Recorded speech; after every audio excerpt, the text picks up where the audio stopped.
An Old-Fashioned Girl, by Alcott Louisa May. Preface. As a preface is the only place where an author can with propriety explain a purpose or apologize for shortcomings, I venture to avail myself of the privilege to make a statement for the benefit of my readers. As the first part of An Old-Fashioned Girl was written in 1869, the demand for a sequel, in beseeching little letters that made refusal impossible, rendered it necessary to carry my heroine boldly forward some 6 or 7 years into the future. The domestic nature of the story makes this audacious proceeding possible, while the lively fancies of my young readers will supply all deficiencies, and overlook all discrepancies. This explanation will, I trust, relieve those well-regulated minds, who cannot conceive of such literary lawlessness, from the bewilderment which they suffered when the same experiment was tried in a former book. The Old-Fashioned Girl is not intended as a perfect model, but is a possible improvement upon, Page, the girl of the period, who seems sorrowfully ignorant or ashamed of the good old fashions which make woman truly beautiful and honored, and, through her, render home what it should be, a happy place, where parents and children, brothers and sisters, learn to love and know and help one another.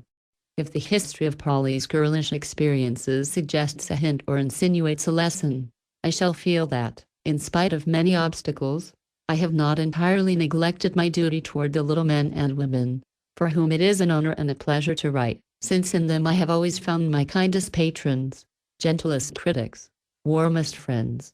Louisa May Alcott, An Old-Fashioned Girl. Chapter 1. Polly arrives. It's time to go to the station, Tom. Come on, then. Oh, I am not going? It's too wet. Shouldn't have a crimp left if I went out such a day as this, and I want to look nice when Polly comes. You don't expect me to go and bring home a strange girl alone, do you? And Tom looked as much alarmed as if his sister had proposed to him to escort the wild woman of Australia. Of course I do. It's your place to go and get her. And if he was not a bear, you'd like it. Well, I call that mean. I supposed I'd got to go, but you said you'd go, too. Catch me bothering about your friends another time. No, sir. And Tom rose from the sofa with an air of indignant resolution, the impressive effect of which was somewhat damaged by a tousled head, and the hunched appearance of his garments generally. Now, don't be cross, and I'll get Mama to let you have that horrid Ned Miller, that you are so fond of, come and make you a visit after Polly's gone, said Fanny, hoping to soothe his ruffled feelings. How long is she going to stay? Demanded Tom, making his toilet by a promiscuous shake. A month or 2, maybe. She's ever so nice, and I shall keep her as long as she's happy. She won't stay long then, if I can help it, muttered Tom, who regarded girls as a very unnecessary portion of creation. Boys of 14 are apt to think so, and perhaps it is a wise arrangement, for, being fond of turning somersaults, they have an opportunity of indulging in a good one, metaphorically speaking, when, 3 or 4 years later, they become the abject slavs of those bothering girls. Look here. How am I going to know the creature? I never saw her, and she never saw me. You'll have to come too, Fan, he added, pausing on his way to the door, arrested by the awful idea that he might have to address several strange girls before he got the right one. You'll find her easy enough. She'll probably be standing round looking for us. I dare say she'll know you, though I am not there, because I've described you to her. Guess she won't, then. And Tom gave a hasty smooth to his curly pate and a glance at the mirror, feeling sure that his sister had not done him justice. Sisters never do, as we fellows know too well. To go along, or you'll be too late. And then, what will Polly think of me? Cried Fanny, with the impatient poke which is peculiarly aggravating to masculine dignity. She'll think you cared more about your frizzles than your friends, and she'll be about right, too. Feeling that he said rather a neat and cutting thing, Tom sauntered leisurely away, perfectly conscious that it was late, but bent on not being hurried while in sight, though he ran himself off his legs to make up for it afterward. If I was the president, I'd make a law to shut up all boys till they were grown, for they certainly are the most provoking toads in the world, said Fanny, as she watched the slouchy figure of her brother strolling down the street. She might have changed her mind, however, if she had followed him, for as soon as he turned the corner, his whole aspect altered. His hands came out of his pockets, he stopped whistling, buttoned his jacket, gave his cap a pull, and went off at a great pace. The train was just in when he reached the station, panting like a racehorse, and as red as a lobster with the wind and the run. Suppose she'll wear a topknot and a thingamabob, like everyone else, and however shall I know her? Too bad of Fan to make me come alone, thought Tom, as he stood watching the crowd stream through the depot, and feeling rather daunted at the array of young ladies who passed. As none of them seemed looking for anyone, he did not accost them, but eyed each new batch with the air of a martyr. That's her, he said to himself, as he presently caught sight of a girl in gorgeous array, standing with her hands folded, and a very small hat perched on the top of a very large chignon, as Tom pronounced it. I suppose I've got to speak to her, so here goes. And, nerving himself to the task, Tom slowly approached the damsel, who looked as if the wind had blown her clothes into rags. Such a flapping of sashes, scallops, ruffles, curls, and feathers was there. I say, if you please, is your name Polly Milton? Meekly asked Tom, pausing before the breezy stranger. No, it is not, answered the young lady, with a cool stare that utterly quenched him. Where in thunder is she? Growled Tom, walking off in high dudgeon. A quick tap of feet behind him made him turn in time to see a fresh-faced little girl running down the long station, and looking as if she rather liked it. As she smiled, and waved her bag at him, he stopped and waited for her, saying to himself, "Hello, I wonder if that's Polly?" Up came the little girl, with her hand out, and a half-shy, half-merry look in her blue eyes, as she said, inquiringly, "This is Tom, is not it?" "Yes. How did you know?" And Tom got over the ordeal of handshaking without thinking of it. He was so surprised. "Oh, Fan told me you'd got curly hair, and a funny nose, and kept whistling, and wore a gray cap pulled over your eyes, so I knew directly." And Polly nodded at him in the most friendly manner, having politely refrained from calling the hair red, the nose a pug, and the cap old, all of which facts Fanny had carefully impressed upon her memory. "Where are your trunks?" asked Tom, as he was reminded of his duty by her handing him the bag, which he had not offered to take. "Father told me not to wait for anyone, else I'd lose my chance of a hack, so I gave my check to a man, and there he is with my trunk." And Polly walked off after her one modest piece of baggage, followed by Tom, who felt a trifle depressed by his own remissness in polite attentions. "She is not a bit of a young lady, thank goodness. Fan did not tell me she was pretty. Don't look like city girls, nor act like 'em, neither," he thought, trudging in the rear, and eyeing with favor the brown curls bobbing along in front. As the carriage drove off, Polly gave a little bounce on the springy seat, and laughed like a delighted child.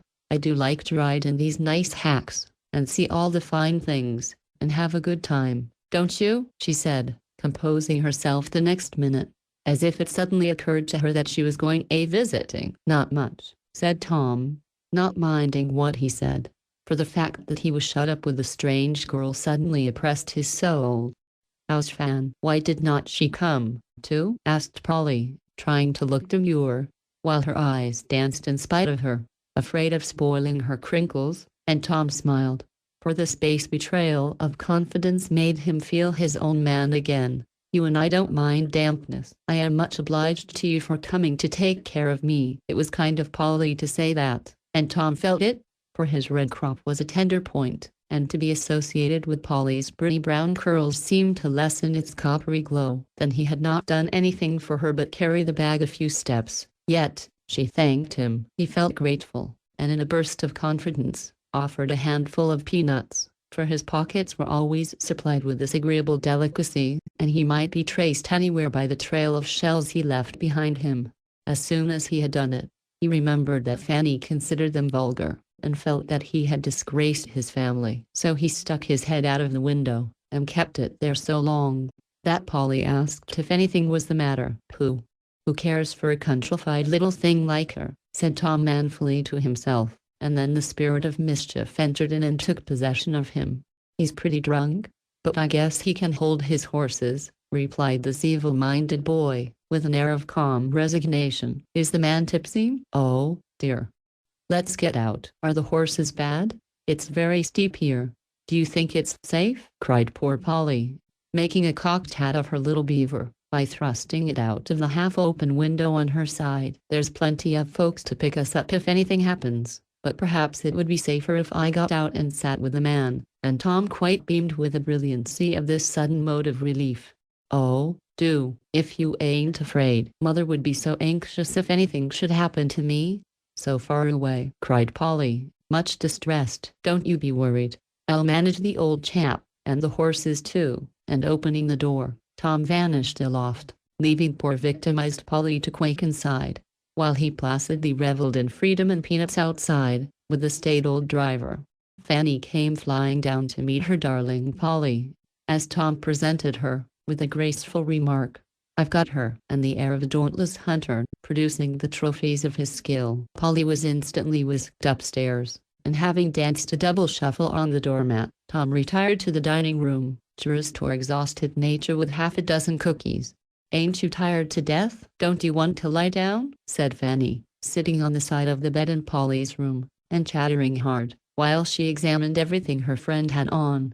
"Not a bit. I had a nice time coming, and no trouble, except the tipsy coachman, but Tom got out and kept him in order, so I was not much frightened," answered innocent Polly, taking off her rough and ready coat, and the plain hat without a bit of a feather. "Fiddlesticks. He was not tipsy, and Tom only did it to get out of the way." "He can't bear girls," said Fanny, with a superior air. "Can't he? Why, I thought he was very pleasant and kind," and Polly opened her eyes with a surprised expression. "He's an awful boy, my dear, and if you have anything to do with him, he'll torment you to death. Boys are all horrid, but he's the horridest one I ever saw." Fanny went to a fashionable school, where the young ladies were so busy with their French, German, and Italian, that there was no time for good English. Feeling her confidence much shaken in the youth, Polly privately resolved to let him alone, and changed the conversation, by saying, as she looked admiringly about the large, handsome room, "How splendid it is! I never slept in a bed with curtains before, or had such a fine oil-lit table as this. I am glad you like it, but don't, for mercy's sake, say such things before the other girls," replied Fanny, wishing Polly would wear earrings, as everyone else did. "Why not?" asked the country mouse of the city mouse, wondering what harm there was in liking other people's pretty things, and saying so. "Oh, they laugh at everything the least bit odd, and that is not pleasant." Fanny did not say countrified, but she meant it, and Polly felt uncomfortable. So she shook out her little black silk apron with a thoughtful face, and resolved not to allude to her own home, if she could help it. "I am so poorly. Mamma says I need not go to school regularly, while you are here, only 2 or 3 times a week, just to keep up my music and French." "You can go too, if you like. Papa said so." "Do, it's such fun," cried Fanny, quite surprising her friend by this unexpected fondness for school. "I should be afraid, if all the girls dress as finely as you do, and know as much," said Polly, beginning to feel shy at the thought. "La, child, you need not mind that. I'll take care of you, and fix you up, so you won't look odd." "Am I odd?" asked Polly, struck by the word and hoping it did not mean anything very bad. "You are a dear, and ever so much prettier than you were last summer. Only you've been brought up differently from us, so your ways ain't like ours, you see," began Fanny, finding it rather hard to explain. "How different?" asked Polly again, for she liked to understand things. "Well, you dress like a little girl, for one thing." "I am a little girl, so why should not I?" And Polly looked at her simple blue merino frock, stout boots, and short hair, with a puzzled air. "You are 14, and we consider ourselves young ladies at that age," continued Fanny, surveying, with complacency, the pile of hair on the top of her head, with a fringe of fuzz round her forehead, and a wavy lock streaming down her back. Likewise, her scarlet and black suit, with its big sash, little pannier, bright buttons, points, rosettes, and, heaven knows what. There was a locket on her neck, earrings tinkling in her ears, watch and chain at her belt, and several rings on a pair of hands that would have been improved by soap and water. Polly's eye went from one little figure to the other, and she thought that Fanny looked the oddest of the two, for Polly lived in a quiet country town, and knew very little of city fashions. She was rather impressed by the elegance about her, never having seen Fanny's home before, as they got acquainted while Fanny paid a visit to a friend who lived near Polly. But she did not let the contrast between herself and Fan trouble her, for in a minute she laughed and said, contentedly, "My mother likes me to dress simply, and I don't mind. I should not know what to do rigged up as you are. Don't you ever forget to lift your sash and fix those puffy things when you sit down?" Before Fanny could answer, a scream from below made both listen. "It's only Maud, she fusses all day long," began Fanny, and the words were hardly out of her mouth when the door was thrown open, and a little girl, of 6 or 7, came roaring in. She stopped at sight of Polly, stared a minute, then took up her roar just where she left it, and cast herself into Fanny's lap, exclaiming wrathfully, "Tom's laughing at me. Make him stop. What did you do to set him going? Don't scream so, you'll frighten Polly." And Fan gave the cherub a shake, which produced an explanation. "I only said we had cold cream at the party last night, and he laughed." "I scream, child." And Fanny followed Tom's reprehensible example. "I don't care. It was cold, and I warmed mine at the register, and then it was nice, only Willie Bliss split it on my new gab wheel." And Maud wailed again over her accumulated woes. "To go to Katie.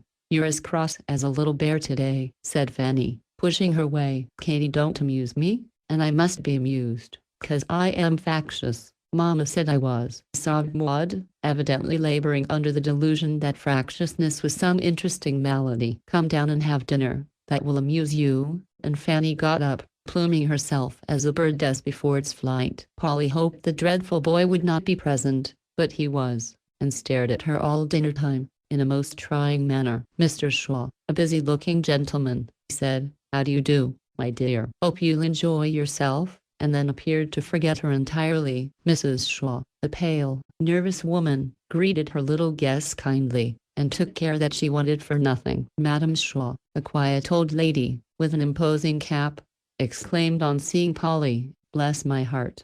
The image of her mother, a sweet woman. How is she, dear?" and kept peering at the newcomer over her glasses, till, between Madam and Tom, poor Polly lost her appetite. Fanny chatted like a magpie, and Maud fidgeted, till Tom proposed to put her under the big dish cover, which produced such an explosion, that the young lady was borne screaming away by the much-enduring Katie. It was altogether an uncomfortable dinner, and Polly was very glad when it was over. They all went about their own affairs, and after doing the honors of the house, Fan was called to the dressmaker, leaving Polly to amuse herself in the great drawing-room. Polly was glad to be alone for a few minutes, and, having examined all the pretty things about her, began to walk up and down over the soft, flowery carpet, humming to herself, as the daylight faded, and only the ruddy glow of the fire filled the room. Presently Madame came slowly in, and sat down in her armchair, saying, "That's a fine old tune. Sing it to me, my dear. I have not heard it this many a day." Polly did not like to sing before strangers, for she had had no teaching but such as her busy mother could give her, but she had been taught the utmost respect for old people, and having no reason for refusing, she directly went to the piano, and did as she was bid.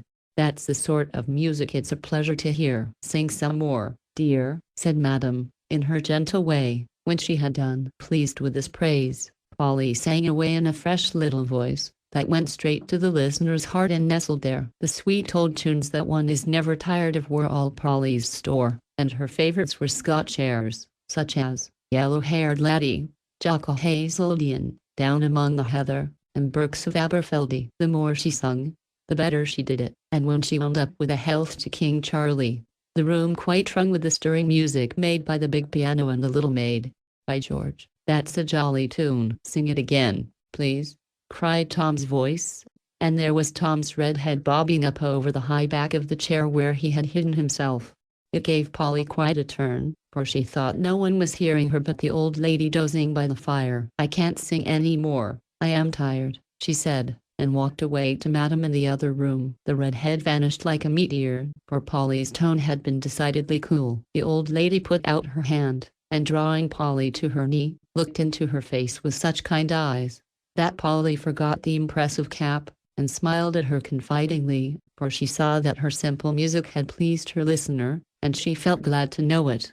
"You must not mind my staring, dear," said Madame, softly pinching her rosy cheek. I have not seen a little girl for so long. It does my old eyes good to look at you. Polly thought that a very odd speech, and could not help saying, "Are not Fanning Maud little girls, too?" "Oh, dear, no.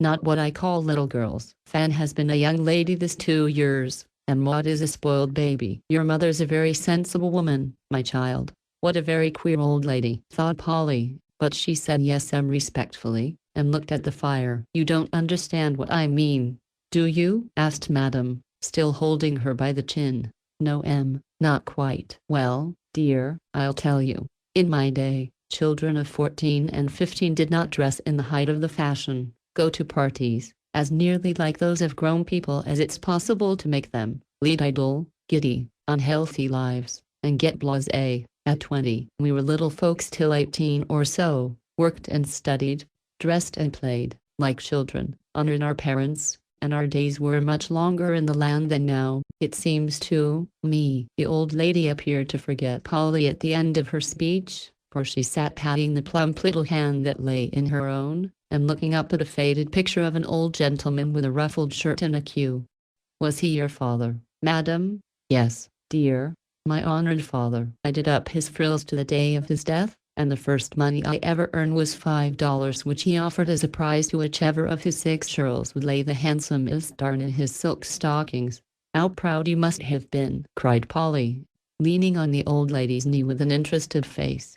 "Yes, and we all learned to make bread, and cook, and wore little chintz gowns, and were as gay and hearty as kittens. All lived to be grandmothers and fathers, and I am the last, 70, next birthday, my dear, and not worn out yet, though daughter Shaw is an invalid at 40. That's the way I was brought up, and that's why Fan calls me old-fashioned, I suppose." "Tell more about your papa, please. I like it," said Polly. "Say father.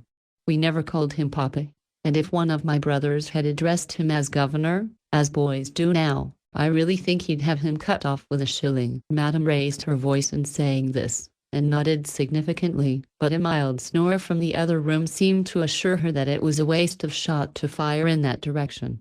Before she could continue, in came Fanny with the joyful news that Clara Bird had invited them both to go to the theatre with her that very evening, and would call for them at 7 o'clock. Polly was so excited by this sudden plunge into the dissipation of city life, that she flew about like a distracted butterfly, and hardly knew what happened, till she found herself seated before the great green curtain in the brilliant theatre. Old Mr. Bird sat on one side, Fanny on the other, and both let her alone, for which she was very grateful, as her whole attention was so absorbed in the scene around her, that she could not talk.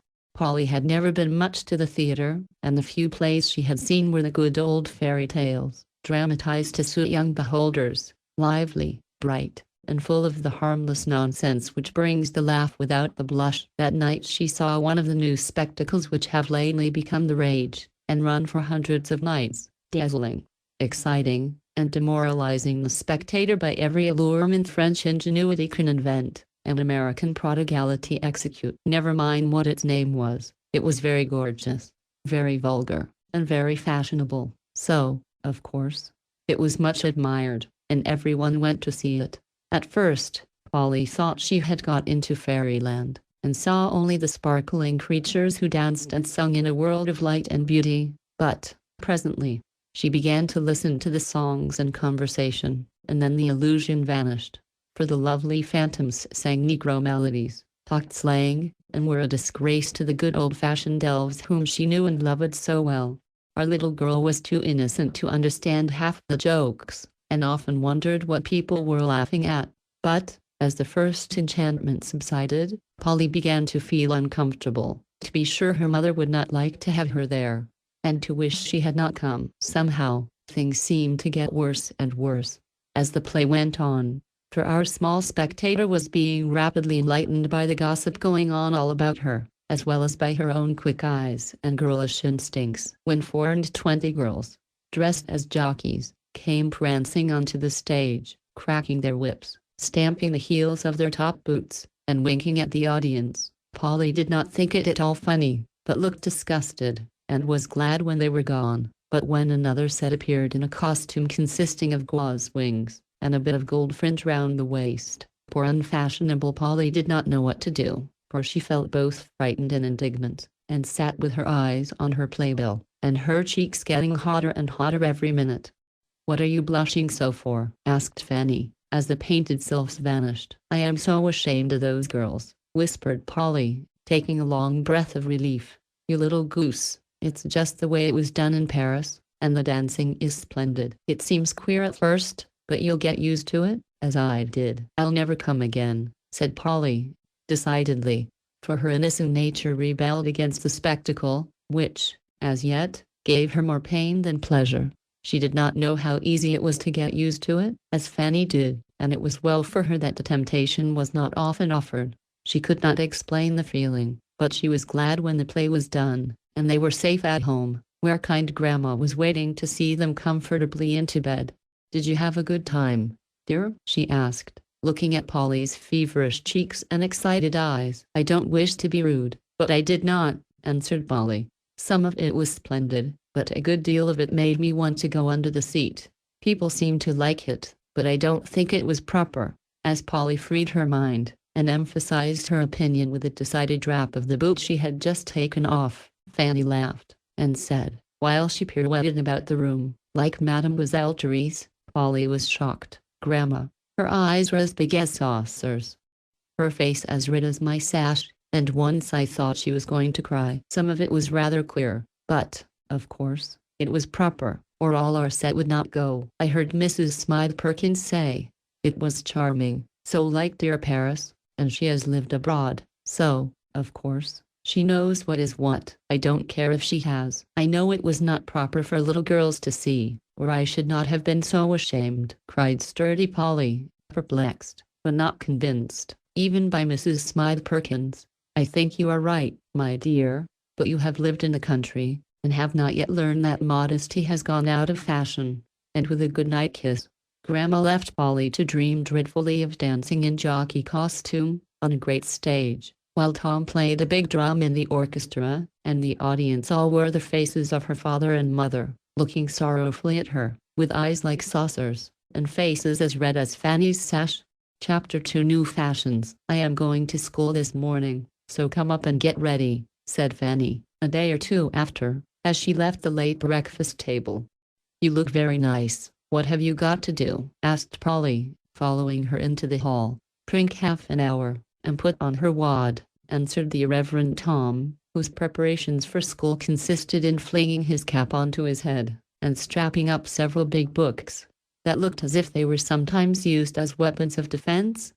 "What is a wad?" asked Polly, while Fanny marched up without deigning any reply. "Somebody's hair on the top of her head in the place where it ought not to be," and Tom went whistling away with an air of sublime indifference as to the state of his own curly pow. "Why must you be so fine to go to school?" asked Polly, watching Fan arrange the little frizzles on her forehead, and settle the various streamers and festoons belonging to her dress. "All the girls do, and it's proper, for you never know who you may meet." "I am going to walk, after my lessons, so I wish you'd wear your best hat and sack," answered Fanny, trying to stick her own hat on at an angle which defied all the laws of gravitation. "I will, if you don't think this is nice enough. I like the other best, because it has a feather, but this is warmer, so I wear it every day." And Polly ran into her own room, to drink also, fearing that her friend might be ashamed of her plain costume. "Won't your hands be cold in kid gloves?" she said, as they went down the snowy street, with the north wind blowing in their faces. "Yes. Horrid cold, but my muff is so big, I won't carry it. Mama won't have it cut up, and my ermine one must be kept for best." And Fanny smoothed her Bismarck kids with an injured air. "I suppose my gray squirrel is ever so much too big, but it's nice and cozy, and you may warm your hands in it if you want to," said Polly, surveying her new woolen gloves with a dissatisfied look, though she had thought them quite elegant before.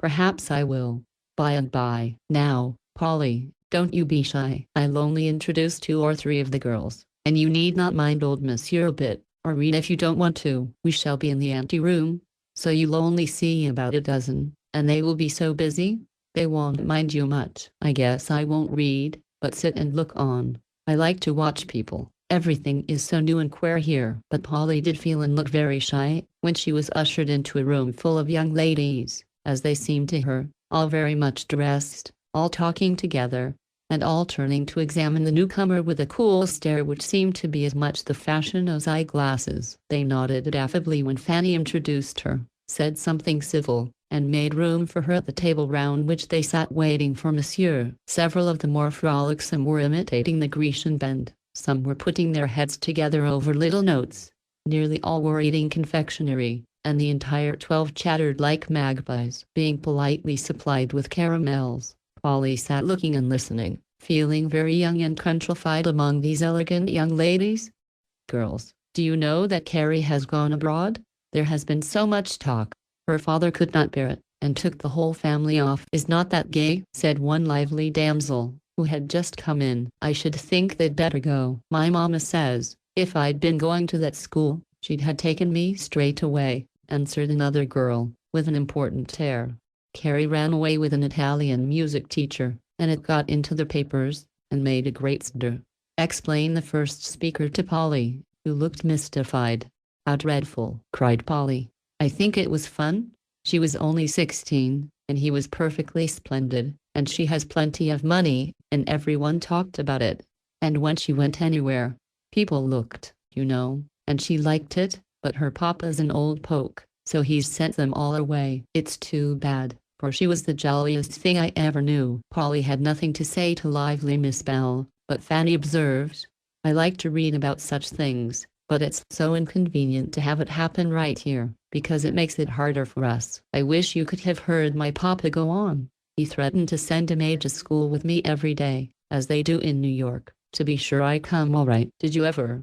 That's because it came out that Carrie used to forge excuses in her mamma's name, and go promenading with her or rest, when they thought her safe at school. "Oh, was not she a sly minx?" cried Belle, as if she rather admired the trick. "I think a little fun is all right, and there's no need of making a talk. If, now and then, someone does run off like Carrie, boys do as they like, and I don't see why girls need to be kept so dreadfully close. I'd like to see anybody watching and guarding me," added another dashing young lady. "It would take a policeman to do that, Trix, or a little man in a tall hat," said Fanny, slyly, which caused a general laugh, and made Beatrice toss her head coquettishly.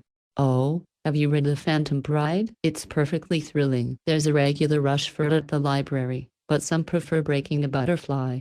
"Which do you like best?" asked a pale girl of Polly, in one of the momentary lulls which occurred. "I have not read either." "You must, then. I adore Guy Livingstone's books, and Yeats's. Ouida's are my delight, only they were so long, I get worn out before I am through. I have not read anything but one of the Mulbach novels since I came." "I like those, because there is history in them," said Polly, glad to have a word to say for herself. "Those are well enough for improving reading, but I like real exciting novels, don't you?" Polly was spared the mortification of owning that she had never read any, by the appearance of Monsieur, a grey-headed old Frenchman, who went through his task with the resigned air of one who is used to being the victim of giggling schoolgirls. The young ladies gabbled over the lesson, wrote an exercise, and read a little French history, but it did not seem to make much impression upon them, though Monsieur was very ready to explain, and Polly quite blushed for her friend. When, on being asked what famous Frenchman fought in our Revolution, she answered Lamartine, instead of Lafayette. The hour was soon over, and when Fan had taken a music lesson in another room, while Polly looked on, it was time for recess. The younger girls walked up and down the court, arm in arm, eating bread and butter. Others stayed in the schoolroom to read and gossip, but Belle, Trix, and Fanny went to lunch at a fashionable ice cream saloon nearby, and Polly meekly followed, not daring to hint at the gingerbread Grandma had put in her pocket for luncheon. So the honest brown cookies crumbled away in obscurity, while Polly tried to satisfy her hearty appetite on 1 ice and 3 macaroons. The girls seemed in great spirits, particularly after they were joined by a short gentleman with such a young face that Polly would have called him a boy, if he had not worn a towel beaver. Escorted by this impressive youth, Fanny left her unfortunate friends to return to school, and went to walk, as she called, a slow promenade down the most crowded streets. Polly discreetly fell behind, and amused herself looking into shop windows, till Fanny, mindful of her manners, even at such an interesting time, took her into a picture gallery, and bade her enjoy the works of art while they rested. Obedient Polly went through the room several times, apparently examining the pictures with the interest of a connoisseur, and trying not to hear the mild prattle of the pair on the round seat. But she could not help wondering what Fan found so absorbing in an account of a recent German, and why she need promise so solemnly not to forget the concert that afternoon. When Fanny rose at last, Polly's tired face reproached her, and taking a hasty leave of the small gentleman, she turned homeward, saying, confidentially, as she put one hand in Polly's muff, "Now, my dear, you must not say a word about Frank Moore, or Papa will take my head off. I don't care a bit for him, and he likes tricks, only they have quarreled, and he wants to make her mad by flirting a little with me. I scolded him well, and he promised to make up with her. We all go to the afternoon concerts, and have a gay time, and Bellatrix are to be there today, so just keep quiet, and everything will be all right." "I am afraid it won't," began Polly, who, not being used to secrets, found it very hard to keep even a small one. "Don't worry, child. It's none of our business, so we can go and enjoy the music. And if other people flirt, it won't be our fault," said Fanny, impatiently.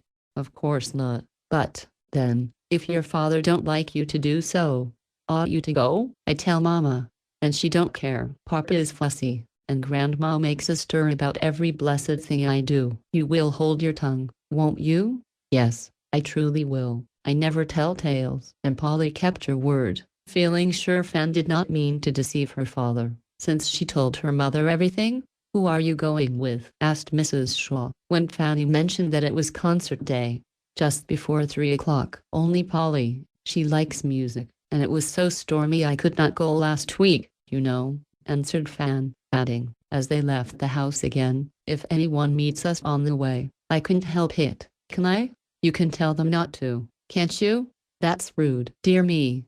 Here's Belle's brother Gus, he always goes. Is my hair all right, and my hat?" Before Polly could answer, Mr. Gus joined them as a matter of course, and Polly soon found herself trotting on behind, feeling that things were not all right, though she did not know how to mend them. Being fond of music, she ignorantly supposed that everyone else went for that alone, and was much disturbed by the whispering that went on among the young people round her. Bellatrix were there in full dress, and, in the pauses between different pieces, Messrs. Frank and Gus, with several other splendid fellows, regaled the young ladies with college gossip, and bits of news full of interest. To judge from the close attention paid to their eloquent remarks, Polly regarded these noble beings with awe, and they recognized her existence with the condescension of their sex, but they evidently considered her only a quiet little thing, and finding her not up to society talk, blandly ignored the pretty child, and devoted themselves to the young ladies. Fortunately for Polly, she forgot all about them in her enjoyment of the fine music, which she felt rather than understood, and sat listening with such a happy face, that several true music lovers watched her smilingly, for her heart gave a blithe welcome to the melody which put the little instrument in tune. It was dusk when they went out, and Polly was much relieved to find the carriage waiting for them, because playing third fiddle was not to her taste, and she had had enough of it for one day. "I am glad those men are gone. They did worry me so talking, when I wanted to hear," said Polly, as they rolled away. "Which did you like best?" asked Fanny, with a languid air of superiority. "The plain one, who did not say much. He picked up my muff when it tumbled down, and took care of me in the crowd. The others did not mind anything about me. They thought you were a little girl, I suppose. My mother says a real gentleman is as polite to a little girl as to a woman, so I like Mr. Sidney best, because he was kind to me." "What a sharp child you are, Polly. I should not have thought you'd mind things like that," said Fanny, beginning to understand that there may be a good deal of womanliness even in a little girl. "I am used to good manners, though I do live in the country," replied Polly, rather warmly, for she did not like to be patronized even by her friends.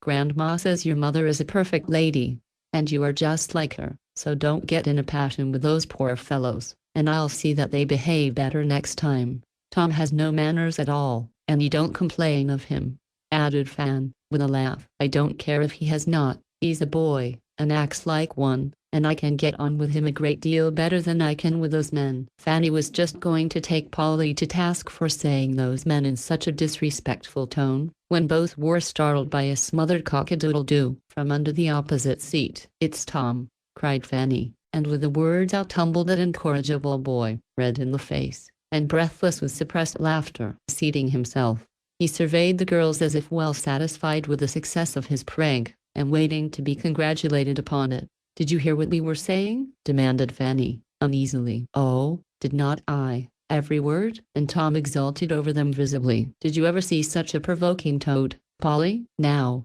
I suppose you'll go and tell Papa a great story. P'raps I shall, and p'raps I shan't. How Polly did hop when I crowed. I heard her squeal, and saw her cuddle up your feet." "And you heard us praise your manners, did not you?" asked Polly, slyly. "Yes, and you liked 'em, so I won't tell on you," said Tom, with a reassuring nod. "There's nothing to tell, ain't there, though? What do you suppose the governor will say to you girls going on so with those dandies?" "I see you. What has the governor of Massachusetts to do with us?" asked Polly, trying to look as if she meant what she said. "Pooh!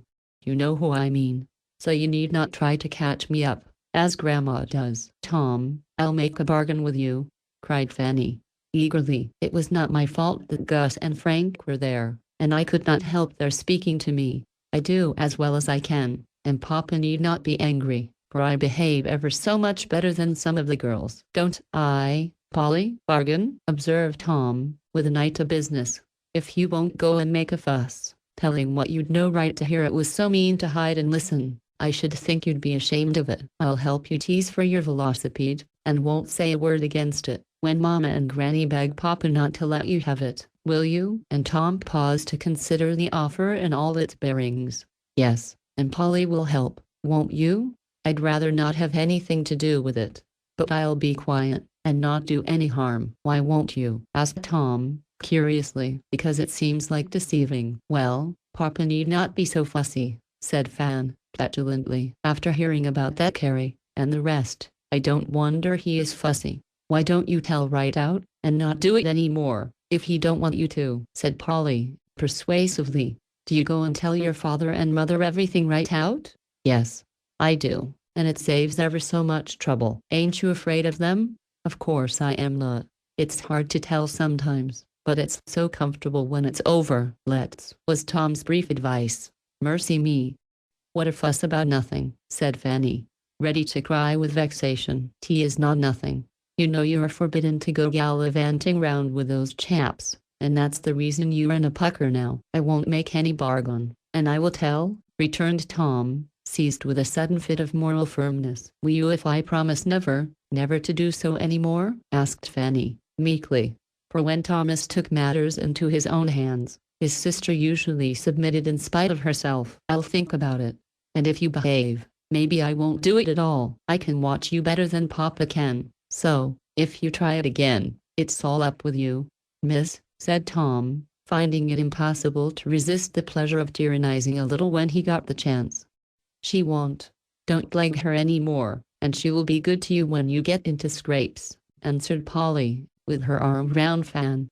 "I never do, and if I did, I should not ask a girl to help me out." "Why not?" "I'd ask you in a minute, if I was in trouble," said Polly, in her confiding way. "Would you?" "Well, I'd put you through, as sure as my name's Tom Shaw." "Now, then, don't slip, Polly." And Mr. Thomas helped them out with unusual politeness, for that friendly little speech gratified him. He felt that when a person appreciated him, and it had a good effect upon manners and temper made rough and belligerent by constant snubbing and opposition.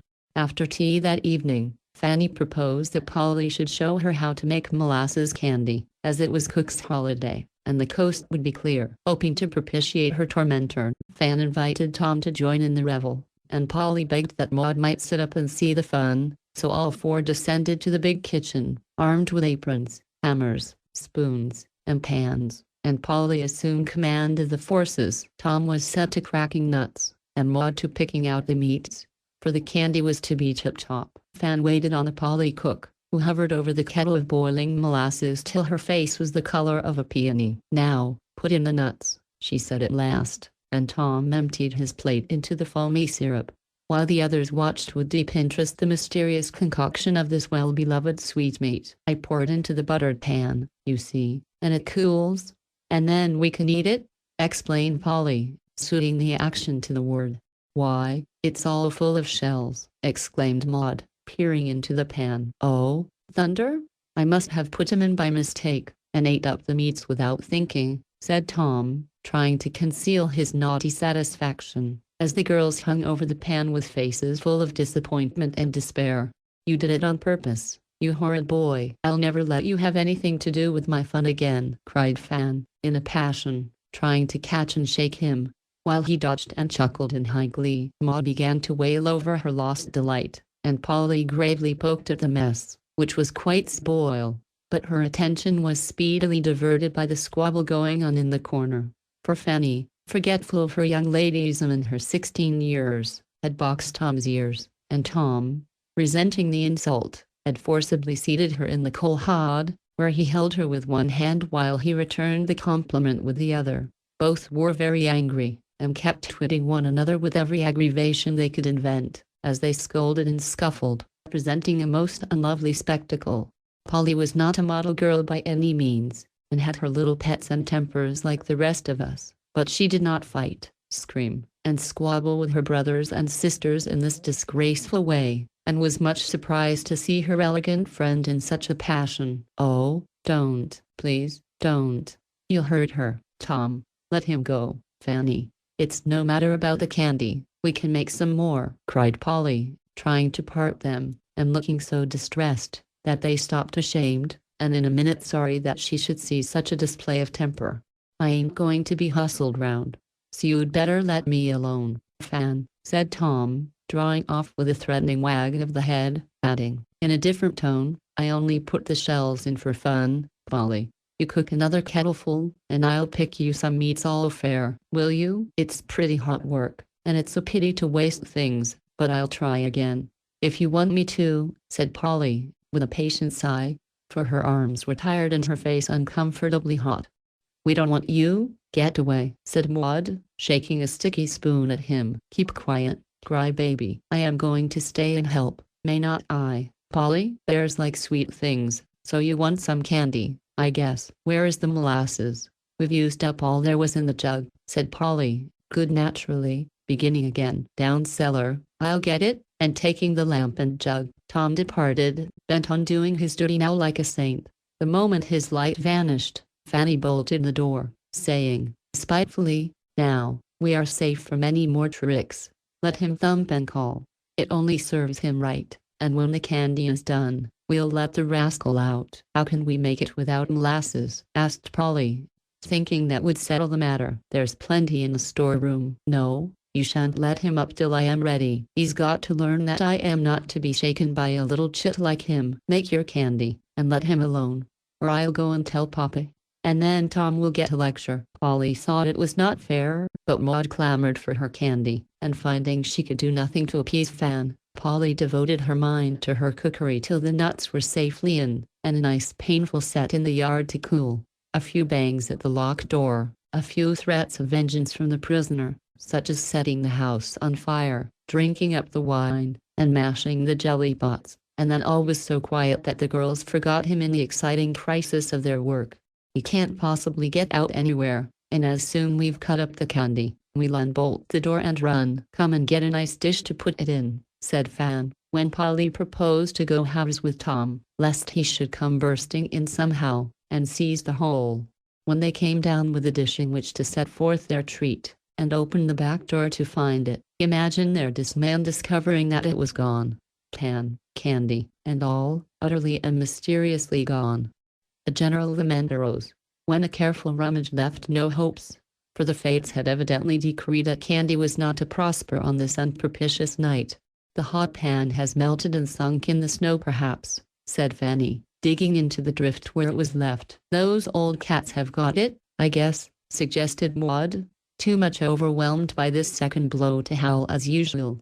The gate is not locked, and some beggar has stolen it. I hope it will do him good, added Polly, turning from her exploring expedition. If Tom could get out, I should think he'd carried it off, but not being a rat, He can't go through the bits of windows, so it was not him," said Fanny, disconsolately, for she began to think this double loss a punishment for letting angry passions rise. "Let's open the door and tell him about it," proposed Polly. "He'll crow over us." "No, we'll open it and go to bed, and he can come out when he likes." Provoking boy. If he had not plagued us so, we should have had a nice time. Unbolting the cellar door, the girls announced to the invisible captive that they were through, and then departed much depressed. Halfway up the second flight, they all stopped as suddenly as if they had seen a ghost, for looking over the banisters was Tom's face, cocky but triumphant, and in either hand a junk of candy, which he waved above them as he vanished, with the tantalizing remark, "Don't you wish you had some?" "How in the world did he get out?" cried Fanny, steadying herself after a start that nearly sent all three tumbling downstairs. "Coal hole," answered a spectral voice from the gloom above. "Good gracious! He must have poked up the cover, climbed into the street, stole the candy, and sneaked in at the shed window while we were looking for it." "Cats got it, did not they?" jeered the voice in a tone that made Polly sit down and laugh till she could not laugh any longer. "Just give Maud a bit, she's so disappointed. Fan and I are sick of it, and so will you be, if you eat it all," called Polly, when she got her breath. "Go to bed, Maudie, and look under your pillow when you get there," was the oracular reply that came down to them, as Tom's door closed after a jubilant solo on the timpan. The girls went to bed tired out, and Maud slumbered placidly, hugging the sticky bundle, found where molasses candy is not often discovered. Polly was very tired, and soon fell asleep, but Fanny, who slept with her, lay awake longer than usual, thinking about her troubles, for her head ached, and the dissatisfaction that follows anger would not let her rest with the tranquility that made the rosy face in the little round nightcap such a pleasant sight to see as it lay beside her. The gas was turned down, but Fanny saw a figure in a grey wrapper creep by her door, and presently return, pausing to look in. "Who is it?" she cried, so loud that Polly woke. "Only me, dear," answered Grandma's mild voice. "Poor Tom has got a dreadful toothache, and I came down to find some creosote for him. He told me not to tell you, but I can't find the bottle, and don't want to disturb Mama. It's in my closet." "Old Tom will pay for his trick this time," said Fanny, in a satisfied tone. "I thought he'd get enough of our candy," laughed Polly, and then they fell asleep, leaving Tom to the delights of toothache and the tender mercies of kind old Grandma. Chapter 3: Polly's Troubles. Polly soon found that she was in a new world, a world where the manners and customs were so different from the simple ways at home, that she felt like a stranger in a strange land, and often wished that she had not come. In the first place, she had nothing to do but lounge and gossip, read novels, parade the streets, and dress, and before a week was gone, she was as heartily sick of all this as a healthy person would be who attempted to live on confectionery. Fanny liked it, because she was used to it, and had never known anything better, but Polly had, and often felt like a little woodbird shut up in a gilded cage. Nevertheless, she was much impressed by the luxuries all about her, enjoyed them, wished she owned them, and wondered why the Shaws were not a happier family. She was not wise enough to know where the trouble lay. She did not attempt to say which of the two lives was the right one. She only knew which she liked best, and supposed it was merely another of her old-fashioned ways. Fanny's friends did not interest her much. She was rather afraid of them. They seemed so much older and wiser than herself, even those younger in years. They talked about things of which she knew nothing, and when Fanny tried to explain, she did not find them interesting. Indeed, some of them rather shocked and puzzled her, so the girls let her alone, being civil when they met, but evidently feeling that she was too odd to belong to their set. Then she turned to Maud for companionship, for her own little sister was excellent company, and Polly loved her dearly. But Miss Maud was much absorbed in her own affairs, for she belonged to a set also, and these mites of 5 and 6 had their musicals, their parties, receptions, and promenades, as well as their elders, and the chief idea of their little life seemed to be to ape the fashionable follies they should have been too innocent to understand. Maud had her tiny card case, and paid calls, like Mama and Fan, her box of dainty gloves, her jewel drawer, her crimping pins, as fine and fanciful a wardrobe as a Paris doll, and a French maid to dress her. Polly could not get on with her at first, for Maud did not seem like a child. and often corrected Polly in her conversation and manners, though little Mademoiselle's own were anything but perfect.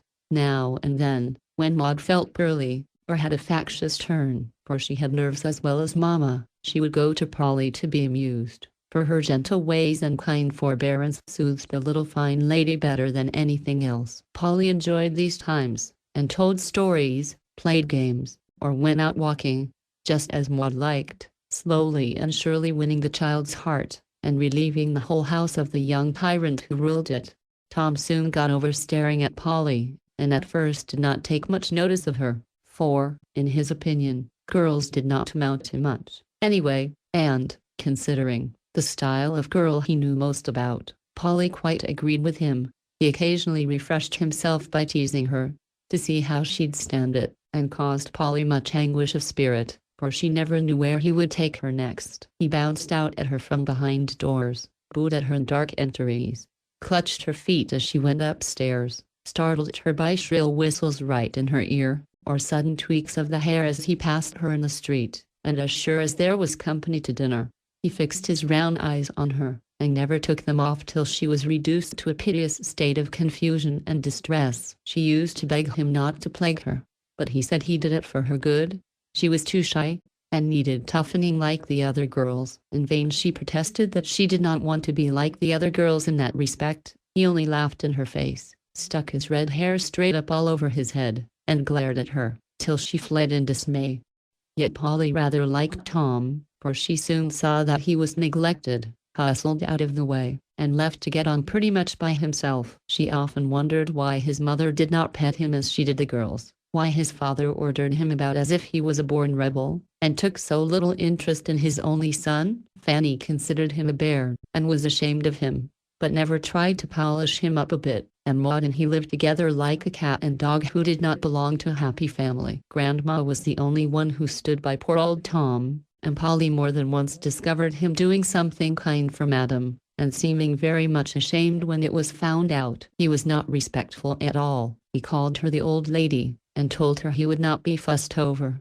But when anything was the matter, he always went to the old lady, and was very grateful for the fussing. Polly liked him for this, and often wanted to speak of it, but she had a feeling that it would not do, for in praising their affection, she was reproaching others with neglect. So she held her tongue, and thought about it all the more. Grandma was rather neglected, too, and perhaps that is the reason why Tom and she were such good friends. She was even more old-fashioned than Polly, but people did not seem to mind it so much in her, as her day was supposed to be over, and nothing was expected of her but to keep out of everybody's way, and to be handsomely dressed when she appeared before people. Grandma led a quiet, solitary life in her own rooms, full of old furniture, pictures, books, and relics of a past for which no one cared but herself. Her son went up every evening for a little call, was very kind to her, and saw that she wanted nothing money could buy, but he was a busy man, so intent on getting rich that he had no time to enjoy what he already possessed. Madame never complained,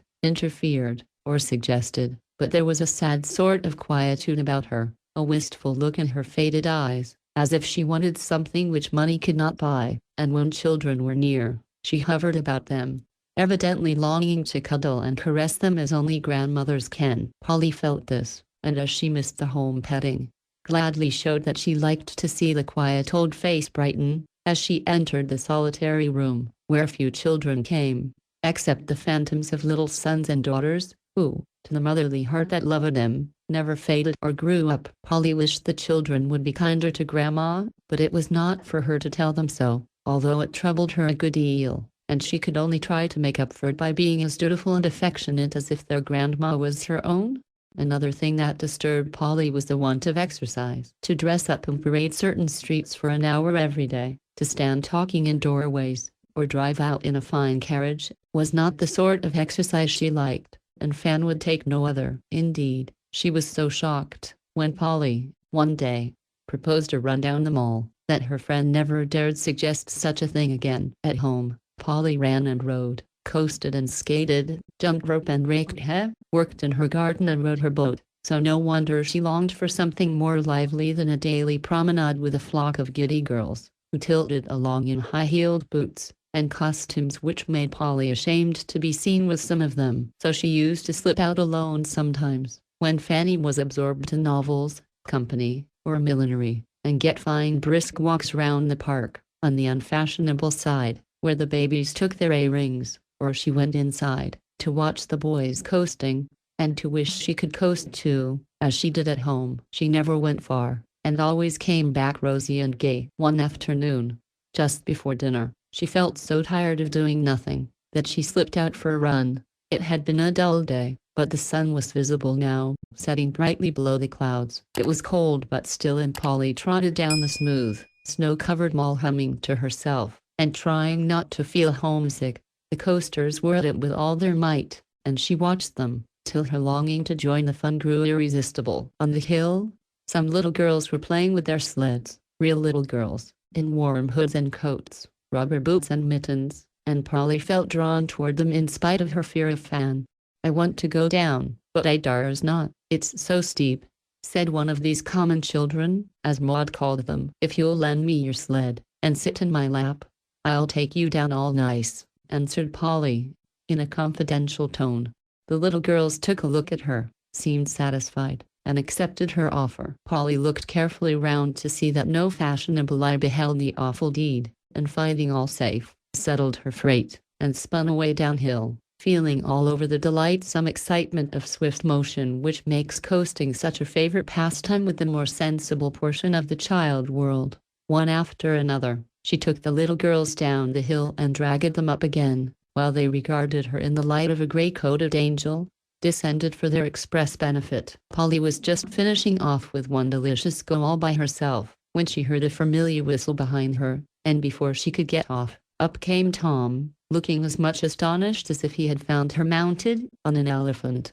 "Hello, Polly, what'll Fan say to you?" was his polished salutation. "Don't know, and don't care. Coasting is no harm. I like it, and I am going to do it. Now I've got a chance, so clear the lula." And away went independent Polly, with her hair blowing in the wind, and an expression of genuine enjoyment, which a very red nose did not damage in the least.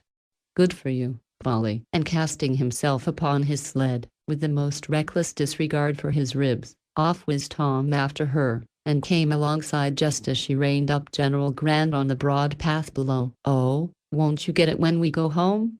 cried the young gentleman, even before he changed his graceful attitude. "I shan't, if you don't go and tell, but of course you will," added Polly, sitting still, while an anxious expression began to steal over her happy face.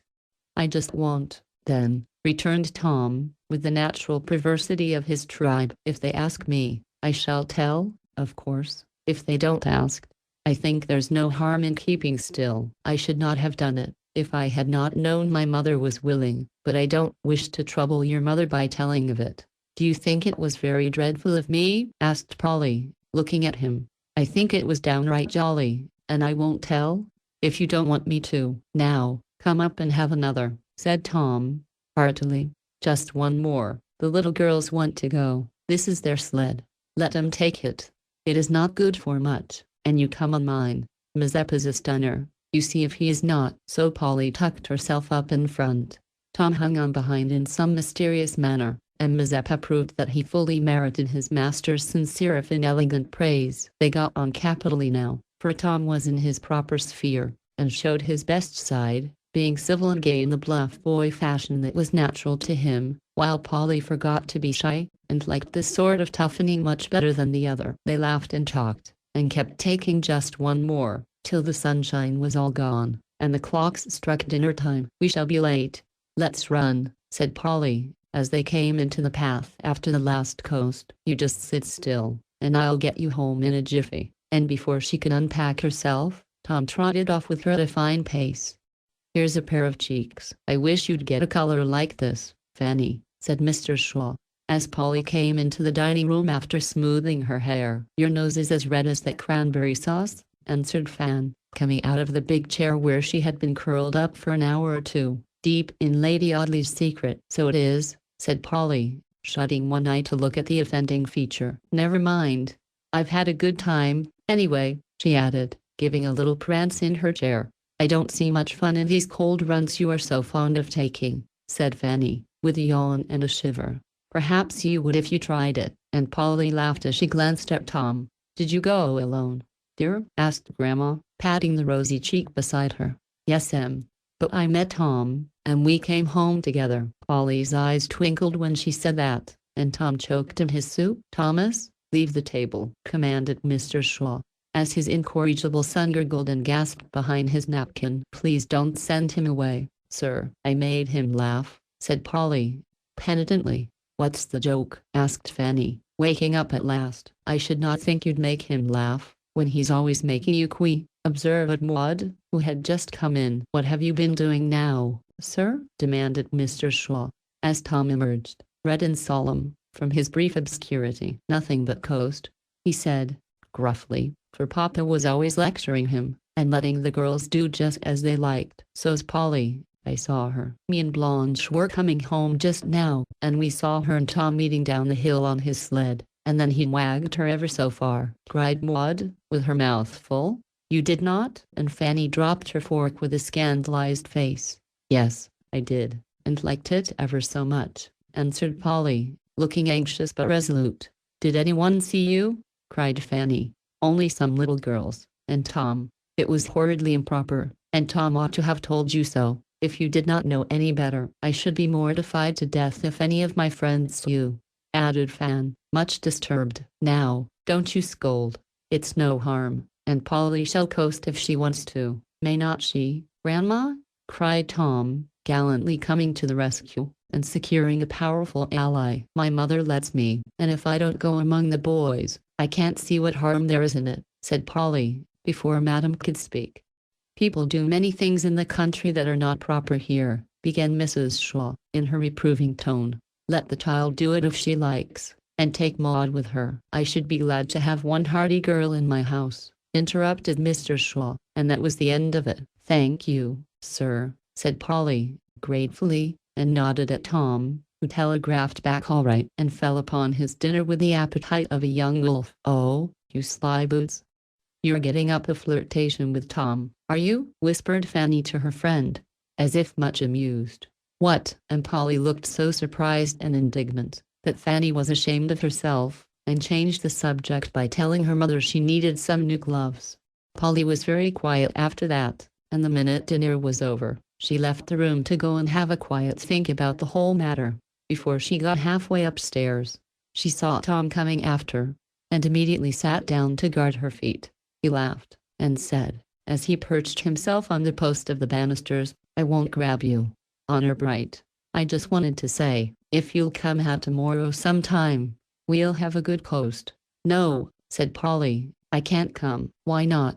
Are you mad?" "I did not tell," and Tom looked amazed at the change which had come over her. "No, you kept your word, and stood by me like a good boy." "I am not mad, either, but I don't mean to coast any more." "Your mother don't like it." "That is not the reason." "I know. You nodded to me after she'd freed her mind, and you meant to go then. Come, now, what is it?" "I shan't tell you." "But I am not going," was Polly's determined answer. "Well, I did think you had more sense than most girls, but you have not, and I would not give a sixpence for you." "That's polite," said Polly, getting ruffled. "Well, I hate cowards." "I ain't a coward." "Yes, you are. You're afraid of what folks will say, ain't you, now?" Polly knew she was, and held her peace, though she longed to speak, but how could she? "Ah, I knew you'd back out," and Tom walked away with an air of scorn that cut Polly to the heart. "It's too bad. Just as he was growing kind to me, and I was going to have a good time. It's all spoiled by Fan's nonsense. Mrs. Shaw don't like it, nor Grandma either, I dare say. There'll be a fuss if I go, and Fan will plague me, so I'll give it up, and let Tom think I am afraid." "Oh, dear. I never did see such ridiculous people." Polly shut her door hard, and felt ready to cry with vexation, that her pleasure should be spoiled by such a silly idea, for, of all the silly freaks of this fast age, that of little people playing at love is about the silliest. Polly had been taught that it was a very serious and sacred thing, and, according to her notions, it was far more improper to flirt with one boy than to coast with a dozen. She had been much amazed, only the day before, to hear Maud say to her mother, "Mamma, must I have a beau?" "The girls all do, and say I ought to have Fwetty Level, but I don't like him as well as Hoary Fisk. Oh, yes. I'd have a little sweetheart, dear. It's so cunning, answered Mrs. Shaw. And Maud announced soon after that she was engaged to Fwetty, 'cause Hoary slapped her when she proposed the match. Polly laughed with the rest of the time, but when she thought of it afterward, and wondered what her own mother would have said if little Kitty had put such a question, she did not find it cunning or funny, but ridiculous and unnatural. She felt so now about herself, and when her first petulance was over, resolved to give up coasting and everything else, rather than have any nonsense with Tom, who, thanks to his neglected education, was as ignorant as herself of the charms of this new amusement for school children. So Polly tried to console herself by jumping rope in the backyard, and playing tag with Maud in the drawing room, where she likewise gave lessons in nasgymnix, as Maud called it, which did the little person good. Fanny came up sometimes to teach them a new dancing step, and more than once was betrayed into a game of romps,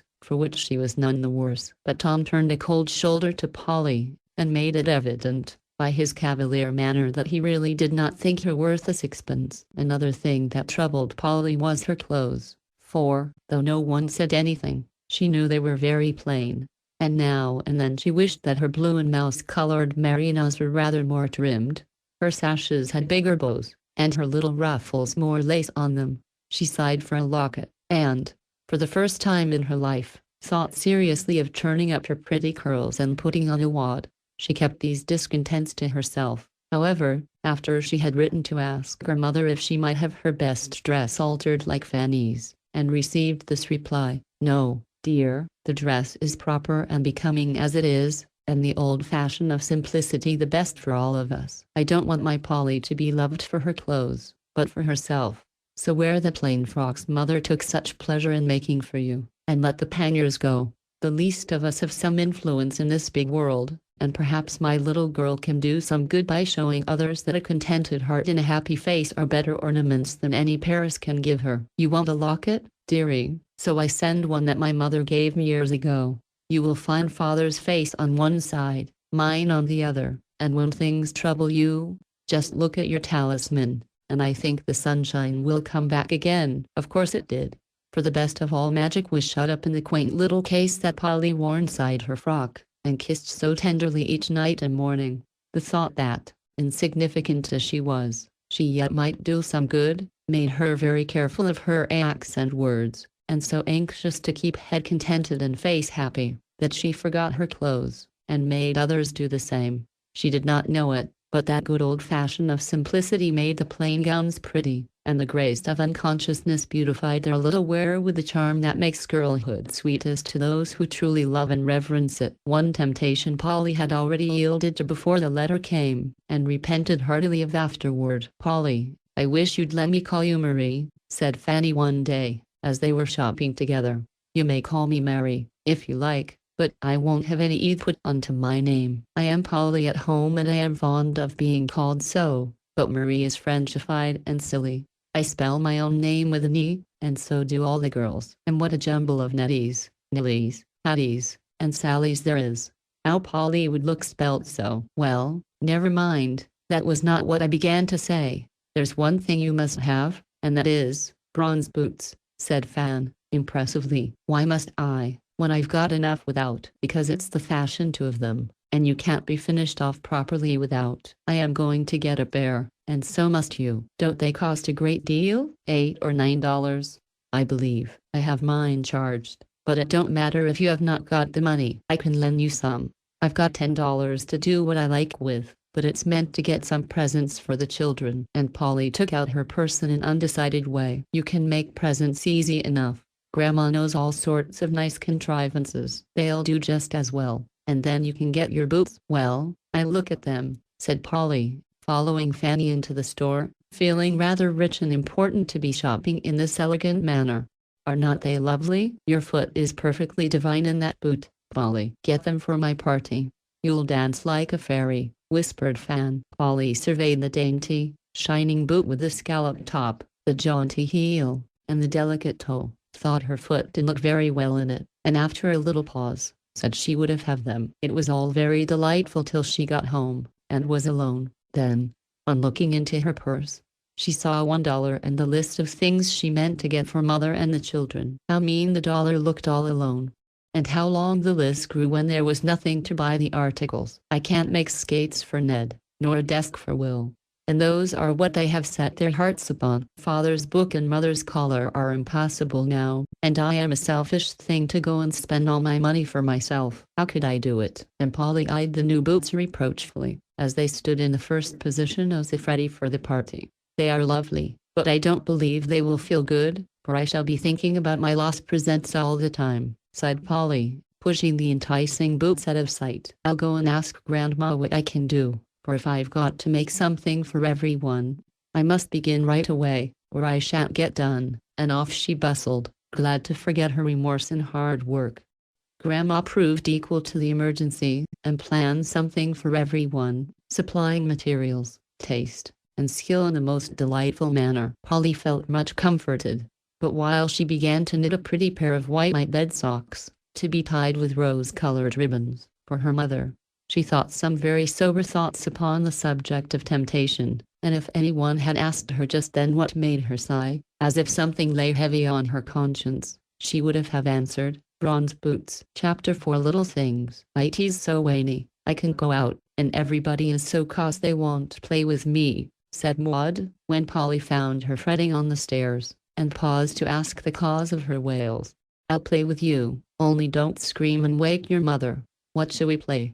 I don't know, I am tired of everything, 'cause my toys are all broken, and my dolls are all sick but Clara, moaned Maud, giving a jerk to the Paris doll which she held upside down by one leg in the most unmaternal manner.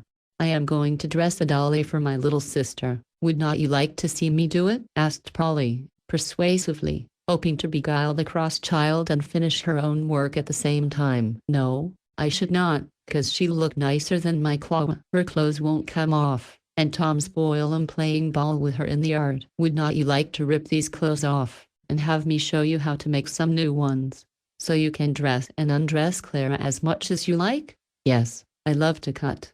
And Maud's face brightened, for destructiveness is one of the earliest traits of childhood, and ripping was Maud's delight. Establishing themselves in the deserted dining room, the children fell to work, and when Fanny discovered them, Maud was laughing with all her heart at poor Clara, who, denuded of her finery, was cutting up all sorts of capers in the hands of her merry little mistress. I should think you'd be ashamed to play with dolls, Polly. I have not touched one this ever so long, said Fanny, looking down with a superior air. I ain't ashamed, for it keeps Maud happy, and will please my sister Kitty, and I think sewing is better than pinging or reading silly novels, so, now. And Polly stitched away with a resolute air, for she and Fanny had had a little tiff, because Polly would not let her friend do up her hair like other folks, and bore her ears.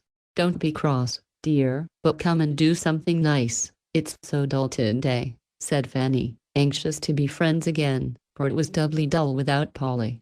Can't, I am busy. You always are busy. I never saw such a girl. What in the world do you find to do all the time? Asked Fanny, watching with interest the set of the little red merino frock Polly was putting onto her doll. Lots of things, but I like to be lazy sometimes as much as you do. Just lie on the sofa, and read fairy stories, or think about nothing. Would you have a white muslin apron or a black silk? Added Polly, surveying her work with satisfaction. Muslin, with pockets and tiny blue bows. I'll show you how. And forgetting her hate and contempt for dolls, down sat Fanny, soon getting as much absorbed as either of the others. The dull day brightened wonderfully after that, and the time flew pleasantly, as tongues and needles went together. Grandma peeped in, and smiled at the busy group, saying, "Sew away, my dears. Dollies are safe companions, and needlework an accomplishment that's sadly neglected nowadays. Small stitches, Maud, neat buttonholes, fan, cut carefully, Polly, and don't waste your cloth. Take pains, and the best needlewoman shall have a pretty bit of white satin for doll's bonnet." Fanny exerted herself, and won the prize, for Polly helped Maud, and neglected her own work, but she did not care much, for Mr. Shaw said, looking at the three bright faces at the tea table, "I guess Polly has been making sunshine for you today." "No, indeed, sir, I have not done anything, only dress Maud's doll." And Polly did not think she had done much, but it was one of the little things which are always waiting to be done in this world of ours, where rainy days come so often, where spirits get out of tune, and duty won't go hand in hand with pleasure. Little things of this sort are especially good work for little people. A kind little thought, an unselfish little act, a cheery little word, are so sweet and comfortable that no one can fail to feel their beauty and love the giver, no matter how small they are. Mothers do a deal of this sort of thing, unseen, unthanked, but felt and remembered long afterward, and never lost. For this is the simple magic that binds hearts together and keeps home happy. Polly had learned this secret. She loved to do the little things that others did not see, or were too busy to stop for.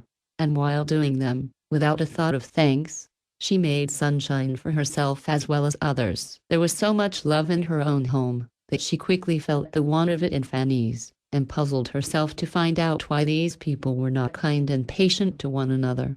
She did not try to settle the question, but did her best to love and serve and bear with each, and the goodwill, the gentle heart, the helpful ways and simple manners of our Polly made her dear to everyone, for these virtues, even in a little child, are lovely and attractive. Mr. Shaw was very kind to her, for he liked her modest, respectful manners, and Polly was so grateful for his many favors, that she soon forgot her fear, and showed her affection in all sorts of confiding little ways, which pleased him extremely. She used to walk across the park with him when he went to his office in the morning, talking busily all the way, and saying goodbye with a nod and a smile when they parted at the great gate. At first, Mr. Shaw did not care much about it, but soon he missed her if she did not come, and found that something fresh and pleasant seemed to brighten all his day. If a small, gray-coated figure, with an intelligent face, a merry voice, and a little hand slipped confidingly into his, went with him through the wintry park. Coming home late, he liked to see a curly, brown head watching at the window, to find his slippers ready, his paper in its place, and a pair of willing feet, eager to wait upon him. "I wish my Fanny was more like her," he often said to himself, as he watched the girls, while they thought him deep in politics or the state of the money market. Poor Mr. Shaw had been so busy getting rich, that he had not found time to teach his children to love him. He was more at leisure now, and as his boy and girls grew up, he missed something. Polly was unconsciously showing him what it was, and making child love so sweet, that he felt he could not do without it any more, yet did not quite know how to win the confidence of the children, who had always found him busy, indifferent, and absent-minded. As the girls were going to bed one night, Polly kissed Grandma, as usual, and Fanny laughed at her, saying, "What a baby you are." "We are too old for such things now." "I don't think people ever are too old to kiss their fathers and mothers," was the quick answer. "Right, my little Polly." And Mr. Shaw stretched out his hand to her with such a kindly look, that Fanny stared surprised, and then said, shyly, "I thought you did not care about it, father." "I do, my dear." And Mr. Shaw put out the other hand to Fanny, who gave him a daughterly kiss, quite forgetting everything but the tender feeling that sprung up in her heart at the renewal of the childish custom which we never need outgrow. Mrs. Shaw was a nervous, fussy invalid, who wanted something every 5 minutes, so Polly found plenty of small things to do for her and did them so cheerfully, that the poor lady loved to have the quiet, helpful child near, to wait upon her, read to her, run errands, or hand the 7 different shawls which were continually being put on or off.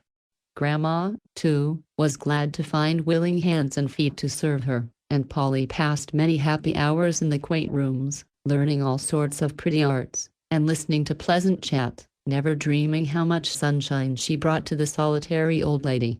Tom was Polly's rock-ahead for a long time, because he was always breaking out in a new place, and one never knew where to find him. He tormented yet amused her, was kind one day, and a bear the next. At times she fancied he was never going to be bad again, and the next thing she knew he was deep in mischief, and hooted at the idea of repentance and reformation. Polly gave him up as a hard case, but was so in the habit of helping anyone who seemed in trouble, that she was good to him simply because she could not help it.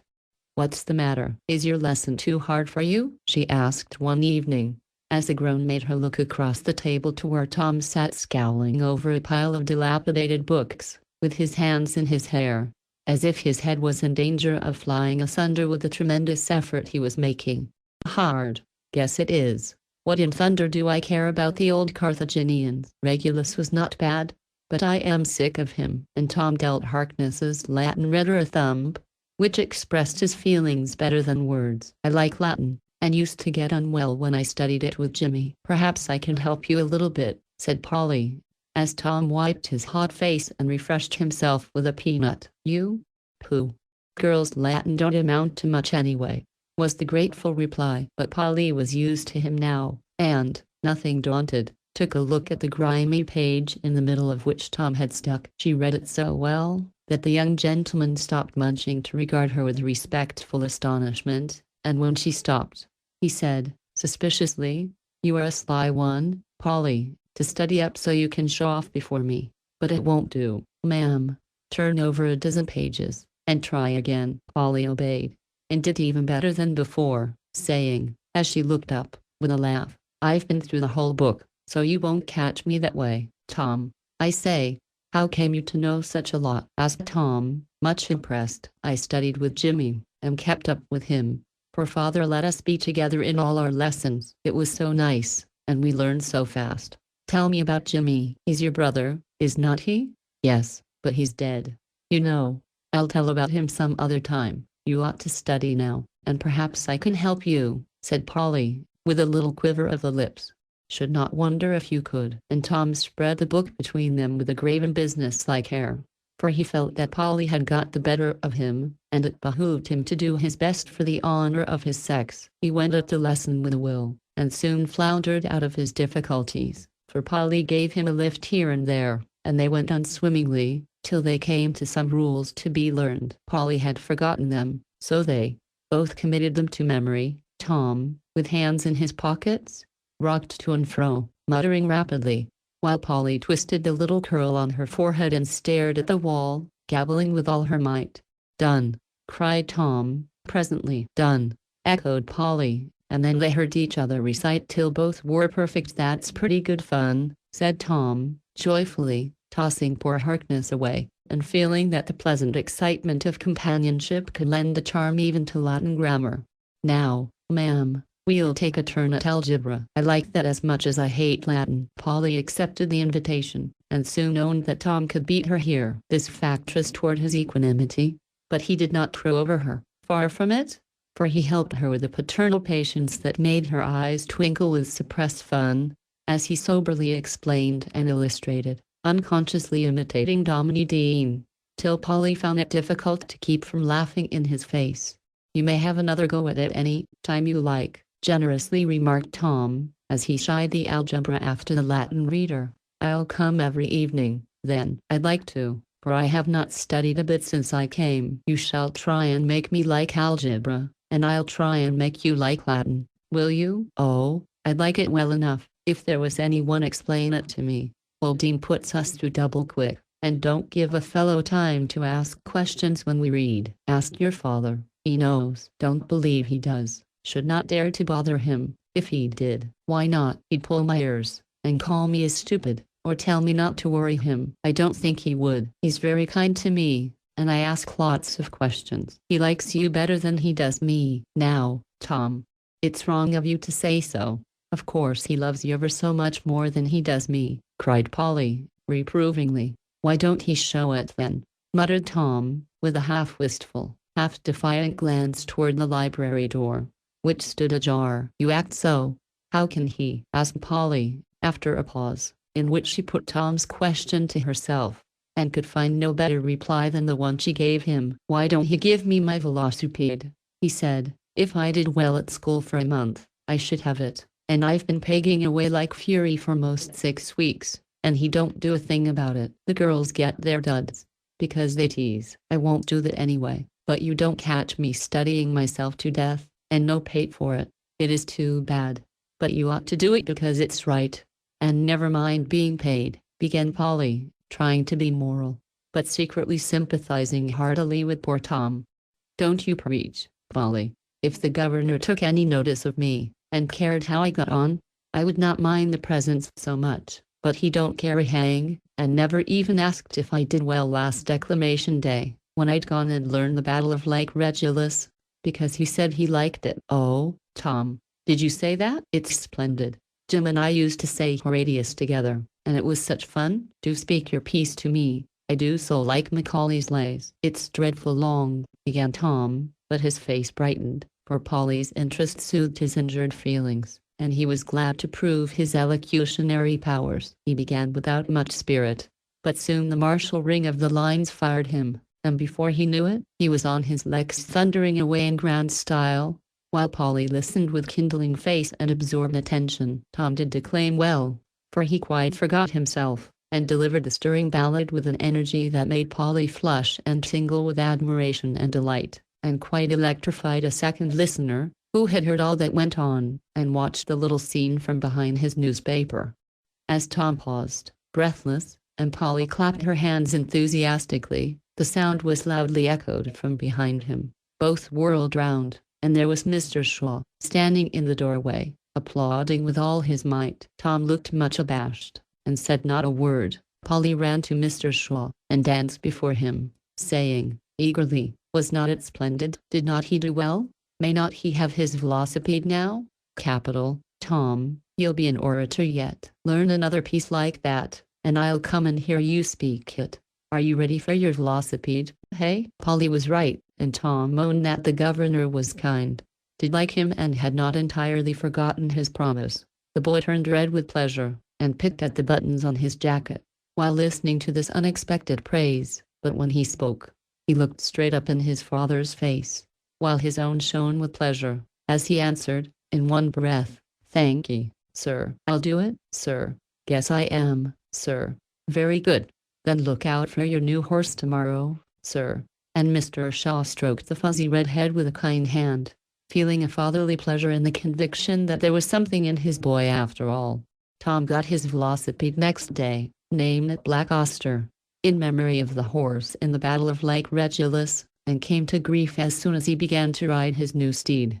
Come out and see me go it, whispered Tom to Polly, after 3 days' practice in the street, for he had already learned to ride in the ring.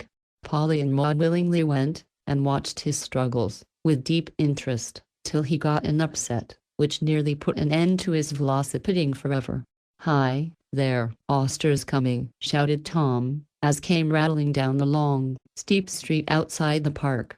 They stepped aside, and he whisked by, arms and legs going like mad, with the general appearance of a runaway engine. It would have been a triumphant descent, if the big dog had not bounced suddenly through one of the openings, and sent the whole concern helter-skelter into the gutter. Polly laughed as she ran to view the ruin, for Tom lay flat on his back with the velocipede atop him, while the big dog barked wildly, and his master scolded him for his awkwardness.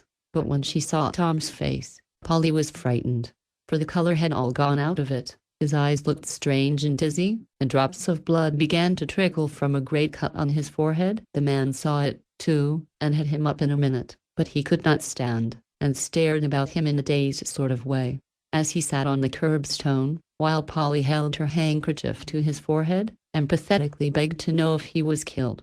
Don't scare mother, I am all right. Got upset, did not I? He asked, presently, eyeing the prostrate velocipede with more anxiety about its damages than his own. I knew you'd hurt yourself with that horrid thing. Just let it be, and come home, for your head bleeds dreadfully, and everybody is looking at us, whispered Polly, trying to tie the little handkerchief over the ugly cut. Come on, then, Joe. How queer my head feels. Give us a boost, please. Stop howling, Maud, and come home. You bring the machine, and I'll pay you, Pat.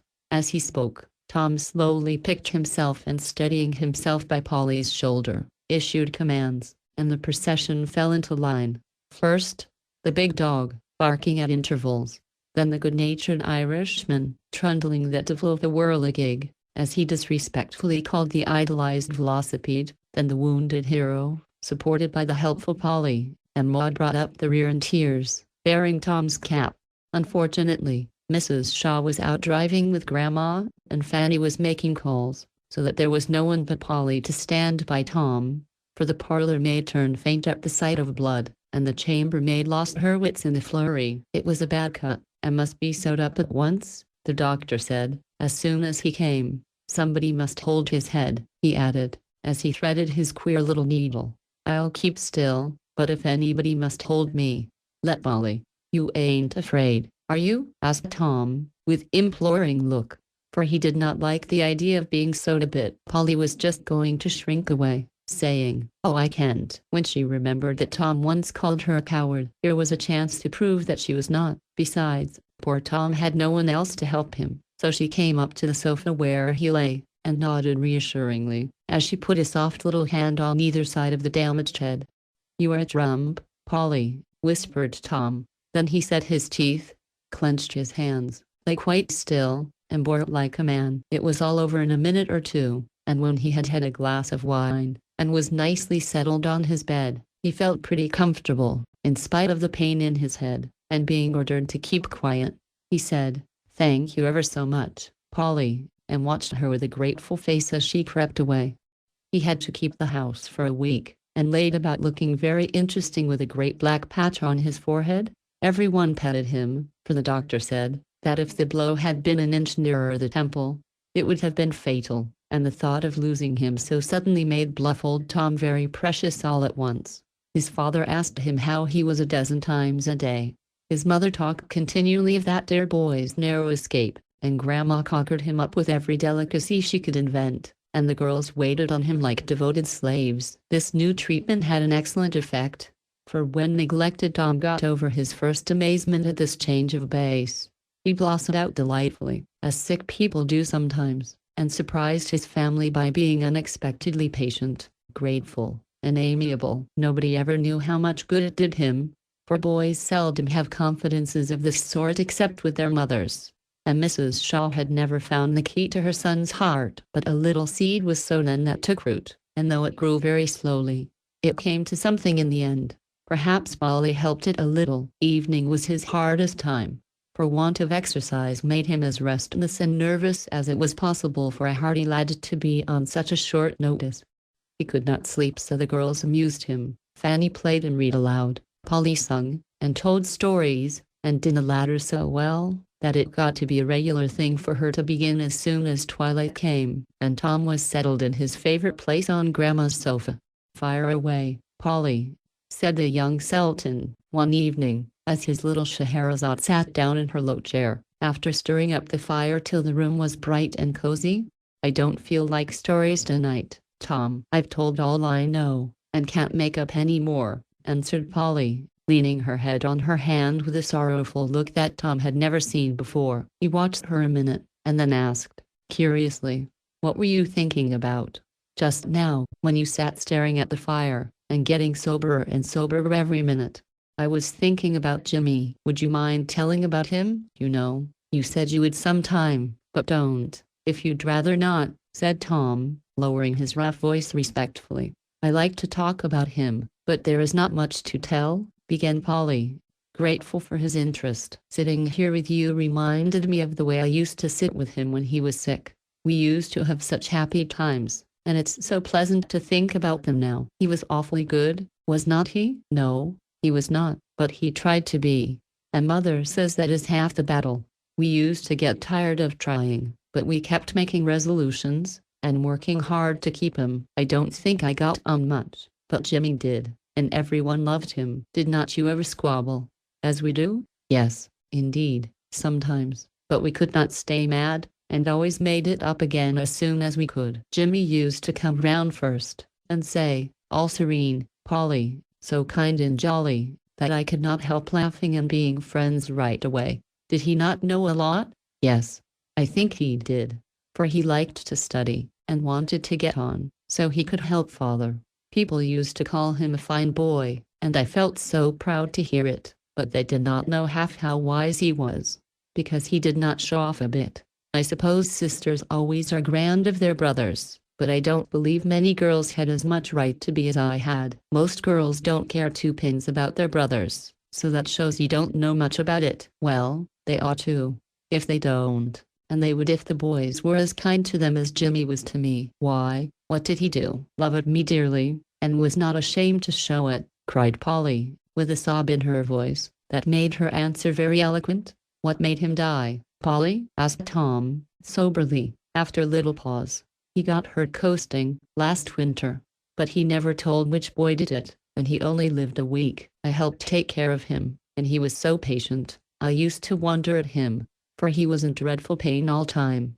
He gave me his books, and his dog, and his speckled hens, and his big knife, and said, "Goodbye, Polly," and kissed me the last thing, and then, "Oh, Jimmy, Jimmy, if he only could come back." Poor Polly's eyes had been getting fuller and fuller, lips trembling more and more, as she went on. When she came to that goodbye, she could not get any further, but covered up her face, and cried as her heart would break. Tom was full of sympathy, but did not know how to show it, so he sat shaking up the camphor bottle, and trying to think of something proper and comfortable to say, when Fanny came to the rescue, and cuddled Polly in her arms, with soothing little pats and whispers and kisses, till the tears stopped, and Polly said, she did not mean to, and would not any more. "I've been thinking about my dear boy all the evening, for Tom reminds me of him," she added, with a sigh. "Me?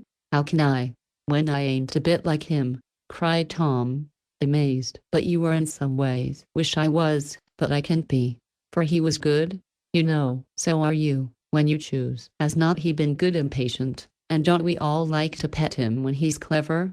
"Fan," said Polly, whose heart was still aching for her brother, and ready for his sake to find virtues even in tormenting Tom. "Yes, I don't know the boy lately, but he'll be as bad as ever when he's well," returned Fanny, who had not much faith in sickbed repentance.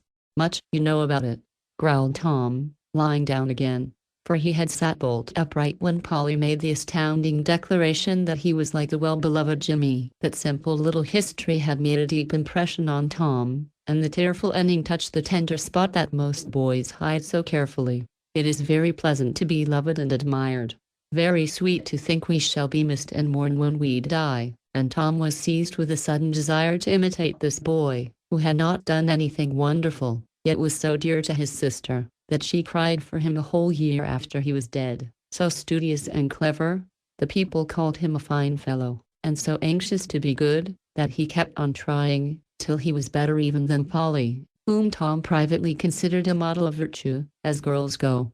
"I just wish I had a sister like you," he broke out, all of a sudden. "And I just wish I had a brother like Jim," cried Fanny, for she felt the reproach in Tom's words, and knew she deserved it. "I should not think you'd envy anybody, for you've got one another," said Polly, with such a wistful look, that it suddenly set Tom and Fanny to wondering why they did not have better times together, and enjoy themselves, as Polly and Jim did. "Fan don't care for anybody but herself," said Tom. "Tom is such a bear," retorted Fanny. "I would not say such things, for if anything should happen to either of you, the other one would feel so sorry. Every cross word I ever said to Jimmy comes back now, and makes me wish I had not." 2 great tears rolled down Polly's cheeks, and were quietly wiped away, but I think they watered that sweet sentiment, called fraternal love, which till now had been neglected in the hearts of this brother and sister. They did not say anything then, or make any plans, or confess any faults, but when they parted for the night, Fanny gave the wounded head a gentle pat. Tom never would have forgiven her if she had kissed him, and said, in a whisper, "I hope you'll have a good sleep, Tommy, dear." And Tom nodded back at her, with a hearty "Same to you, Fan." That was all, but it meant a good deal, for the voices were kind, and the eyes met full of that affection which makes words of little consequence. Polly saw it, and though she did not know that she had made the sunshine, it shone back upon her so pleasantly, that she fell happily asleep, though her Jimmy was not there to say good night. Chapter 5 Scrapes. After being unusually good, children are apt to turn short round and refresh themselves by acting like Sancho. For a week after Tom's mishap, the young folks were quite angelic, so much so that Grandma said she was afraid something was going to happen to them. The dear old lady need not have felt anxious, for such excessive virtue does not last long enough to lead to translation, except with little prigs in the goody story books. And no sooner was Tom on his legs again, when the whole party went astray, and much tribulation was the consequence. It all began with Polly's stupidity, as Fan said afterward. Just as Polly ran down to meet Mr. Shaw one evening, and was helping him off with his coat, the bell rang, and a fine bouquet of hothouse flowers was left in Polly's hands, for she never could learn city ways, and opened the door herself. "Hey, What's this? My little Polly is beginning early, after all, said Mr. Shaw, laughing, as he watched the girl's face dimple and flush, as she smelt the lovely nosegay, and glanced at a note half hidden in the heliotrope. Now, if Polly had not been stupid, as Fan said, she would have had her wits about her, and let it pass. But, you see, Polly was an honest little soul, and it never occurred to her that there was any need of concealment, so she answered in her straightforward way, "Oh, they ain't for me, sir. They are for Fan, from Mr. Frank. I guess she'll be so pleased. That puppy sends her things of this sort, does he?"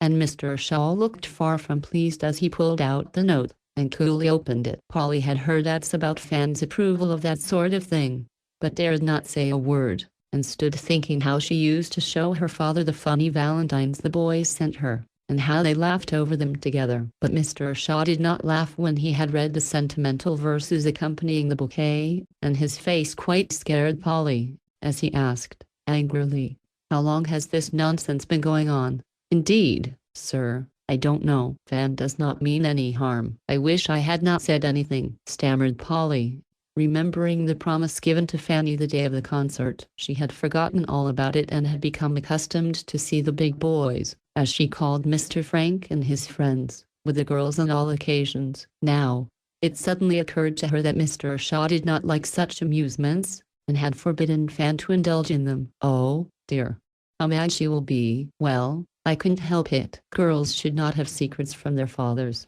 Then there would not be any fuss," thought Polly, as she watched Mr. Shaw twist up the pink note and poke it back among the flowers which he took from her, saying, shortly, "Send Fanny to me in the library." "Now you've done it, you stupid thing," cried Fanny, both angry and dismayed, when Polly delivered the message. "Why, what else could I do?" asked Polly, much disturbed. "Let him think the bouquet was for you. Then there's have been no trouble. But that would have been doing a lie, which is most as bad as telling one. Don't be a goose. You have got me into a scrape, and you ought to help me out." "I will if I can, but I won't tell lies for anybody," cried Polly, getting excited. "Nobody wants you to just hold your tongue, and let me manage."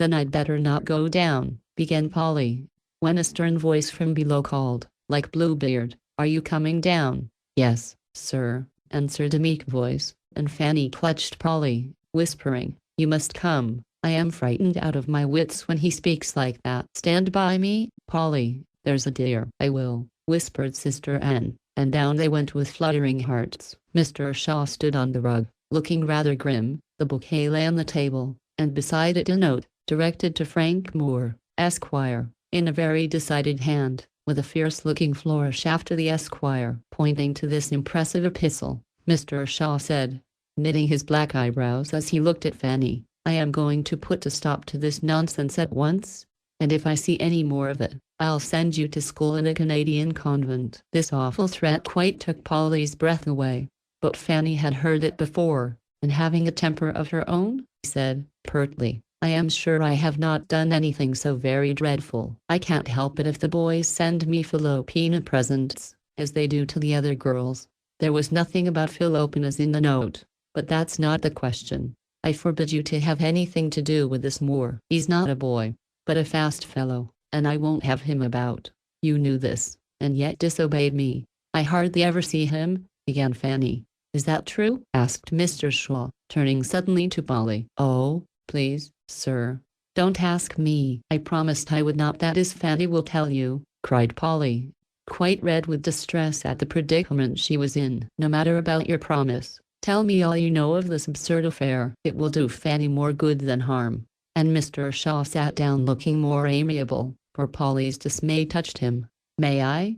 she whispered to Fanny. "I don't care," answered Fan, looking both angry and ashamed, as she stood sullenly tying knots in her handkerchief. So Polly told, with much reluctance and much questioning, all she knew of the walks, the lunches, the meetings, and the notes. It was not much, and evidently less serious than Mr. Shaw expected, for, as he listened, his eyebrows smoothed themselves out, and more than once his lips twitched as if he wanted to laugh, for after all, it was rather comical to see how the young people aped their elders, playing the new-fashioned game, quite unconscious of its real beauty, power, and sacredness. "Oh, Please, sir, don't blame Fan much, for she truly is not half as silly as Trix and the other girls. She would not go sleigh riding, though Mr. Frank teased, and she wanted to ever so much. She's sorry, I know, and won't forget what you say any more. If you'll forgive her this once, cried Polly, very earnestly, when the foolish little story was told. I don't see how I can help it, when you plead so well for her. Come here, Fan, and mind this one thing, drop all this nonsense, and attend to your books, or off you go, and Canada is no joke in winter time, let me tell you. As he spoke, Mr. Shaw stroked his sulky daughter's cheek, hoping to see some sign of regret, but Fanny felt injured, and would not show that she was sorry, so she only said, pettishly, I suppose I can have my flowers, now the fuss is over. They are going straight back where they came from, with a line from me, which will keep that puppy from ever sending you any more. Ringing the bell, Mr. Shaw dispatched the unfortunate posy, and then turned to Polly, saying, kindly but gravely, set this silly child of mine a good example and do your best for her, won't you? Me? What can I do, sir? Asked Polly, looking ready, but quite ignorant how to begin. Make her as like yourself as possible, my dear. Nothing would please me better. Now go, and let us hear no more of this folly. They went without a word, and Mr. Shaw heard no more of the affair, but poor Polly did. For Fan scolded her, till Polly thought seriously of packing up and going home next day. I really have not the heart to relate the dreadful lectures she got, the snubs she suffered, or the cold shoulders turned upon her for several days after this. Polly's heart was full, but she told no one, and bore her trouble silently, feeling her friend's ingratitude and injustice deeply. Tom found out what the matter was, and sided with Polly, which proceeding led to scrape number 2. Where's Fan? Asked the young gentleman, strolling into his sister's room, where Polly lay on the sofa, trying to forget her troubles in an interesting book. Downstairs, seeing company. Why did not you go, too? I don't like Trix, and I don't know her fine New York friends. Don't want to, neither. Why don't you say, not polite? Who cares? I say, Polly, come and have some fun? I'd rather read. That is not polite. Polly laughed, and turned a page. Tom whistled a minute, then sighed deeply, and put his hand to his forehead, which the black plaster still adorned. Does your head ache? Asked Polly. Awfully. Better lie down, then. Can't, I am fidgeting. And want to be amused, as Pug says. Just wait till I finish my chapter, and then I'll come, said pitiful Polly. All right, returned the perjured boy, who had discovered that a broken head was sometimes more useful than a whole one, and exulting in his base stratagem, he roved about the room, till Fan's bureau arrested him. It was covered with all sorts of finery, for she had dressed in a hurry, and left everything topsy-turvy. A well-conducted boy would have let things alone, or a moral brother would have put things to rights. Being neither, Tom rummaged to his heart's content, till Fan's drawers looked as if someone had been making hay in them. He tried the effect of earrings, ribbons, and collars, wound up the watch, though it was not time, burned his inquisitive nose with smelling salts, deluged his grimy handkerchief with Fan's best cologne, anointed his curly crop with her hair oil, powdered his face with her violet powder, and finished off by pinning on a bunch of false ringlets, which Fanny tried to keep a profound secret. The ravages committed by this bad boy are beyond the power of language to describe, as he reveled in the interesting drawers, boxes, and cases, which held his sister's treasures. When the curls had been put on, with much pricking of fingers, and a blue ribbon added, La Fan, he surveyed himself with satisfaction, and considered the effect so fine, that he was inspired to try a still greater metamorphosis. The dress Fan had taken off lay on a chair, and into it got Tom, chuckling with suppressed laughter, for Polly was absorbed, and the bed curtains hid his iniquity. Fan's best velvet jacket and hat, ermine muff, and a sofa pillow for pannier, finished off the costume, and tripping along with elbows out, Tom appeared before the amazed Polly just as the chapter ended. She enjoyed the joke so heartily, that Tom forgot consequences, and proposed going down into the parlor to surprise the girls. Goodness, no, Fanny never would forgive us if you showed her curls and things to those people. There are gentlemen among them, and it would not be proper, said Polly, alarmed at the idea. All the more fun. Fan has not treated you well, and it will serve her right if you introduce me as your dear friend, Miss Shaw. Come on, it will be a jolly lark. I would not for the world. It would be so mean. Take 'em off, Tom, and I'll play anything else you like. I ain't going to dress up for nothing. I look so lovely. Someone must admire me. Take me down, Polly, and see if they don't call me a sweet creature. Tom looked so unutterably ridiculous as he tossed his curls and pranced, that Polly went off into another gale of merriment. But even while she laughed, she resolved not to let him mortify his sister. Now, then, get out of the way if you won't come. I am going down, said Tom. No, you're not. How will you help it, Miss Prim? So. And Polly locked the door, put the key in her pocket, and nodded at him defiantly. Tom was a pepper pot as to temper, and anything like opposition always had a bad effect. Forgetting his costume, he strode up to Polly, saying, with a threatening wag of the head, "None of that. I won't stand it. Promise not to plague Fan, and I'll let you out." "Won't promise anything. Give me that key, or I'll make you." "Now, Tom, don't be savage. I only want to keep you out of a scrape.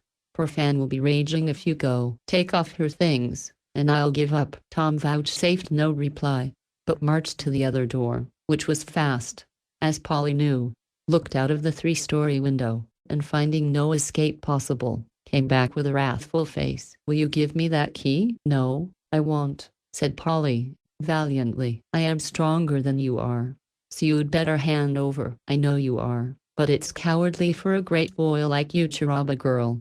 I don't want to hurt you, but, by George, I won't stand this." Tom paused as Polly spoke, evidently ashamed of himself, but his temper was up, and he would not give in. If Polly had cried a little just here, he would have yielded. Unfortunately she giggled, for Tom's fierce attitude was such a funny contrast to his dress that she could not help it. That settled the matter. No girl that ever lived should giggle at him, much less lock him up like a small child. Without a word, he made a grab at Polly's arm, for the hand holding the key was still in her pocket. With her other hand she clutched her frock, and for a minute held on stoutly. But Tom's strong fingers were irresistible. Rip went the pocket, out came the hand, and with a cry of pain from Polly, the key fell on the floor. "It's your own fault if you're hurt." "I did not mean to," muttered Tom, as he hastily departed, leaving Polly to groan over her sprained wrist. He went down, but not into the parlor, for somehow the joke seemed to have lost its relish. So he made the girls in the kitchen laugh, and then crept up the back way, hoping to make it all right with Polly. But she had gone to Grandma's room, for, though the old lady was out, it seemed the refuge. He had just time to get things in order, when Fanny came up, crosser than ever, for Trix had been telling her of all sorts of fun in which she might have had a share, if Polly had held her tongue. "Where is she?" asked Fan, wishing to vent her vexation on her friend. "Moping in her room, I suppose," replied Tom, who was discovered reading studiously. Now, while this had been happening, Maud had been getting into hot water also, for when her maid left her, to see a friend below, Miss Maud paraded into Polly's room, and solaced herself with mischief. In an evil hour Polly had let her play boat in her big trunk, which stood empty. Since then Polly had stored some of her most private treasures in the upper tray, so that she might feel sure they were safe from all eyes. She had forgotten to lock the trunk, and when Maud raised the lid to begin her voyage, several objects of interest met her eyes. She was deep in her researches when Fan came in and looked over her shoulder, feeling too cross with Polly to chide Maud. As Polly had no money for presents, she had exerted her ingenuity to devise all sorts of gifts, hoping by quantity to atone for any shortcomings in quality. Some of her attempts were successful, others were failures, but she kept them all, fine or funny, knowing the children at home would enjoy anything new. Some of Maud's cast-off toys had been neatly mended for Kitty, some of Fan's old ribbons and laces were converted into doll's finery, and Tom's little figures, whittled out of wood in idle minutes, were laid away to show Will what could be done with a knife. "What rubbish," said Fanny. "Queer girl, is not she?" added Tom, who had followed to see what was going on. "Don't you laugh at Polly's things. She makes nicer dolls than you, Fan, and she can white and war ever so much better than Tom," cried Maud. "How do you know?" "I never saw her draw," said Tom. "Here's a book with lots of pictures in it. I can't read the whiting, but the pictures are so funny." eager to display her friend's accomplishments. Maud pulled out a fat little book, marked Polly's journal, and spread it in her lap. "Only the pictures. No harm in taking a look at 'em," said Tom. "Just one peep," answered Fanny, and the next minute both were laughing at a droll sketch of Tom in the gutter, with the big dog howling over him, and the velocipede running away. Very rough and faulty, but so funny that it was evident Polly's sense of humor was strong. A few pages farther back came Fanny and Mr. Frank, caricatured, then Grandma, carefully done, Tom reciting his battle piece, Mr. Shaw and Polly in the park, Maud being borne away by Katie, and all the schoolgirls turned into ridicule with an unsparing hand. "Sly little puss, to make fun of us behind our backs," said Fan, rather nettled by Polly's quiet retaliation for many slights from herself and friends. "She does draw well," said Tom, looking critically at the sketch of the boy with a pleasant face, round whom Polly had drawn rays like the sun, and under which was written, "My dear Jimmy, you would not admire her, if you knew what she wrote here about you," said Fanny, whose eyes had strayed to the written page opposite, and lingered there long enough to read something that excited her curiosity. "What is it?" asked Tom, forgetting his honorable resolves for a minute. "She says, I try to like Tom, and when he is pleasant we do very well. But he don't stay so long. He gets cross and rough, and disrespectful to his father and mother, and plagues us girls, and is so horrid I almost hate him. It's very wrong, but I can't help it." "How do you like that?" asked Fanny. "Go ahead, and see how she comes down on you, ma'am," retorted Tom, who had read on a bit. "Does she?" And Fanny continued, rapidly, "As for Fan, I don't think we can be friends any more, for she told her father a lie, and won't forgive me for not doing so too. I used to think her a very fine girl, but I don't now. If she would be as she was when I first knew her, I should love her just the same, but she is not kind to me, and though she is always talking about politeness, I don't think it is polite to treat company as she does me.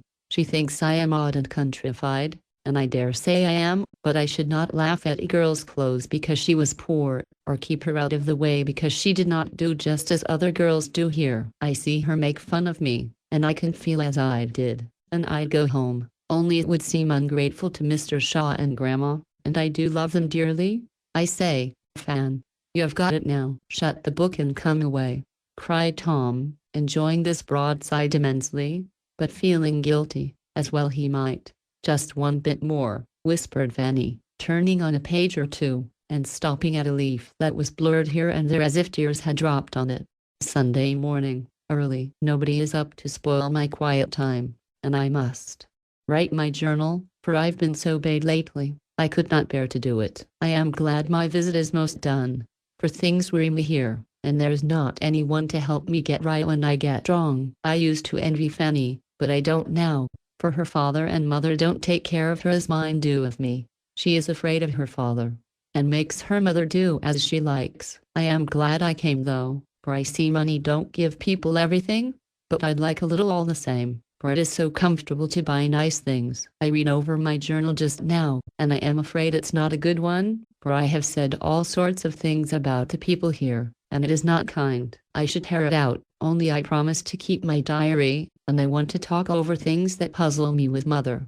I see now that it is my fault a good deal, for I have not been half as patient and pleasant as I ought to be. I will truly try for the rest of the time, and be as good and grateful as I can, for I want them to like me, though I am only an old-fashioned country girl."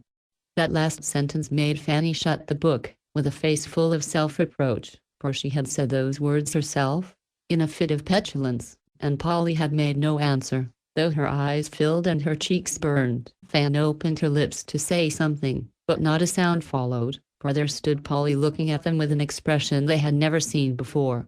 "What are you doing with my things?" she demanded, in a low tone, while her eyes kindled and her color changed. "Maud showed us a book she found, and we were just looking at the pictures," began Fanny, dropping it as if it burned her fingers, "and reading my journal, and laughing at my presents, and then putting the blame on Maud. It's the meanest thing I ever saw, and I'll never forgive you as long as I live," Polly said, this all in one indignant breath, and then, as if afraid of saying too much, ran out of the room with such a look of mingled contempt, grief, and anger, that the three culprits stood dumb with shame. Tom had not even a whistle at his command. Maud was so scared at gentle Polly's outbreak that she sat as still as a mouse, while Fanny, conscience-stricken, laid back the poor little presents with a respectful hand, for somehow the thought of Polly's poverty came over her as it never had done before, and these odds and ends, so carefully treasured up for those at home, touched Fanny, and grew beautiful in her eyes. As she laid by the little book, the confessions in it reproached her more sharply than any words Polly could have spoken, for she had laughed at her friend, had slighted her sometimes, and been unforgiving for an innocent offense. That last page, where Polly took the blame on herself, and promised to truly try to be more kind and patient, went to Fanny's heart, melting all the coldness away, and she could only lay her head on the trunk, sobbing. It was not Polly's fault, it was all mine. Tom, still red with shame at being caught in such a scrape, left Fanny to her tears, and went manfully away to find the injured Polly, and confess his manifold transgressions. But Polly could not be found. He searched high and low in every room, yet no sign of the girl appeared, and Tom began to get anxious. She can have run away home, can she? He said to himself, as he paused before the hat tree. There was the little round hat, and Tom gave it a remorseful smooth, remembering how many times he had tweaked it half off, or poked it over poor Polly's eyes. Maybe she's gone down to the office to tell Pa. He is not a bit like her, though. Anyway, I'll take a look round the corner. Eager to get his boots, Tom pulled open the door of a dark closet under the stairs, and nearly tumbled over backward with surprise, for there, on the floor, with her head pillowed on a pair of rubbers, lay Polly in an attitude of despair. This mournful spectacle sent Tom's penitent speech straight out of his head, and with an astonished hello, he stood and stared in impressive silence. Polly was not crying, and lay so still, that Tom began to think she might be in a fit or a faint, and bent anxiously down to inspect the pathetic bunch. A glimpse of wet eyelashes, a round cheek redder than usual, and lips parted by quick breathing, relieved his mind upon that point. So, taking courage, he sat down on the boot-jack, and begged pardon like a man. Now, Polly was very angry, and I think she had a right to be, but she was not resentful, and after the first flash was over, she soon began to feel better about it. It was not easy to forgive, but, as she listened to Tom's honest voice, getting gruff with remorse now and then, she could not harden her heart against him, or refuse to make up when he so frankly owned that it was confounded mean to read her book that way. She liked his coming and begging pardon at once. It was a handsome thing to do. She appreciated it, and forgave him in her heart some time before she did with her lips. For, to tell the truth, Polly had a spice of girlish malice, and rather liked to see domineering Tom eat humble pie, just enough to do him good. You know, she felt that atonement was proper, and considered it no more than just that Fan should drench a handkerchief or two with repentant tears, and that Tom should sit on a very uncomfortable seat and call himself hard names for 5 or 10 minutes before she relented. Come, now, do say a word to a fellow. I am getting the worst of it. Anyway, for there's Fan, crying her eyes out upstairs, and here are you stowed away in a dark closet as dumb as a fish, and nobody but me to bring you both round. I'd have cut over to the Smythes and got my home to fix things, only it looked like backing out of the scrape. So I did not, said Tom, as a last appeal. Polly was glad to hear that Fan was crying. It would do her good, but she could not help softening to Tom, who did seem in a predicament between two weeping damsels. A little smile began to dimple the cheek that was not hidden, and then a hand came slowly out from under the curly head, and what was stretched toward him silently. Tom was just going to give it a hearty shake, when he saw a red mark on the wrist, and knew what made it. His face changed, and he took the chubby hand so gently, that Polly peeped to see what it meant. Will you forgive that, too? He asked, in a whisper, stroking the red wrist. Yes, it don't hurt much now, and Polly drew her hand away, sorry he had seen it. I was a beast, that's what I was, said Tom, in a tone of great disgust. And just at that awkward minute down tumbled his father's old beaver over his head and face, putting a comical quencher on his self-reproaches. Of course, neither could help laughing at that, and when he emerged, Polly was sitting up, looking as much better for her shower as he did for his momentary eclipse. Fan feels dreadfully. Will you kiss and be friends, if I trot her down? Asked Tom, remembering his fellow sinner. I'll go to her. And Polly whisked out of the closet as suddenly as she had whisked in, leaving Tom sitting on the bootjack, with a radiant countenance. How the girls made it up no one ever knew, but after much talking and crying, kissing and laughing, the breach was healed, and peace declared. A slight haze still lingered in the air after the storm, for Fanny was very humble and tender that evening, Tom a trifle pensive, but distressingly polite, and Polly magnanimously friendly to everyone, for generous natures like to forgive, and Polly enjoyed the petting after the insult, like a very human girl. As she was brushing her hair at bedtime there came a tap on her door and, opening it, she beheld nothing but a tall black bottle, with a strip of red flannel tied round it like a cravat, and a cocked hat note on the cork. Inside were these lines, written in a sprawling hand with very black ink. Dear Polly, a piddle dock is first rate for sprains. You put a lot on the flannel and do up your wrist, and I guess it will be all right in the morning. Will you come Miss Laride tomorrow? I am awful sorry I hurt you. Tom. Chapter 6. Grandma. Where's Polly? Asked Fan one snowy afternoon, as she came into the dining room where Tom was reposing on the sofa with his boots in the air, absorbed in one of those delightful books in which boys are cast away on desert islands, where every known fruit, vegetable and flower is in its prime all the year round, or, the lost in boundless forests, where the young heroes have thrilling adventures, kill impossible beasts, and, when the author's invention gives out, suddenly find their way home, laden with tiger skins, tame buffaloes and other pleasing trophies of their prowess. Done no, was Tom's brief reply, for he was just escaping from an alligator of the largest size. Do put down that stupid book, and let's do something, said Fanny, after a listless stroll round the room. Hi, they've got him, was the only answer vouchsafed by the absorbed reader. Where's Polly? Asked Maud, joining the party with her hands full of paper dolls all suffering for ball dresses. To get along, and don't bother me, cried Tom, exasperated at the interruption. Then tell us where she is. I am sure you know, for she was down here a little while ago, said Fanny. Up in Grandma's room, maybe. Provoking thing. You knew it all the time, and did not tell? Just to plague us? Scolded Maud. But Tom was now underwater stabbing his alligator, and took no notice of the indignant departure of the young ladies. Polly's always poking up in Grandma's room. I don't see what fun there is in it, said Fanny as they went upstairs. Polly's a very queer girl, and Grandma pets her a great deal more than she does me, observed Maud, with an injured air.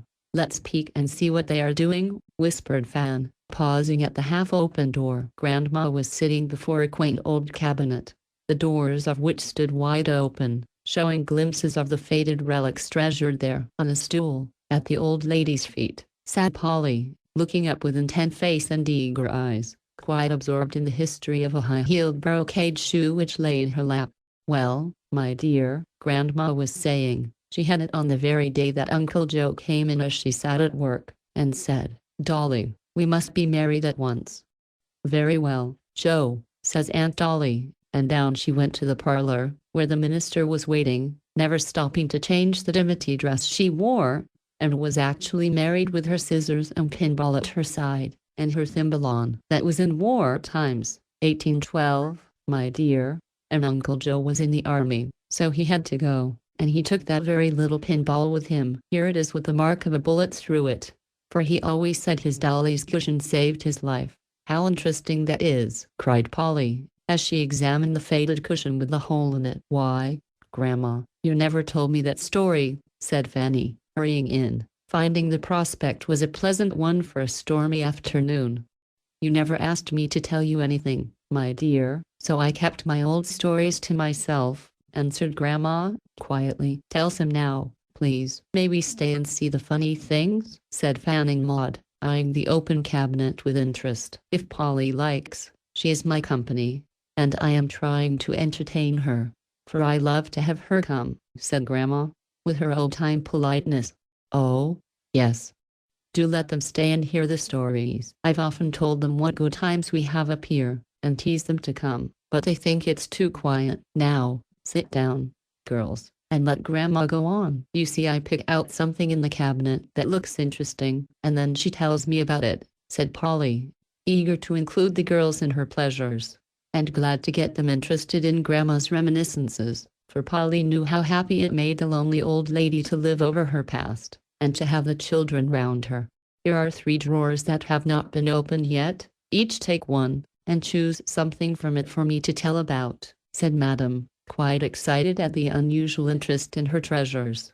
So the girls each opened a drawer and turned over the contents till they found something they wanted to know about. Maud was ready first, and holding up an oddly shaped linen bag, with a big blue F embroidered on it, demanded her story. Grandma smiled as she smoothed the old thing tenderly, and began her story with evident pleasure. "My sister Nellie and I went to visit an aunt of ours, when we were little girls, but we did not have a very good time, for she was extremely strict. One afternoon, when she had gone out to tea, and old Debbie, the maid, was asleep in her room, we sat on the doorstep, feeling homesick, and ready for anything to amuse us.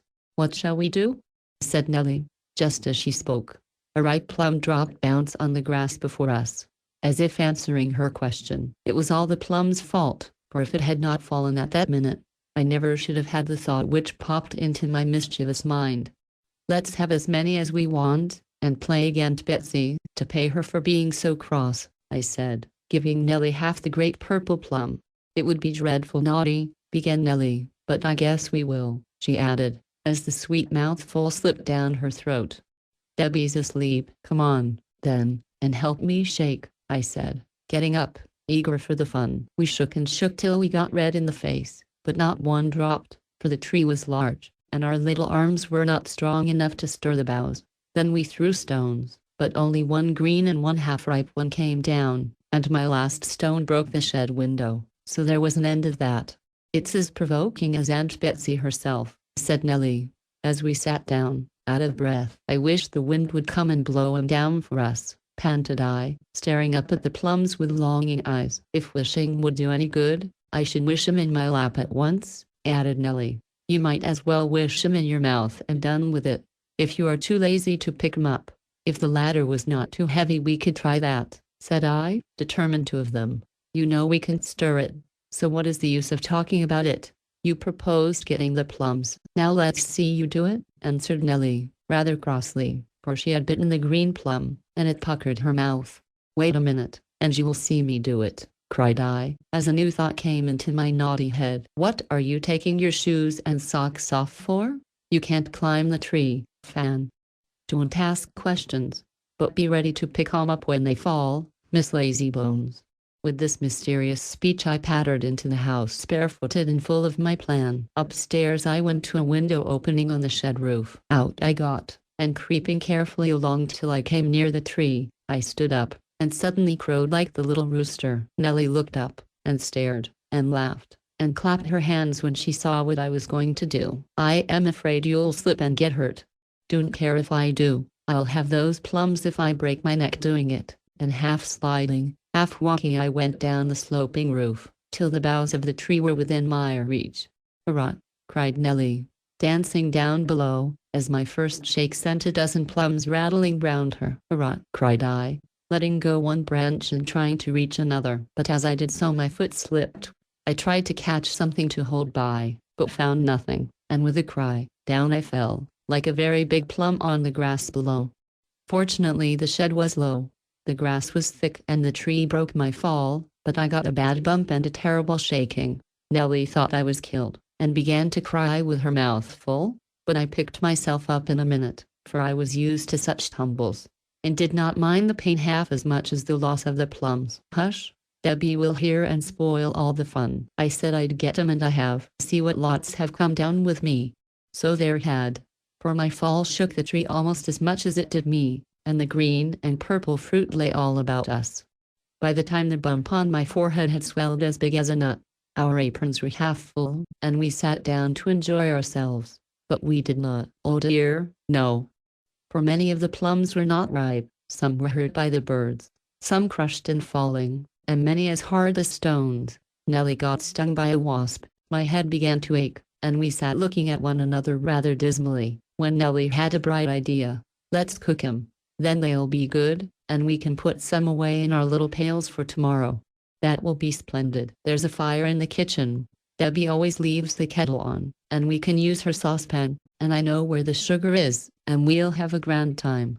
In we went, and fell to work very quietly. It was a large, open fireplace, with the coals nicely covered up, and the big kettle simmering on the hook. We raked open the fire, put on the saucepan, and in it the best of our plums, with water enough to spoil them, but we did not know that, and felt very important as we sat waiting for it to boil, each armed with a big spoon, while the sugar box stood between us ready to be used.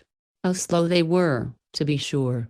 I never knew such obstinate things, for they would not soften, though they danced about in the boiling water, and bobbed against the cover as if they were doing their best. The sun began to get low. We were afraid Debbie would come down, and still those dreadful plums would not look like sauce. At last they began to burst. The water got a lovely purple. We put lots of sugar in, and kept tasting till our aprons and faces were red, and our lips burnt with the hot spoons. "There's too much juice," said Nellie, shaking her head wisely. "It ought to be thick and nice like Mama's." "I'll pour off some of the juice, and we can drink it," said I, feeling that I'd made a mistake in my cooking. So Nellie got a bowl, and I got a towel and lifted the big saucepan carefully off. It was heavy and hot, and I was a little afraid of it, but did not like to say so. Just as I began to pour, Debbie suddenly called from the top of the stairs, "Children, what under the sun are you doing?" It startled us both. Nellie dropped the bowl and ran. I dropped the saucepan and did not run, for a part of the hot juice splashed upon my bare feet and ankles, and made me scream with dreadful pain. Down rushed Debbie to find me dancing about the kitchen with a great bump on my forehead, a big spoon in my hand, and a pair of bright purple feet. The plums were lying all over the hearth, the saucepan in the middle of the room. The basin was broken, and the sugar swimming about as if the bowl had turned itself over trying to sweeten our mess for us. Debbie was very good to me, for she never stopped to scold, but laid me down on the old sofa, and bound up my poor little feet with oil and cotton wool. Nellie, seeing me lie white and weak, thought I was dying, and went over to the neighbors for Aunt Betsy, and burst in upon the old lady sitting primly at their tea, crying distractedly, "Oh, Aunt Betsy, come quick, for the saucepan fell off the shed, and Fan's feet are all boiled purple." Nobody laughed at this funny message, and Aunt Betsy ran all the way home with a muffin in her hand and her ball in her pocket, though the knitting was left behind. I suffered a great deal, but I was not sorry afterward, for I learned to love Aunt Betsy, who nursed me tenderly, and seemed to forget her strict ways in her anxiety for me. This bag was made for my special comfort, and hung on the sofa where I lay all those weary days, and kept it full of pretty patchwork, or, what I liked better, ginger nuts, and peppermint drops, to amuse me, though she did not approve of cosseting children up, any more than I do now. "I like that very well, and I wish I could have been there," was Maud's condescending remark, as she put back the little bag, after a careful peep inside, as if she hoped to find an ancient ginger nut, or a well-preserved peppermint drop still lingering in some corner. We had plums enough that autumn, but did not seem to care much about them, after all, for our prank became a household joke, and, for years, we never saw the fruit. But Nellie would look at me with a funny face, and whisper, "Purple stockings, Fan."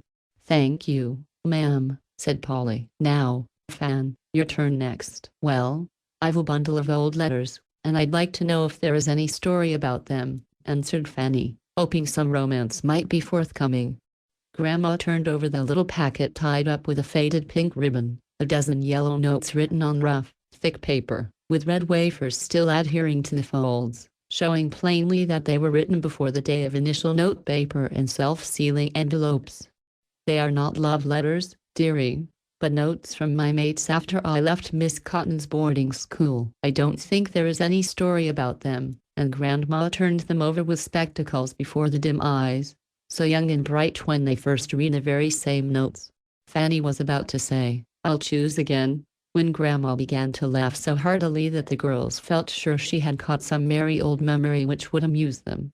"Bless my heart, I have not thought of that frolic this 40 years. Poor, dear, giddy Sally Pomeroy, and she's a great-grandmother now," cried the old lady, after reading one of the notes, and clearing the mist off her glasses. "Now, please tell about her. I know it's something funny to make you laugh so," said Polly and Fan together. "Well, it was droll, and I am glad I remembered it, for it's just the story to tell young things. It was years ago, began Grandma, briskly, and teachers were very much stricter than they are now. The girls at Miss Cotton's were not allowed lights in their rooms after 9 o'clock, never went out alone, and were expected to behave like models of propriety from morning till night. As you may imagine, 10 young girls, full of spirits and fun, found these rules hard to keep, and made up for good behavior in public by all sorts of frolics in private. Miss Cotton and her brother sat in the back parlor after school was over, and the young ladies were sent to bed. Mr. John was very deaf, and Miss Priscilla very nearsighted, two convenient afflictions for the girls on some occasions, but once they proved quite the reverse, as you shall hear. We had been very prim for a week, and our bottled-up spirits could no longer be contained, so we planned a revel after our own hearts, and set our wits to work to execute it. The first obstacle was surmounted in this way. As none of us could get out alone, we resolved to lower Sally from the window, for she was light and small, and very smart. With our combined pocket money she was to buy nuts and candy, cake and fruit, pie, and a candle, so that we might have a light. After Betsy took ours away as usual, we were to darken the window of the inner chamber, set a watch in the little entry, light up, and then for a good time. At 8 o'clock on the appointed evening, several of us professed great weariness, and went to our room, leaving the rest sewing virtuously with Miss Cotton, who read Hannah More's sacred dramas aloud, in a way that fitted the listeners for bed as well as a dose of opium would have done. I am sorry to say I was one of the ringleaders, and as soon as we got upstairs, produced the rope provided for the purpose, and invited Sally to be lowered. It was an old-fashioned house, sloping down behind, and the closet window chosen by us was not many feet from the ground. It was a summer evening, so that at 8 o'clock it was still light. But we are not afraid of being seen, for the street was a lonely one, and our only neighbors 2 old ladies, who put down their curtains at sunset, and never looked out till morning. Sally had been bribed by promises of as many goodies as she could eat, and being a regular madcap, she was ready for anything. Tying the rope round her waist she crept out, and we let her safely down, sent a big basket after her, and saw her slip round the comer in my big sunbonnet and another girl's shawl, so that she should not be recognized. Then we put our nightgowns over our dresses, and were laid peacefully in bed when Betsy came up, earlier than usual, for it was evident that Miss Cotton felt a little suspicious at our sudden weariness. For half an hour we lay laughing and whispering, as we waited for the signal from Sally. At last we heard a cricket chirp shrilly under the window, and flying up, saw a little figure below in the twilight. "Oh, quick, quick," cried Sally, panting with haste. "Draw up the basket and then get me in, for I saw Mr. Cotton in the market, and ran all the way home, so that I might get in before he came."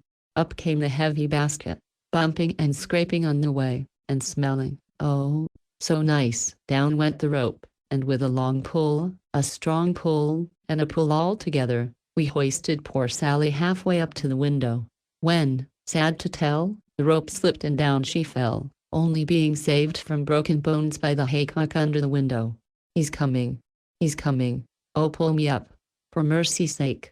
cried Sally, scrambling to her feet unhurt, but a good deal shaken. We saw a dark figure approaching, and dragged her in with more bumping and scraping, and embraced her with rapture, for we had just escaped being detected by Mr. John, whose eyes were as sharp as his ears were dull. We heard the front door shut, then a murmur of voices, and then Betsy's heavy step coming upstairs. Under the bed went the basket, and into the beds went the conspirators, and nothing could have been more decorous than the appearance of the room when Betsy popped her head in. Master's an old fidget to send me traveling up again, just because he fancied he saw something amiss at the window. Nothing but a curtain flapping, or a shadier, for the poor dears is sleeping like lambs. We heard her say this to herself, and a general titter agitated the white coverlets as she departed. Sally was in high feather at the success of her exploit, and danced about like an elf, as she put her nightgown on over her frock, braided her hair in funny little tails all over her head, and fastened the great red pincushion on her bosom for a breastpin in honor of the feast. The other girls went to their rooms as agreed upon, and all was soon dark and still upstairs, while Miss Cotton began to enjoy herself below, as she always did when her young charges were safely disposed of. Then ghosts began to walk, and the mice scuttled back to their holes in alarm. For white figures glided from room to room, till all were assembled in the little chamber. The watch was set at the entry door, the signal agreed upon, the candle lighted, and the feast spread forth upon a newspaper on the bed, with the coverlet arranged so that it could be whisked over the refreshments at a moment's notice. How good everything was, to be sure. I don't think I've eaten any pies since that had such a delicious flavor as those broken ones, eaten hastily, in that little oven of a room, with Sally making jokes and the others enjoying stolen sweets with true girlish relish. Of course it was very wicked, but I must tell the truth. We were just beginning on the cake when the loud scratching of a rat disturbed us. The signal. Fly. Run. Hide. Hush. Don't laugh, cried several voices, and we scuttled into bed as rapidly and noiselessly as possible, with our mouths and hands full. A long pause, broken by more scratching, but as no one came, we decided on sending to inquire what it meant. I went and found Mary, the picket guard, half asleep, and longing for her share of the feast. It was a real rat. I've not made a sound. To go and finish. I am tired of this, said Mary, slapping away at the mosquitoes. Back I hurried with the good news. Everyone flew up, briskly. We lighted the candle again, and returned to our revel. The refreshments were somewhat injured by Sally's bouncing in among them, but we did not care, and soon finished the cake. Now let's have the nuts, I said, groping for the paper bag. They are almonds and peanuts, so we can crack them with our teeth. Be sure you get the bag by the right end, said Sally. I know what I am about, and to show her that it was all right, I gave the bag a little shake, when out flew the nuts, rattling like a hailstorm all over the uncarpeted floor. Now you've done it, cried Sally, as Mary scratched like a mad rat, and a door creaked below, for Miss Cotton was not deaf. Such a flurry as we were in. Out went the candle, and each one rushed away with as much of the feast as she could seize in her haste. Sally dived into her bed, recklessly demolishing the last pie, and scattering the candy far and wide. Poor Mary was nearly caught, for Miss Cotton was quicker than Betsy, and our guard had to run for her life. Our room was the first, and what was in good order, though the two flushed faces on the pillows were rather suspicious. Miss Cotton stood staring about her, looking so funny, without her cap, that my bedfellow would have gone off in a fit of laughter, if I had not pinched her warningly. Young ladies, what is this unseemly noise? No answer from us but a faint snore. Miss Cotton marched into the next room, put the same question and received the same reply. In the third chamber lay Sally, and we trembled as the old lady went in. Sitting up, we peeped and listened breathlessly. Sarah, I command you to tell me what this all means. But Sally only sighed in her sleep, and muttered, wickedly, Ma, take me home. I am starved at Cotton's. Mercy on me. Is the child going to have a fever? Cried the old lady, who did not observe the telltale nuts at her feet. So dull, so strict. Oh, take me home, moaned Sally, tossing her arms and gurgling, like a naughty little gypsy. That last bit of acting upset the whole concern, for as she tossed her arms she showed the big red cushion on her breast. Nearsighted as she was, that ridiculous object could not escape Miss Cotton. Neither did the orange that rolled out from the pillow, nor the boots appearing at the foot of the bed. With sudden energy the old lady plucked off the cover, and there lay Sally with her hair dressed, l'autopsy, her absurd breastpin and her dusty boots, among papers of candy, bits of pie and cake, oranges and apples, and a candle upside down burning a hole in the sheet. At the sound of Miss Cotton's horrified exclamation Sally woke up, and began laughing so merrily that none of us could resist following her example, and the rooms rang with merriment for many minutes. I really don't know when we should have stopped if Sally had not got choked with the nut she had in her mouth, and so frightened us nearly out of our wits. What became of the things? And how were you punished? Asked Fan, in the middle of her laughter. The remains of the feast went to the pig, and we were kept on bread and water for 3 days. Did that cure you? Oh, dear, no. We had half a dozen other frolics that very summer, and although I cannot help laughing at the remembrance of this, you must not think, child, that I approve of such conduct, or excuse it. No, no, my dear, far from it. I call that a tip-top story. Drive on, Grandma, and tell one about boys, broke in a new voice. And there was Thomas Trite of a chair listening and laughing with all his might, for his book had come to an end, and he had joined the party unobserved.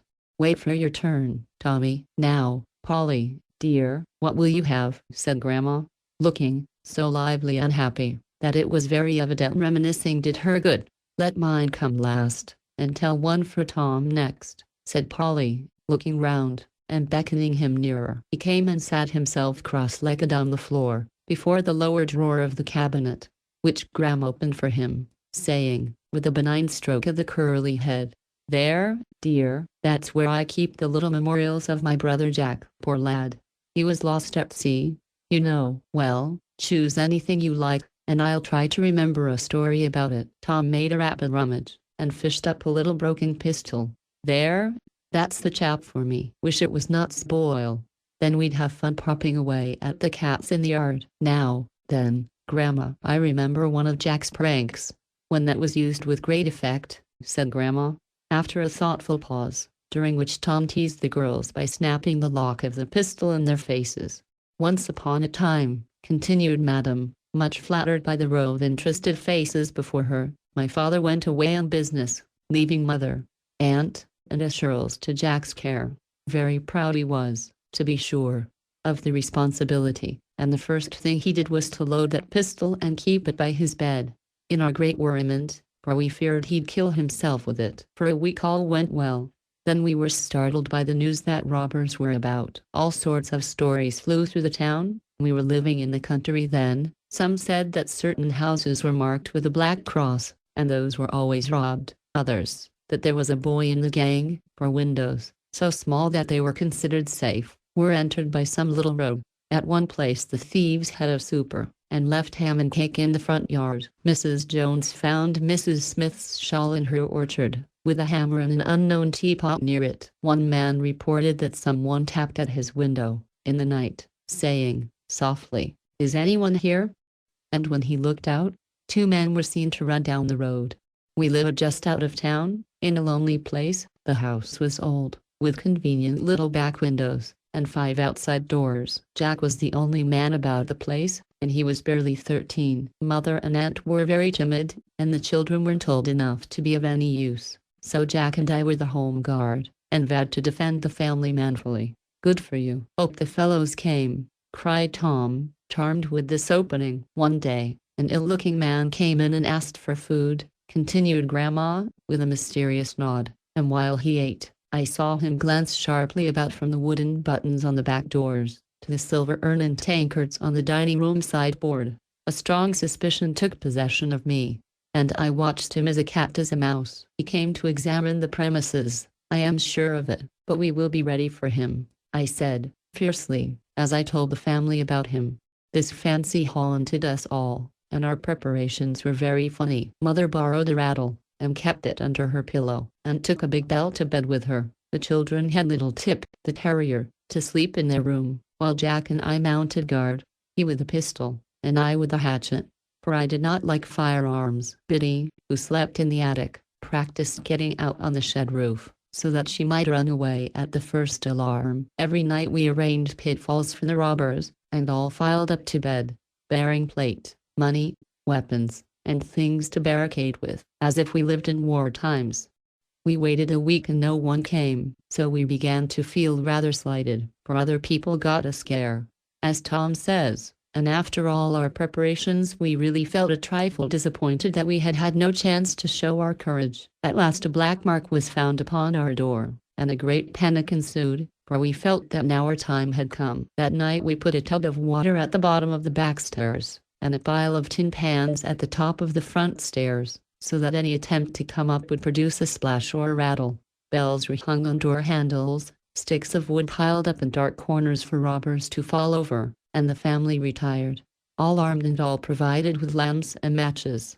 Jack and I left our doors open, and kept asking one another if we did not hear something, till he fell asleep. I was wakeful and lay listening to the crickets till the clock struck 12. Then I got drowsy, and was just dropping off when the sound of steps outside woke me up staring wide awake. Creeping to the window I was in time to see by the dim moonlight a shadow glide round the corner and disappear. A queer little thrill went over me, but I resolved to keep quiet till I was sure something was wrong, for I had given so many false alarms. I did not want Jack to laugh at me again. Popping my head out of the door, I listened, and presently heard a scraping sound near the shed. There they are, but I won't rouse the house till the bell rings or the pans fall. The rogues can't go far without a clatter of some sort, and if we could only catch one of them we should get the reward and a deal of glory, I said to myself, grasping my hatchet firmly. The door closed softly below, and a step came creeping towards the back stairs. Sure now of my prey, I was just about to scream Jack, when something went splash into the tub at the foot of the back stairs. In a minute everyone was awakened up, for Jack fired his pistol before he was half out of bed, and roared fire so loud it roused the house. Mother sprung her rattle, and rang her bell. Jip barked like mad, and we all screamed, while from below came up the regular Irish hell. Someone brought a lamp, and we peeped anxiously down, to see our own stupid Biddy sitting in the tub wringing her hands and wailing dismally, "Och, murder, and it's killed I am. The saints be about us. However did I come for in's this safe for water? Just crappin' in quiet after a bit forced troll weed Mike Mahoney. Me own by, that's to marry me entirely. Come St. Patrick's Day next."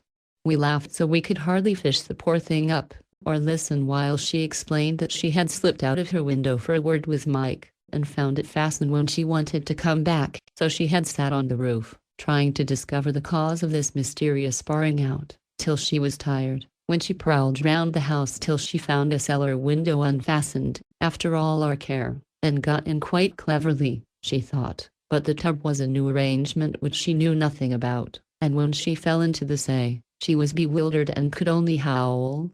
This was not all the damage either, for Anne fainted with the fright, Mother cut her hand with a broken lamp, the children took cold hopping about on the wet stairs, Jip barked himself sick, I sprained my ankle, and Jack not only smashed a looking-glass with his bullets, but spoiled his pistol by the heavy charge put in it. After the damages were repaired and the flurry was well over, Jack confessed that he had marked the door for fun, and shut Biddy out as a punishment for gallivanting, of which he did not approve, such a rogue as that boy was. "But did not the robbers ever come?" cried Tom, enjoying the joke, but feeling defrauded of the fight. "Never, my dear, but we had our scare, and tested our courage, and that was a great satisfaction, of course," answered Grandma, placidly. "Well, I think you were the bravest of the lot. I'd like to have seen you flourishing round there with your hatchet," added Tom, admiringly, and the old lady looked as much pleased with the compliment as if she had been a girl. "I choose this," said Polly, holding up a long white kid glove, shrunken and yellow with time, but looking as if it had a history. "Ah, that now has a story worth telling," cried Grandma, adding, proudly, "treat that old glove respectfully, my children, for Lafayette's honored hand has touched it." "Oh, Grandma, did you wear it? Did you see him? Do tell us all about it, and that will be the best of the whole," cried Polly, who loved history, and knew a good deal about the gallant Frenchman and his brave life. Grandma loved to tell this story, and always assumed her most imposing air to do honor to her theme. Drawing herself up, therefore, she folded her hands, and after 2 or 3 little hems, began with an absent look, as if her eyes beheld a far-away time, which brightened as she gazed. "The first visit of Lafayette was before my time, of course, but I heard so much about it from my grandfather that I really felt as if I'd seen it all. Our Aunt Hancock lived in the governor's house, on Beacon Hill, at that time." Here the old lady bridled up still more, for she was very proud of our aunt. "Ah, my dears, those were the good old times," she continued, with a sigh. "Such dinners and tea parties, such damask tablecloths and fine plate, such solid, handsome furniture and elegant carriages. Anne's was lined with red silk velvet, and when the coach was taken away from her at the governor's death, she just stripped out the lining, and we girls had Spencer made of it. Dear heart, how well I remember playing in Anne's great garden, and chasing Jack up and down those winding stairs, and my blessed father, in his plum-colored coat and knee-buckles, and the queue I used to tie up for him every day, handing Aunt in to dinner, looking so dignified and splendid." Grandma seemed to forget her story for a minute, and become a little girl again, among the playmates dead and gone so many years. Polly motioned the others to be quiet, and no one spoke till the old lady, with a long sigh, came back to the present, and went on. Well, as I was saying, the governor wanted to give a breakfast to the French officers, and Madame, who was a hospitable soul, got up a splendid one for them, but by some mistake, or accident, it was discovered at the last minute that there was no milk. A great deal was needed, and very little could be bought or borrowed, so despair fell upon the cooks and maids, and the great breakfast would have been a failure, if Madame, with the presence of mind of her sex, had not suddenly bethought herself of the cows feeding on the common. To be sure, they belonged to her neighbors, and there was no time to ask leave, but it was a national affair. Our allies must be fed, and feeling sure that her patriotic friends would gladly lay their cows on the altar of their country, Madame Hancock covered herself with glory by calmly issuing the command, "Milk him." It was done, to the great astonishment of the cows, and the entire satisfaction of the guests, among whom was Lafayette. This milking feat was such a good joke, that no one seems to have remembered much about the great man, though one of his officers, a count, signalized himself by getting very tipsy, and going to bed with his boots and spurs on, which caused the destruction of Aunt's best yellow damask coverlet, for the restless sleeper kicked it into rags by morning, and valued it very much, even in its tattered condition, and kept it a long while, as a memorial of her distinguished guests. The time when I saw Lafayette was in 1825, and there were no tipsy counts then. Uncle Hancock, a sweet man, my dears, though some call him mean nowadays, was dead, and Aunt had married Captain Scott. It was not at all the thing for her to do. However, that's neither here nor there. She was living in Federal Street at the time, a most aristocratic street then, children, and we lived close by. Old Josiah Quincy was mayor of the city, and he sent Aunt word that the Marquis Lafayette wished to pay his respects to her. Of course she was delighted, and we all flew about to make ready for him. Aunt was an old lady, but she made a grand toilet, and was as anxious to look well as any girl. What did she wear? Asked Fan, with interest. She wore a steel-colored satin, trimmed with black lace, and on her cap was pinned a Lafayette badge of white satin. I never shall forget how beautifully she looked as she sat in state on the front parlor sofa, right under a great portrait of her first husband, and on either side of her sat Madame Storer and Madame Williams, elegant to behold, in their stiff silks, rich lace, and stately turbans. We don't see such splendid old ladies nowadays. I think we do sometimes, said Polly, slyly. Grandma shook her head, but it pleased her very much to be admired, for she had been a beauty in her day. We girls had dressed at the house with flowers. Old Mr. Coolidge sent in a clothes basketful. Joe Joy provided the badges, and Aunt got out some of the Revolutionary wine from the old Beacon Street cellar. I wore my green and white pomeran, my hair bowed high, the beautiful leg of mutton sleeves that were so becoming, and these very gloves. Well, by and by the general, escorted by the mayor, drove up. Dear me, I see him now. A little man in nankeen trousers and vest, a long blue coat and ruffled shirt, leaning on his cane, for he was lame, and smiling and bowing like a true Frenchman. As he approached, the three old ladies rose, and courtesies with the utmost dignity. Lafayette bowed first to the governor's picture, then to the governor's widow, and kissed her hand. That was droll, for on the back of her glove was stamped Lafayette's likeness, and the gallant old gentleman kissed his own face. Then some of the young ladies were presented, and, as if to escape any further self-salutations, the Marquis kissed the pretty girls on the cheek. Yes, my dears, here is just the spot where the dear old man saluted me. I am quite as proud of it now as I was then, for he was a brave, good man, and helped us in our trouble. He did not stay long, but we were very merry, drinking his health, receiving his compliments, and enjoying the honor he did us. Down in the street there was a crowd, of course, and when he left they wanted to take out the horses and drag him home in triumph, but he did not wish it, and while that affair was being arranged, we girls had been pelting him with the flowers which we tore from the vases, the walls, and our own top knots, to scatter over him.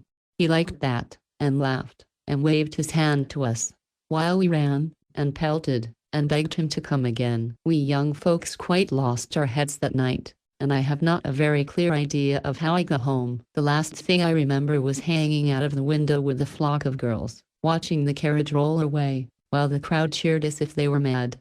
Bless my heart, it seems as if I heard 'em now. Hurrah for Lafayette and Mayor Quincy, hurrah for Madam Hancock and the pretty girls, hurrah for Colonel May. 3 cheers for Boston. Now, then, hurrah, hurrah, hurrah. And here the old lady stopped, out of breath, with her cap askew, her spectacles on the end of her nose, and her knitting much the worse for being waved enthusiastically in the air, while she hung over the arm of her chair, shrilly cheering an imaginary Lafayette. The girls clapped their hands, and Tom hurrahed with all his might, saying, when he got his breath, Lafayette was a regular old trump. I always liked him, my dear. What a disrespectful way to speak of that great man, said Grandma, shocked at young America's irreverence. Well, he was a trump, anyway, so why not call him one? Asked Tom, feeling that the objectionable word was all that could be desired. What queer gloves you wore then, interrupted Fanny, who had been trying on the much-honored glove, and finding it a tight fit. Much better and cheaper than we have now, returned Grandma, ready to defend the good old times against every insinuation. You are an extravagant set nowadays, and I really don't know what you are coming to. By the way, I've got somewhere 2 letters written by 2 young ladies, one in 1517, and the other in 1868. The contrast between the 2 will amuse you, I think. After a little search, Grandma produced an old portfolio, and selecting the papers, read the following letter, written by Anne Boleyn before her marriage to Henry VIII, and now in the possession of a celebrated antiquarian. Dear Mary, I have been in town almost a month, yet I cannot say I have found anything in London extremely agreeable. We rise so late in the morning, seldom before 6 o'clock, and sit up so late at night, being scarcely in bed before 10, that I am quite sick of it, and what was it not for the abundance of fine things I am every day getting, I should be impatient of returning into the country. My indulgent mother bought me, yesterday, at a merchant's in Cheapside, 3 new shifts, that cost 14 pence an ell, and I am to have a pair of new stuff shoes, for my Lord of Norfolk's ball, which will be 3 shillings. The irregular life I have led since my coming to this place has quite destroyed my appetite. You know I could manage a pound of bacon and a tankard of good ale for my breakfast, in the country, but in London I find it difficult to get through half the quantity, though I must own I am generally eager enough for the dinner hour, which is here delayed till 12, in your polite society. I played at hot cockles, last night, at my Lord of Leicester's. The Lord of Surrey was there, a very elegant young man, who sung a song of his own composition, on the Lord of Kildare's daughter. It was much approved, and my brother whispered me that the fair Geraldine, for so my Lord of Surrey calls his sweetheart, is the finest woman of the age. I should be glad to see her, for I hear she is good as she is beautiful. Pray take care of the poultry during my absence. Poor things, I always fed them myself, and if Marjorie has knitted me the crimson worsted mittens, I should be glad if they were sent up the first opportunity. Adieu, dear Mary. I am just going to Mass, and you shall speedily have the prayers, as you have now the kindest love of your own Anne Boleyn. Up before 6, and think it late to go to bed at 10. What a countrified thing Anne must have been. Bacon and ale for breakfast, and dinner at 12. How very queer to live so, cried Fanny. Lord Surrey and Lord Leicester sound fine, but hot cockles, and red mittens, and shoes for 3 shillings, are horrid. I like it, said Polly, thoughtfully, and I am glad poor Anne had a little fun before her troubles began. May I copy that letter sometime, Grandma? Yes, dear, and welcome. Now, here's the other, by a modern girl on her first visit to London. This will suit you better, Fan. And Grandma read what a friend had sent her as a pendant to Anne's little picture of London life long ago. My dearest Constance, after 3 months of intense excitement I snatch a leisure moment to tell you how much I enjoy my first visit to London. Having been educated abroad, it really seems like coming to a strange city. At first the smoke, dirt and noise were very disagreeable, but I soon got used to these things, and now find all I see perfectly charming. We plunged at once into a whirl of gaiety and I have had no time to think of anything but pleasure. It is the height of the season, and every hour is engaged either in going to balls, concerts, theaters, fests and church, or in preparing for them. We often go to 2 or 3 parties in an evening, and seldom get home till morning, so of course we don't rise till noon next day. This leaves very little time for our drives, shopping, and calls before dinner at 8, and then the evening gaieties begin again. At a ball at Lady Russell's last night, I saw the Prince of Wales, and danced in the set with him. He is growing stout, and looks dissipated. I was disappointed in him, for neither in appearance nor conversation was he at all princely. I was introduced to a very brilliant and delightful young gentleman from America. I was charmed with him, and rather surprised to learn that he wrote the poems which were so much admired last season. Also that he is the son of a rich tailor. How these Americans are, with their money, and talent, and independence. Oh my dear, I must not forget to tell you the great event of my first season. I am to be presented at the next drawing room. Think how absorbed I must be in the preparation for this grand affair. Mamma is resolved that I shall do her credit, and we have spent the last 2 weeks driving about from milliners to mantua makers, from merchants to jewelers. I am to wear white satin and plumes, pearls and roses. My dress will cost £100 or more, and is very elegant. My cousins and friends lavish lovely things upon me, and you will open your unsophisticated eyes when I display my silks and laces, trinkets and French hats, not to mention billet-doux, photographs, and other relics of a young belle's first season.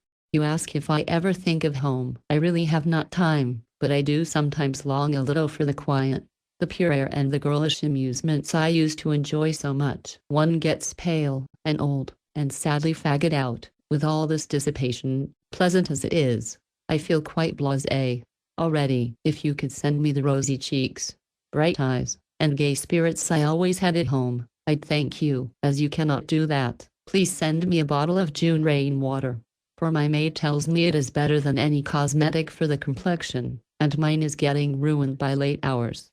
I fancy some fruit off our own trees would suit me, for I have no appetite, and Mamma is quite docile, about me. One cannot live on French cookery without dyspepsia, and one can get nothing simple here, for food, like everything else, is regulated by the fashion. Adieu, Mossy Sir.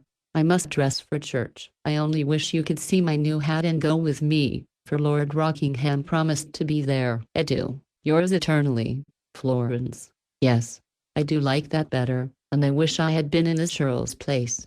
Don't you, Polly? Said Fan, as Grandma took off her glasses. I should love to go to London, and have a good time, but I don't think I should care about spending ever so much money, or going to court. Maybe I might when I got there, for I do like fun and splendor, added honest Polly, feeling that pleasure was a very tempting thing. Grandma looks tired.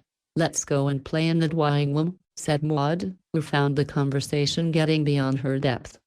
Let us all kiss and thank Grandma for amusing us so nicely, before we go, whispered Polly. Maud and Fanny agreed, and Grandma looked so gratified by their thanks, that Tom followed suit, merely waiting till those girls were out of sight, to give the old lady a hearty hug, and a kiss on the very cheek Lafayette had saluted. When he reached the playroom, Polly was sitting in the swing, saying, very earnestly, I always told you it was nice up in Grandma's room, and now you see it is. I wish you'd go oftener. She admires to have you, and likes to tell stories and do pleasant things, only she thinks you don't care for her quiet sort of fun. I do, anyway, and I think she's the kindest, best old lady that ever lived, and I love her dearly. I did not say she was not, only old people are sort of tedious and fussy, so I keep out of their way, said Fanny. Well, you ought not to, and you miss lots of pleasant times. My mother says we ought to be kind and patient and respectful to all old folks just because they are old, and I always mean to be. Your mother's everlastingly preaching, muttered Fan, nettled by the consciousness of her own shortcomings with regard to Grandma. She don't preach, cried Polly, firing up like a flash. She only explains things to us, and helps us be good, and never scolds, and I'd rather have her than any other mother in the world, though she don't wear velvet cloaks and splendid bonnets. So now, go it, Polly, called Tom, who was gracefully hanging head downward from the bar put up for his special benefit. Polly's mad, sung Maud, skipping rope round the room. If Mr. Sidney could see you now he would not think you such an angel any more, added Fanny, tossing a beanbag in her head at the same time. Polly was mad. Her face was very red, her eyes very bright and her lips twitched, but she held her tongue and began to swing as hard as she could. fearing to say something she would be sorry for afterward. For a few minutes no one spoke. Tom whistled and Maud hummed, but Fan and Polly were each soberly thinking of something, for they had reached an age when children, girls especially, begin to observe, contrast, and speculate upon the words, acts, manners, and looks of those about them. A good deal of thinking goes on in the heads of these shrewd little folks, and the elders should mind their ways, for they get criticized pretty sharply and imitated very closely. Two little things had happened that day, and the influence of a few words, a careless action, was still working in the active minds of the girls. Mr. Sidney had called, and while Fanny was talking with him she saw his eye rest on Polly, who sat apart watching the faces round her with the modest, intelligent look which many found so attractive. At that minute Madame Shaw came in, and stopped to speak to the little girl. Polly rose at once, and remained standing till the old lady passed on. "Are you laughing at Polly's prim ways?" Fanny had asked, as she saw Mr. Sidney smile. "No, I am admiring Miss Polly's fine manners," he answered in a grave, respectful tone, which had impressed Fanny very much. For Mr. Sidney was considered by all the girls as a model of good breeding, and that indescribable something which they called elegance. Fanny wished she had done that little thing, and won that approving look, for she valued the young man's good opinion, because it was so hard to win, by her set at least. So, when Polly talked about old people, it recalled this scene and made Fan cross. Polly was remembering how, when Mrs. Shaw came home that day in her fine visiting costume, and Maud ran to welcome her with unusual affection, she gathered up her lustrous silk and pushed the little girl away, saying, impatiently, "Don't touch me, child. Your hands are dirty." Then the thought had come to Polly that the velvet cloak did not cover a right motherly heart, that the fretful face under the nodding purple plumes was not a tender motherly face, and that the hands in the delicate primrose gloves had put away something very sweet and precious. She thought of another woman, whose dress never was too fine for little wet cheeks to lie against, or loving little arms to press, whose face, in spite of many lines and the gray hairs above it, was never sour or unsympathetic when children's eyes turned towards it, and whose hands never were too busy, too full or too nice to welcome and serve the little sons and daughters who freely brought their small hopes and fears, sins and sorrows, to her, who dealt out justice and mercy with such wise love. "Ah, that's a mother," thought Polly, as the memory came warm into her heart, making her feel very rich, and pity Maud for being so poor. This it was that caused such sudden indignation at Fanny's dreadful speech, and this it was that made quick-tempered Polly try to calm her wrath before she used toward Fanny's mother the disrespectful tone she so resented toward her own. As the swing came down after some dozen quick journeys to and fro, Polly seemed to have found a smile somewhere up aloft, for she looked toward Fan, saying pleasantly, as she paused a little in her airy exercise, "I am not mad now. Shall I come and toss with you?" "No, I'll come and swing with you," answered Fanny, quick to feel the generous spirit of her friend. "You're an angel, and I'll never be so rude again," she added, as Polly's arm came round her, and half the seat was gladly offered. "No, I ain't. But if I ever get it all like one, it will be Mother's preaching that did it," said Polly, with a happy laugh. "Good for you, Polly Peacemaker," cried Tom, quoting his father, and giving them a grand push as the most appropriate way of expressing his approbation of the sentiment.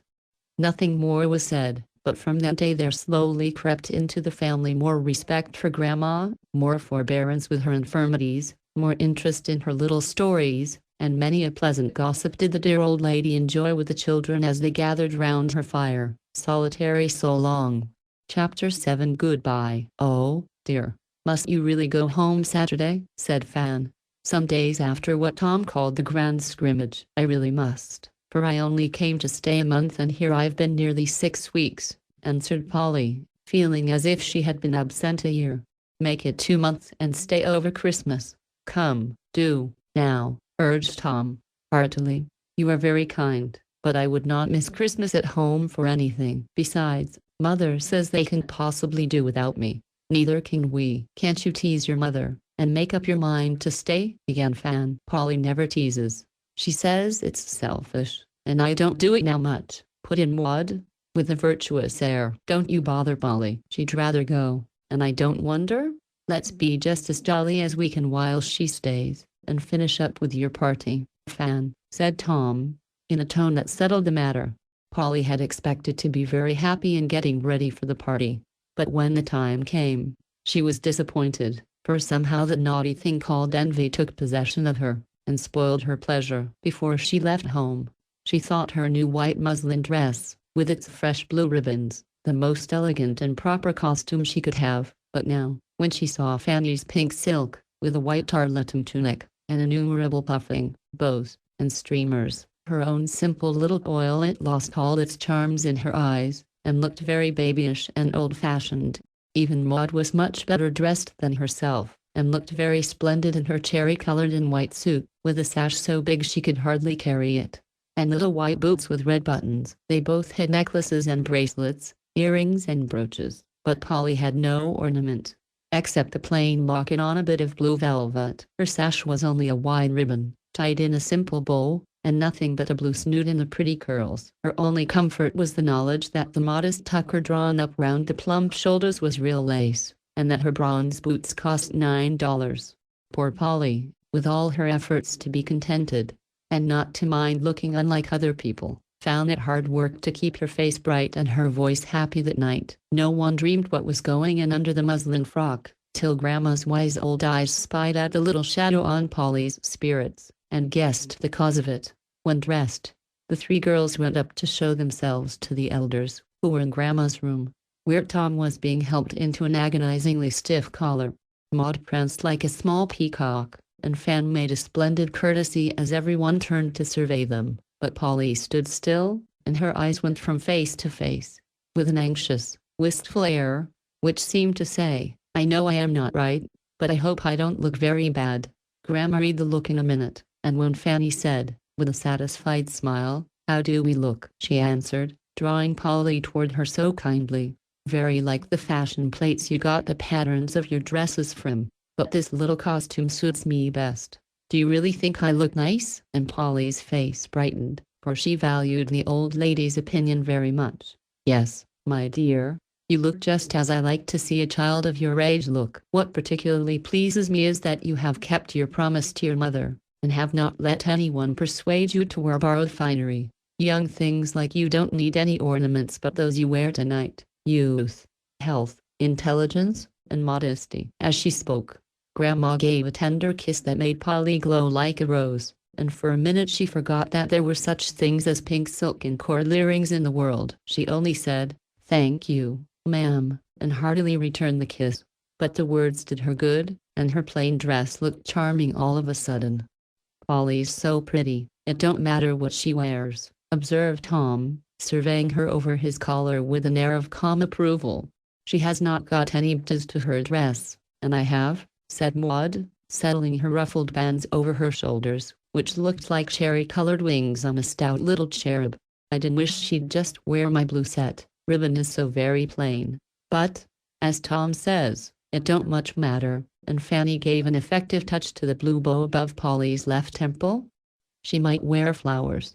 They always suit young girls," said Mrs. Shaw, privately thinking that her own daughters looked much the best, yet conscious that blooming Polly had the most attractive face. "Bless me, I forgot my posies in admiring the bells." "Hand them out, Tom," and Mr. Shaw nodded toward an interesting-looking box that stood on the table. Seizing them wrong side up, Tom produced 3 little bouquets, all different in color, size, and construction. "Why, Papa, how very kind of you," cried Fanny, who had not dared to receive even a geranium leaf since the late scrape. "Your father used to be a very gallant young gentleman, once upon a time," said Mrs. Shaw, with a simper. "Ah, Tom, it's a good sign when you find time to think of giving pleasure to your little girls." And Grandma patted her son's bald head as if he was not more than 18. Thomas Jr. had given a somewhat scornful sniff at first, but when Grandma praised his father, the young man thought better of the matter, and regarded the flowers with more respect,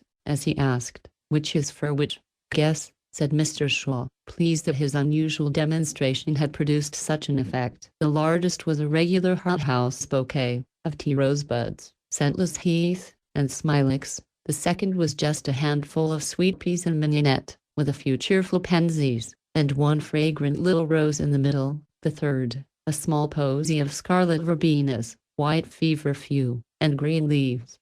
Not hard to guess, the smart one for Fan, the sweet one for Polly, and the gay one for Pug. Now, then, catch hold, girls. And Tom proceeded to deliver the nosegays, with as much grace as could be expected from a youth in a new suit of clothes and very tight boots. That finishes you off just right, and is a very pretty attention of Papa's. Now run down, for the bell has rung, and remember, not to dance too often. Fan, be as quiet as you can. Tom, and, Maud, don't eat too much super. Grandma will attend to things, for my poor nerves won't allow me to come down. With that, Mrs. Shaw dismissed them, and the four descended to receive the first batch of visitors, several little girls who had been asked for the express purpose of keeping Maud out of her sister's way. Tom had likewise been propitiated by being allowed to bring his three bosom friends, who went by the schoolboy names of Rumple, Sherry, and Spider. They will do to make upsets, as gentlemen are scarce, and the party is for Polly, so I must have some young folks on her account, said Fanny, when sending out her invitations.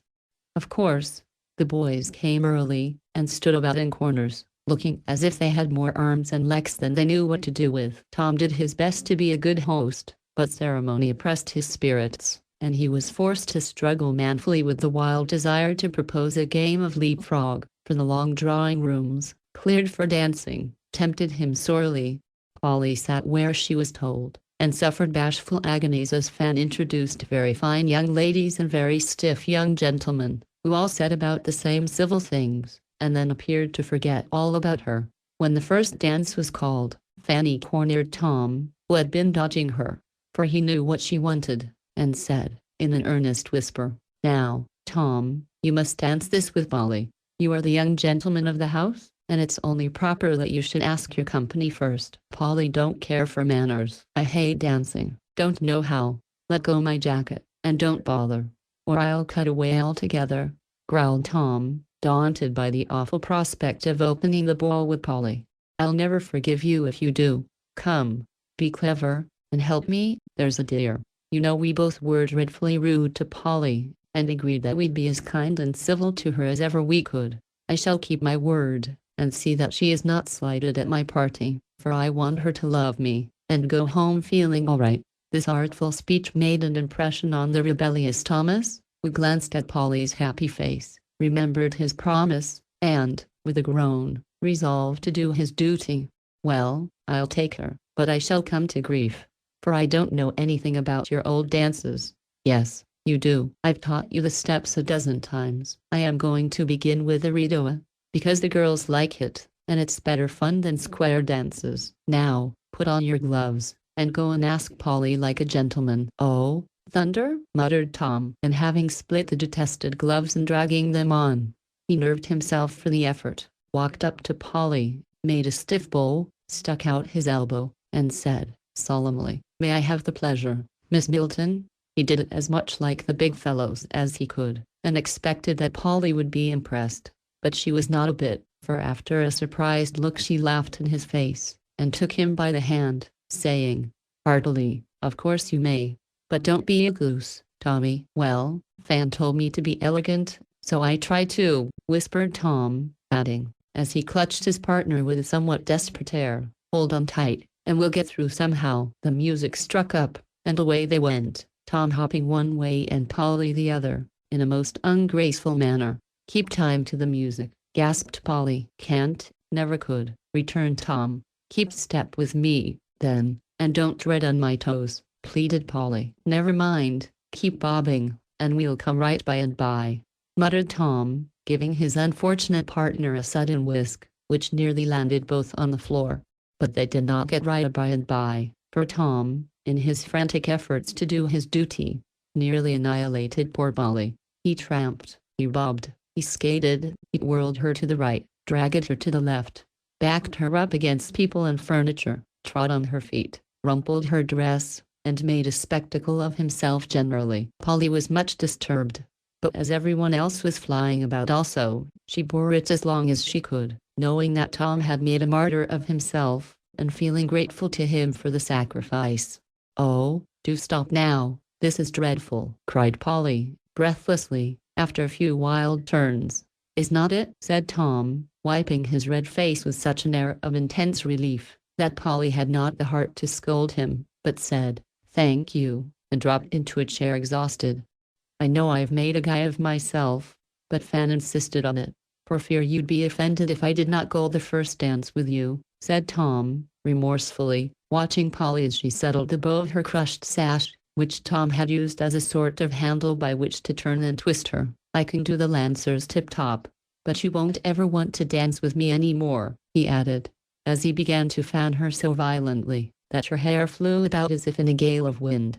"Yes, I will. I'd like to, and you shall put your name down here on the sticks of my fan. That's the way, Trix says, when you don't have a ball book." Looking much gratified, Tom produced the stump of a lead pencil and wrote his name with a flourish, saying, as he gave it back, "Now I am going to get Sherry, or some of the fellows that do the Rito well, so you can have a real good go before the music stops."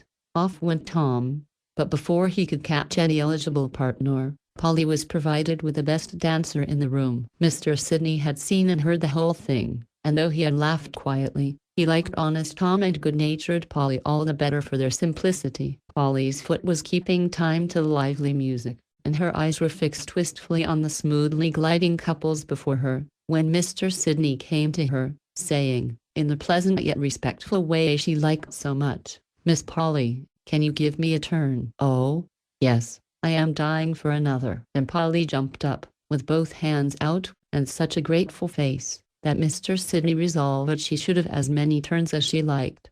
This time all went well, and Tom, returning from an unsuccessful search, was amazed to behold Polly circling gracefully about the room, guided by a most accomplished partner.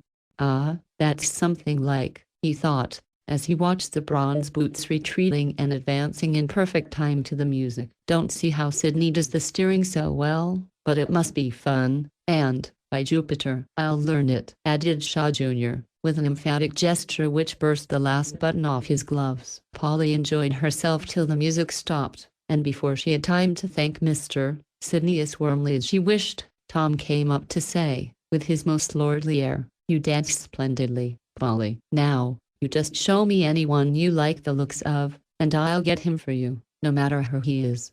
I don't want any of the gentlemen. They are so stiff and don't care to dance with me, but I like those boys over there, and I'll dance with any of them if they're willing," said Polly, after a survey. "I'll trot out the whole lot." And Tom gladly brought up his friends, who all admired Polly immensely, and were proud to be chosen instead of the big fellows. There was no sitting still for Polly after that, for the lads kept her going at a great pace, and she was so happy, she never saw or suspected how many little maneuvers, heart-burnings, displays of vanity, affectation, and nonsense were going on all round her. She loved dancing, and entered into the gaiety of the scene with a heartiness that was pleasant to see. Her eyes shone, her face glowed, her lips smiled, and the brown curls waved in the air, as she danced, with a heart as light as her feet. "Are you enjoying yourself, Polly?" asked Mr. Shaw, who looked in, now and then, to report to Grandma that all was going well. "Oh, such a splendid time!" cried Polly, with an enthusiastic little gesture, as she chased Ed into the corner where he stood. "She is a regular belle among the boys," said Fanny, as she promenaded by. "They are so kind in asking me and I am not afraid of them," explained Polly, prancing, simply because she could not keep still. "So you are afraid of the young gentleman, hey?" And Mr. Shaw held her by one curl. "All but Mr. Sidney. He don't put on airs and talk nonsense, and, oh, he does dance like an angel, as Trix says. Papa, I wish you'd come and waltz with me. Fan told me not to go near her, 'cause my wet dress makes her pink one look ugly, and Tom won't, and I wanted wedfully." "I've forgotten how, Maudie?" asked Polly. "She'll spin you round like Eddie Totem." "Mr. Sidney's name is down for that," answered Polly, looking at her fan with a pretty little air of importance. "But I guess he would not mind my taking poor Maud instead. She has not danced hardly any, and I've had more than my share. Would it be very improper to change my mind?" And Polly looked up at her tall partner with eye which plainly showed that the change was a sacrifice. "Not a bit. Give the little dear a good waltz, and we will look on," answered Mr. Sidney, with a nod and smile. "That is a refreshing little piece of nature," said Mr. Shaw. As Polly and Maud whirled away, "She will make a charming little woman, if she is not spoiled." "No danger of that. She has got a sensible mother." "I thought so," and Sidney sighed, for he had lately lost his own good mother. When supper was announced, Polly happened to be talking, or trying to talk, to one of the poky gentlemen whom Fan had introduced. He took Miss Milton down, of course, put her in a corner, and having served her to a dab of ice and one macaroon, he devoted himself to his own supper with such interest, that Polly would have fared badly, if Tom had not come and rescued her. "I've been looking everywhere for you. Come with me, and don't sit starving here," said Tom, with a scornful look from her empty plate to that of her recreant escort, which was piled with good things. Following her guide, Polly was taken to the big china closet, opening from the dining room to the kitchen, and here she found a jovial little party feasting at ease. Maud and her bosom friend, Grace, were seated on tin cake boxes. Sherry and Spider adorned the refrigerator, while Tom and Rumple foraged for the party. "Here's fun," said Polly, as she was received with a clash of spoons and a waving of napkins. "You just perch on that cracker keg, and I'll see that you get enough," said Tom, putting a dumbwaiter before her, and issuing his orders with a fine air of authority. "We are a band of robbers in our cave, and I am the captain, and we pitch into the folks passing by, and go out and bring home plunder. Now, Rumple, you go and carry off a basket of cake, and I'll watch here till Katy comes by with a fresh lot of oysters. Polly must have some sherry. Cut into the kitchen, and bring a cup of coffee. Spider, scrape up the salad, and poke the dish through the slide for more. Eat away, Polly, and my men will be back with supplies in a jiffy." Such fun as they had in that closet, such daring robberies of jelly pots and cake boxes, such successful raids into the dining room and kitchen, such base assaults upon the poor Katy and the colored waiter, who did his best, but was helpless in the hands of the robber horde. A very harmless little revel, for no wine was allowed, and the gallant band were so busy skirmishing to supply the ladies, that they had not time to eat too much. No one missed them, and when they emerged, the feast was over, except for a few voracious young gentlemen, who still lingered among the ruins. "That's the way they always do. Poke the girls in corners, give them just one taste of something, and then go and stuff like pigs," whispered Tom, with a superior air, forgetting certain private banquets of his own, after company had departed. The rest of the evening was to be devoted to the German, and, as Polly knew nothing about it, she established herself in a window recess to watch the mysteries. For a time she enjoyed it, for it was all new to her, and the various pretty devices were very charming. But, by and by, that bitter weed, envy, cropped up again, and she could not feel happy to be left out in the cold, while the other girls were getting gay tissue paper suits, droll bonbons, flowers, ribbons, and all manner of tasteful trifles in which girlish souls delight. Everyone was absorbed. Mr. Sidney was dancing, Tom and his friends were discussing baseball on the stairs, and Maud had returned to the library to play. Polly tried to conquer the bad feeling, but it worried her, till she remembered something her mother once said to her: "When you feel out of sorts, try to make someone else happy, and you will soon be so yourself." "I will try it," thought Polly, and looked round to see what she could do. Sounds of strife in the library led her to enter. Maud and the young ladies were sitting on the sofa, talking about each other's clothes, as they had seen their mammas do. "Was your dress imported?" asked Grace. "No." "Was yours?" returned Blanche. "Yes, and it cost, oh, ever so much." "I don't think it is as pretty as Maud's." "Mine was made in New York," said Miss Shaw, smoothing her skirts complacently. "I can't dress much now, you know, 'cause Mamma's in black for somebody," observed Miss Alice Lovett, feeling the importance which affliction conferred upon her when it took the form of a jet necklace. "Well, I don't care if my dress is not imported. My cousin had 3 kinds of wine at her party, so, now," said Blanche. "Did she?"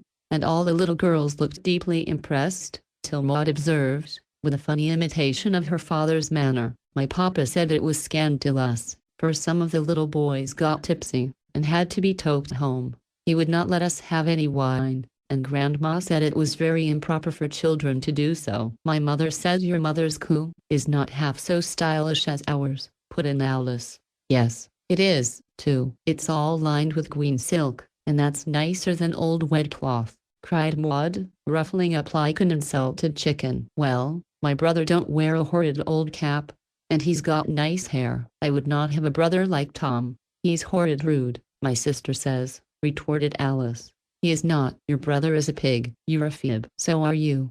Here, I regret to say, Miss Shaw slapped Miss Lovett, who promptly returned the compliment, and both began to cry. Polly, who had paused to listen to the edifying chat, parted the belligerents, and finding the poor things tired, cross, and sleepy, yet unable to go home till sent for, proposed to play games. The young ladies consented, and Puss in the Corner proved a peacemaker. Presently, in came the boys, and being exiles from the German, gladly joined in the games, which soon were lively enough to wake the sleepiest.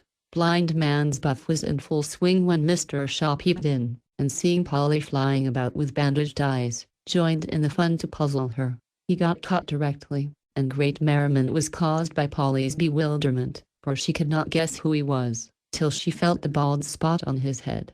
This frolic put everyone in such spirits that Polly forgot her trouble, and the little girls kissed each other good night as affectionately as if such things as imported frocks, coups, and rival brothers did not exist. Well, Polly, do you like parties? Asked Fan when the last guest was gone. Very much, but I don't think it would be good for me to go to many, answered Polly, slowly. Why not? I should not enjoy them if I did not have a fine dress, and dance all the time, and be admired, and all the rest of it.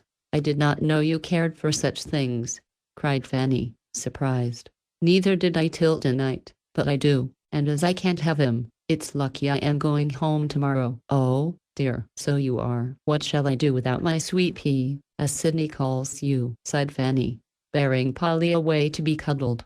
Everyone echoed the exclamation next day, and many loving eyes followed the little figure in the drab frock as it went quietly about, doing for the last time the small services which would help to make its absence keenly felt. Polly was to go directly after an early dinner, and having packed her trunk, all but one tray, she was told to go and take a run while Grandma finished. Polly suspected that some pleasant surprise was going to be put in, for Fan did not offer to go with her. Maud kept dodging about with something under her apron, and Tom had just whisked into his mother's room in a mysterious manner. So Polly took the hint and went away, rejoicing in the thought of the unknown treasures she was to carry home. Mr. Shaw had not said he should come home so early, but Polly thought he might, and went to meet him. Mr. Shaw did not expect to see Polly, for he had left her very busy, and now a light snow was falling. But, as he turned into the mall, there was the round hat, and under it the bright face, looking all the rosier for being powdered with snowflakes, as Polly came running to meet him. There won't be any one to help the old gentleman safely home tomorrow, he said, as Polly took his hand in both hers with an affectionate squeeze. Yes, there will. See if there is not, cried Polly, nodding and smiling, for Fan had confided to her that she meant to try it after her friend had gone. I am glad of it. But, my dear, I want you to promise that you will come and make us a visit every winter. A good long one, said Mr. Shaw, patting the blue mittens folded round his hand. If they can spare me from home, I'd love to come dearly. They must lend you for a little while, because you do us all good, and we need you. Do I? I don't see how, but I am glad to hear you say so, cried Polly, much touched. I can't tell you how, exactly, but you brought something into my house that makes it warmer and pleasanter, and won't quite vanish, I hope, when you go away, my child. Polly had never heard Mr. Shaw speak like that before, and did not know what to say. She felt so proud and happy at this proof of the truth of her mother's words, when she said that even a little girl could exert an influence, and do some good in this big, busy world. She only gave her friend a grateful look sweeter than any words, and they went on together, hand in hand, through the soft falling snow. If Polly could have seen what went into that top tray, she would have been entirely overcome, for Fanny had told Grandma about the poor little presents she had once laughed at, and they had all laid their heads together to provide something really fine and appropriate for every member of the Milton family. Such a mine of riches, and so much goodwill, affection, and kindly forethought was packed away in the tempting bundles, that no one could feel offended. but would find an unusual charm about the pretty gifts that made them doubly welcome. I only know that if Polly had suspected that a little watch was ticking away in a little case, with her name on it, inside that trunk, she never could have left it locked as Grandma advised, or have eaten her dinner so quietly. As it was, her heart was very full, and the tears rose to her eyes more than once. Everyone was so kind, and so sorry to have her go. Tom did not need any urging to play escort now, and both Fanny and Maud insisted on going too. Mrs. Shaw forgot her nerves, and put up some gingerbread with her own hands. Mr. Shaw kissed Polly as if she had been his dearest daughter, and Grandma held her close, whispering in a tremulous tone, "My little comfort, come again soon," while Katy waved her apron from the nursery window, crying, as they drove away, "The saints bless ye, Miss Polly, dear, and send ye the best of lucks." But the crowning joke of all was Tom's goodbye, for, when Polly was fairly settled in the car, the last all aboard uttered, and the train in motion, Tom suddenly produced a knobby little bundle, and thrusting it in at the window, while he hung on in some breakneck fashion, he said, with a droll mixture of fun and feeling in his face, "It's horrid, but you wanted it, so I put it in to make you laugh. Goodbye, Polly, goodbye, goodbye." The last to do was a trifle husky, and Tom vanished, as it was uttered, leaving Polly to laugh over his parting souvenir till the tears ran down her cheeks. It was a paper bag of peanuts, and poked down at the very bottom a photograph of Tom. It was horrid, for he looked as if taken by a flash of lightning, so black, wild, and staring was it, but Polly liked it, and whenever she felt a little pensive at parting with her friends, she took a peanut, or a peep at Tom's funny picture, which made her merry again. So the short journey came lively to an end, and in the twilight she saw a group of loving faces at the door of a humble little house, which was more beautiful than any palace in her eyes, for it was home. Chapter 8. 6 years afterward. "What do you think Polly is going to do this winter?" exclaimed Fanny, looking up from the letter she had been eagerly reading. "Going to deliver lectures on woman's rights," said the young gentleman who was carefully examining his luxuriant crop of decidedly auburn hair, as he lounged with both elbows on the chimney-piece. "Going to set her cap for some young minister and marry him in the spring," added Mrs. Shaw, whose mind ran a good deal upon matchmaking just now. "I think she is going to stay at home, and do all the work, 'cause servants cost so much." "It would be just like her," observed Maud, who could pronounce the letter R now. "It's my opinion she is going to open a school, or something of that sort, to help those brothers of hers along," said Mr. Shaw, who had put down his paper at the sound of Polly's name. "Every one of you wrong, though Papa comes nearest the truth," cried Fanny. "She is going to give music lessons, and support herself, so that Will may go to college. He's the studious one, and Polly is very proud of him. Ned, the other brother, has a business talent, and don't care for books, so he has gone out west, and will make his own way anywhere. Polly says she is not needed at home now. The family is so small, and Kitty can take her place nicely, so she is actually going to earn her own living, and hand over her share of the family income to Will. What a martyr that girl does make of herself," and Fanny looked as solemn as if Polly had proposed some awful self-sacrifice. "She is a sensible, brave-hearted girl, and I respect her for doing it," said Mr. Shaw, emphatically. "One never knows what may happen, and it does no harm for young people to learn to be independent. If she is as pretty as she was last time I saw her, she'll get pupils fast enough." "I would not mind taking lessons myself," was the gracious observation of Shaw Jr., as he turned from the mirror, with the soothing certainty that his objectionable hair actually was growing darker. "She would not take you at any price," said Fanny, remembering Polly's look of disappointment and disapproval when she came on her last visit and found him an unmistakable dandy. "You just wait and see," was the placid reply. "If Polly does carry out her plan, I wish Maud to take lessons of her. Fanny can do as she likes, but it would please me very much to have one of my girls sing as Polly sings. It suits old people better than your opera things, and Mother used to enjoy it so much." As he spoke, Mr. Shaw's eye turned toward the corner of the fire where Grandma used to sit. The easy chair was empty now, the kind old face was gone, and nothing but a very tender memory remained. "I'd like to learn, Papa, and Polly is a splendid teacher, I know. She's always so patient, and makes everything so pleasant. I do hope she will get scholars enough to begin right away," said Maud. "When is she coming?" asked Mrs. Shaw, quite willing to help Polly, but privately resolving that Maud should be finished off by the most fashionable master in the city. "She does not say. She thanks me for asking her here, as usual, but says she shall go right to work and had better begin with her own little room at once. Won't it seem strange to have Polly in town, and yet not with us? We'll get her somehow. The little room will cost something, and she can stay with us just as well as not, even if she does teach." "Tell her I say so," said Mr. Shaw. "She won't come, I know, for if she undertakes to be independent, she'll do it in the most thorough manner," answered Fanny. And Mrs. Shaw sincerely hoped she would. It was all very well to patronize the little music teacher, but it was not so pleasant to have her settled in the family. "I shall do what I can for her among my friends, and I dare say she will get on very well with young pupils to begin with, if she starts right, puts her terms high enough, and gets a few good names to give her the enter into our first families. I don't doubt she will do nicely, for I must say Polly has the manners of a lady," observed Mrs. Shaw. "She's a mighty taking little body, and I am glad she's to be in town, though I'd like it better if she did not bother about teaching, but just stayed here and enjoyed herself," said Tom, lazily.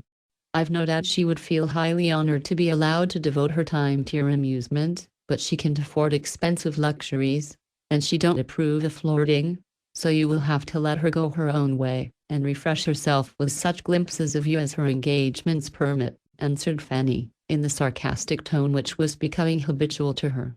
"You are getting to be a regular old maid, Fan, as sharp as a lemon, and twice as sour," returned Tom, looking down at her with an air of calm superiority.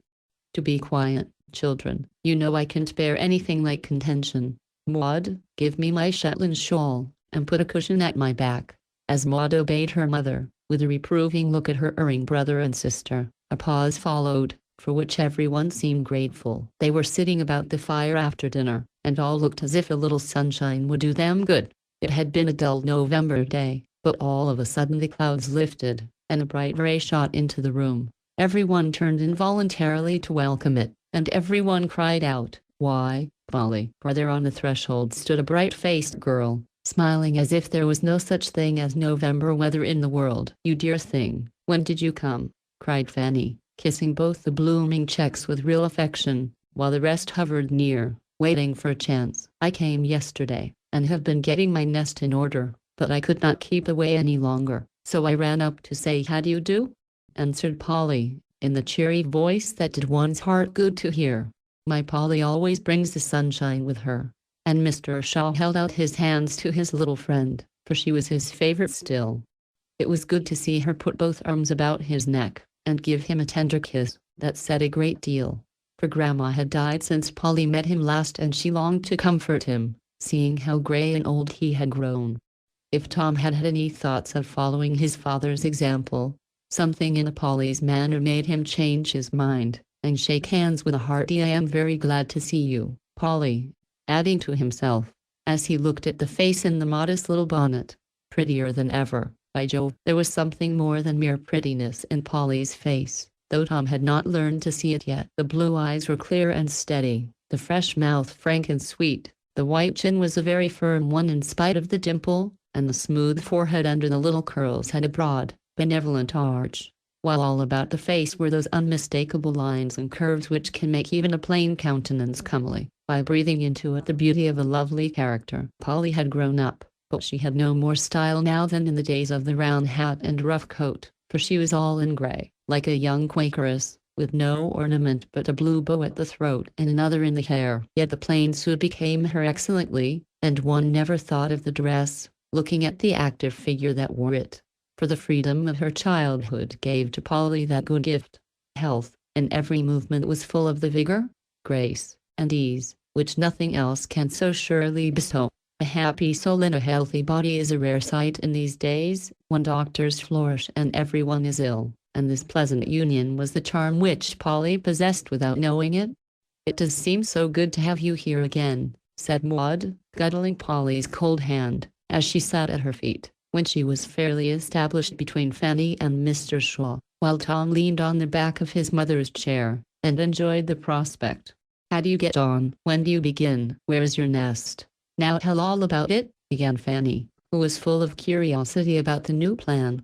I shall get on very well, I think, for I've got 12 scholars to begin with, all able to pay a good price, and I shall give my first lesson on Monday. Don't you dread it? Asked Fanny. Not much. Why should I? Answered Polly, stoutly. Well, I don't know. It's a new thing. I must be a little bit hard at first, stammered Fanny, not liking to say that working for one's living seemed a dreadful hardship to her. It will be tiresome, of course, but I shall get used to it. I shall like the exercise, and the new people and places I must see will amuse me. Then the independence will be delightful, and if I can save a little to help Kitty along with, that will be best of all. Polly's face shone as if the prospect was full of pleasure instead of work, and the hearty goodwill with which she undertook the new task seemed to dignify her humble hopes and plans, and make them interesting in the sight of others. Who have you got for pupils? Asked Mrs. Shaw, forgetting her nerves for a minute. Polly named her list, and took a secret satisfaction in seeing the impression which certain names made upon her hearers. How in the world did you get the Davenports and the Greys, my dear? Said Mrs. Shaw, sitting erect in her surprise. Mrs. Davenport and mother are relations? You know, you never told us that before. The Davenports have been away some years, and I forgot all about them. But when I was making my plan, I knew I must have a good name or two to set me going, so I just wrote and asked Mrs. D. if she would help me. She came and saw us and was very kind, and has got these pupils for me, like a dear, good woman as she is. Where did you learn so much worldly wisdom, Polly? Asked Mr. Shaw, as his wife fell back in her chair, and took out her salts, as if this discovery had been too much for her. I learn it here, sir, answered Polly, laughing. I used to think patronage and things of that sort very disagreeable and not worth having. But I've got wiser, and to a certain extent I am glad to use whatever advantages I have in my power, if they can be honestly got. Why did not you let us help you in the beginning? We should have been very glad to, I am sure, put in Mrs. Shaw, who quite burned to be known as a joint patroness with Mrs. Davenport.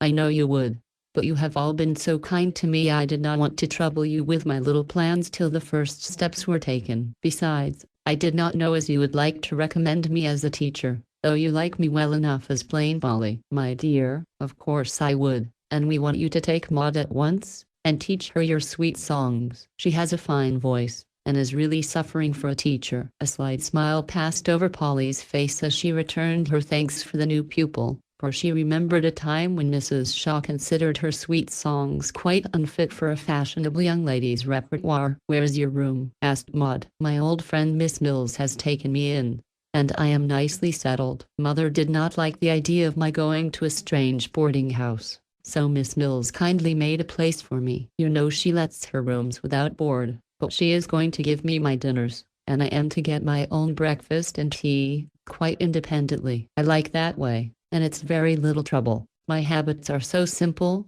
a bowl of bread and milk night and morning, with baked apples or something of that sort, is all I want, and I can have it when I like. Is your room comfortably furnished? Can we lend you anything, my dear?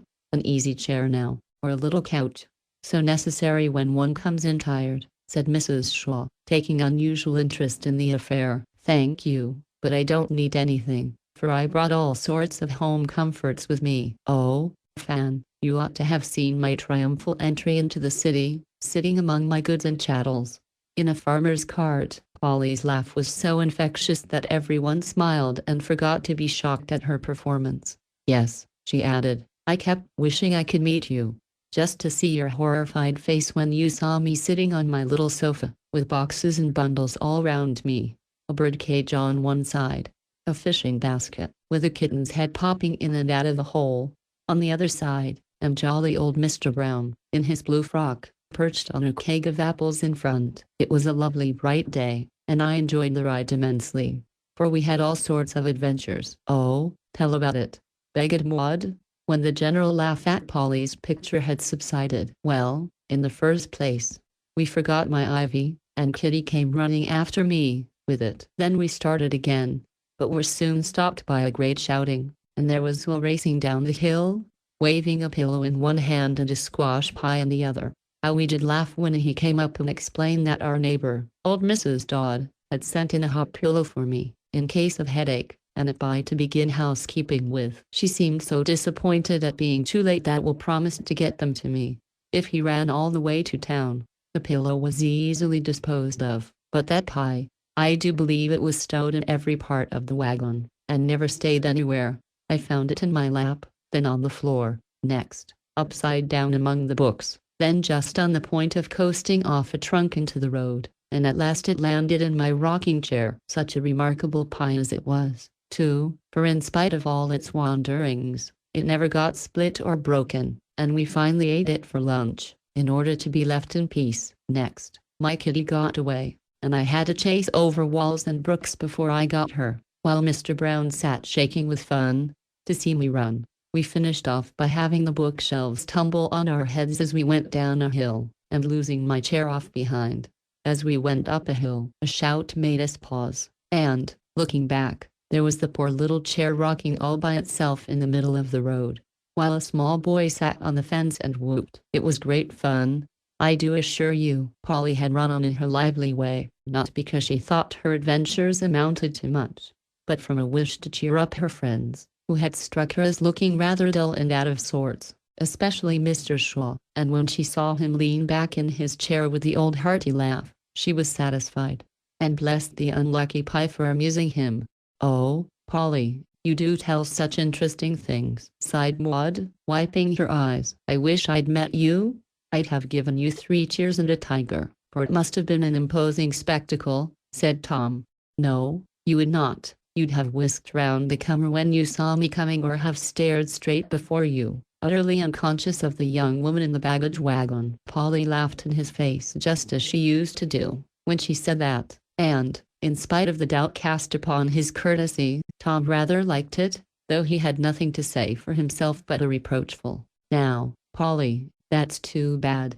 "True, nevertheless. You must come and see my pets, Maud, for my cat and bird live together as happily as brother and sister," said Polly, turning to Maud, who devoured every word she said.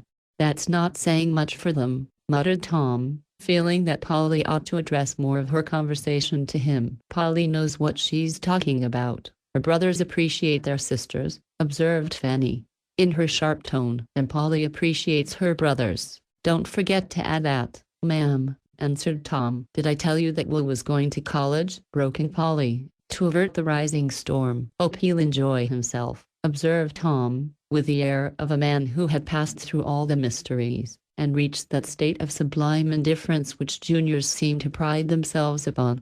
"I think he will. He is so fond of study, and is so anxious to improve every opportunity. I only hope he won't overwork and get sick, as so many boys do," said simple Polly, with such a respectful belief in the eager thirst for knowledge of collegians as a class, that Tom regarded the deluded girl with a smile of lofty pity, from the heights of his vast and varied experience. "Guess he won't hurt himself. I'll see that he don't study too hard." And Tom's eyes twinkled as they used to do when he planned his boyish pranks. "I am afraid you can't be trusted as a guide, if various rumors I've heard are true," said Polly, looking up at him with a wistful expression that caused his face to assume the sobriety of an owl's. "Based slanders. I am as steady as a clock, an ornament in my class, and a model young man, ain't I, Mother?" And Tom patted her thin cheek with a caressing hand, sure of one firm friend in her. For when he ceased to be a harum-scarum boy, Mrs. Shaw began to take great pride in her son, and he, missing Grandma, tried to fill her place with his feeble mother. "Yes, dear, you're all I could ask." And Mrs. Shaw looked up at him with such affection and confidence in her eyes, that Polly gave Tom the first approving look she had vouchsafed him since she came. Why Tom should look troubled and turn grave all at once, she could not understand, but she liked to see him stroke his mother's cheek so softly, as he stood with his head resting on the high back of her chair, for Polly fancied that he felt man's pity for her weakness, and was learning a son's patient love for a mother who had had much to bear with him. "I am so glad you are going to be here all winter, for we are to be very gay, and I shall enjoy taking you round with me," began Fanny, forgetting Polly's plan for a moment. Polly shook her head decidedly. "It sounds very nice, but it can't be done. Fan, for I've come to work, not play, to save, not spend, and parties will be quite out of the question for me. You don't intend to work all the time, without a bit of fun, I hope, cried Fanny, dismayed at the idea. I mean to do what I've undertaken, and not to be tempted away from my purpose by anything. I should not be fit to give lessons if I was up late, should I? And how far would my earnings go towards dress, carriages, and all the little expenses which would come if I set up for a young lady in society? I can do both, and I am not going to try, but I can pick up bits of fun as I go along, and be contented with free concerts and lectures, seeing you pretty often, and every Sunday Will is to spend with me, so I shall have quite as much dissipation as is good for me. If you don't come to my parties, I'll never forgive you, said Fanny, as Polly paused, while Tom chuckled inwardly at the idea of calling visits from a brother dissipation. Any small party, where it will do to wear a plain black silk, I can come to, but the big ones must not be thought of. Thank you. It was charming to see the resolution of Polly's face when she said that, for she knew her weakness, and beyond that black silk she had determined not to go. Fanny said no more, for she felt quite sure that Polly would relent when the time came, and she planned to give her a pretty dress for a Christmas present, so that one excuse should be removed. I say, Polly, won't you give some of us fellows music lessons? Somebody wants me to play, and I'd rather learn of you than any Signor Twankadillo, said Tom, who did not find the conversation interesting. Oh, yes. If any of you boys honestly want to learn, and will behave yourselves, I'll take you, but I shall charge extra, answered Polly, with a wicked sparkle of the eye, though her face was quite sober, and her tone delightfully businesslike. Why, Polly, Tom is not a boy, he's 20, and he says I must treat him with respect. Besides, he's engaged, and does put on such airs, broke in Maud, who regarded her brother as a venerable being. Who is the little girl? Asked Polly, taking the news as a joke. Trix. Why, did not you know it? Answered Maud, as if it had been an event of national importance. No. Is it true, Fan? And Polly turned to her friend with a face full of surprise, while Tom struck an imposing attitude, an affected absence of mind. I forgot to tell you in my last letter. It's just out, and we don't like it very well, observed Fanny, who would have preferred to be engaged first herself. It's a very nice thing, and I am perfectly satisfied, announced Mrs. Shaw, rousing from a slight doze. Polly looks as if she did not believe it. Have not I the appearance of the happiest man alive? Asked Tom, wondering if it could be pity which he saw in the steady eyes fixed on him. No, I don't think you have, she said, slowly. How the deuce should a man look, then? Cried Tom, rather nettled at her sober reception of the grand news, as if he had learned to care for someone a great deal more than for himself, answered Polly, with sudden color in her cheeks, and a sudden softening of the voice, as her eyes turned away from Tom, who was the picture of a complacent dandy, from the topmost curl of his auburn head to the tips of his aristocratic boots. Tommy's quenched. I agree with you, Polly. I never liked Trix, and I hope it's only a boy and girl fancy. That will soon die a natural death, said Mr. Shaw, who seemed to find it difficult to help falling into a brown study, in spite of the lively chatter going on about him. Shaw Jr., being highly incensed at the disrespectful manner in which his engagement was treated, tried to assume a superb air of indifference, and finding that a decided failure, was about to stroll out of the room with a comprehensive nod, when his mother called after him, Where are you going, dear? To see Trix, of course. Goodbye, Polly. And Mr. Thomas departed, hoping that by the skillful change of tone, from ardent impatience to condescending coolness, he had impressed one hearer at least with the fact that he regarded Trix as the star of his existence, and Polly as a presuming little chit. If he could have heard her laugh, and Fanny's remarks, his wrath would have boiled over. Fortunately he was spared the trial, and went away hoping that the coquetries of his Trix would make him forget Polly's look when she answered his question. My dear, that boy is the most deluded creature you ever saw, began Fanny, as soon as the front door banged. Belle and Trix both tried to catch him, and the slyest got him, for, in spite of his errors, he is as soft-hearted as a baby. You see, Trix had broken off 2 engagements already, and the 3rd time she got jilted herself. Such a fuss as she made, I declare, it really was absurd. but I do think she felt it very much, for she would not go out at all, and got thin, and pale, and blue, and was really quite touching. I pitied her, and had her hear a good deal, and Tom took her part. He always does stand up for the crushed ones, and that's good of him, I allow. Well, she did the forsaking very prettily, let Tom amuse her, and led him on till the poor fellow lost his wits, and finding her crying one day about her hat, which was not becoming, he thought she was mourning for Mr. Banks, and so, to comfort her, the goose proposed. That was all she wanted. She snapped him up at once, and there he is in a nice scrape, for since her engagement she is as gay as ever, flirts awfully with anyone who comes along, and keeps Tom in a fume all the time. I really don't think he cares for her half as much as he makes believe, but he'll stand by her through thick and thin, rather than do as Banks did. Poor Tom, was all Polly said, when Fan had poured the story into her ear, as they sat whispering in the sofa corner. My only consolation is that Trix will break off the affair before spring. She always does, so that she may be free for the summer campaign. It won't hurt Tom, but I hate to have him make a fool of himself out of pity, for he is more of a man than he seems, and I don't want anyone to plague him. No one but yourself, said Polly, smiling. Well, that's all fair. He is a torment sometimes, but I am rather fond of him in spite of it. I get so tired of the other fellows. They are such absurd things, and when Tom is in his good mood he is very nice and quite refreshing. I am glad to hear it, said Polly, making a mental note of the fact. Yes, and when Grandma was ill he was perfectly devoted.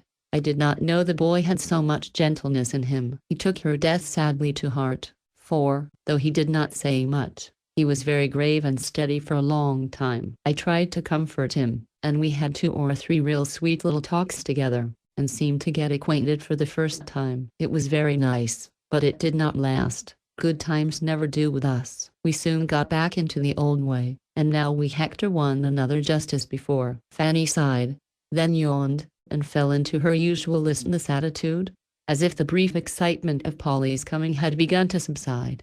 Walk home with me and see my funny little room. It's bright now, and the air will do you good. Come, both of you, and have a frolic as we used to, said Polly, for the red sunset now burning in the west seemed to invite them out. They agreed, and soon the 3 were walking briskly away to Polly's new home, a new quiet street, where a few old trees rustled in the summer, and the morning sun shone pleasantly in winter time.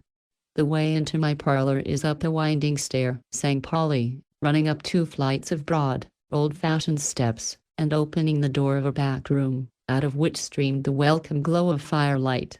These are my pets, Maud, she added, pausing on the threshold, and beckoning the girls to look in quietly. On the rug, luxuriously basking in the warmth, lay a gray kitten, and close by, meditatively roosting on one leg, stood a plump canary, who cocked his bright eye at the newcomers, gave a loud chirp as if to wake his comrade, and then flew straight to Polly's shoulder, where he broke into a joyful song to welcome his mistress home.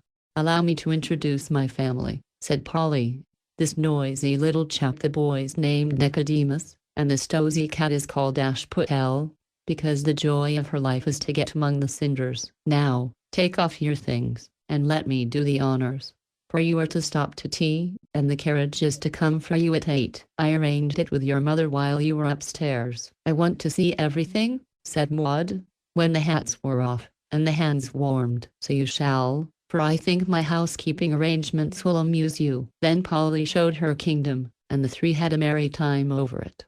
The big piano took up so much room there was no place for a bed, but Polly proudly displayed the resources of her chintz-covered couch, for the back let down, the seat lifted up, and inside were all the pillows and blankets. So convenient, you see, and yet out of the way in the daytime, for 2 or 3 of my pupils come to me, explained Polly. Then there was a bright rug over the faded carpet, the little rocking chair and sewing table stood at one window, the ivy ran all over the other, and here the banqueting performances which went on in that corner. Bookshelves hung over the sofa, a picture or 2 on the walls, and a great vase of autumn leaves and grasses beautified the low chimney-piece. It was a very humble little room, but Polly had done her best to make it pleasant, and it already had a home-like look, with a cheery fire, and the household pets chirping and purring confidingly on the rug. How nice it is, exclaimed Maud, as she emerged from the big closet where Polly kept her stores. Such a cunning tea kettle and saucepan, and a tay-tay set, and lots of good things to eat. Do have toast for tea, Polly, and let me make it with a new toasting fork. It's such fun to play cook. Fanny was not so enthusiastic as her sister, for her eyes saw many traces of what seemed like poverty to her, but Polly was so gay, so satisfied with her small establishment, so full of happy hopes and plans, that her friend had not the heart to find a fault or suggest an improvement, and sat where she was told, laughing and talking while the others got tea. "This will be a country super, girls," said Polly, bustling about. "Here is real cream, brown bread, homemade cake, and honey from my own beehives. Mother fitted me out with such a supply. I am glad to have a party, for I can't eat it all quick enough. Butter the toast, Maudie, and put that little cover over it. Tell me when the kettle boils, and don't step on Nicodemus, whatever you do. What a capital housekeeper you will make someday," said Fanny, as she watched Polly spread her table with a neatness and dispatch which was pleasant to behold. "Yes, it's good practice," laughed Polly, filling her tiny teapot, and taking her place behind the tray, with a matronly air, which was the best joke of the whole. "This is the most delicious party I ever went to," observed Maud, with her mouth full of honey, when the feast was well underway. "I do wish I could have a nice room like this, and a cat and a bird that would not eat each other up, and a dear little tea kettle, and make just as much toast as I like." Such a peal of laughter greeted Maud's pensive aspiration, that Miss Mills smiled over her solitary cup of tea, and little Nick burst into a perfect ecstasy of song, as he sat on the sugar bowl helping himself. "I don't care for the toast and the kettle, but I do envy you your good spirits, Polly," said Fanny, as the merriment subsided. "I am so tired of everybody and everything. It seems sometimes as if I should die of ennui. Don't you ever feel so? Things worry me sometimes, but I just catch up a broom and sweep, or wash hard, or walk, or go at something with all my might, and I usually find that by the time I get through the worry is gone, or I've got courage enough to bear it without grumbling," answered Polly, cutting the brown loaf energetically. "I can't do those things, you know. There's no need of it, and I don't think they'd cure my worrying," said Fanny, languidly feeding Ashputtel, who sat decorously beside her, at the table, winking at the cream pot. "A little poverty would do good, Fan, just enough necessity to keep you busy till you find how good work is, and when you once learn that, you won't complain of ennui any more," returned Polly, who had taken kindly the hard lesson which 20 years of cheerful poverty had taught her. "Mercy, no, I should hate that, but I wish someone would invent a new amusement for rich people. I am dead sick of parties, and flirtations, trying to outdress my neighbors, and going the same round year after year, like a squirrel in a cage." Fanny's tone was bitter as well as discontented, her face sad as well as listless, and Polly had an instinctive feeling that some trouble, more real than any she had ever known before, was lying heavy at her friend's heart.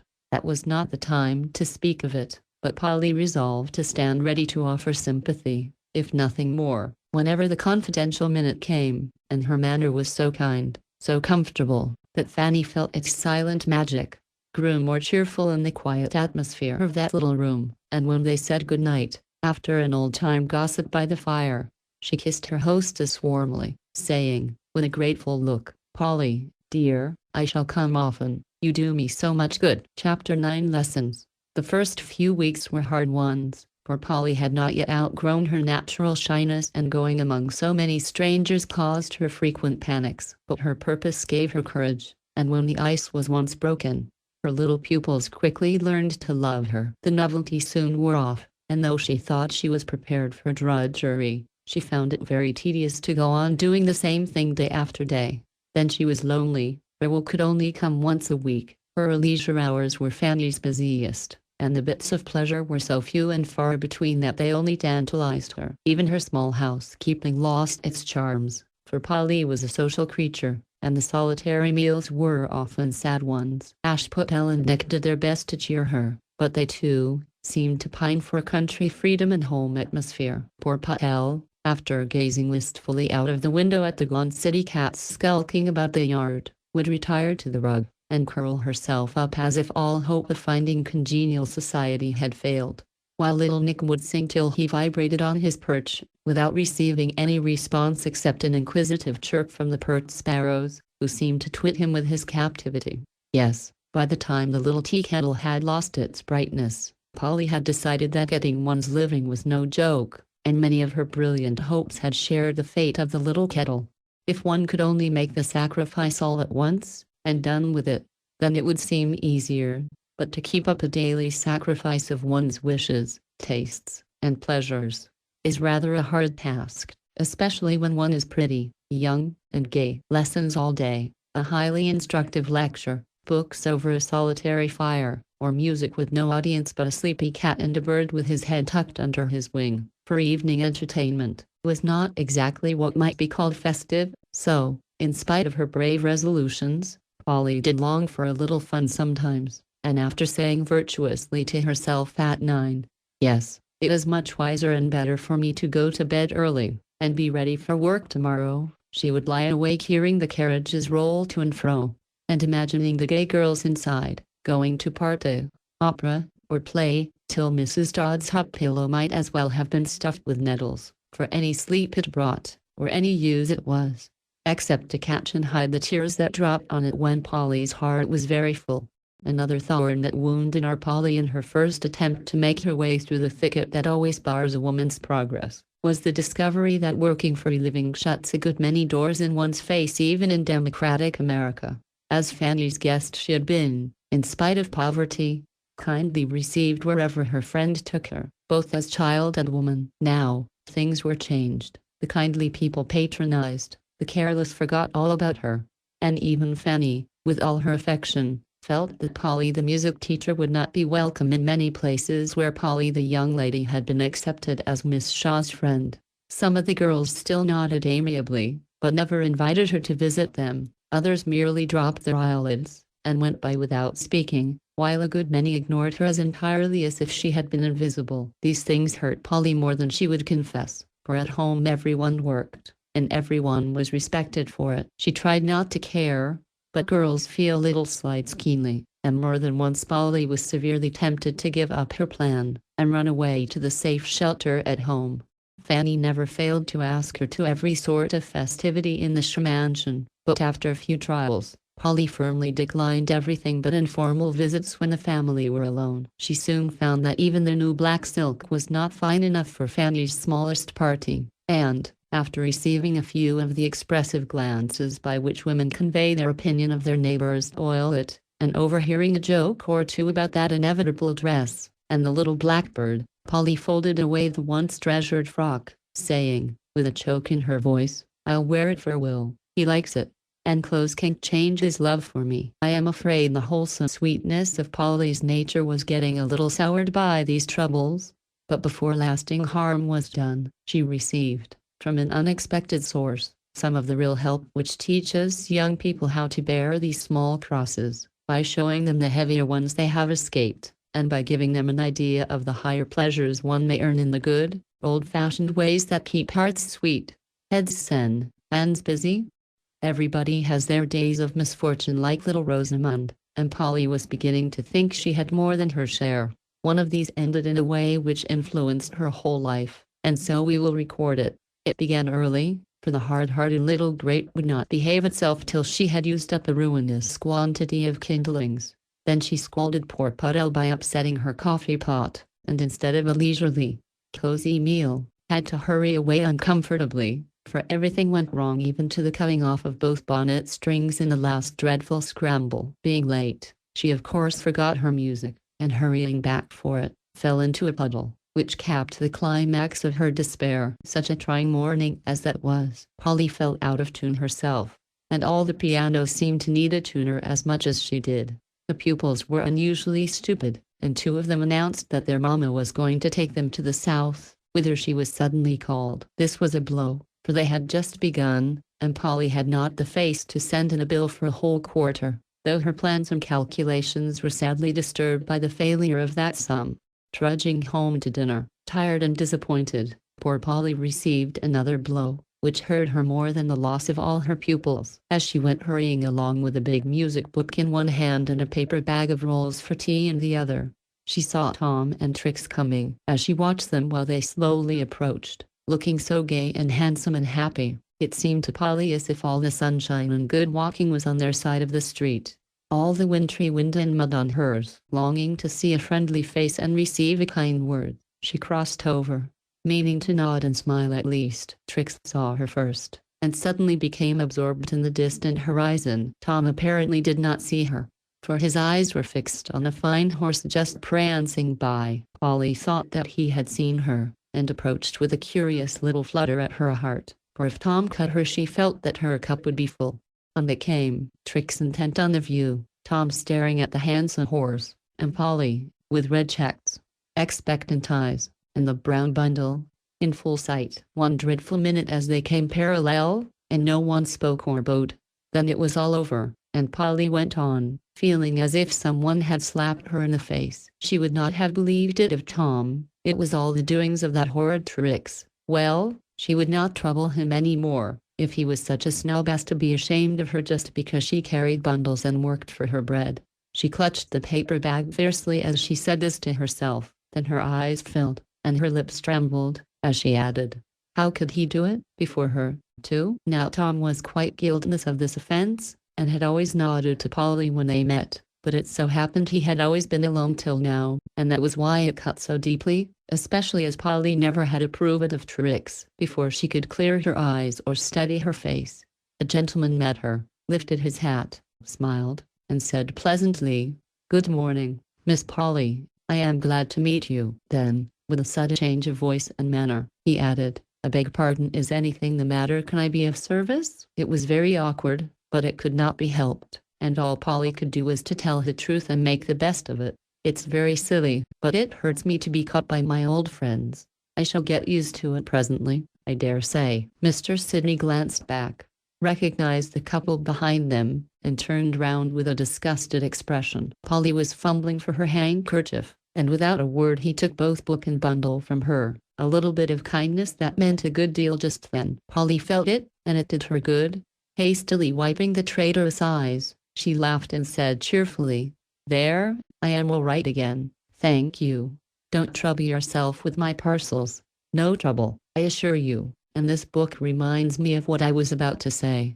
Have you an hour to spare for my little niece? Her mother wants her to begin, and desired me to make the inquiry." "Did she, really?" And Polly looked up at him, as if she suspected him of inventing the whole thing, out of kindness. Mr. Sidney smiled, and taking a note from his pocket, presented it, saying, with a reproachful look, "Behold the proof of my truth, and never that again." Polly begged pardon. Read the note from the little girl's mother, which was to have been left at her room if she was absent, and gave the bearer a very grateful look as she accepted this welcome addition to her pupils. Well pleased at the success of his mission, Sidney artfully led the conversation to music, and for a time Polly forgot her woes, talking enthusiastically on her favorite theme. As she reclaimed her book and bag, at her own door, she said, in her honest way, "Thank you very much for trying to make me forget my foolish little troubles." "Then let me say one thing more, though appearances are against him. I don't believe Tom shawls you. Miss Trix is equal to that sort of thing, but it is not like Tom, for with all his foppery he is a good fellow at heart." As Mr. Sidney said this, Polly held out her hand with a hearty "Thank you for that." The young man shook the little hand in the grey woolen glove, gave her exactly the same bow which he did the Honourable Mrs. Davenport, and went away, leaving Polly to walk upstairs and address Pudell with a peculiar remark. "You are a true gentleman. So kind to say that about Tom." "I'll think it's so, anyway, and won't I teach Minnie in my very best style?" Pudell purred. Nick chirped approvingly, and Polly ate her dinner with a better appetite than she had expected. But at the bottom of her heart there was a sore spot still, and the afternoon lessons dragged dismally. It was dusk when she got home, and as she sat in the firelight eating her bread and milk, several tears bedewed the little rolls, and even the home honey had a bitter taste. "Now this won't do," she broke out all at once. "This is silly and wicked, and can't be allowed. I'll try the old plan and put myself right by doing some little kindness to somebody. Now what shall it be? Oh, I know. Fan is going to a party tonight. I'll run up and help her dress. She likes to of me, and I enjoy seeing the pretty things. Yes, and I'll take her 2 or 3 clusters of my Daphne. It's so sweet, up got Polly, and taking her little posy, trotted away to the Shaws, determined to be happy and contented in spite of tricks and hard work. She found Fanny enduring torment under the hands of the hairdresser, who was doing his best to spoil her hair, and distort her head with a mass of curls, braids, frizzles, and puffs, for though I discreetly refrain from any particular description, still, judging from the present fashions, I think one may venture to predict that 6 years hence they would be something frightful. How kind of you, Polly. I was just wishing you were here to arrange my flowers. These lovely Daphne will give odor to my camellias, and you were a dear to bring them. There's my dress. How do you like it? Said Fanny, hardly daring to lift her eyes from under the yellow tower on her head. It's regularly splendid, but how do you ever get into it? Answered Polly, surveying with girlish interest the cloud of pink and white lace that lay upon the bed. It's fearfully and wonderfully made, but distractingly becoming, as you shall see. Trix thinks I am going to wear blue, so she has got a green one, and told Belle it would spoil the effect of mine, as we are much together, of course. Was not that sweet of her? Belle came and told me in time, and I just got pink, so my amiable sister, that is to be, won't succeed in her pretty little plot. I guess she had been reading the life of Josephine. You know she made a pretty lady, of whom she was jealous, sit beside her on a green sofa, which set off her own white dress and spoiled the blue one of her guest, answered Polly, busy with the flowers. Trix never reads anything. You are the one to pick up clever little stories. I'll remember and use this one. Am I done? Yes, that is charming.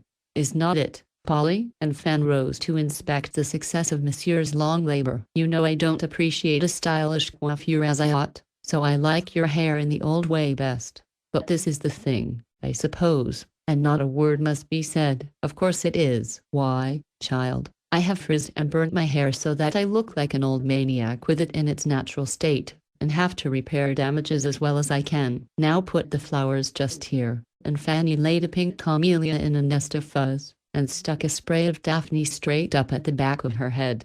Oh, Fan, don't. It looks horridly so, cried Polly, longing to add a little beauty to her friend's was sallow face by a graceful adjustment of the flowers. Can't help it, that's the way, and so it must be, answered Fan, planting another sprig halfway up the tower. Polly groaned and offered no more suggestions as the work went on, but when Fan was finished from top to toe, she admired all she honestly could, and tried to keep her thoughts to herself. But her frank face betrayed her, for Fanny turned on her suddenly, saying, You may as well free your mind, Polly, for I see by your eyes that something don't suit. I was only thinking of what Grandma once said, that modesty had gone out of fashion, answered Polly, glancing at the waist of her friend's dress, which consisted of a belt, a bit of lace, and a pair of shoulder straps.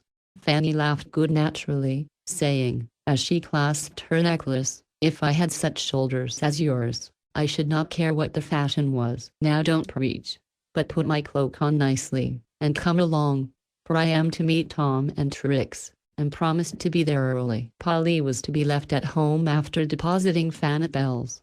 I feel as if I was going myself, she said, as they rolled along. I wish you were, and you would be, Polly, if you weren't such a resolute thing. I've teased, and begged, and offered anything I have if you'll only break your absurd vow, and come and enjoy yourself. Thank you, but I won't, so don't trouble your kind heart about me. I am all right, said Polly, stoutly. But when they drew up before the lighted house, and she found herself in the midst of the pleasant stir of festivity, the coming and going of carriages, the glimpses of bright colors, forms, and faces, the bursts of music, and a general atmosphere of gaiety, Polly felt that she was not all right, and as she drove away for a dull evening in her lonely little room, she just cried as heartily as any child denied a stick of candy. It's dreadful wicked of me, but I can't help it, she sobbed to herself, in the corner of the carriage. That music sets me all on a twitter, and I should have looked nice in Fan's blue tarlatan, and I know I could behave as well as anyone, and have lots of partners, though I am not in that set. Oh, just one good gallop with Mr. Sidney or Tom. No, Tom would not ask me there, and I would not accept if he did. Oh, me. Oh, me. I wish I was as old and homely, and good and happy as Miss Mills. So Polly made her moan, and by the time she got home, was just in the mood to go to bed and cry herself to sleep, as girls have a way of doing when their small affliction becomes unbearable. But Polly did not get a chance to be miserable very long, for as she went upstairs feeling like the most injured girl in the world, she caught a glimpse of Miss Mills, sewing away with such a bright face that she could not resist stopping for a word or two.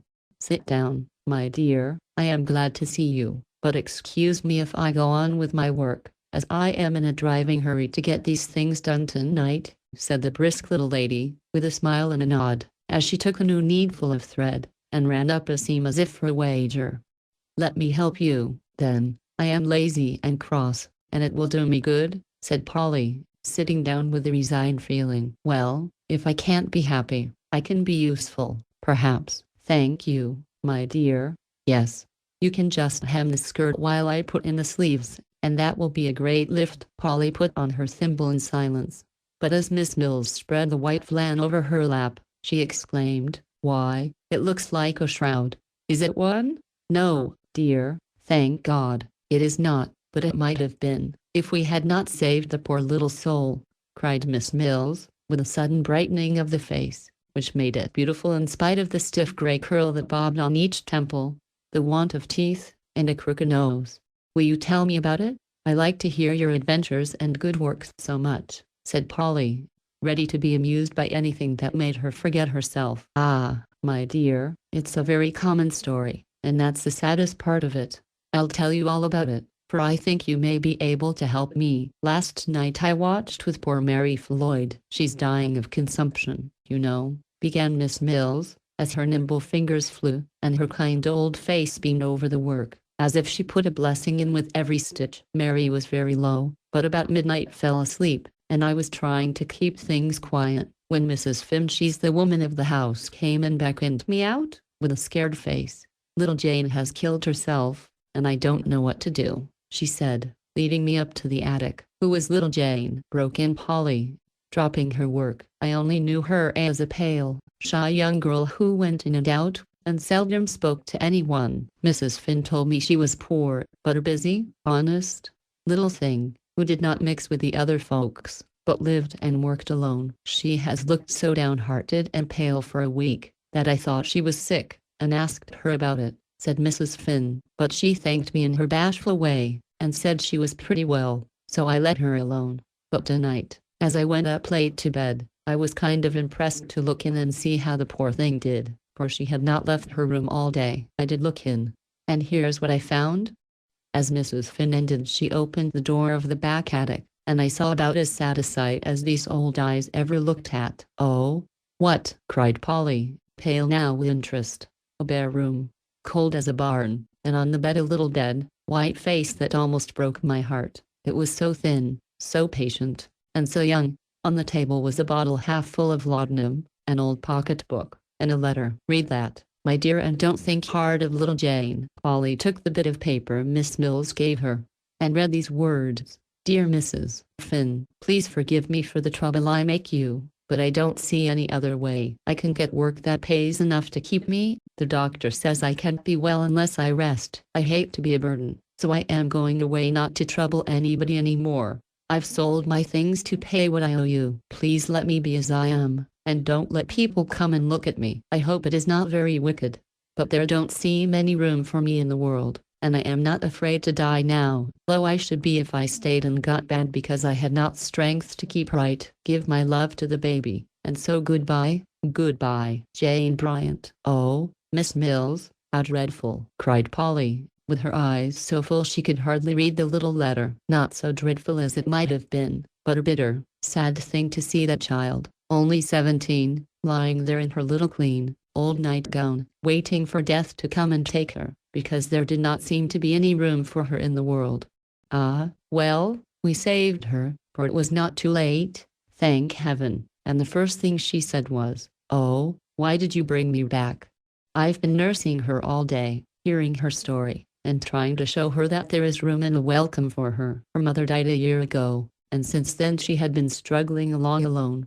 She is one of the timid, innocent, humble creatures who can't push their way, and so get put aside and forgotten. She has tried all sorts of poorly paid work, could not live on it decently, got discouraged, sick, frightened, and could see no refuge from the big, bad world but to get out of it while she was not afraid to die. A very old story, my dear, new and dreadful as it seems to you, and I think it won't do you any harm to see and help this little girl, who has gone through dark places that you are never like to know. I will, indeed, I will do all I can. Where is she now? Asked Polly, touched to the heart by the story, so simple yet so sad.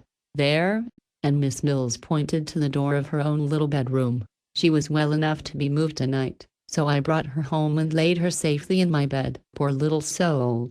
She looked about her for a minute, then the lost look went away, and she gave a great sigh, and took my hand in both her thin bits of ones, and said, "Oh, ma'am, I feel as if I'd been born into a new world. Help me to begin again, and I'll do better." So I told her she was my child now, and might rest here, sure of a home as long as I had one. As Miss Mills spoke in her motherly tone, and cast a proud and happy look toward the warm and quiet nest in which she had sheltered this friendless little sparrow, feeling sure that God meant her to keep it from falling to the ground, Polly put both arms about her neck, and kissed her withered cheek with as much loving reverence as if she had been a splendid saint, for in the likeness of this plain old maid she saw the lovely charity that blesses and saves the world. "How good you are, dear Miss Mills. Tell me what to do.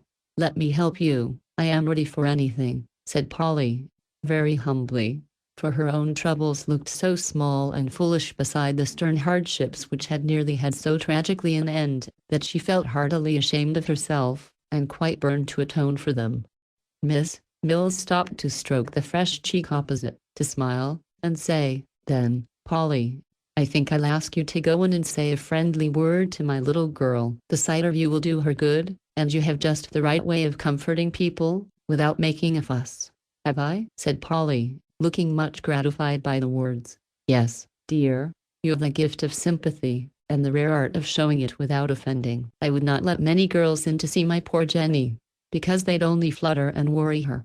But you know what to do, so go, and take this wrapper with you. It's done now, thanks to your nimble fingers." Polly threw the warm garment over her arm, feeling a thrill of gratitude that it was to wrap a living girl in, and not to hide away a young heart that had grown cold too soon. Pushing open the door, she went quietly into the dimly lighted room, and on the pillow saw a face that drew her to it with an irresistible power, for it was touched by a solemn shadow that made its youth pathetic. As she paused at the bedside, thinking the girl asleep, a pair of hollow, dark eyes opened wide, and looked up at her, startled at first, then softening with pleasure, at sight of the bonny face before them, and then a humble, beseeching expression filled them, as if asking pardon for the rash act nearly committed, and pity for the hard fate that prompted it. Polly read the language of these eyes, and answered their mute prayer with a simple eloquence that said more than any words, for she just stooped down and kissed the poor child, with her own eyes full, and lips that trembled with a sympathy she could not tell. Jenny put both arms about her neck, and began to shed the quiet tears that so refresh and comfort heavy hearts when a tender touch unseals the fountain where they lie. "Everybody is so kind," she sobbed, "and I was so wicked, I don't deserve it." "Oh, yes, you do. Don't think of that, but rest and let us pet you. The old life was too hard for such a little thing as you, and we are going to try and make the new one ever so much easier and happier," said Polly, forgetting everything except that this was a girl like herself, who needed hardening up. "Do you live here?" asked Jenny, when her tears were wiped away, still clinging to the new-found friend. "Yes. Miss Mills lets me have a little room upstairs, and there I have my cat and bird, my piano and my posy pots, and live like a queen. You must come up and see me tomorrow if you are able. I am often lonely, for there are no young people in the house to play with me," answered Polly, smiling hospitably. "Do you sew?" asked Jenny. "No. I am a music teacher, and trot round giving lessons all day." "How beautiful it sounds, and how happy you must be, so strong and pretty, and able to go round making music all the time," sighed Jenny, looking with respectful admiration at the plump, firm hand held in both her thin and feeble ones. It did sound pleasant even to Polly's ears, and she felt suddenly so rich, and so contented, that she seemed a different creature from the silly girl who cried because she could not go to the party. It passed through her mind like a flash, the contrast between her life, and that of the wan creature lying before her, and she felt as if she could not give enough out of her abundance to this needy little sister, who had nothing in the wide world but the life just saved to her. That minute did more for Polly than many sermons, or the wisest books, for it brought her face to face with bitter truths, showed her the dark side of life, and seemed to blow away her little vanities, her frivolous desires, like a wintry wind that left a wholesome atmosphere behind. Sitting on the bedside, Polly listened while Jane told the story, which was so new to her listener, that every word sank deep into her heart, and never was forgotten. Now you must go to sleep. Don't cry nor think, nor do anything but rest. That will please Miss Mills best. I'll leave the doors open, and play you a lullaby that you can't resist. Good night, dear. And with another kiss, Polly went away to sit in the darkness of her own room, playing her softest airs till the tired eyes below were shut, and little Jane seemed to float away on the sea of pleasant sounds, into the happier life which had just dawned for her.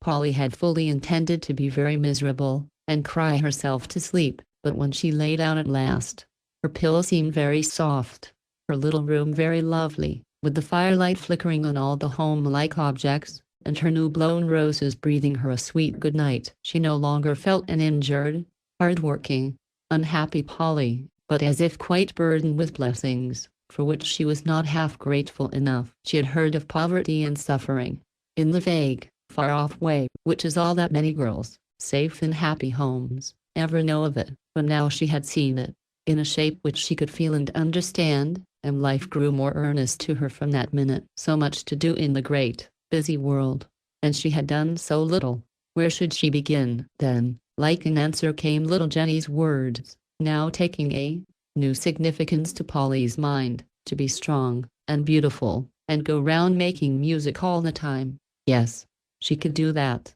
and with a very earnest prayer, Polly asked for the strength of an upright soul, the beauty of a tender heart, the power to make her life a sweet and stirring song, helpful while it lasted, remembered when it died. Little Jane's last thought had been to wish with all her might that God would bless the dear, kind girl up there, and give her all she asked.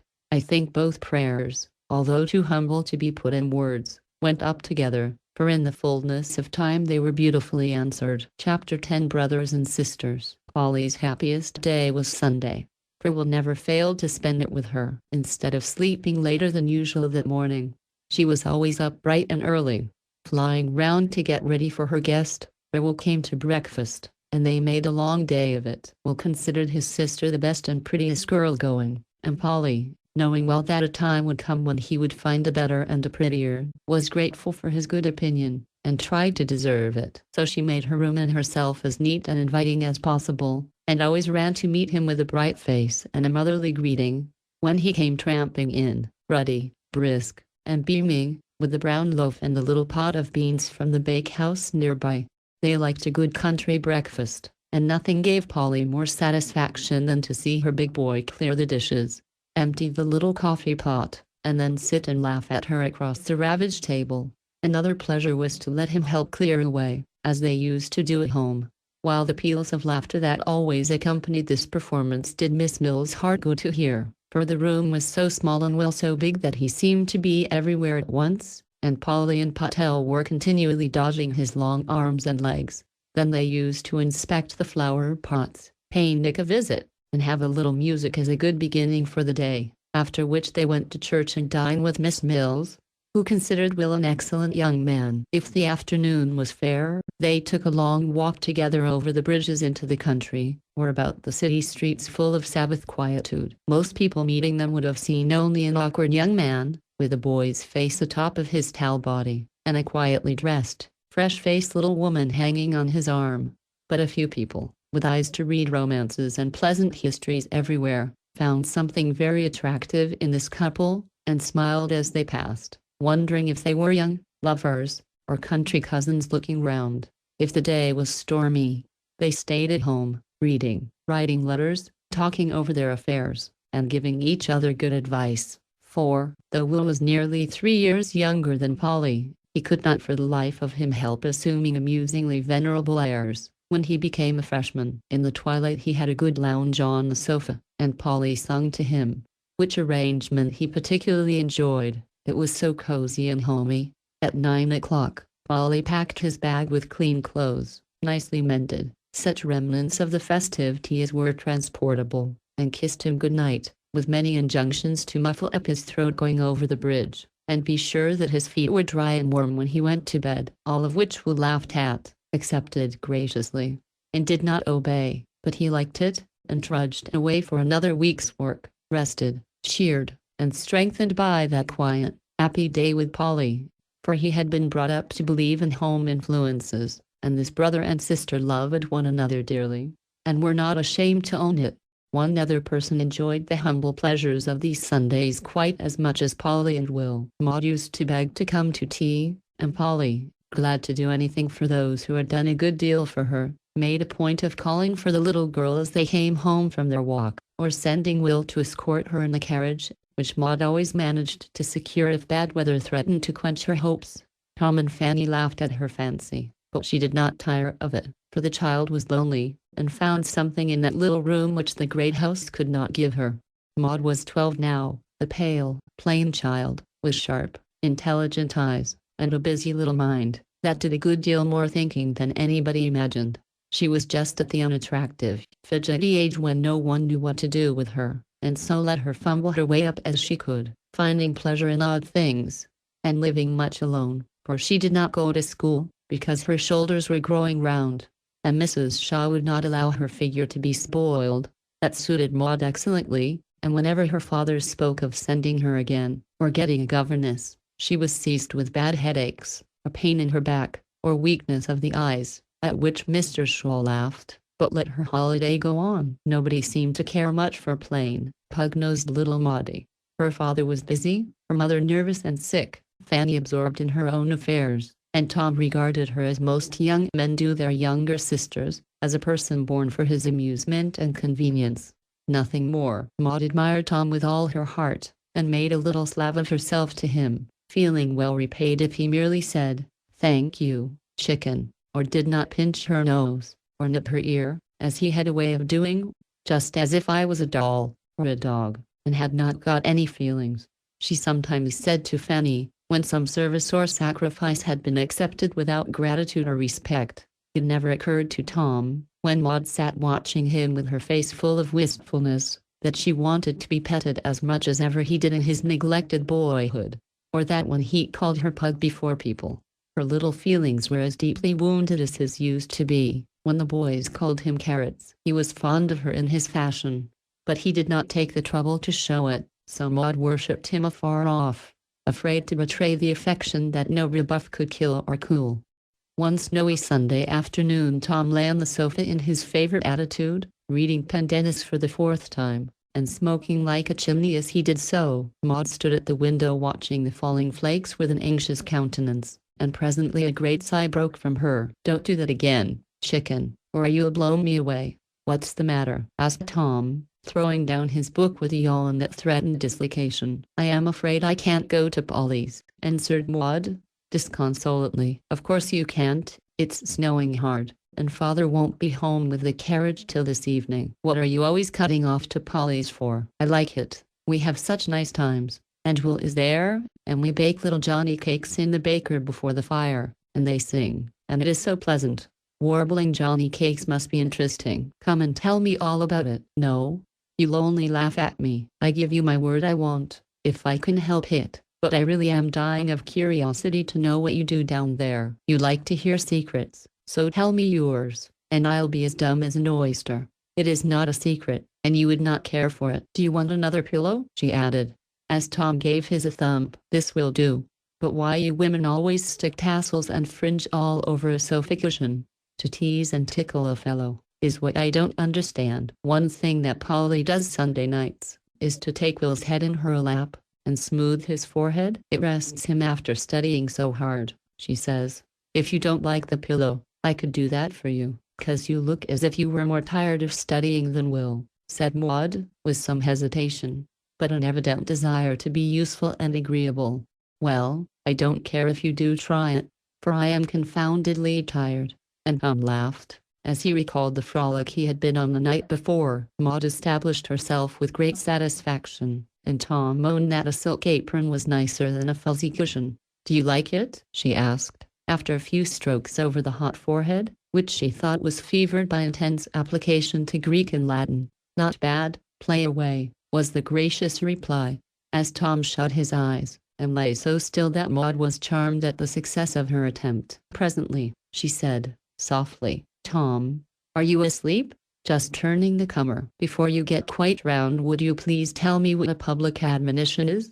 "What do you want to know for?" demanded Tom, opening his eyes very wide. "I heard Will talking about publics and privates, and I meant to ask him, but I forgot." "What did he say?" "I don't remember.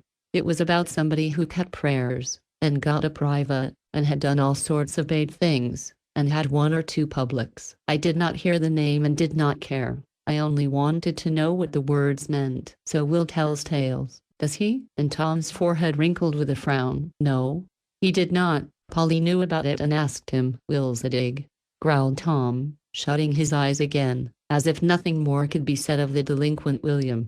"I don't care if he is, I like him very much, and so does Polly." "Appy fresh," said Tom, with a comical groan. "You need not sniff at him, for he is nice, and treats me with respect," cried Maud, with an energy that made Tom laugh in her face. "He's good to Polly always, and puts on her cloak for her, and says 'my dear,' and kisses her good night, and don't think it's silly, and I wish I had a brother just like him." "Yes, I do." And Maud showed signs of woe, for her disappointment about going was very great. "Bless my boots! What's the chicken ruffling up her little feathers and backing at me for?" "Is that the way Polly suits the best of brothers?" said Tom, still laughing. "Oh, I forgot. There, I won't cry, but I do want to go." And Maud swallowed her tears, and began to stroke again. Now Tom's horse and sleigh were in the stable, for he meant to drive out to college that evening, but he did not take Maud's hint. It was less trouble to lie still, and say in a conciliatory tone, "Tell me some more about this good boy, it's very interesting." "No, I shan't, but I'll tell about Patel's playing on the piano," said Maud, anxious to efface the memory of her momentary weakness. "Polly points to the right key with a little stick, and Patel sits on the stool and pats each key as it's touched, and it makes a tune. It's so funny to see her, and Nick perches on the rack and sings as if he'd kill himself." "Very thrilling," said Tom, in a sleepy tone. Maud felt that her conversation was not as interesting as she hoped, and tried again. "Polly thinks you are handsomer than Mr. Sidney." "Much obliged." "I asked which she thought had the nicest face, and she said yours was the handsomest, and his the best." "Does he ever go there?" asked a sharp voice behind them, and looking round Maud saw Fanny in the big chair, cooking her feet over the register. "I never saw him there. He sent up some books one day, and Will teased her about it." "What did she do?" demanded Fanny. "Oh, she shook him." "What a spectacle!" And Tom looked as if he would have enjoyed seeing it, but Fanny's face grew so forbidding, that Tom's little dog, who was approaching to welcome her, put his tail between his legs and fled under the table. "Then there is not any sparking Sunday night?" sung Tom, who appeared to have waked up again. "Of course not. Polly is not going to marry anybody. She's going to keep house for Will when he's a minister." "I heard her say so," cried Maud, with importance. "What a fate for pretty Polly!" ejaculated Tom. "She likes it, and I am sure I should think she would. It's beautiful to hear him plan it all out." "Any more gossip to retell, Pug?" asked Tom a minute after, as Maud seemed absorbed in visions of the future. "He told a funny story about blowing up one of the professors." "You never told us, so I suppose you did not know it." "Some bad fellow put a torpedo, or some sort of powder thing, under the chair, and it went off in the midst of the lesson, and the poor man flew up, frightened most to pieces, and the boys ran with pails of water to put the fire out. But the thing that made Will laugh most was, that the very fellow who did it got his trousers burnt trying to put out the fire, and he asked is it faculty or president?" "Either will do," murmured Tom, who was shaking with suppressed laughter. "Well, he asked them to give him some new ones, and they did give him money enough for a nice pair, but he got some cheap ones, with horrid great stripes on them, and always wore 'em to that particular class, which was one too many for the fellows," Will said, "and with the rest of the money he had a punch party." "Was not it dreadful?" "Awful." And Tom exploded into a great laugh, that made Fanny cover her ears. and the little dog barked wildly. "Did you know that bad boy?" asked innocent Maud, slightly. Gasped Tom, in whose wardrobe at college those identical trousers were hanging at that moment. "Don't make such a noise, my head aches dreadfully," said Fanny, fretfully. "Girls' heads always do ache," answered Tom, subsiding from a roar into a chuckle. "What pleasure you boys can find in such ungentlemanly things, I don't see," said Fanny, who was evidently out of sorts. "As much a mystery to you as it is to us, how you girls can like to gabble and brink from one week's end to the other," retorted Tom. There was a pause after this little passage at arms, but Fan wanted to be amused, for time hung heavily on her hands, so she asked, in a more amiable tone, "How's Trix?" "As sweet as ever," answered Tom, gruffly. "Did she scold you?" "As usual. She just did." "What was the matter?" "Well, I leave it to you if this is not unreasonable. She won't dance with me herself, yet don't like me to go out with anybody else. I said, I thought, if a fellow took a girl to a party, she ought to dance with him once. At least, especially if they were engaged." She said that was the very reason why she should not do it. So, at the last hop, I let her alone, and had a gay time with Belle, and today Trix gave it to me hot and heavy, coming home from church. If you go and engage yourself to a girl like that, I don't know what you can expect. "Did she wear her Paris hat today?" added Fan, with sudden interest in her voice. "She wore some sort of a blue thing, with a confounded bird of paradise in it, that kept whisking into my face every time she turned her head.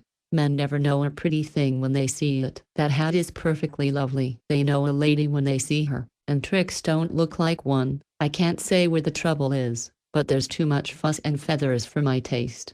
You are twice as stylish, yet you never look loud or fast." Touched by this unusual compliment, Fanny drew her chair nearer as she replied with complacency, "Yes, I flatter myself I do know how to dress well. Trix never did. She's fond of gay colors, and generally looks like a walking rainbow." "Can't you give her a hint? Tell her not to wear blue gloves anyway. She knows I hate 'em." "I've done my best for your sake, Tom, but she is a perverse creature, and don't mind a word I say, even about things much more objectionable than blue gloves." "Maudie, running bring me my other cigar case. It's lying round somewhere." Maud went, and as soon as the door was shut, Tom rose on his elbow, saying in a cautiously lowered voice, "Fan, does Trix paint?" "Yes, and draws too," answered Fanny, with a sly laugh. "Come, you know what I mean." "I've a right to ask and you ought to tell," said Tom, soberly, for he was beginning to find that being engaged was not unmitigated bliss. "What makes you think she does?" "Well, between ourselves," said Tom, looking a little sheepish, but anxious to set his mind at rest, "she never will let me kiss her on her cheek, nothing but an unsatisfactory peck at her lips. Then the other day, as I took a bit of heliotrope out of a vase to put in my buttonhole, I whisked a drop of water into her face. I was going to wipe it off, but she pushed my hand away, and ran to the glass, where she carefully dabbed it dry, and came back with one cheek redder than the other. I did not say anything, but I had my suspicions. Come now, does she?" "Yes, she does, but don't say a word to her, for she'll never forgive my telling if she knew it." "I don't care for that. I don't like it, and I won't have it," said Tom, decidedly. "You can't help yourself. Half the girls do it, either paint or powder, darken their lashes with burnt hairpins, or take cologne on lumps of sugar or belladonna to make their eyes bright. Clara tried arsenic for her complexion, but her mother stopped it," said Fanny, betraying the secrets of the prison house in the basest manner. "I knew you girls were a set of humbugs, and very pretty ones, too, some of you, but I can't say I like to see you painted up like a lot of actresses," said Tom, with an air of disgust. "I don't do anything of the sort, or need it, but Trix does, and having chosen her, you must abide your choice, for better or worse." "It has not come to that yet," muttered Tom, as he lay down again with a rebellious air. Maud's return put an end to these confidences, though Tom excited her curiosity by asking the mysterious question, "I say, Fan, is Polly up to that sort of thing?" "No. She thinks it's awful. When she gets pale and drag it out she will probably change her mind." "I doubt it," said Tom. "Polly says it is not proper to talk secrets before people who ain't in 'em," observed Maud, with dignity. "Do, for mercy's sake, stop talking about Polly. I am sick to death of it." cried Fanny, snappishly. "Hello." And Tom sat up to take a survey. "I thought you were bosom friends, and as spoony as ever." "Well, I am fond of Polly, but I get tired of hearing Maud sing her praises everlastingly." "Now don't go and repeat that, chatterbox." "My goodness, is not she cross?" whispered Maud to Tom. "As two sticks, let her be." "There's the bell, see who it is, Pug," answered Tom, as a jingle broke the silence of the house. Maud went to peep over the banisters, and came flying back in a rapture. "It's will come for me. Can't I go? It don't snow hard, and I'll bundle up, and you can send for me when Papa comes." "I don't care what you do," answered Fan, who was in a very bad temper. Without waiting for any other permission, Maud rushed away to get ready. Will would not come up. He was so snowy, and Fanny was glad, because with her he was bashful, awkward, and silent. So Tom went down and entertained him with Maud's report. They were very good friends, but led entirely different lives, Will being a dig, and Tom a bird, or, in plain English, one was a hard student, and the other a jolly young gentleman. Tom had rather patronized Will, who did not like it, and showed that he did not by refusing to borrow money of him, or accept any of his invitations to join the clubs and societies to which Tom belonged. So Shaw let Milton alone, and he got on very well in his own way, doggedly sticking to his books, and resisting all temptations but those of certain libraries, athletic games, and such inexpensive pleasures as were within his means. For this benighted youth had not yet discovered that college nowadays is a place in which to skylark, not to study. When Maud came down and trotted contentedly away, holding Will's hand, Tom watched them out of sight, and then strolled about the house whistling and thinking, till he went to sleep in his father's armchair, for want of something better to do. He awoke to the joys of a solitary tea, for his mother never came down, and Fanny shut herself and her headache up in her own room. "Well, this is cheerful," he said, as the clock struck 8, and his fourth cigar came to an end. "Trix is mad, and Fan in the dumps, so I'll take myself off. Guess I'll go round to Polly's, and ask Will to drive out with me, and save him the walk. Poor chap, might bring Midget home, it will please her, and there's no knowing when the governor will be back." With these thoughts in his head, Tom leisurely got under way, and left his horse at a neighboring stable, for he meant to make a little call, and see what it was Maud enjoyed so much.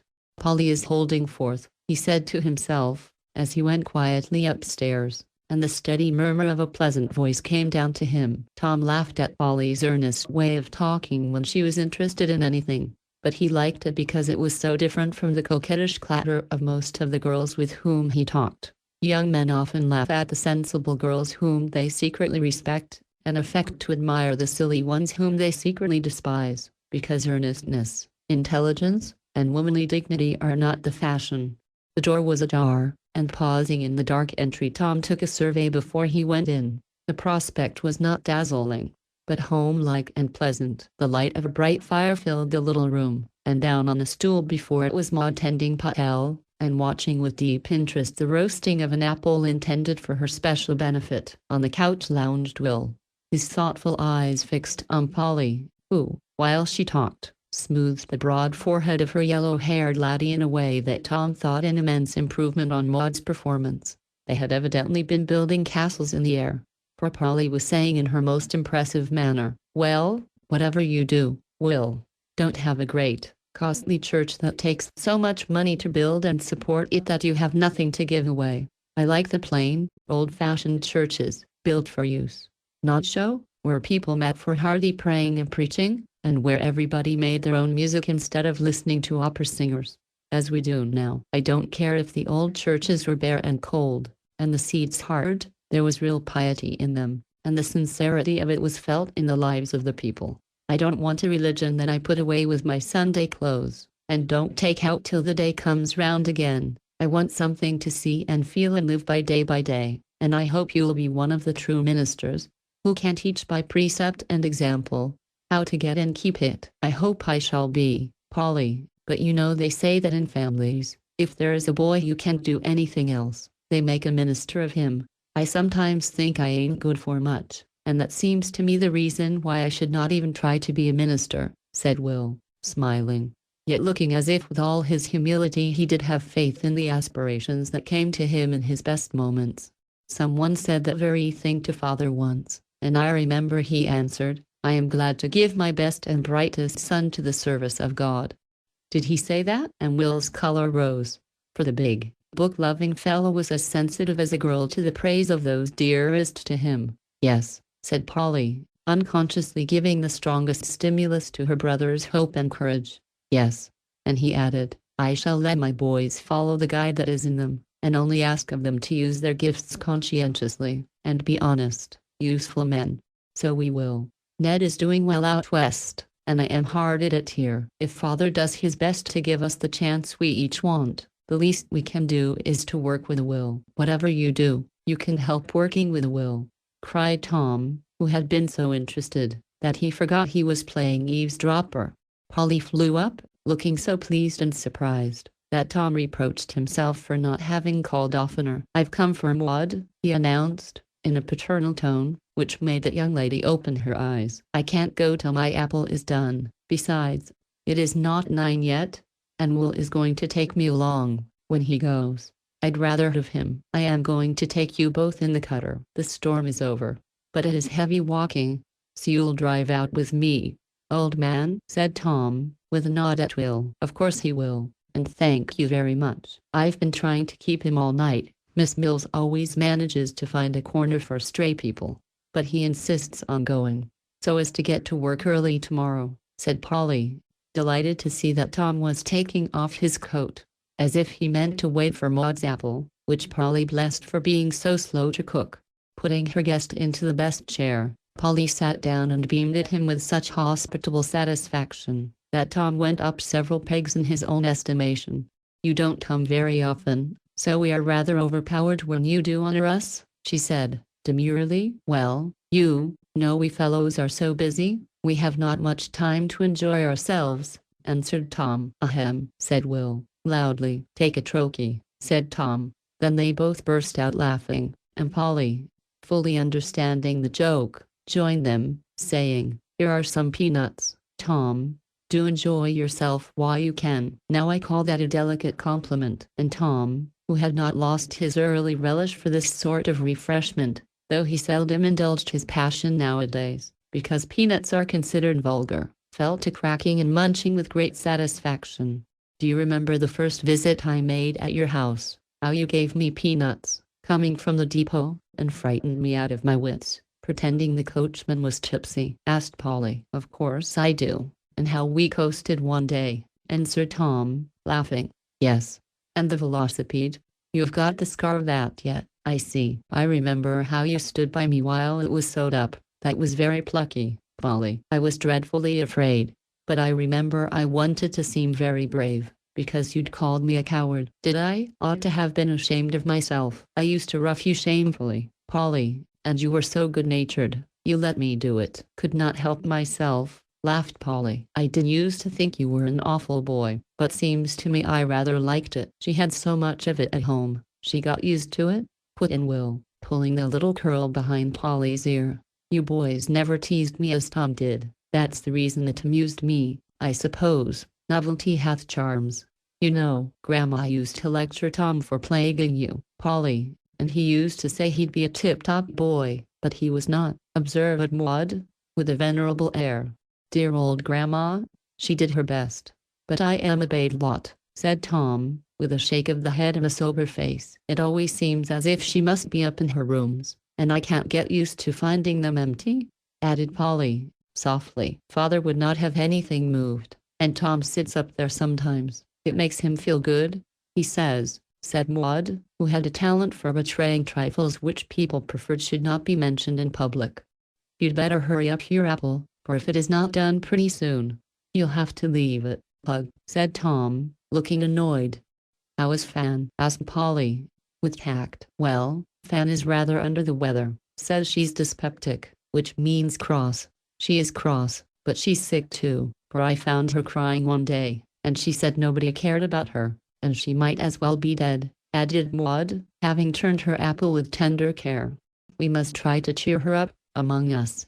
If I was not so busy I'd like to devote myself to her. She has done so much for me, said Polly, gratefully. I wish you could. I can't understand her, for she acts like a weathercock. and I never know how I am going to find her. I hate to have her mope so, but, upon my life, I don't know what to do," said Tom. But as he uttered the words, something was suggested by the sight before him. Chairs were few, and Polly had taken half of Will's when they drew round the fire. Now she was leaning against him, in a cozy, confiding way, delightful to behold, while Will's strong arm went round her with a protecting air, which said, as plainly as any words, that this big brother and small sister knew how to love and help one another. It was a pleasant little picture, all the pleasanter for its unconsciousness, and Tom found it both suggestive and agreeable. Poor old Fan. She don't get much petting. Maybe that's what she wants. I'll try it and see, for she stands by me like a rump. If she was a rosy, cozy little woman, like Polly, it would come easier, though, thought Tom, as he meditatively ate his last nut, feeling that fraternal affection could not be very difficult of demonstration to brothers blessed with pretty, good-tempered sisters. I told Tom about the bait fellow who blew up the professor, and he said he knew him, slightly, and I was so relieved, because I had a kind of a feeling that it was Tom himself. You and Will laughed so about it. Maud had a queer way of going on with her own thoughts, and suddenly coming out with whatever lay uppermost, regardless of time, place, or company. As this remark fell from her, there was a general smile, and Polly said, with mock solemnity, "It was a sad thing, and I've no doubt that misguided young man is very sorry for it now. He looked perfectly bowed down with remorse last time I saw him," said Will, regarding Tom with eyes full of fun. For Will was a boy as well as a bookworm, and relished his joke as well as scatterbrained Tom. "He always is remorseful after a scrape, I've understood, for he is not a very bad fellow, only his spirits are one too many for him, and he is not as fond of his book as another fellow I know. I am afraid he'll be expelled if he don't mind," said Polly, warningly. "Should not wonder if he was. He's such an unlucky dog," answered Tom, rather soberly. "I hope he'll remember that his friends will be very much disappointed if he is. He might make them so proud and happy, that I guess he will, for he is not half as thoughtless as he makes himself out," said Polly, looking across at Tom with such friendly eyes that he was quite touched, though of course he did not show it. "Thank you, Polly, he may pull through, but I have my doubts. Now, old man, let us put along, it's getting late for the chicken," he added, relapsing into the graceful diction with which a classical education gifts its fortunate possessor.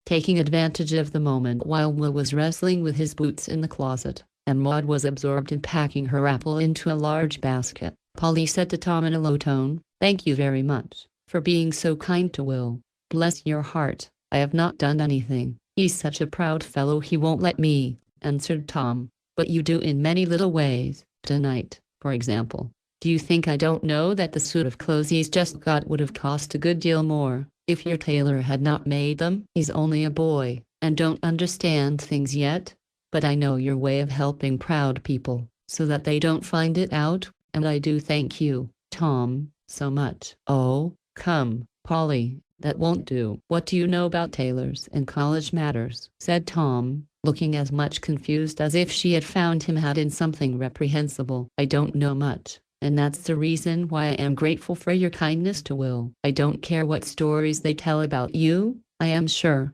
You won't lead him into trouble, but keep him straight, for my sake. You know I've lost one brother, and Will takes Jimmy's place to me now." The tears in Polly's eyes as she said that made Tom vow a tremendous vow within himself to stand by Will through thick and thin, and keep him straight for Polly's sake, feeling all the time how ill-fitted he was for such a task. "I'll do my best," he said, heartily, as he pressed the hand Polly gave him, with a look which assured her that he felt the appeal to his honor, and that henceforth the country lad was safe from all the temptations Tom could have offered him. "There. Now I shall give that to Mama to take her pills in. It's just what she likes, and it pleases her to be thought of," said Maud, surveying her gift with complacency, as she put on her things. "You're a good little soul, to remember poor Mum," said Tom, with an approving nod. "Well, she was so pleased with the grapes you brought her, I thought I'd try something, and maybe she'd say thank you, darling, to me too." "Do you think she will?" whispered Maud, with the wistful look so often seen on her little plain face. "See if she don't." And to Maud's great surprise Tom did not laugh at her project, Good night, dear. Take care of yourself, and keep your muffler round your mouth going over the bridge, or you will be as hoarse as a crow tomorrow," said Polly, as she kissed her brother, who returned it without looking as if he thought it girl's nonsense. Then the three piled into the sleigh and drove off, leave Polly nodding on the doorstep. Maud found the drive altogether too short, but was consoled by the promise of a longer one if the sleighing lasted till next Saturday. And when Tom ran up to bid his mother goodbye, and give her a hint about Maud's gift, she stayed below to say, at the last minute, in unconscious imitation of Polly, "Good night, take care of yourself, my dear." Tom laughed, and what was about to pinch the much-enduring little nose.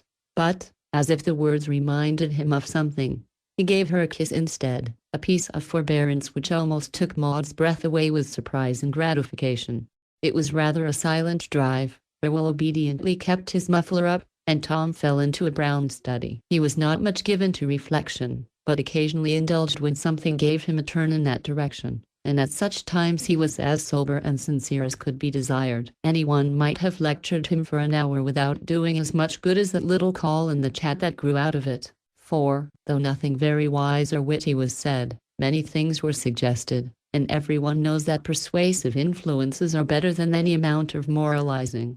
Neither Polly nor Will tried to do anything of the sort, and that was the charm of it. Nobody likes to be talked to, but nobody can resist the eloquence of unconscious preaching. With all his thoughtlessness, Tom was quick to see and feel these things, and was not spoiled enough yet to laugh at them. The sight of Will and Polly's simple affection for one another reminded him of a neglected duty so pleasantly that he could not forget it. Talking of early days made him wish he could go back and start again, doing better.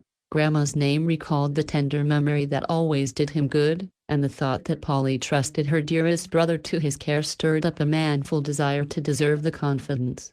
Tortures would not have drawn a word of all this from him, but it had its effect, for boys don't leave their hearts and consciences behind them when they enter college, and little things of this sort do much to keep both from being damaged by the 4-year scrimmage which begins the battle of life for most of them.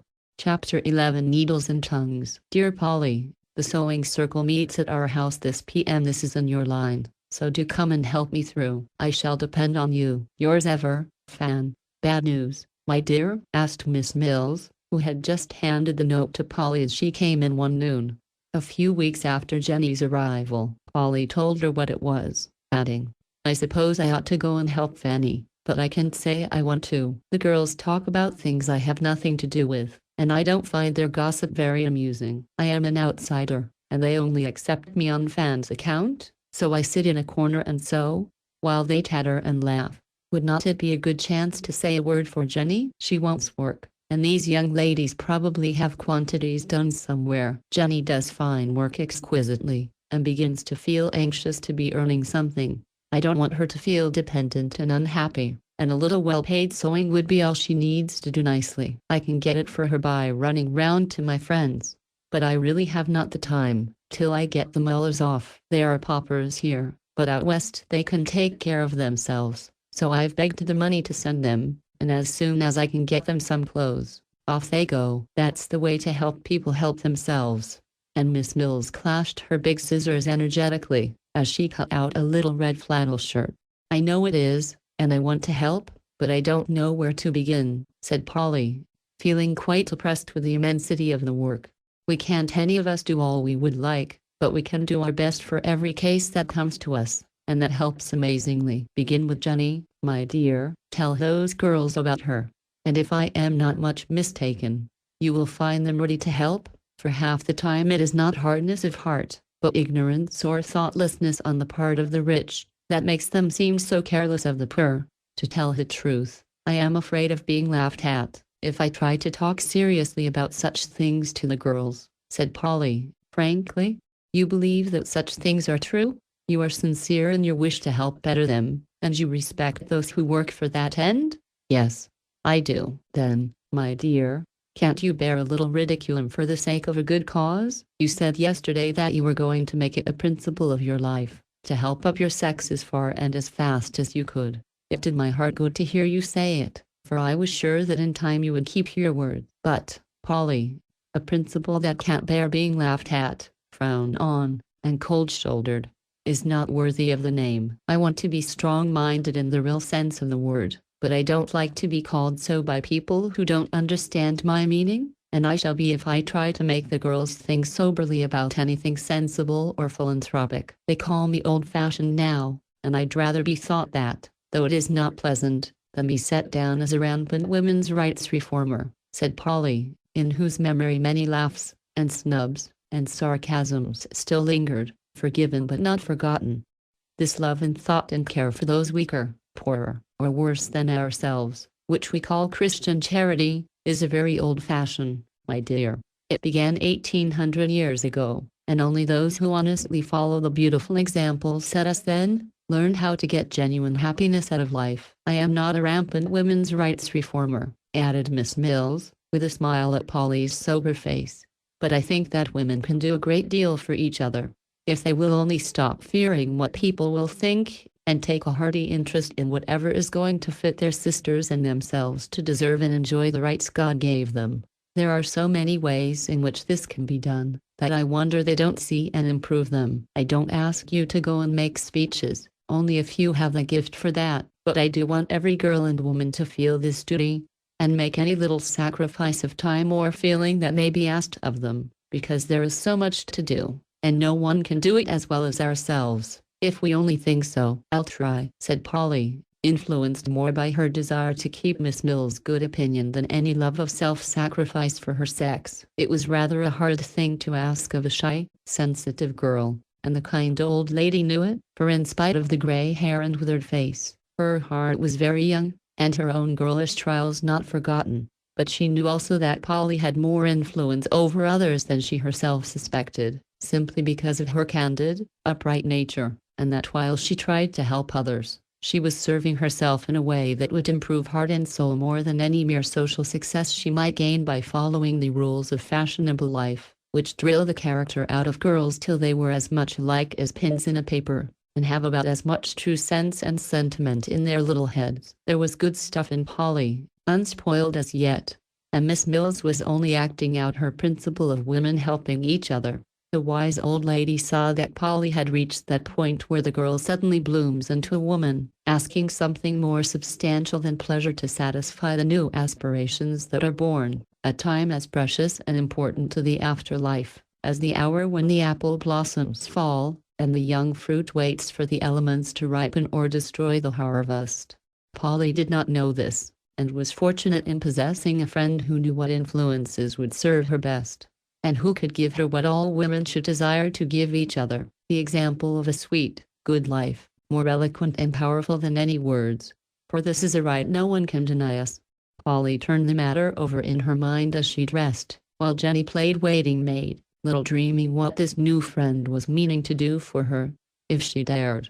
"Is it going to be a tea party, miss?" asked Jenny, as the black silk went rustling on, to her great admiration, for she considered Polly a beauty. "Well, no.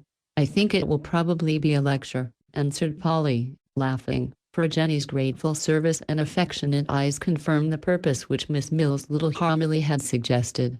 As she entered the Shaw's parlor an hour or two later, an appalling array of well-dressed girls appeared, each provided with a dainty reticule, basket, or bag, and each tongue going a good deal faster than the needle, while the white fingers stitched sleeves in upside down, put flannel jackets together hind part before, or gobbled buttonholes with the best intentions in life.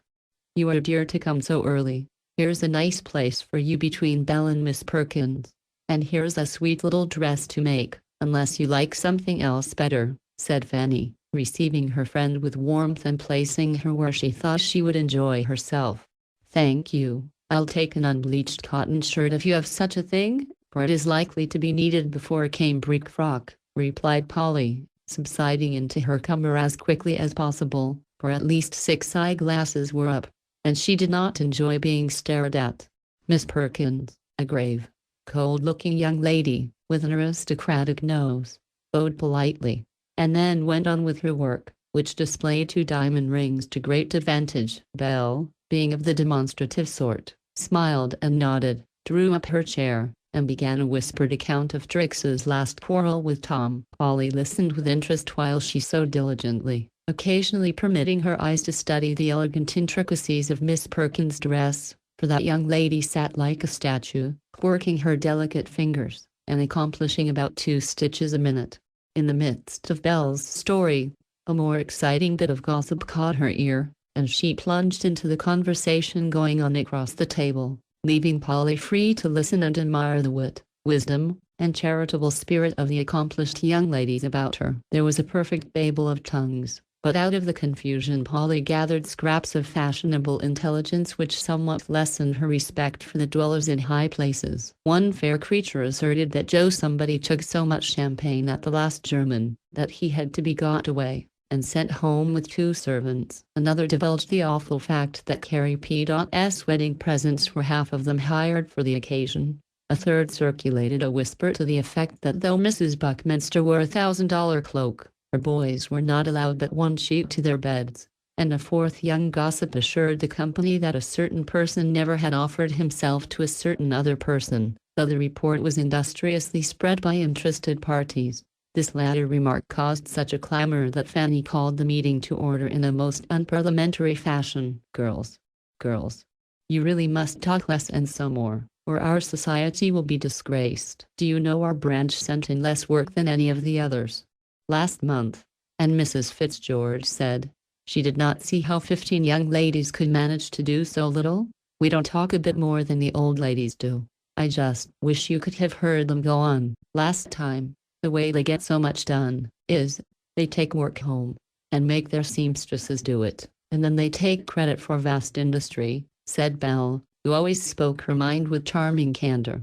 That reminds me that Mama says they want as many things as we can make, for it's a hard winter, and the poor are suffering very much. Do any of you wish to take articles home, to do at odd times? Said Fan, who was president of this energetic Dorcas Society. Mercy, no. It takes all my leisure time to mend my gloves and refresh my dresses, answered Belle.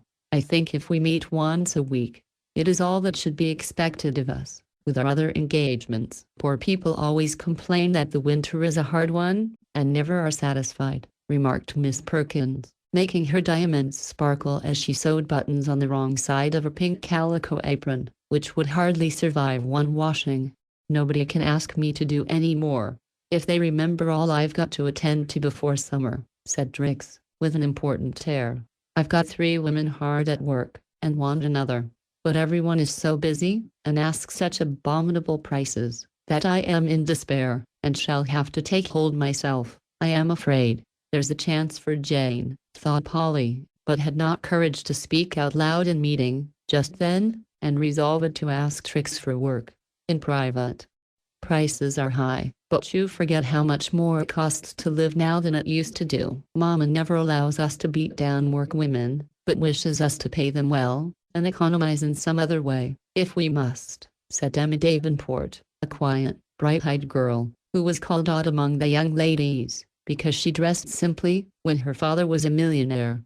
Just hear the girl talk about economy. I beg your pardon, she's some relation of yours, I believe, said Belle, in a low tone, very distant, but I am proud of it, for with her, economy does not mean scrimping in one place to make a show in another. If everyone would follow the Davenports' example, workwomen would not starve, or servants be such a trouble. Emma's the plainest dressed girl in the room, next to me, yet anyone can see she is a true gentlewoman, said Polly, warmly. And you are another, answered Belle, who had always loved Polly, in her scatterbrained way. Hush, Trix has the floor. If they spent their wages properly, I should not mind so much, but they think they must be as fine as anybody, and dress so well that it is hard to tell mistress from maid. Why, our cook got a bonnet just like mine. The materials were cheaper, but the effect was the same, and had the impertinence to wear before my face. I forbid it, and she left, of course, which made Papa so cross he would not give me the camel's hair shawl he promised this year. It's perfectly shameful, said Miss Perkins, as Trix paused out of breath. Servants ought to be made to dress like servants, as they do abroad. Then we should have no more trouble, observed Miss Perkins, who had just made a grand tour, and had brought home a French maid. Perky don't practice as she preaches, whispered Belle to Polly, as Miss P became absorbed in the chat of her other neighbors. She pays her chamber girl with old finery, and the other day, when Betsy was out parading in her Mrs.'s cast-off purple plush suit, Mr. Curtis thought she was Mademoiselle, and bowed to her. He is as blind as a bat, but recognized the dress, and pulled off his hat to it in the most elegant style. Perky adores him, and was mad enough to beat Betsy when she told the story and giggled over it. Betsy is quite as stylish and ever so much prettier than Perky, and she knows it, which is an aggravation. Polly could not help laughing, but grew sober a minute after, as Trix said, pettishly, "Well, I am sick of hearing about beggars. I believe half of them are humbugs, and if we let them alone they'd go to work and take care of themselves. There's altogether too much fuss made about charity. I do wish we could be left in peace." "There can't be too much charity," burst out Polly, forgetting her shyness all at once. "Oh, indeed." "Well, I take the liberty to differ from you," returned Trix, putting up her glass, and bestowing upon Polly her most toploftical stare, as the girls called it. I regret to say that Polly never could talk with or be near Trix without feeling irritated and combative. She tried to conquer this feeling, but she could not, and when Trix put on airs, Polly felt an intense desire to box her ears. That eyeglass was her especial aversion, for Trix was no more nearsighted than herself, but pretended to be because it was the fashion, and at times used the innocent glass as a weapon with which to put down anyone who presumed to set themselves up. The supercilious glance which accompanied her ironically polite speech roused Polly, who answered with sudden color and the kindling of the eyes that always betrayed a perturbed spirit. "I don't think many of us would enjoy that selfish sort of peace, while little children starve, and girls no older than us kill themselves because their dreadful poverty leaves them no choice but sin or death." A sudden lull took place, for, though Polly did not raise her voice, it was full of indignant emotion, and the most frivolous girl there felt a little thrill of sympathy, for the most utterly fashionable life does not kill the heart out of women, till years of selfish pleasure have passed over their heads. Trix was ashamed of herself, but she felt the same antagonism toward Polly that Polly did toward her, and, being thus generous, took satisfaction in plaguing her. Polly did not know that the secret of this was the fact that Tom often held her up as a model for his fiancée to follow, which caused that young lady to dislike her more than ever. Half the awful stories in the papers are made up for a sensation, and it's absurd to believe them, unless one likes to be harrowed up. I don't, and as for peace, I am not likely to get much, while I have Tom to look after, said Trix, with an aggravating laugh. Polly's needle snapped in two, but she did not mind it, as she said, with a look that silenced even sharp-tongued Trix, "I can't help believing what my own eyes and ears have seen and heard. You lead such safe and happy lives, you can't imagine the misery that is all round you, but if you could get a glimpse of it, it would make your heart ache, as it has mine." "Do you suffer from heartache?" Someone hinted as much to me, but you looked so well, I could not believe it. Now that was cruel in Trix, more cruel than anyone guessed. But girls' tongues can deal wounds as sharp and sudden as the slender stiletto Spanish women wear in their hair, and Polly turned pale, as those words stabbed her. Belle saw it, and rushed to the rescue with more goodwill than wisdom. "Nobody ever accused you of having any heart to ache with. Polly and I are not old enough yet to get tough and cool, and we are still silly enough to pity unhappy people. Tom Shaw especially," added Belle, under her breath. That was a two-edged thrust, for Trix was decidedly an old girl, and Tom was generally regarded as a hapless victim. Trix turned red, but before she could load and fire again, Emma Davenport, who labored under the delusion that this sort of skirmishing was ill-natured, and therefore ill-bred, spoke up in her pleasant way, speaking of pitying the poor. "I always wonder why it is that we all like to read and cry over their troubles in books, but when we have the real thing before us, we think it is uninteresting and disagreeable. It's the genius that gets into the books, which makes us like the poverty, I fancy. But I don't quite agree that the real thing is not interesting. I think it would be, if we knew how to look at and feel it," said Polly, very quietly, as she pushed her chair out of the Arctic circle of Miss Perkins, into the temperate one of friendly Emma. "But how shall we learn that? I don't see what we girls can do. More than we do now. We have not much money for such things, should not know how to use it if we had, and it is not proper for us to go poking into dirty places, to hunt up the needy, going about doing good, and pony faddens, as somebody says. may succeed in England, but it won't work here," said Fanny, who had begun, lately, to think a good deal of someone beside herself, and so found her interest in her fellow beings increasing daily. "We can't do much, perhaps, just yet, but still there are things left undone that naturally fall to us." "I know a house," said Polly, sewing busily as she talked, "where every servant who enters it becomes an object of interest to the mistress and her daughters. These women are taught good habits, books are put where they can get them, sensible amusements are planned for them sometimes, and they soon feel that they are not considered mere scrubs, to do as much work as possible, for as little money as possible, but helpers in the family, who are loved and respected in proportion to their faithfulness.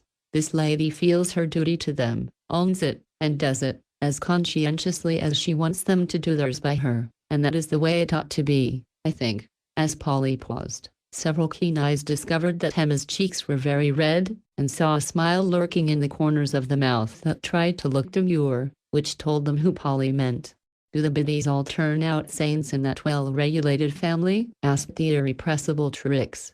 "No, few of us do that, even in the parlor, but every one of the biddies is better for being there, whether they were grateful or not. I ought not to have mentioned this, perhaps, but I wanted to show you one thing that we girls can do. We all complain about bad servants, most as much as if we were housekeepers ourselves, but it never occurs to us to try and mend the matter by getting up a better spirit between mistress and maid. Then there's another thing we can do," added Polly, warming up. "Most of us find money enough for our little vanities and pleasures, but feel dreadfully poor when we come to pay for work, sewing especially. Could not we give up a few of the vanities, and pay the seamstresses better?" "I declare I will," cried Belle, whose conscience suddenly woke, and smote her for beating down the woman who did her plain sewing, in order that she might have an extra flounce on a new dress. "Belle has got a virtuous fit. Pity it won't last a week," said Trix. "Wait and see," retorted Belle, resolving that it should last, just to disappoint that spiteful minx, as she sweetly called her old schoolmate.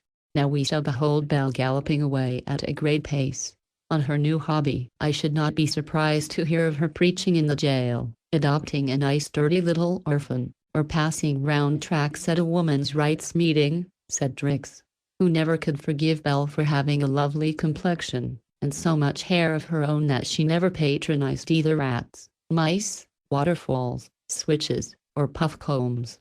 "Well, I might do worse, and I think, of the two, I'd rather amuse myself so, than as some young ladies do, who get into the papers for their pranks," returned Belle, with a moral air. "Suppose we have a little recess, and rest while Polly plays to us. Will you, Polly? It will do us good. They all want to hear you, and beg it I'd ask." "Then I will, with pleasure," and Polly went to the piano with such obliging readiness, that several reproachful glances fell upon Trix, who did not need her glass to see them. Polly was never too sad, perturbed, or lazy to sing, for it was almost as easy to her as breathing, and seemed the most natural outlet for her emotions. For a minute her hands wandered over the keys, as if uncertain what to play. Then, falling into a sad, sweet strain, she sang the Bridge of Sighs. Polly did not know why she chose it, but the instinct seemed to have been a true one, for, old as the song was, it went straight to the hearts of the hearers, and Polly sung it better than she ever had before. For now the memory of little Jane lent it a tender pathos which no art could give. It did them all good, for music is a beautiful magician, and few can resist its power. The girls were touched by the appeal. Polly was lifted out of herself, and when she turned round, the softened look on all the faces told her that for the moment foolish differences and frivolous beliefs were forgotten in the one womanly sentiment of pity for the wrongs and woes of which the listeners' happy lives were ignorant. "That song always makes me cry, and feel as if I had no right to be so comfortable," said Belle, openly wiping her eyes on a crash towel. "Fortunately such cases are very rare," said another young lady, who seldom read the newspapers. "I wish they were, but I am afraid they are not, for only 3 weeks ago, I saw a girl younger than any of us, and no worse, who tried to destroy herself simply because she was so discouraged, sick, and poor," said Polly. "Do tell about her," cried Belle, eagerly. Feeling that the song had paved the way for the story, and given her courage to tell it, Polly did tell it, and must have done it well, for the girls stopped work to listen, and when she ended, other eyes beside warm-hearted Belle's were wet. Trix looked quite subdued. Miss Perkins thawed to such a degree, that something glittered on her hand as she bent over the pink pinafore again. Better and brighter than her biggest diamond, Emma got up and went to Polly with her face full of affectionate respect, while Fanny, moved by a sudden impulse, caught up a costly silver plate that stood on the eat extra, and laying a $5 bill in it, passed it round, quoting Polly's words, "Girls, I know you'll like to help poor little Jenny begin again, and do better this time." It was good to see how quickly the pretty purses were out, how generously each gave of its abundance, and what hearty applause broke from the girls, as Belle laid down her gold thimble, saying with an April face, "There, take that. I never have any money, somehow it won't stay with me, but I can't let the plate pass me this time." When Fanny brought the contributions to Polly, she just gathered it up in her two hands with such a glad, grateful face. The girls wished they had had more to give. "I can't thank you enough," she said, with an eloquent little choke in her voice. "This will help Jenny very much, but the way in which it was done will do her more good than double the money, because it will prove to her that she is not without friends, and make her feel that there is a place in the world for her. Let her work for you in return for this. She don't ask alms, she only wants employment and a little kindness, and the best charity we can bestow is to see that she has both. I'll give her as much sewing as she wants, and she can stay at our house while she does it, if she needs a home," said Trix, in a spasm of benevolence. "She does not need a home, thank you. Miss Mills has given half of hers, and considers Jane her child," answered Polly, with proud satisfaction in the fact. "What an old dear!" cried Belle. "I want to know her." "May I?" whispered Emma. "Oh, yes, I am glad to make her known to anyone. She is a quiet little lady, but she does one heaps of good, and shows you how to be charitable in the wisest way." "Do tell us about it. I am sure I want to do my duty, but it's such a muddle, I don't know how," said Belle. Then, quite naturally, the conversation fell upon the great work that none should be too busy to think of, and which few are too young or too poor to help on with their might. The faces grew more earnest, the fingers flew faster, as the quick young hearts and brains took in the new facts, ideas, and plans that grew out of the true stories, the sensible hints, the successful efforts which Polly told them, fresh from the lips of Miss Mills, for, of late, Polly had talked much with the good lady, and learned quickly the lessons her unselfish life conveyed. The girls found this more interesting than gossip, partly owing to its novelty, doubtless, but the enthusiasm was sincere while it lasted, and did them good. Many of them forgot all about it in a week, but Polly's effort was not lost, for Emma, Belle, and Fanny remained firm friends to Jane, so kindly helping her that the poor child felt as if she had indeed been born again, into a new and happy world. Not till long afterward did Polly see how much good this little effort had done her, for the first small sacrifice of this sort leads the way to others, and a single hand's turn given heartily to the world's great work helps one amazingly with one's own small tasks. Polly found this as her life slowly grew easier and brighter, and the beautiful law of compensation gave her better purposes and pleasures than any she had lost. The parents of some of her pupils were persons of real refinement, and such are always quick to perceive the marks of culture in others, no matter where they find them. These, attracted first by Polly's cheerful face, modest manners, and faithful work, soon found in her something more than a good teacher. They found a real talent for music, an eager desire for helpful opportunities, and a heart grateful for the kindly sympathy that makes rough places smooth. Fortunately, those who have the skill to detect these traits also possess the spirit to appreciate and often the power to serve and develop them, in ways so delicate that the most sensitive pride could not resent the favor. These true gentlefolk showed Polly their respect and regard, put many pleasures in her way, and when they paid her for her work, gave her also the hearty thanks that takes away all sense of degradation even from the humblest service. For money so earned and paid sweetens the daily bread it buys, and makes the mutual obligation a mutual benefit and pleasure. A few such patrons did much for Polly, and the music she gave them had an undertone of gratitude that left blithe echoes in those great houses, which money could not buy. Then, As her butterfly acquaintances deserted her, she found her way into a hive of friendly bees, who welcomed her and showed her how to find the honey that keeps life sweet and wholesome. Through Miss Mills, who was the counselor and comforter of several, Polly came to know a little sisterhood of busy, happy, independent girls, who each had a purpose to execute, a talent to develop, an ambition to achieve, and brought to the work patience and perseverance, hope and courage. Here Polly found her place at once, for in this little world love and liberty prevailed. Talent, energy, and character took the first rank. Money, fashion, and position were literally nowhere, for here, as in the big world outside, genius seemed to blossom best when poverty was head gardener. Young teachers, doing much work for little pay.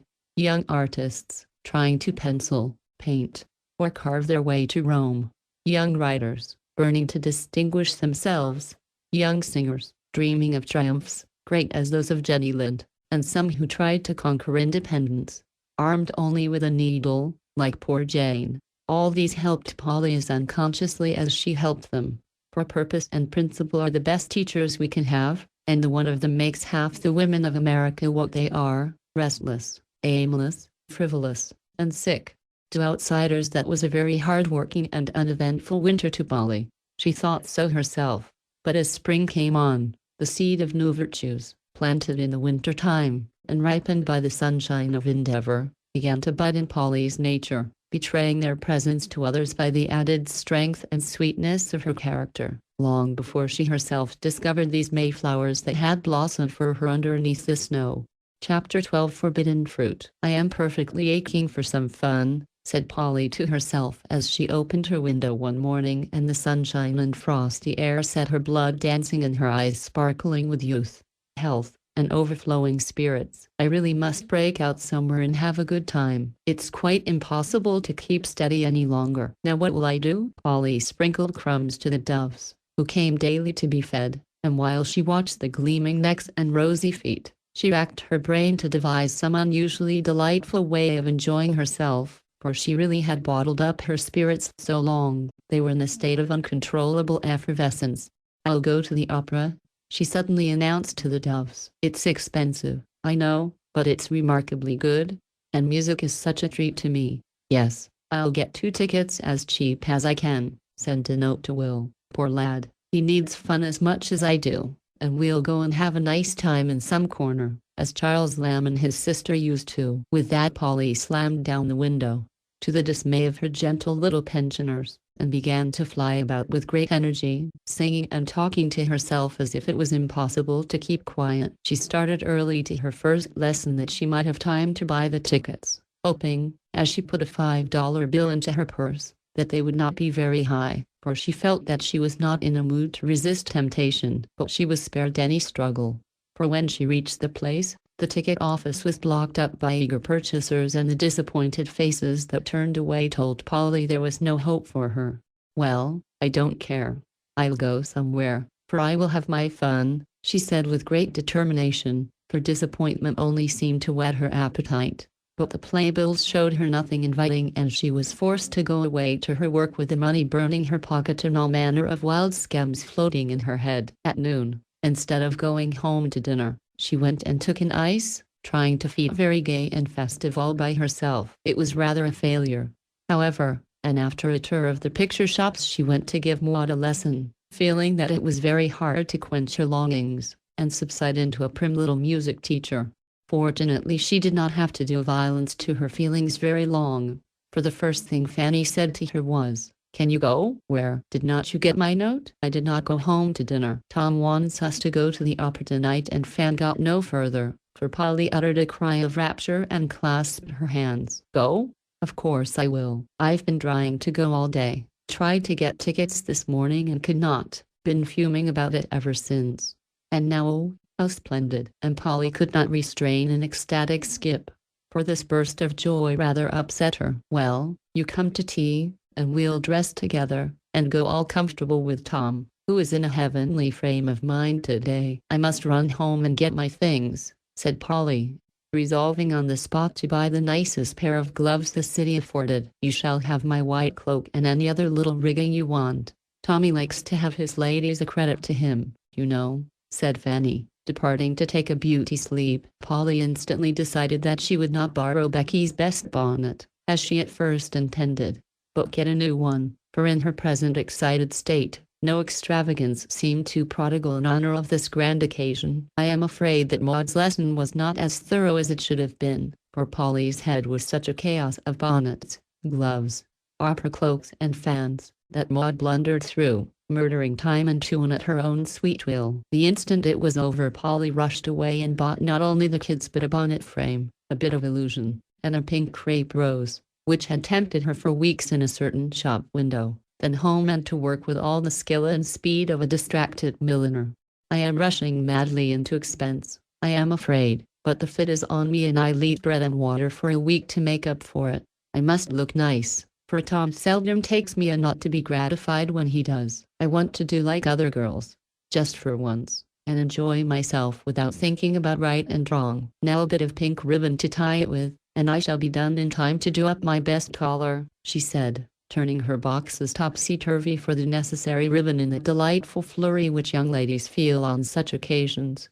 It is my private opinion that the little shifts and struggles we poor girls have to undergo beforehand give a peculiar relish to our fun when we get it. This fact will account for the rapturous mood in which Polly found herself when, after making her bonnet, washing and ironing her best set, blacking her boots and mending her fan, she at last, like Consuelo, put on a little dress of black silk and, with the smaller adornments pinned up in a paper, started for the Shaws, finding it difficult to walk decorously when her heart was dancing in her bosom. Maud happened to be playing a Rito up in the parlor, and Polly came prancing into the room so evidently spoiling for a dance that Tom, who was there, found it impossible to resist catching her about the waist, and putting her through the most intricate evolution till Maud's fingers gave out. That was splendid. Oh, Tom, thank you so much for asking me tonight. I feel just like having a regular good time, cried Polly, when she stopped, with her hat hanging round her neck and her hair looking as if she had been out in a high wind. Glad of it. I felt so myself and thought we'd have a jolly little party all in the family, said Tom, looking much gratified at her delight. Is Trix sick? Asked Polly. Gone to New York for a week. Ah, when the cat's away the mice will play. Exactly. Come and have another turn. Before they could start, however, the awful spectacle of a little dog trotting out of the room with a paper parcel in his mouth made Polly clasp her hands with a despairing cry. My bonnet. Oh, my bonnet. Where? What? Which? And Tom looked about him, bewildered. Snip's got it. Save it. Save it. I will. And Tom gave chase with more vigor than discretion. Snip, evidently regarding it as a game got up for his special benefit, enjoyed the race immensely and scampered all over the house, shaking the precious parcel like a rat while his master ran and whistled, commanded and coaxed. In vain. Polly followed, consumed with anxiety, and Maud laughed till Mrs. Shaw sent down to know who was in hysterics. A piteous yelp from the lower regions at last announced that the thief was captured, and Tom appeared bearing Snip by the nape of the neck in one hand and Polly's cherished bonnet in the other.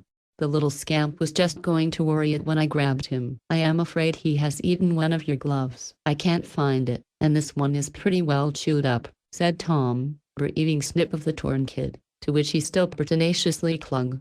Serves me right, said Polly with a groan. I'd no business to get a new pair, but I wanted to be extra gorgeous tonight, and this is my punishment for such mad extravagance. Was there anything else? Asked Tom. Only my best cuffs and collar. You'll probably find them in the coal bin, said Polly, with the calmness of despair. I saw some little white things on the dining room floor as I raced through. Go get them, Maud, and we'll repair damages, said Tom, shutting the culprit into the boot closet, where he placidly rolled himself up and went to sleep. They ain't hurt a bit, proclaimed Maud, restoring the lost treasures. Neither is my bonnet, for which I am deeply grateful, said Polly, who had been examining it with a solicitude which made Tom's eyes twinkle. So am I, for it strikes me that is an uncommonly nubby little affair, he said approvingly. Tom had a weakness for pale pink roses, and perhaps Polly knew it. I am afraid it's too gay, said Polly, with a dubious look. Not a bit. Sort of bridal, you know. Must be becoming. Put it on and let's see. I would not for the world, with my hair all tumbling down. Don't look at me till I am respectable, and don't tell anyone how I've been acting. I think I must be a little crazy tonight," said Polly, gathering up her rescued finery and preparing to go and find Fan. "Lunacy is mighty becoming, Polly." "Try it again," answered Tom, watching her as she went laughing away, looking all the prettier for her dishevelment. "Dress that girl up, and she'd be a raving, tearing beauty," added Tom to Maud in a lower tone as he looked her into the parlor under his arm. Polly heard it and instantly resolved to be as raving and as tearing as her means would allow. "Just for one night," she said as she peeped over the banisters, glad to see that the dance and the race had taken the bandboxy air out of Tom's elegant array. "I deeply regret being obliged to shock the eyes and ears of such of my readers as have a prejudice in favor of pure English by expressions like the above, but, having rashly undertaken to write a little story about young America, for young America, I feel bound to depict my honored patrons as faithfully as my limited powers permit. Otherwise, I must expect the crushing criticism, 'Well, I dare say it's all very prim and proper, but it is not a bit like us,' and never hope to arrive at the distinction of finding the covers of an old-fashioned girl the dirtiest in the library." The friends had a social cup of tea upstairs, which Polly considered the height of luxury, and then each took a mirror and proceeded to bring to her heart's content. The earnestness with which Polly made her toilet that night was delightful to behold. Feeling in a daring mood, she released her pretty hair from the braids in which she usually wore it and permitted the curls to display themselves in all their brown abundance, especially several dangerous little ones about the temples and forehead. The putting on of the rescued collar and cuffs was a task which absorbed her whole mind.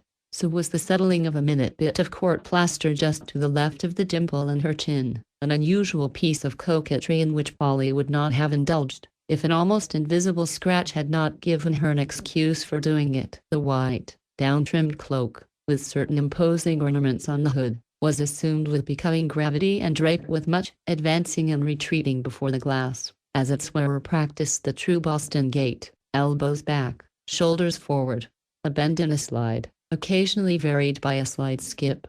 But when that bonnet went on, Polly actually held her breath till it was safely landed and the pink rose bloomed above the smooth waves of hair with what Fanny called a ravishing effect. At this successful stage of affairs Polly found it impossible to resist the loan of a pair of gold bands for the wrists and Fanny's white fan with the little mirror in the middle. "I can put them in my pocket if I feel too much dressed," said Polly as she snapped on the bracelets. But after a wave or two of the fan she felt that it would be impossible to take them off till the evening was over, so enticing was their glitter. Fanny also lent her a pair of 3-button gloves, which completed her content, and when Tom greeted her with an approving, "Here's a sight for gods and men. Why, Polly, you're gorgeous," she felt that her fun had decidedly begun. "Would not Polly make a lovely bride?" said Maud, who was revolving about the two girls, trying to decide whether she would have a blue or a white cloak when she grew up and went to operas. "Faith, and she would." "Allow me to congratulate you, Mrs. Sidney," added Tom, advancing with his wedding reception bow and a wicked look at Fanny. "Go away." "How dare you?" cried Polly, growing much redder than her rose. "If we are going to the opera tonight, perhaps we'd better start, as the carriage has been waiting some time," observed Fan coolly, and sailed out of the room in an unusually lofty manner. "Don't you like it, Polly?" whispered Tom, as they went downstairs together. "Very much." "The deuce you do. I am so fond of music." "How can I help it? I am talking about Sid." "Well, I am not. You'd better try for him." "I'll think of it." "Oh, Polly, what are you coming to?" "A tumble into the street." "Apparently," answered Polly as she slipped a little on the step, and Tom stopped in the middle of his laugh to pilot her safely into the carriage, where Fanny was already seated. "Here's richness," said Polly to herself as she rolled away, feeling as Cinderella probably did when the pumpkin coach bore her to the first ball, only Polly had 2 princes to think about, and poor Cinderella, on that occasion, had not even one. Fanny did not seem inclined to talk much, and Tom would go on in such a ridiculous manner that Polly told him she would not listen and began to hum bits of the opera, but she heard every word, nevertheless, and resolved to pay him for his impertinence as soon as possible by showing him what he had lost. Their seats were in the balcony, and hardly were they settled, when, by one of those remarkable coincidences which are continually occurring in our youth, Mr. Sidney and Fanny's old friend Frank Moore took their places just behind them. "Oh, you villain, you did it on purpose," whispered Polly as she turned from the greeting their neighbors and saw a droll look on Tom's face. "I give you my word I did not. It's the law of attraction. Don't you see? If Fan likes it, I don't care." She looks resigned. I think she certainly did, for she was talking and laughing in the gayest manner with Frank while Sidney was covertly surveying Polly as if he did not quite understand how the grey grub got so suddenly transformed into a white butterfly. It is a well-known fact that dress plays a very important part in the lives of most women, and even the most sensible cannot help owning sometimes how much happiness they owe to a becoming gown, gracefully arranged hair, or a bonnet which brings out the best points in their faces and puts them in a good humor. A great man was once heard to say that what first attracted him to his well-beloved wife was seeing her in the white muslin dress with a blue shawl on the chair behind her. The dress caught his eye, and, stopping to admire that, the wearer's intelligent conversation interested his mind, and in time, the woman's sweetness won his heart. It is not the finest dress which does the most execution, I fancy, but that which best interprets individual taste and character. Wise people understand this, and everybody is more influenced by it than they know, perhaps. Polly was not very wise, but she felt that everyone about her found something more attractive than usual in her and modestly attributed Tom's devotion, Sidney's interest, and Frank's undisguised admiration to the new bonnet, or, more likely, to that delightful combination of cashmere, silk, and swan's down, which, like Charity's mantle, seemed to cover a multitude of sins in other people's eyes and exalt the little music teacher to the rank of a young lady. Polly scoffed at this sort of thing sometimes, but tonight she accepted it without a murmur, rather enjoyed it in fact. Let her bracelets shine before the eyes of all men, and felt that it was good to seem comely in their sight. She forgot one thing, however, that her own happy spirits gave the crowning charm to a picture which everyone liked to see: a blithe young girl enjoying herself with all her heart. The music and the light, costume and company, excited Polly and made many things possible which at most times she would never have thought of saying or doing. She did not mean to flirt, but somehow it flirted itself and she could not help it, for, once started, it was hard to stop, with Tom goading her on, and Sidney looking at her with that new interest in his eyes. Polly's flirting was such a very mild imitation of the fashionable thing that Trix and company would not have recognized it, but it did very well for a beginner, and Polly understood that night wherein the fascination of it lay, for she felt as if she had found a new gift all of a sudden, and was learning how to use it, knowing that it was dangerous, yet finding its chief charm in that very fact. Tom did not know what to make of her at first, though he thought the change uncommonly becoming, and finally decided that Polly had taken his advice and was setting her cap for Sid, as he gracefully expressed it. Sidney, being a modest man, thought nothing of the kind, but simply fancied that little Polly was growing up to be a very charming woman. He had known her since her first visit and had always liked the child. This winter he had been interested in the success of her plans and had done what he could to help them. But he never thought of falling in love with Polly till that night. Then he began to feel that he had not fully appreciated his young friend, that she was such a bright and lovable girl. It was a pity she should not always be gay and pretty, and enjoy herself, that she would make a capital wife for somebody, and perhaps it was about time to think of settling, as his sister often said. These thoughts came and went as he watched the white figure in front, felt the enchantment of the music, and found everybody unusually blithe and beautiful. He had heard the opera many times, but it had never seemed so fine before, perhaps because he had never happened to have had an ingenuous young face so near him in which the varying emotions born of the music, and the romance it portrayed, came and went so eloquently that it was impossible to help reading them. Polly did not know that this was why he leaned down so often to speak to her, with an expression which she did not understand but liked very much nevertheless. "Don't shut your eyes, Polly. They are so full of mischief tonight. I like to see them," said Tom, after idly wondering for a minute if she knew how long and curly her lashes were. "I don't wish to look affected, but the music tells the story so much better than the acting that I don't care to look on half the time," answered Polly, hoping Tom would not see the tears she had so cleverly suppressed. "Now I like the acting best. The music is all very fine, I know, but it does seem so absurd for people to go round telling tremendous secrets at the top of their voices. I can't get used to it. That's because you've more common sense than romance. I don't mind the absurdity, and quite long to go and comfort that poor girl with a broken heart," said Polly with a sigh as the curtain fell on a most affecting tableau. "What's his name is a great jack not to see that she adores him. In real life we fellows ain't such bats as all that," observed Tom, who had decided opinions on many subjects that he knew very little about, and expressed them with great candor. A curious smile passed over Polly's face and she put up her glass to hide her eyes, as she said, "I think you are bats sometimes, but women are taught to wear masks, and that accounts for it, I suppose." "I don't agree. There's precious little masking nowadays. Wish there was a little more sometimes," added Tom, thinking of several blooming damsels whose beseeching eyes had begged him not to leave them to wither on the parent stem.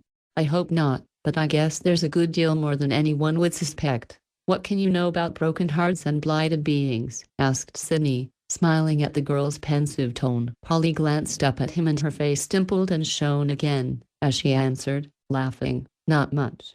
My time is to come. I can't imagine you walking about the world with your back hair down, bewailing a hard-hearted lover," said Tom. "Neither can I. That would not be my way." "No." Miss Polly would let concealment prey on her damask cheeks and still smile on in the novel fashion, or turn sister of charity and nurse the heartless lover through smallpox, or some other contagious disease, and die seraphic ally, leaving him to the agonies of remorse and tardy love. Polly gave Sydney an indignant look as he said that in a slow satirical way that nettled her very much, for she hated to be thought sentimental.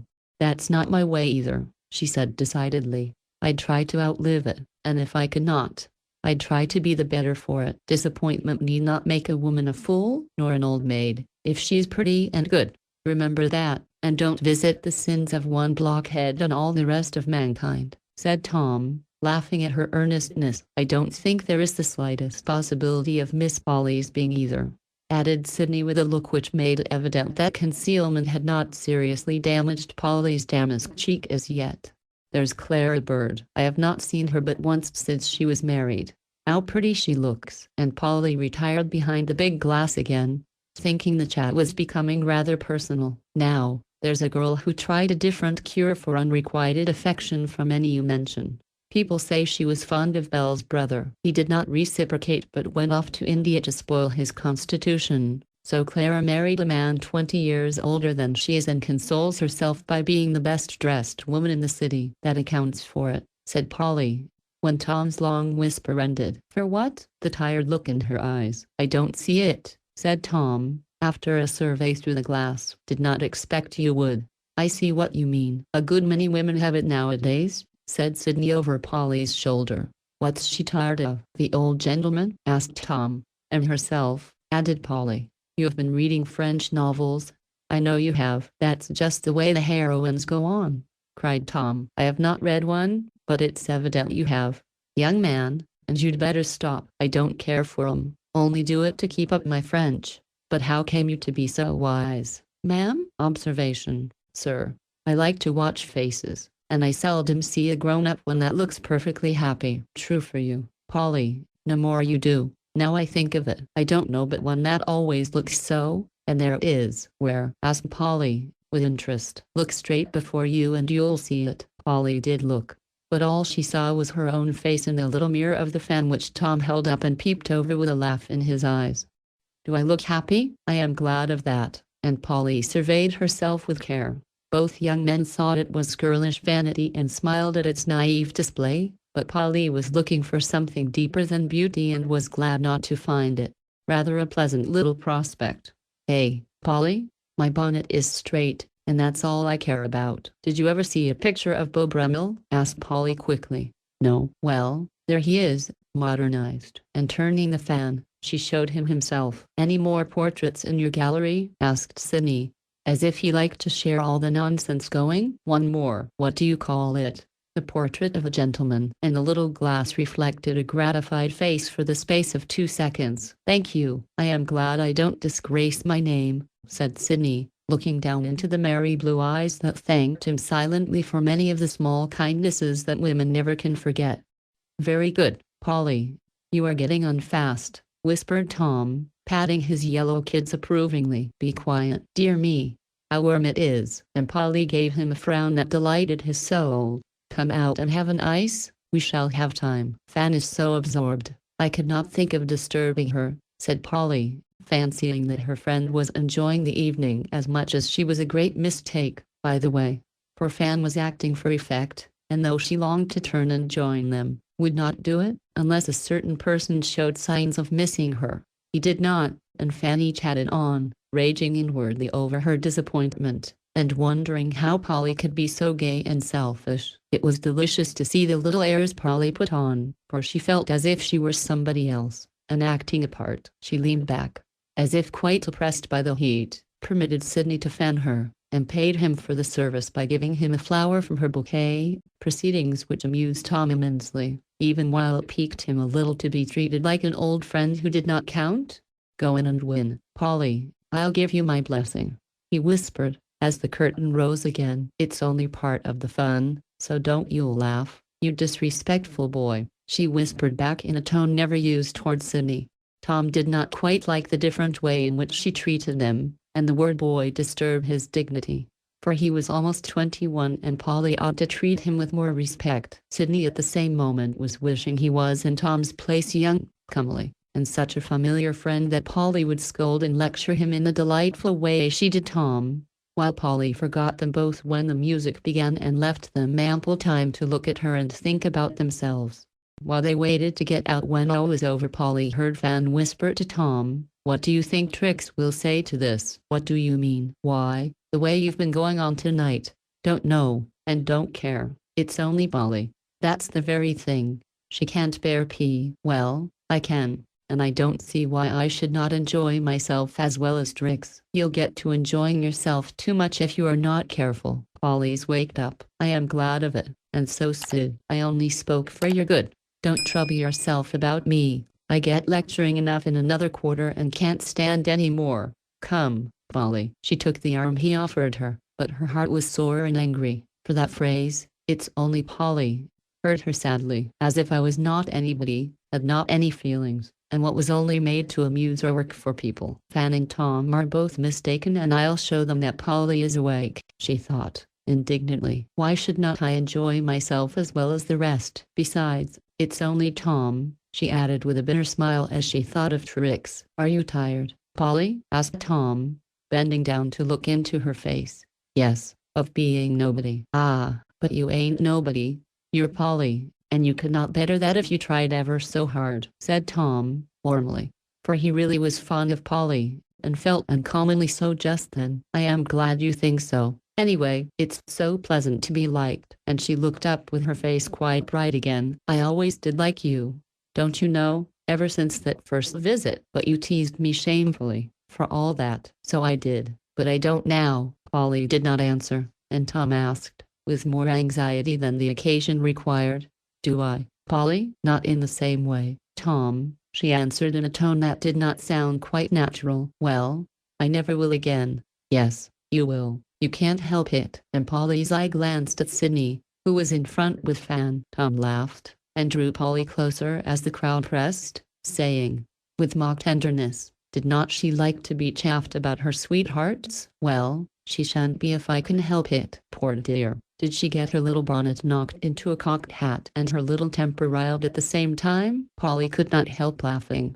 and, in spite of the crush, enjoyed the slow journey from seat to carriage, for Tom took such excellent care of her. She was rather sorry when it was over. They had a merry little supper after they got home, and Polly gave them a burlesque opera that convulsed her hearers, for her spirits rose again and she was determined to get the last drop of fun before she went back to her humdrum life again. "I've had a regularly splendid time, and thank you ever so much," she said when the good nights were being exchanged.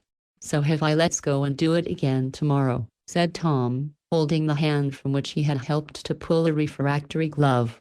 "Not for a long while, please. Too much pleasure would soon spoil me," answered Polly, shaking her head. "I don't believe it. Good night, sweet Mistress Milton, as Sid called you. Sleep like an angel, and don't dream of I forgot. No teasing allowed." And Tom took himself off with a theatrical farewell. "Now it's all over and done with," thought Polly as she fell asleep after a long vigil. But it was not, and Polly's fun cost more than the price of gloves and bonnet, for, having nibbled at forbidden fruit, she had to pay the penalty. She only meant to have a good time, and there was no harm in that. But unfortunately she yielded to the various small temptations that beset pretty young girls and did more mischief to others than to herself. Fanny's friendship grew cooler after that night. Tom kept wishing Trix was half as satisfactory as Polly, and Mr. Sidney began to build castles that had no foundation. Chapter 13 The Sunny Side. I've won the wager. Tom did not know there was one. Don't you remember you said Polly would be tired of her teaching and give it up in 3 months? And I said she would not? Well, is not she? Not a bit of it. I thought she was at one time, and expected every day to have her come in with a long face, and say she could not stand it. But somehow, lately, she is always bright and happy, seems to like her work, and don't have the tired, worried look she used to at first. The 3 months are out, so pay up, Tommy. All right, what will you have? You may make it gloves. I always need them, and Papa looks sober when I want money. There was a minute's pause as Fan returned to her practicing, and Tom relapsed into the reverie he was enjoying seated astride of a chair, with his chin on his folded arms. Seems to me Polly don't come here as often as she used to, he said, presently. No, she seems to be very busy, got some new friends, I believe, old ladies, sewing girls, and things of that sort. I miss her, but know she will get tired of being goody, and will come back to me before long. Don't be too sure of that, ma'am. Something in Tom's tone made Fan turn around, and ask, what do you mean? Well, it strikes me that Sidney is one of Polly's new friends. Have not you observed that she is uncommonly jolly, and don't that sort of thing account for it? Nonsense, said Fanny, sharply. Hope it is, coolly returned Tom. What put it into your head? Demanded Fanny, twirling round again so that her face was hidden. Oh, well, I keep meeting Sid and Polly circulating in the same directions. She looks as if she had found something uncommonly nice, and he looks as if all creation was getting Pollyfied pretty rapidly. Wonder you have not observed it. I have. It was Tom's turn to look surprised now, for Fanny's voice sounded strange to him. He looked at her steadily for a minute, but saw only rosy ear and a bent head. A cloud passed over his face, and he leaned his chin on his arm again with a despondent whistle, as he said to himself, poor Fan, both of us in a scrape at once. Don't you think it would be a good thing? Asked Fanny, after playing a bar or two. Very badly. Yes, for Sid. Not for Polly. Why, he's rich, and clever, and better than most of you good-for-nothing fellows. What can the girl expect? Can't say, but I don't fancy the match myself. Don't be a dog in the manger, Tom. Bless your little heart. I only take a brotherly sort of interest in Polly. She's a capital girl, and she ought to marry a missionary, or one of your reformer fellows, and be a shining light of some sort. I don't think setting up for a fine lady would suit her.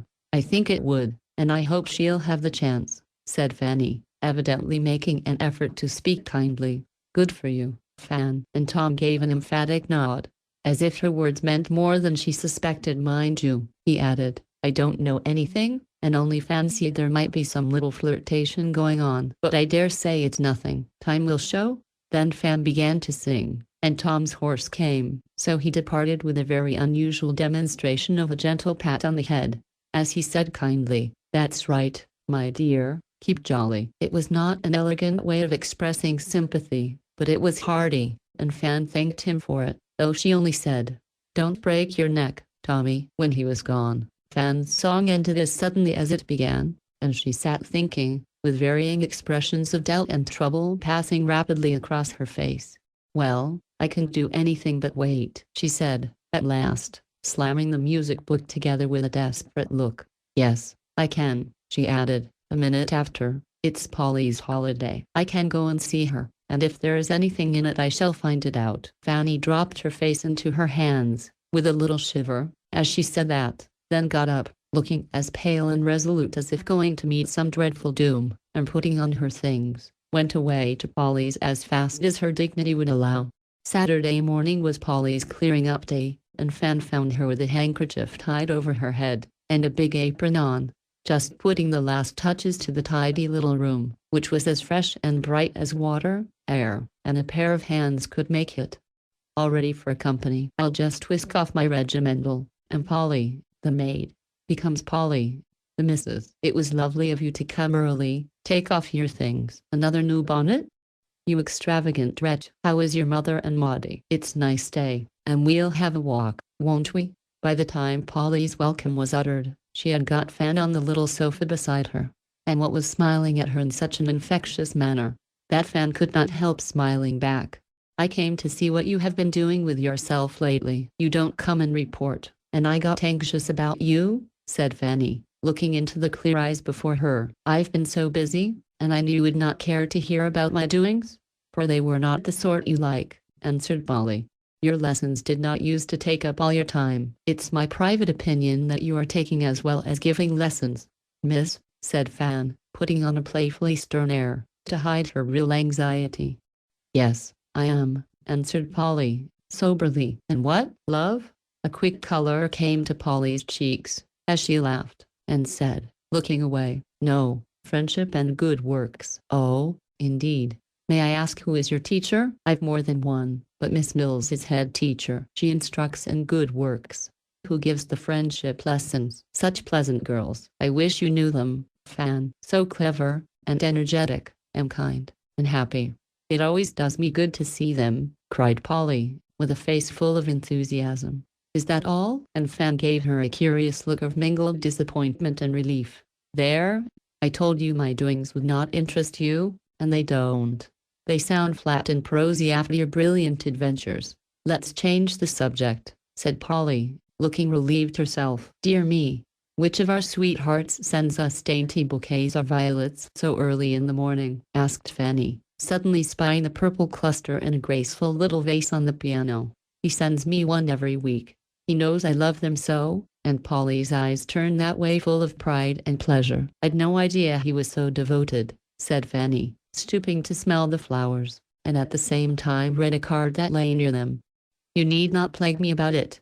Now you know it. I never speak of our fondness for one another, because such things seem silly to other people. Will is not all that Jimmy was to me, but he tries to be, and I love him dearly for it. Will? Fanny's voice quite startled Polly. It was so sharp and sudden, and her face grew red and pale all in a minute, as she upset the little vase with a start she gave. Yes, of course. Who did you think I meant? Asked Polly, sopping up the water before it damaged her piano. Never mind. I thought you might be having a quiet little flirtation with somebody. I feel responsible, you know, because I told your mother I'd look after you. The flowers are all right. My head aches so.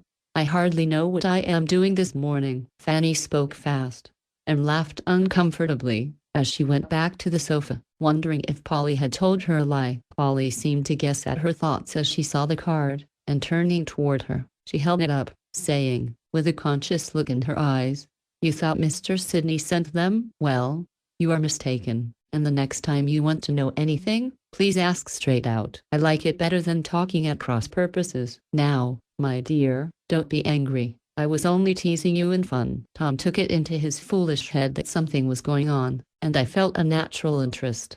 You know, Tom. What does he know or care about my affairs? Demanded Polly. He met you two in the street pretty often, and being in a sentimental mood himself, got up a romance for you and Sidney. I am much obliged to him for his interest, but it's quite wasted. Thank you. Fan's next proceeding gave her friend another surprise, for, being rather ashamed of herself, very much relieved, and quite at a loss what to say, she took refuge in an hysterical fit of tears, which changed Polly's anger into tenderness at once.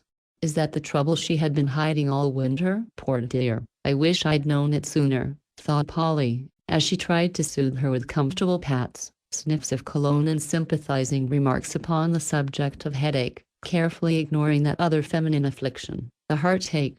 There, I feel better. I've been needing a good cry for some time, and now I shall be all right. Never mind it, Polly. I am nervous and tired. I've danced too much lately, and dyspepsia makes me blue, and Fanny wiped her eyes and laughed. Of course it does. You need rest and petting.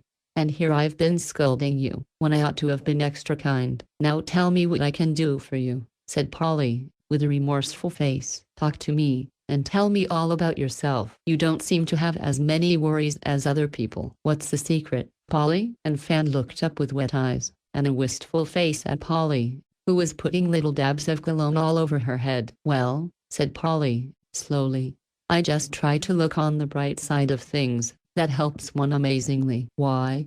You have no idea how much goodness and sunshine you can get out of the most unpromising things, if you make the best of them." "I don't know how," said Fan, despondently. "You can learn." "I did. I used to croak and fret dreadfully, and get so unhappy. I was not fit for anything. I do it still more than I ought, but I try not to, and it gets easier, I find. Get a top of your troubles, and then they are half cured. Miss Mills says." "Everything is so contrary and provoking," said Fanny, petulantly. "Now what in the world have you to fret about?" asked Polly, rather anxiously. "Quantities of things," began Fan, and then stopped, for somehow she felt ashamed to own that she was afflicted because she could not have a new set of furs, go to Paris in the spring, and make Mr. Sidney love her. She hunted up something more presentable, and said in a despairing tone, "Well, Mother is very poorly. Tom and Trix quarrel all the time. Maud gets more and more willful every day,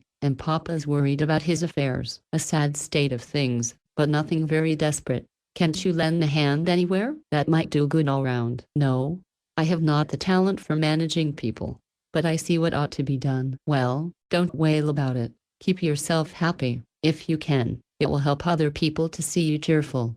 Just what Tom said, keep jolly. But, dear me, how can one, when everything is so stupid and tiresome? If ever a girl needed work, it's you," cried Polly. "You began to be a young lady so early, that you are tired of everything at 22. I wish you'd go at something, then you'd find how much talent and energy you really had. I know ever so many girls who are just like me, sick to death of fashionable life but don't know what to take in its place. I'd like to travel, but Papa says he can't afford it, so I can only drag about and get on as I may. I pity you rich girls so much. You have so many opportunities, and don't seem to know how to use them. I suppose I should do just the same in your place, but it seems now as if I could be very happy and useful with plenty of money. You're that without it. There, I won't croak any more. Let us go and take a good walk, and don't you tell anyone how I came and cried like a baby." "Never," said Polly, putting on her bonnet. "I ought to go and make calls," said Fanny, "but I don't feel now as if I ever wanted to see any of the girls again." "Dreadful state of mind, is not it? Suppose you come and see some of my friends instead. They are not fine or ceremonious, but lively, odd, and pleasant. Come, it will amuse you." "I will," cried Fanny, whose spirits seemed improved by the shower. "Nice little old lady, is not she?" added Fan, as she caught sight of Miss Mills, on their way out, sitting at a table piled with work, and sewing away with an energy that made the grey curls vibrate.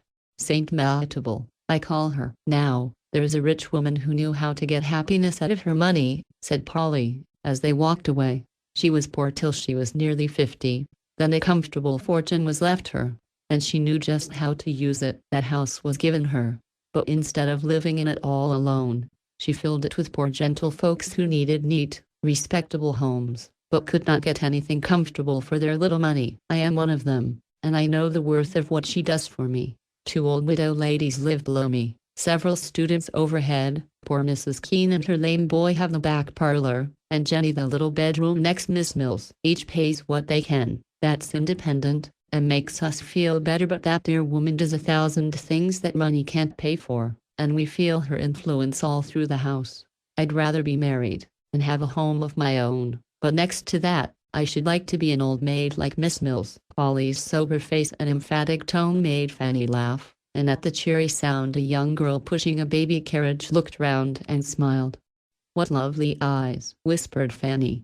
"Yes, that's little Jane," returned Polly, adding, when she had passed, with a nod and a friendly "Don't get tired, Jenny. We help one another at our house, and every fine morning Jenny takes Johnny Keene out when she goes for her own walk. That gives his mother time to rest, does both the children good, and keeps things neighborly. Miss Mills suggested it, and Jenny is so glad to do anything for anybody, it's a pleasure to let her. I've heard of Miss Mills before, but I should think she would get tired to death, sitting there making hoods and petticoats day after day," said Fanny, After thinking over Jenny's story for a few minutes, foreseeing the girl seemed to bring it nearer and make it more real to her.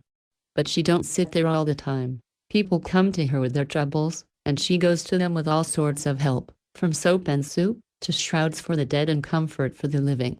I go with her sometimes, and it is more exciting than any play, to see and hear the lives and stories of the poor. How can you bear the dreadful sights and sounds, the bad air, and the poverty that can't be cured? But it is not all dreadful. There are good and lovely things among them, if one only has eyes to see them. It makes me grateful and contented, shows me how rich I am, and keeps me ready to do all I can for these poor souls. My good Polly. And Fanny gave her friend's arm an affectionate squeeze, wondering if it was this alone that had worked the change in Polly. You have seen two of my new friends, Miss Mills and Jenny. Now I'll show you two more, said Polly, presently, as they reached a door. And she led the way up several flights of public stairs.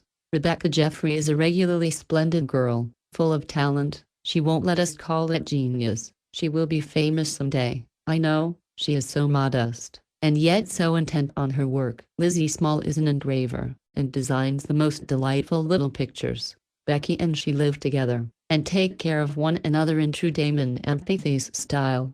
This studio is their home. They work, eat, sleep, and live here, going house and everything. They are all alone in the world, but as happy and independent as birds, real friends, whom nothing will part.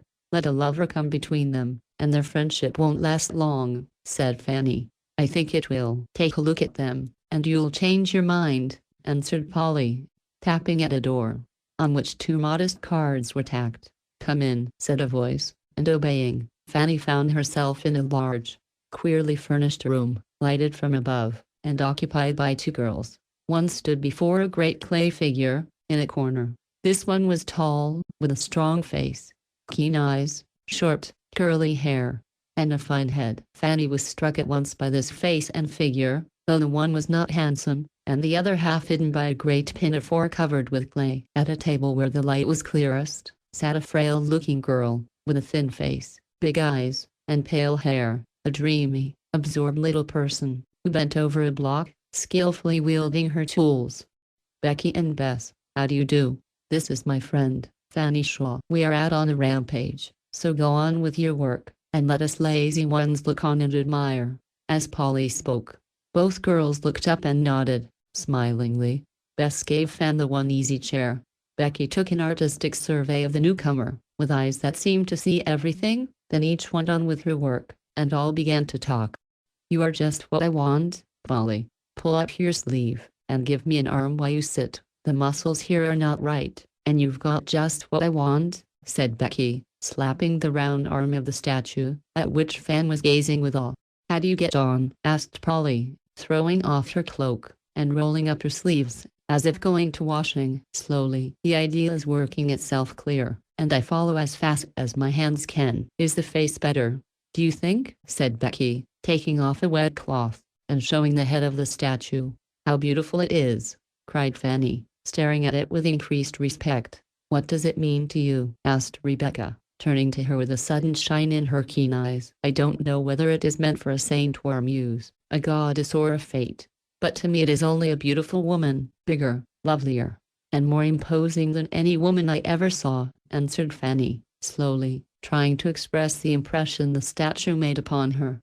Rebecca smiled brightly, and Bess looked round too, not approvingly, but Polly clapped her hands, and said, Well done, Fan. I did not think you'd get the idea so well, but you have, and I am proud of your insight. Now I'll tell you, for Becky will let me, since you have paid her the compliment of understanding her work. Some time ago we got into a famous talk about what women should be, and Becky said she'd show us her idea of the coming woman. There she is, as you say, bigger, lovelier, and more imposing than any we see nowadays, and at the same time, she is a true woman. See what a fine forehead, yet the mouth is both firm and tender, as if it could say strong, wise things, as well as teach children and kiss babies. We could not decide what to put in the hands as the most appropriate symbol. What do you say? Give her a scepter. She would make a fine queen, answered Fanny. No, we have had enough of that. Women have been called queens a long time, but the kingdom given them is not worth ruling, answered Rebecca. I don't think it is nowadays, said Fanny, with a tired sort of sigh. Put a man's hand in hers to help her along, then, said Polly, whose happy fortune it had been to find friends and helpers in father and brothers. No, my woman is to stand alone, and help herself, said Rebecca. Decidedly, she's to be strong-minded. Is she? And Fanny's lip curled a little as she uttered the misused words. Yes, strong-minded, strong-hearted, strong-souled, and strong-bodied. That is why I made her larger than the miserable, pinched-up woman of our day. Strength and beauty must go together. Don't you think these broad shoulders can bear burdens without breaking down? These hands work well, these eyes see clearly, and these lips do something besides simper and gossip? Fanny was silent, but a voice from Bess's corner said, put a child in her arms. Becky, not that even, for she is to be something more than a nurse. Give her a ballot box, cried a new voice, and turning round, they saw an odd-looking woman perched on the sofa behind them. Thank you for the suggestion, Kate. I'll put that with the other symbols at her feet, for I am going to have needle, pen, palette, and broom somewhere, to suggest the various talents she owns, and the ballot box will show that she has earned the right to use them. How goes it? And Rebecca offered a clay-daubed hand, which the newcomer cordially shook. Great news, girls. Anna is going to Italy, cried Kate, tossing up her bonnet like a schoolboy. Oh, how splendid. Who takes her? As she had a fortune left her? Tell all about it, exclaimed the girls, gathering round the speaker. Yes, it is splendid. Just one of the beautiful things that does everybody heaps of good. It is so generous and so deserved. You know Anna has been longing to go, working and hoping for a chance, and never getting it, till all of a sudden Miss Burton is inspired to invite the girl to go with her for several years to Italy. Think of the luck of that dear soul, the advantages she'll have, the good it will do her, and, best of all, the lovely way in which it comes to her. Miss Burton wants her as a friend, asks nothing of her but her company, and Anna will go through fire and water for her, of course. Now, is not that fine? It was good to see how heartily these girls sympathized in their comrade's good fortune. Polly danced all over the room. Bess and Becky hugged one another, and Kate laughed with her eyes full, while even Fanny felt a glow of pride and pleasure at the kind act. Who is that? She whispered to Polly, who had subsided into a corner. Why, it is Kate King, the authoress. Bless me, how rude not to introduce you. Here, my king, is an admirer of yours, Fanny Shaw, and my well-beloved friend, cried Polly, presenting Fan, who regarded the shabby young woman with as much respect as if she had been arrayed in velvet and ermine, for Kate had written a successful book by accident, and happened to be the fashion, just then. It's time for lunch, girls, and I brought mine along with me. It's so much jollier to eat in sisterhood. Let's club together, and have a revel, said Kate, producing a bag of oranges, and several big, plummy buns. We've got sardines, crackers, and cheese, said Bess, clearing off a table with all speed. Wait a bit, and I'll add my share, cried Polly, and catching up her cloak, she ran off to the grocery store nearby. You'll be shocked at our performances, Miss Shaw, but you can call it a picnic, and never tell what dreadful things you saw us do, said Rebecca, polishing a paint knife by rubbing it up and down in a pot of ivy, while Kate spread forth the feast in several odd plates, and a flat shell or two. Let us have coffee to finish off with. Put on the pot, Bess, and skim the milk, added Becky, as she produced cups, mugs, and a queer little vase, to supply drinking vessels for the party. Here's nuts, a pot of jam, and some cake. Fan likes sweet things, and we want to be elegant when we have company, said Polly, flying in again, and depositing her share on the table. Now, then, fall to, ladies, and help yourselves. Never mind if the china don't hold out. Take the sardines by their little tails, and wipe your fingers on my brown paper napkins, said Kate, setting the example with such a relish, that the others followed in a gale of merriment. Fanny had been to many elegant lunches, but never enjoyed one more than that stroll picnic in the studio, for there was a freedom about it that was charming, an artistic flavor to everything, and such a spirit of goodwill and gaiety, that she felt at home at once. As they ate, the others talked and she listened, finding it as interesting as any romance to hear these young women discuss their plans, ambitions, successes, and defeats. It was a new world to her, and they seemed a different race of creatures from the girls whose lives were spent in dress, gossip, pleasure, or ennui. They were girls still, full of spirits, fun, and youth, but below the light-heartedness each cherished a purpose, which seemed to ennoble her womanhood, to give her a certain power, a sustaining satisfaction, a daily stimulus, that led her on to daily effort, and in time to some success in circumstance or character, which was worth all the patience, hope, and labor of her life.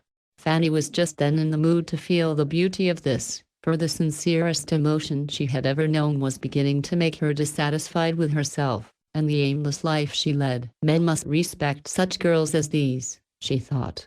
Yes, and love them too, for in spite of their independence, they are womanly. I wish I had a talent to live for. If it would do as much for me as it does for them.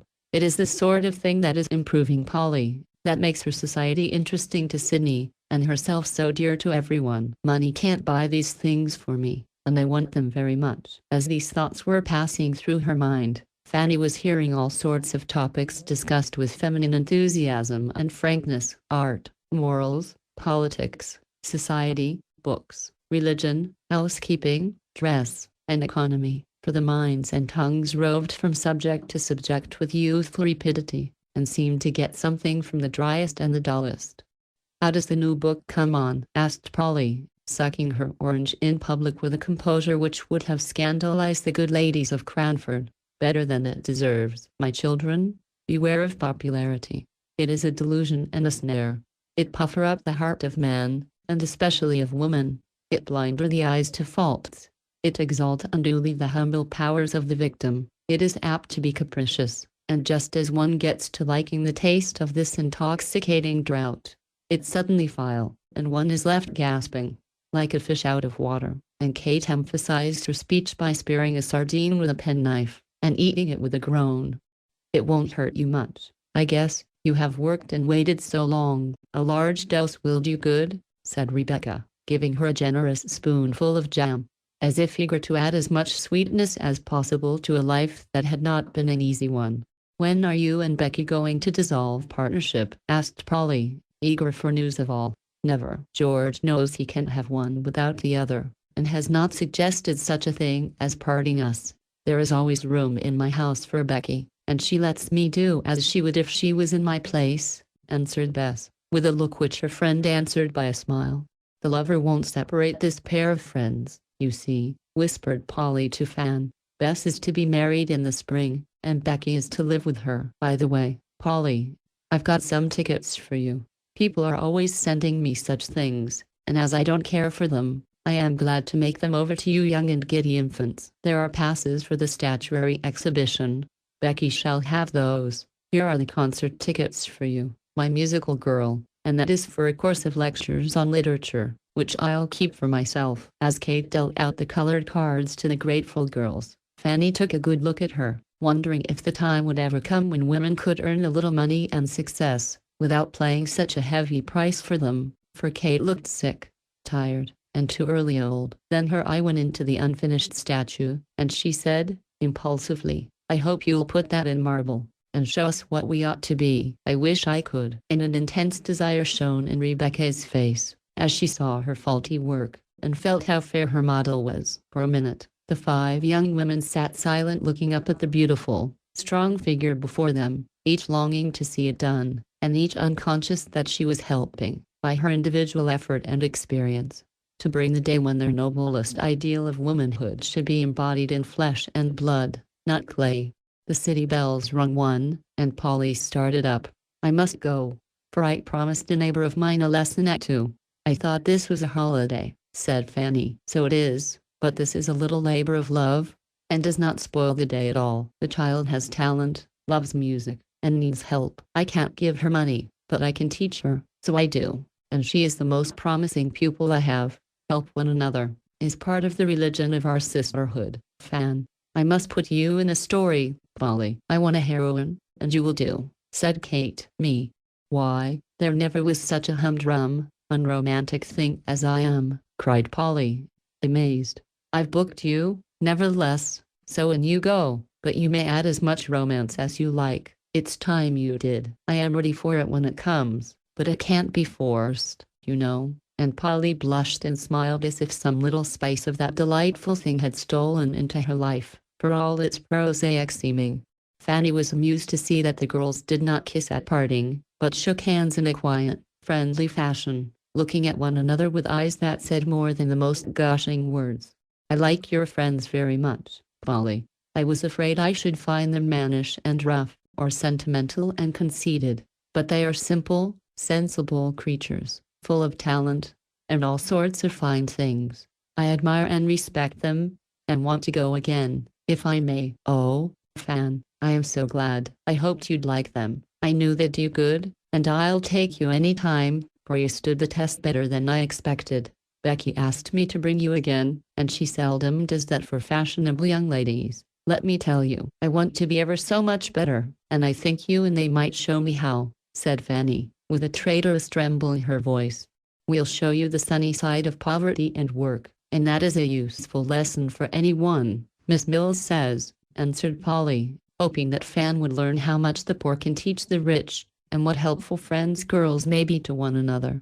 Chapter 14 nipped in the bud. On the evening of Fan's visit, Polly sat down before her fire with a resolute and thoughtful aspect. She pulled her hair down, turned her shirt back, put her feet on the fender, and took Putnell into her lap, all of which arrangements signified that something very important had got to be thought over and settled. Polly did not soliloquize aloud, as heroines on the stage and in books have a way of doing, but the conversation she held with herself was very much like this. "I am afraid there is something in it. I've tried to think it's nothing but vanity or imagination, yet I can't help seeing a difference, and feeling as if I ought not to pretend that I don't. I know it's considered proper for girls to shut their eyes and let things come to a crisis no matter how much mischief is done, but I don't think it's doing as we'd be done by, and it seems a great deal more honest to show a man that you don't love him before he has entirely lost his heart." The girls laughed at me when I said so, and they declared that it would be a very improper thing to do.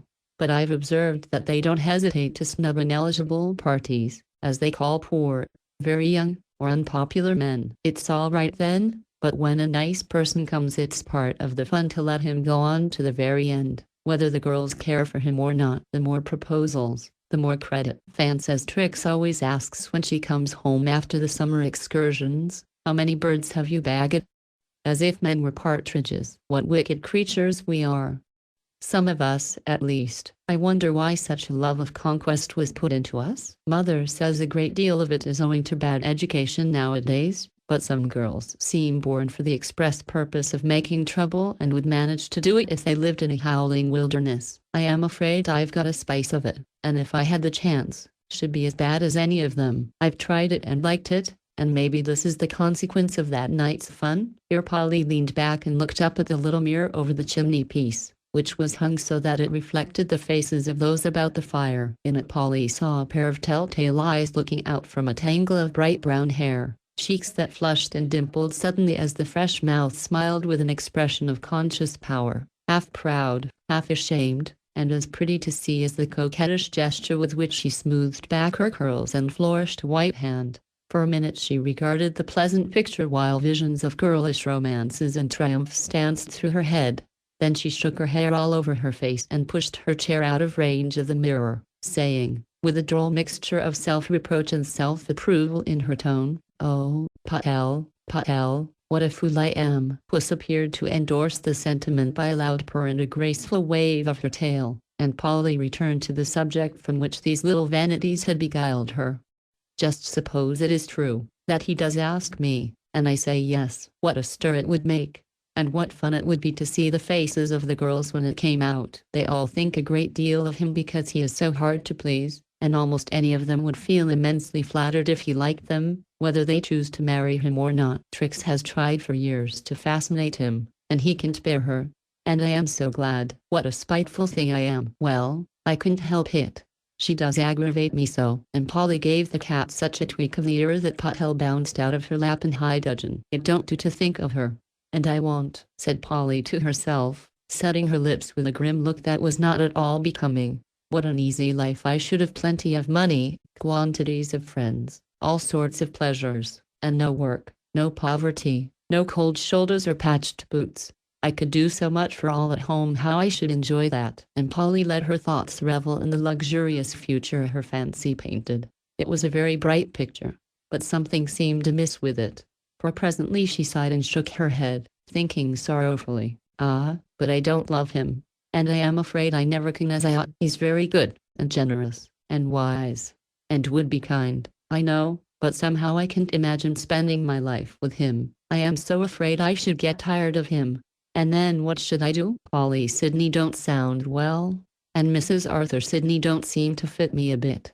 Wonder how it would seem to call him Arthur?" And Polly said it under her breath, with a look over her shoulder to be sure no one heard it. "It's a pretty name, but rather too fine, and I should not dare to say Sid, as his sister does. I like short, plain, home-like names, such as Will, Ned, or Tom. No, I can never care for him, and it's no use to try." The exclamation broke from Polly as if a sudden trouble had seized her, and laying her head down on her knees, she sat motionless for many minutes. When she looked up, her face wore an expression which no one had ever seen on it before, a look of mingled pain and patience, as if some loss had come to her, and left the bitterness of regret behind. "I won't think of myself, or try to mend one mistake by making another," she said with a heavy sigh. "I'll do what I can for Fan, and not stand between her and a chance of happiness. Let me see. How can I begin? I won't walk with him any more. I'll dodge and go roundabout ways, so that we can't meet." I never had much faith in the remarkable coincidence of his always happening home to dinner just as I go to give the Roths their lesson. The fact is, I like to meet him. I am glad to be seen with him, and put on airs, I dare say, like a vain goose as I am. Well, I won't do it any more, and that will spare Fan one affliction. Poor dear, how I must have worried her all this time, and never guessed it. She has not been quite as kind as ever, but when she got sharp, I fancied it was dyspepsia. Oh, me, I wish the other trouble could be cured as easily as this." Here Puss showed an amiable desire to forgive and forget, and Polly took her up, saying aloud, "Patel, when Mrs. abuses you, play it's dyspepsia, and don't bear malice, because it's a very trying disease, my dear." Then, going back to her thoughts, she rambled on again. "If he does not take that hint, I will give him a stronger one, for I will not have matters come to a crisis, though I can't deny that my wicked vanity strongly tempts me to try and bag a bird just for the excitement and credit of the thing. Polly, I am ashamed of you. What would your blessed mother say to hear such expressions from you?" I'd write and tell her all the worry, only it would not do any good, and would only trouble her. I've no right to tell Fan's secrets, and I am ashamed to tell mine. No, I leave mother in peace, and fight it out alone. I do think Fan would suit him excellently by and by. He has known her all her life, and has a good influence over her. Love would do so much toward making her what she might be. It's a shame to have the chance lost just because he happens to see me. I should think she'd hate me, but I'll show her that she need not, and do all I can to help her, for she has been so good to me nothing shall ever make me forget that. It is a delicate and dangerous task, but I guess I can manage it. At any rate I'll try, and have nothing to reproach myself with if things do go contrary." What Polly thought of, as she lay back in her chair, with her eyes shut, and a hopeless look on her face, is none of our business, though we might feel a wish to know what caused a tear to gather slowly from time to time under her lashes, and roll down on Patel's Quaker-colored coat. Was it regret for the conquest she relinquished? Was it sympathy for her friend? Or was it an uncontrollable overflow of feeling as she read some sad or tender passage of the little romance which she kept hidden away in her own heart? On Monday, Polly began the delicate and dangerous task. Instead of going to her pupils by way of the park and the pleasant streets adjoining, she took a roundabout route through back streets, and thus escaped Mr. Sidney, who, as usual, came home to dinner very early that day and looked disappointed because he nowhere saw the bright face in the modest bonnet. Polly kept this up for a week, and by carefully avoiding the Shaw's house during calling hours, she saw nothing of Mr. Sidney, who, of course, did not visit her at Miss Mill's. Minnie happened to be poorly that week and took no lesson, so Uncle Sid was deprived of his last hope, and looked as if his allowance of sunshine had been suddenly cut off. Now, as Polly was by no means a perfect creature, I am free to confess that the old temptation assailed her more than once that week, for, when the first excitement of the dodging reform had subsided, she missed the pleasant little interviews that used to put a certain flavor of romance into her dull, hard-working days. She liked Mr. Sidney very much, for he had always been kind and friendly since the early times when he had treated the little girl with a courtesy which the young woman gratefully remembered. I don't think it was his wealth, accomplishments, or position that most attracted Polly, though these doubtless possessed a greater influence than she suspected. It was that indescribable something which women are quick to see and feel in men who have been blessed with wise and good mothers. This had an especial charm to Polly, for she soon found that this side of his character was not shown to everyone. With most girls, he was very like the other young men of his set, except perhaps in a certain grace of manner which was as natural to him as his respect for all womankind. But with Fanny and Polly he showed the domestic traits and virtues which are more engaging to womanly women than any amount of cool intellect or worldly wisdom. Polly had seen a good deal of him during her visits at the Shaws, where he was intimate, owing to the friendship between Madame and his mother. But she had never thought of him as a possible lover for either Fanny or herself because he was 6 or 8 years older than they, and still sometimes assumed the part of a venerable mentor, as in the early days. Lately this had changed, especially towards Polly, and it flattered her more than she would confess even to herself. She knew he admired her one talent, respected her independence, and enjoyed her society, but when something warmer and more flattering than admiration, respect, or pleasure crept into his manner, she could not help seeing that one of the good gifts of this life was daily coming more and more within her reach, and began to ask herself if she could honestly receive the gift, and reward the giver. At first she tried to think she could, but unfortunately hearts are so contrary that they won't be obedient to reason, will, or even gratitude. Polly felt a very cordial friendship for Mr. Sidney, but not one particle of the love which is the only coin in which love can be truly paid.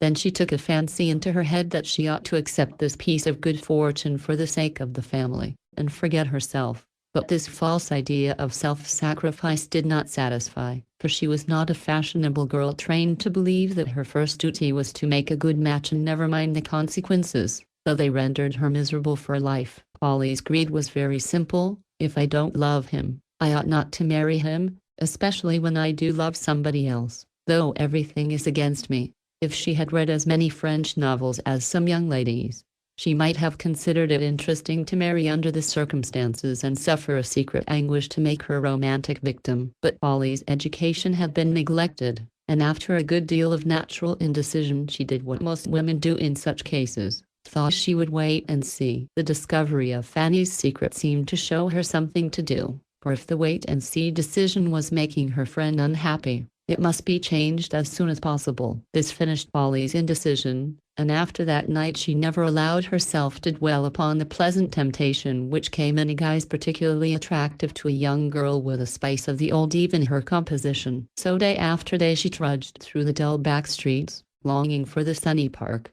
the face that always brightened when it saw her coming, and most of all the chance of meeting it was not Rick's. When Saturday came, Polly started as usual for a visit to Becky and Bess, but could not resist stopping at the Shaws to leave a little parcel for Fan, though it was calling time. As she stepped in, meaning to run up for a word if Fanny should chance to be alone, 2 hats on the hall table arrested her. "Who is here, Katie?" "Only Mr. Sidney and Master Tom." "Won't you stop a bit, Miss Polly?" "Not this morning. I am rather in a hurry." And away went Polly as if a dozen eager pupils were clamoring for her presence. But as the door shut behind her she felt so left out in the cold, that her eyes filled, and when Nep, Tom's grey Newfoundland, came blundering after her, she stopped and hugged his shaggy head, saying softly, as she looked into the brown, benevolent eyes, full of almost human sympathy, "Now, go back, old dear, you must not follow me." "Oh, Nep, it's so hard to put love away when you want it very much, and it is not right to take it." A foolish little speech to make to a dog, but you see Polly was only a tender-hearted girl, trying to do her duty. "Since he is safe with Fanny, I may venture to walk where I like. It's such a lovely day, all the babies will be out, and it always does me good to see them," thought Polly, turning into the wide, sunny street, where West End Dom promenaded at that hour. The babies were out in full force, looking as gay and delicate and sweet as the snowdrops, hyacinths, and daffodils on the banks whence the snow had melted. But somehow the babies did not do Polly the good she expected, though they smiled at her from their carriages, and kissed their chubby hands as she passed them. For Polly had the sort of face that babies love. One tiny creature in blue plush was casting despairing glances after a very small lord of creation who was walking away with a toddling belle in white, while a second young gentleman in gorgeous purple gaiters was endeavoring to console the deserted damsel. "Take hold of Master Charlie's hand, Miss Mamie, and walk pretty, like Willie and Flossie," said the maid. "No, no, I want to do Willie, and he won't let me. Do way, Charlie, I don't like you," cried little Blue Bonnet, casting down her ermine muff and sobbing in a microscopic handkerchief, the thread lace etching on which could not mitigate her woe, as it might have done that of an older sufferer. "Willie likes Flossie best, so stop crying and come right along, you naughty child," as poor little Dido was jerked away by the unsympathetic maid, and Purple Gaiters essayed in vain to plead his cause. Polly said to herself, with a smile and a sigh, "How early the old story begins." It seemed as if the spring weather had brought out all manner of tender things beside fresh grass and the first dandelions, for as she went down the street Polly kept seeing different phases of the sweet old story which she was trying to forget.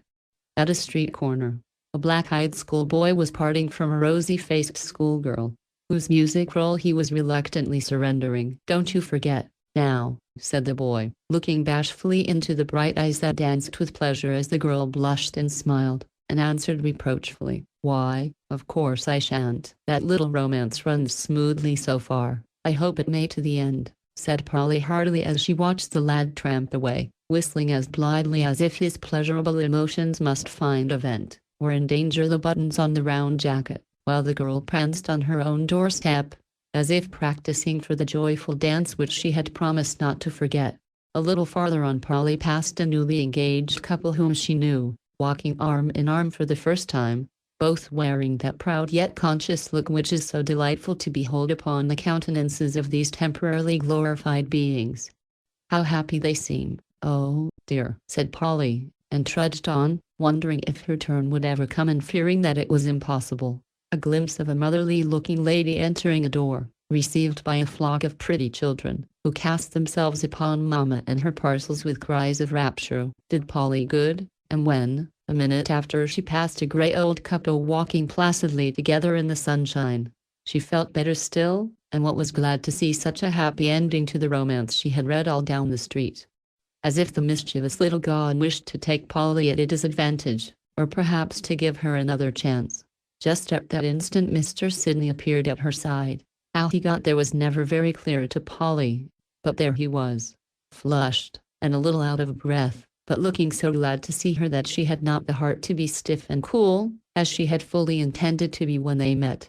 "Very warm, is not it?" he said when he had shaken hands and fallen into step, just in the old way. "You seem to find it so," and Polly laughed, with a sudden sparkle in her eyes. She really could not help it. It was so pleasant to see him again, just when she was feeling so lonely. "Have you given up teaching the Roths?" asked Sidney, changing the subject. "No." "Do you go as usual?" "Yes." "Well, it's a mystery to me how you get there, as much as it is to me how you got here so suddenly. I saw you from the Shaw's window and took the liberty of running after you by the back street," he said, laughing. "That is the way I get to the Roths," answered Polly. She did not mean to tell, but his frankness was so agreeable she forgot herself. "It's not nearly so pleasant or so short for you as the park." "I know it, but people sometimes get tired of old ways and like to try new ones." Polly did not say that quite naturally, and Sidney gave her a quick look, as he asked, "Do you get tired of old friends, too, Miss Polly?" "Not often," but in there she stuck, for the fear of being ungrateful or unkind made her almost hope that he would not take the hint which she had been carefully preparing for him. There was a dreadful little pause, which Polly broke by saying abruptly, "How is Fan?" "Dashing, as ever. Do you know I am rather disappointed in Fanny, for she don't seem to improve with her years," said Sidney, as if he accepted the diversion and was glad of it. "Ah, you never see her at her best. She puts on that dashing air before people to hide her real self. But I know her better, and I assure you that she does improve. She tries to mend her faults, though she won't own it, and will surprise you someday by the amount of heart and sense and goodness she has got." Polly spoke heartily now, and Sidney looked at her as if Fanny's defender pleased him more than Fanny's defense. "I am very glad to hear it, and willingly take your word for it. Everybody shows you their good side, I think, and that is why you find the world such a pleasant place." "Oh, but I don't. It often seems like a very hard and dismal place, and I croak over my trials like an ungrateful raven. Can't we make the trials lighter for you?" The voice that put the question was so very kind that Polly dared not look up, because she knew what the eyes were silently saying. "Thank you. No, I don't get more tribulation than is good for me, I fancy, and we are apt to make mistakes when we try to dodge troubles, or people," added Sidney in a tone that made Polly color up to her forehead. "How lovely the park looks," she said, in great confusion. "Yes, it's the pleasantest walk we have, don't you think so?" asked the artful young man, laying a trap, into which Polly immediately fell. "Yes, indeed. It's always so refreshing to me to see a little bit of the country, as it were, especially at this season." "Oh, Polly, what a stupid speech to make, when you had just given him to understand that you were tired of the park not being a full or a coxcomb." Sidney put this and that together, and taking various trifles into the account, he had by this time come to the conclusion that Polly had heard the same bits of gossip that he had, which linked their names together, that she did not like it, and tried to show she did not in this way. He was quicker to take a hint than she had expected, and being both proud and generous, resolved to settle the matter at once, for Polly's sake as well as his own. So, when she made her last brilliant remark, he said quietly, watching her face keenly all the while, "I thought so. Well, I am going out of town on business for several weeks, so you can enjoy your little bit of country without being annoyed by me." "Annoyed? Oh, no," cried Polly earnestly, then stopped short, not knowing what to say for herself. She thought she had a good deal of the coquette in her, and I've no doubt that with time and training she would have become a very dangerous little person. But now she was far too transparent and straightforward by nature even to tell a white lie cleverly. Sidney knew this, and liked her for it, but he took advantage of it, nevertheless, by asking suddenly, honestly, "Now, would not you go the old way and enjoy it as much as ever, if I was not anywhere about to set the busybodies gossiping?" "Yes," said Polly, before she could stop herself, and then could have bitten her tongue out for being so rude. Another awful pause seemed impending, but just at that moment a horseman clattered by with a smile and a salute, which caused Polly to exclaim, "Oh, there's Tom," with a tone and a look that silenced the words hovering on Sidney's lips, and caused him to hold out his hand with a look which made Polly's heart flutter then and ache with pity for a good while afterward, though he only said, "Goodbye, Polly." He was gone before she could do anything but look up at him with a remorseful face, and she walked on, feeling that the first and perhaps the only lover she would ever have had read his answer and accepted it in silence. She did not know what else he had read, and comforted herself with the thought that he did not care for her very much, since he took the first rebuff so quickly. Polly did not return to her favorite walk till she learned from Minnie that Uncle had really left town, and then she found that his friendly company and conversation was what had made the way so pleasant after all. She sighed over the perversity of things in general, and croaked a little over her trials in particular, but on the whole got over her loss better than she expected, for soon she had other sorrows beside her own to comfort, and such work does a body more good than floods of regretful tears, or hours of sentimental lamentation.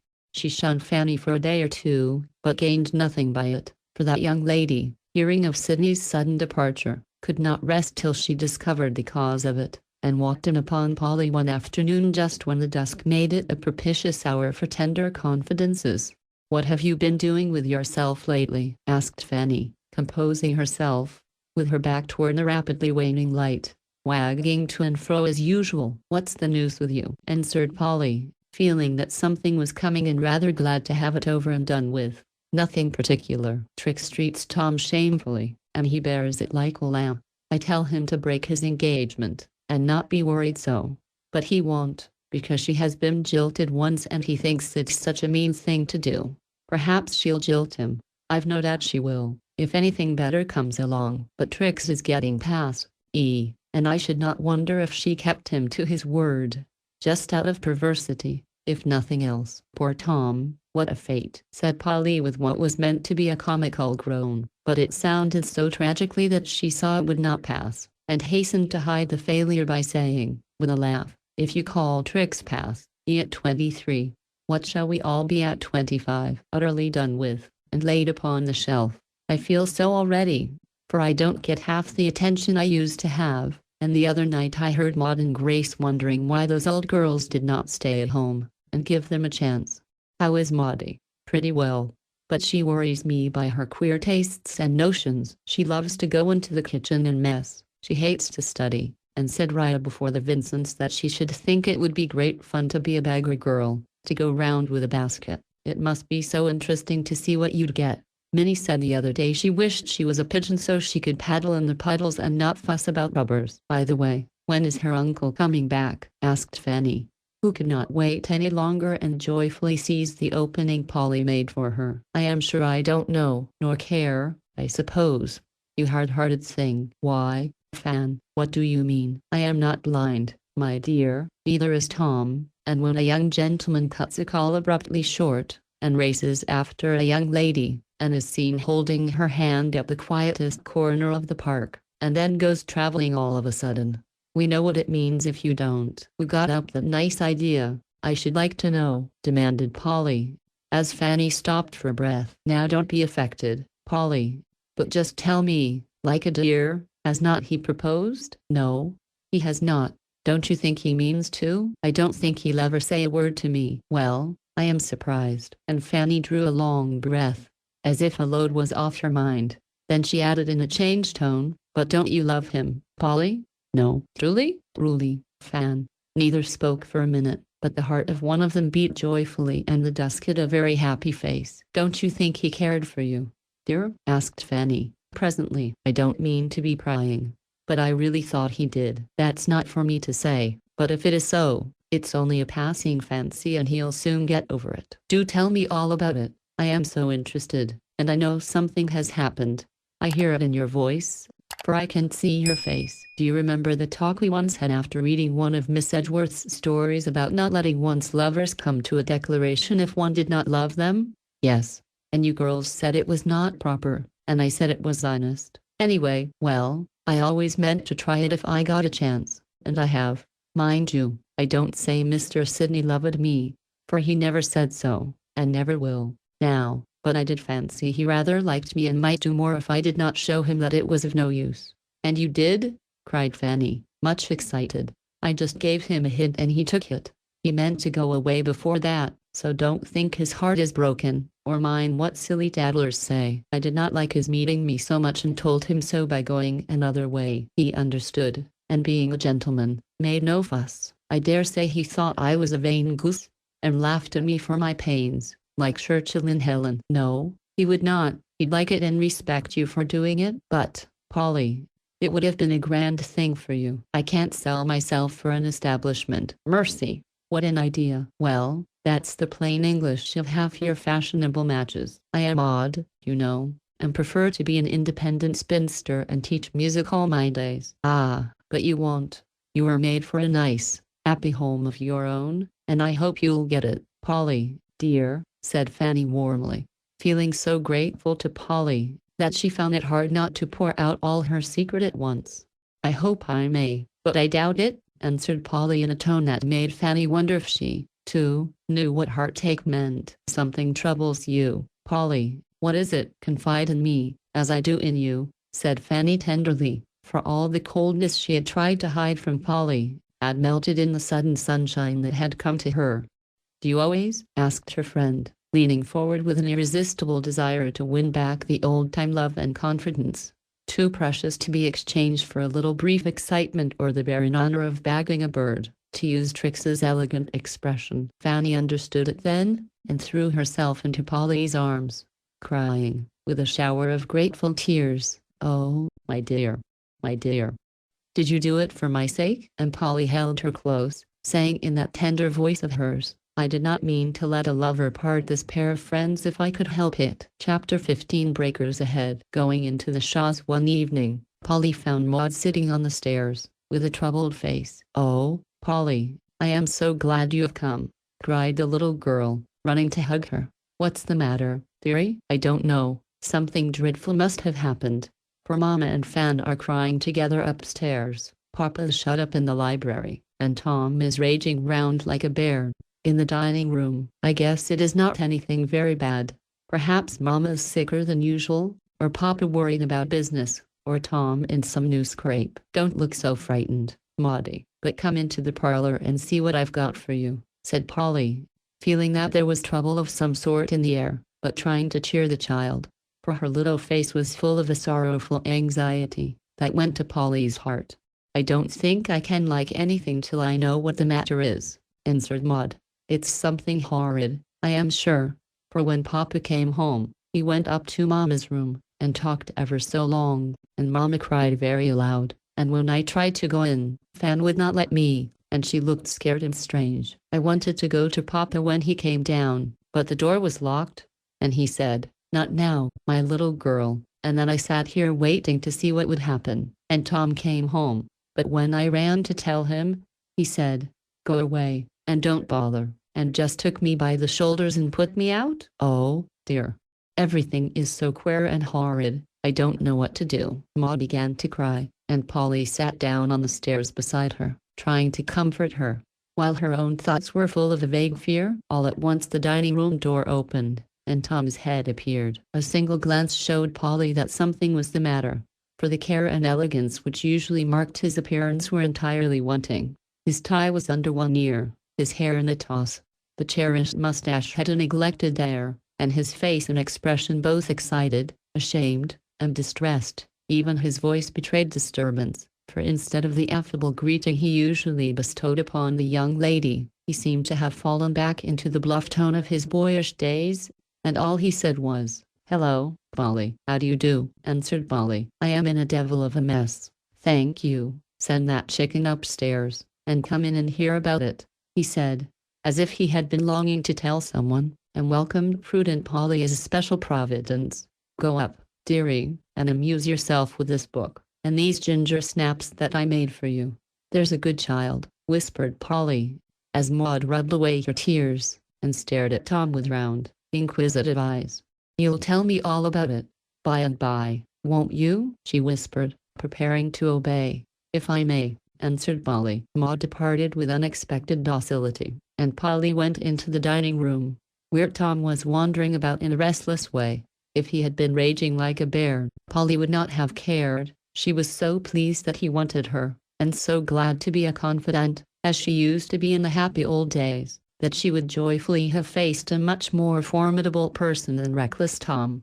"Now, then, what is it?" she said, coming straight to the point. "Guess. You have killed your horse racing." "Worse than that. You are suspended again." "Worse than that. Trix has run away with somebody," cried Polly, with a gasp. "Worse still." "Oh, Tom, you have not horsewhipped or shot anyone?" "Came pretty near blowing my own brains out, but you see I did not." "I can't guess. Tell me.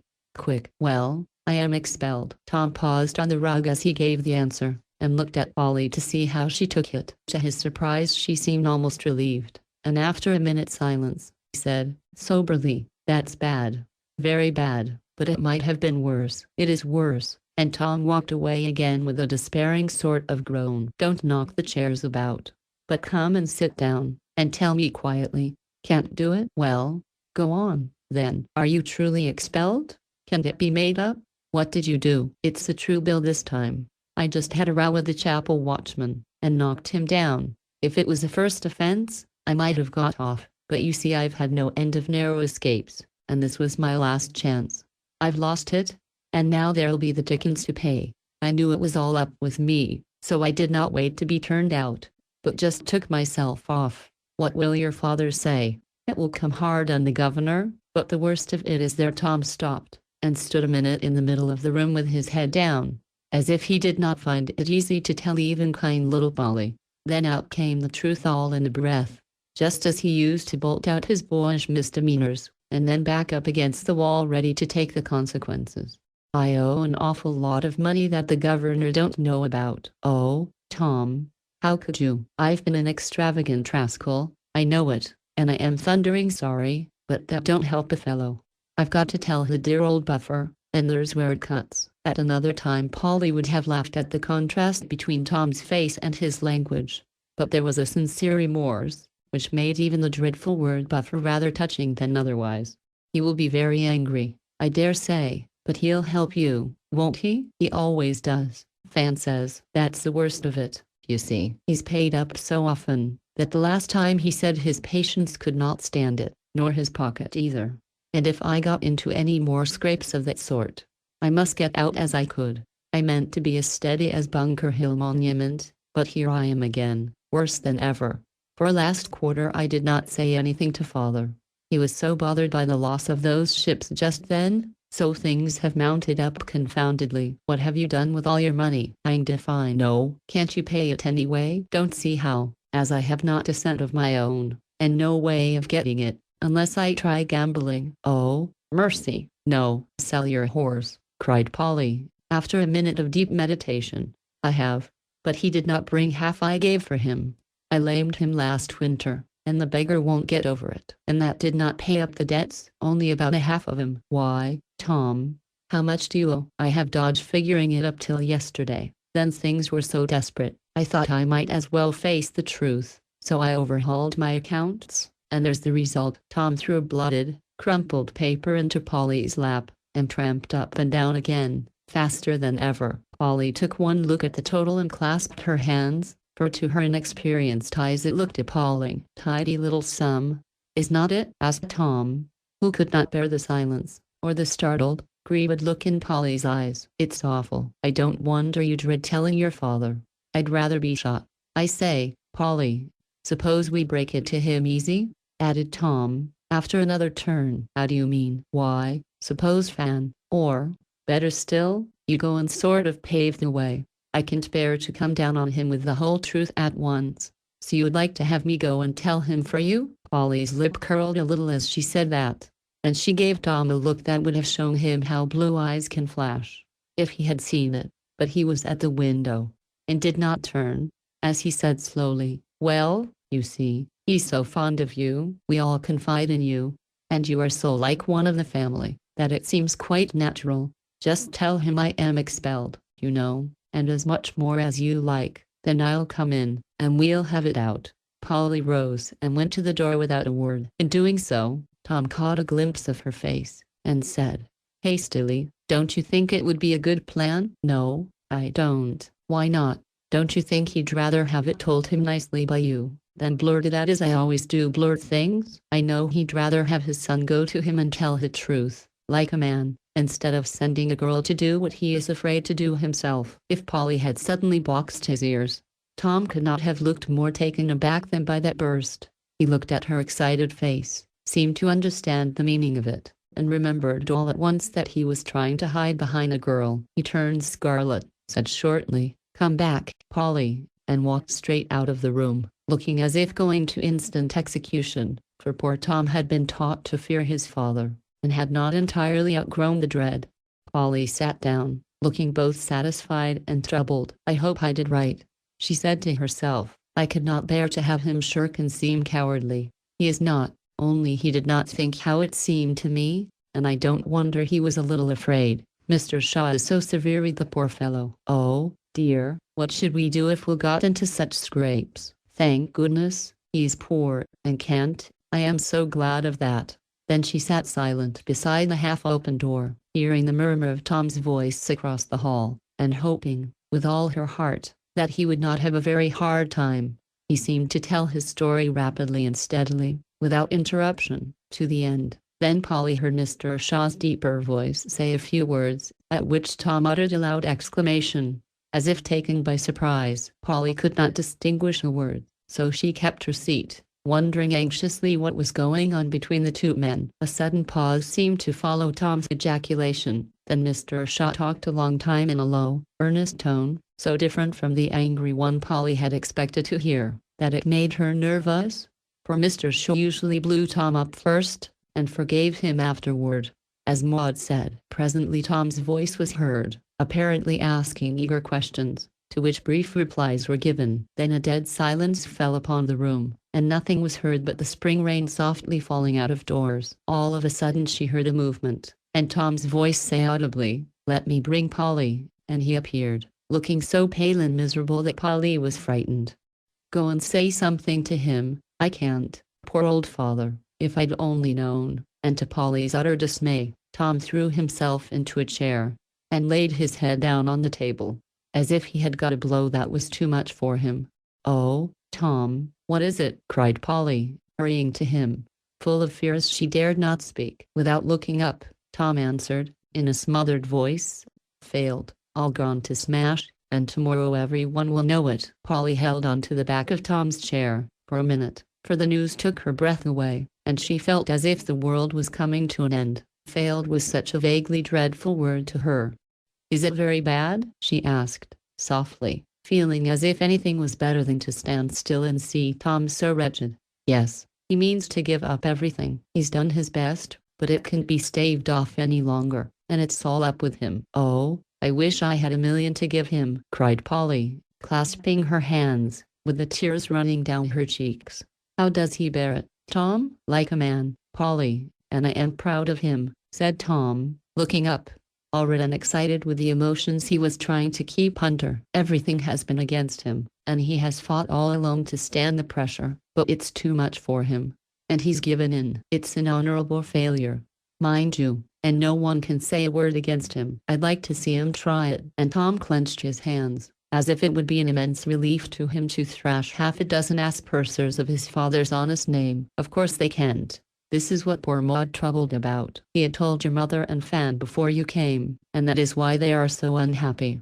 I suppose they are safe enough. Father has not touched Mother's money. He could not rob his girls, he said, and that's all safe for him. Is not he a trump, Polly?" And Tom's face shone with pride, even while his lips would twitch with a tenderer feeling. "If I could only do anything to help," cried Polly, oppressed with her own powerlessness. "You can. Go and be good to him. You know how.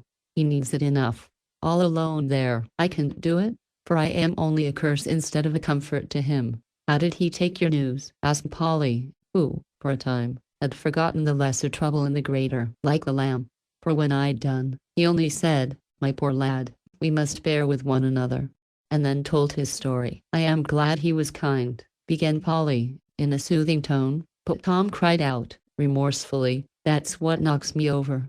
Just when I ought to be a pride and a prop to him, I bring him my debts and disgrace, and he never says a word of blame. It's no use. I can't stand it." And Tom's head went down again with something very like a sob, that would come in spite of manful efforts to keep it back, for the poor fellow had the warmest heart that ever was, and all the fine waistcoats outside could not spoil it. That sound gave Polly more pain than the news of a dozen failures and expulsions, and it was as impossible for her to resist putting her hand tenderly on the bent head, as it was for her to help noticing with pleasure how brown the little curls were growing, and how soft they were. In spite of her sorrow, she enjoyed that minute very much, for she was a born console, and, it is hardly necessary for me to add, loved this reprehensible Tom with all her heart. It was a very foolish thing for her to do. She quite agreed to that. She could not understand it, explain it, or help it. She only felt that she did care for him very much, in spite of his faults, his indifference, and his engagement. You see, she learned to love him one summer, when he made them a visit. That was before Trix caught him, and when she heard that piece of news, Polly could not unlove him all at once, though she tried very hard, as was her duty. That engagement was such a farce, that she never had much faith in it, so she put her love away in a corner of her heart, and tried to forget it, hoping it would either die, or have a right to live. It did not make her very miserable, because patience, work, and common sense lent her a hand, and hope would keep popping up its bright face from the bottom of her Pandora box of troubles. Now and then, when anyone said Trix would not jilt Tom, or that Tom did care for Trix more than he should, Polly had a pang, and thought she could not possibly bear it, but she always found she could, and so came to the conclusion that it was a merciful provision of nature that girls' hearts could stand so much, and their appetites continue good, when unrequited love was starving. Now, she could not help yearning over this faulty, well-beloved scapegrace Tom, for help, thinking, with a little thrill of hope, if Trix only cared for his money. She may cast him off now he's lost it, but I'll love him all the better because he's poor. With this feeling warm at her heart, I don't wonder that Polly's hand had a soothing effect, and that after a heave or two, Tom's shoulders were quiet, and certain smothered sniffs suggested that he would be all right again, if he could only wipe his eyes without anyone's seeing him do it. Polly seemed to divine his wish, and tucking a little, clean handkerchief into one of his half-open hands, she said, I am going to your father, now, and with a farewell smooth, so comforting that Tom wished she'd do it again, she went away. As she paused a minute in the hall to steady herself, Maud called her from above, and thinking that the women might need her more than the men, she ran up to find Fanny waiting for her in her own room. Mom is asleep, quite worn out, poor dear, so we can talk in here without troubling her, said Fanny, receiving her friend so quietly that Polly was amazed. Let me come, too, I won't make any fuss. It's so dreadful to be shut out everywhere, and have people crying and talking, and locked up, and I not know what it means, said Maud, beseechingly. You do know, now, I've told her, Polly, said Fan, as they sat down together, and Maud perched herself on the bed, so that she might retire among the pillows if her feelings were too much for her.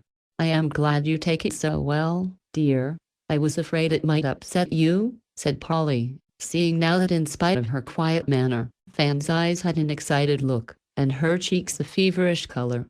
I shall groan and moan by and by, I dare say, but at first it sort of dazed me, and now it begins to excite me. I ought to be full of sorrow for poor Papa, and I am truly sorry, but, wicked as it may seem, it's a fact, Polly, that I am half glad it's happened, for it takes me out of myself, and gives me something to do. Fanny's eyes fell and her color rose as she spoke, but Polly understood why she wanted to forget herself, and put her arm round her with a more tender sympathy than Fanny guessed.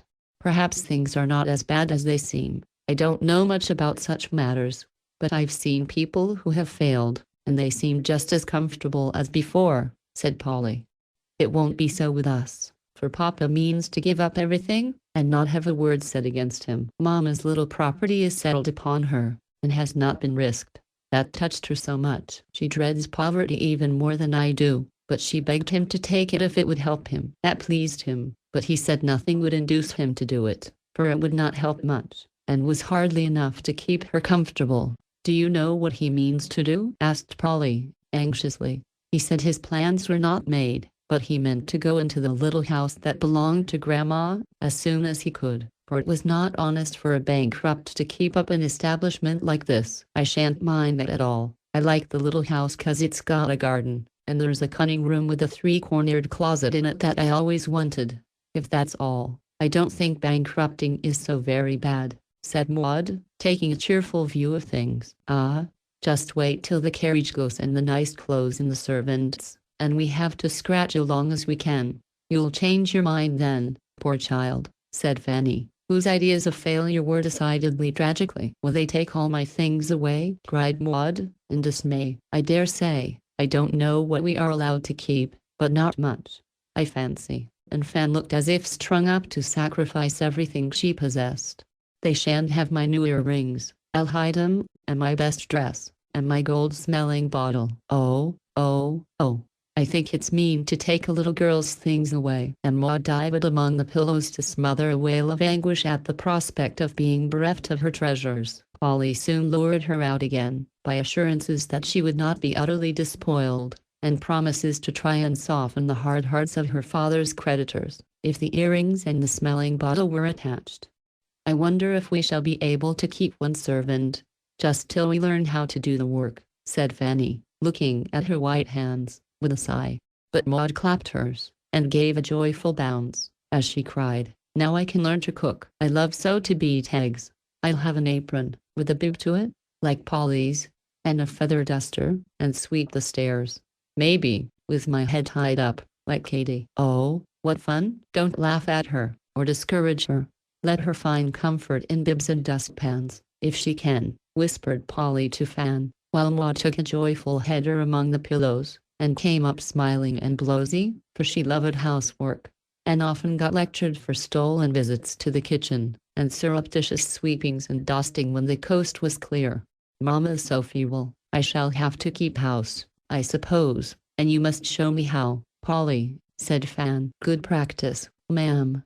As you'll find out someday, answered Polly, laughing significantly. Fanny smiled, then grew both grave and sad. This changes everything. The old set will drop me, as we did the Mertons when their father failed, and my prospects, as we say, are quite ruined. I don't believe it. Your real friends won't drop you, and you'll find out which the true ones are now. I know one friend who will be kinder than ever. Oh, Polly, do you think so? And Fanny's eyes softened with sudden tears. I know you she means, cried Maud, always eager to find out things. It's herself. Polly won't mind if we are poor, 'cause she likes beggars. Is that who you meant? Asked Fan, wistfully.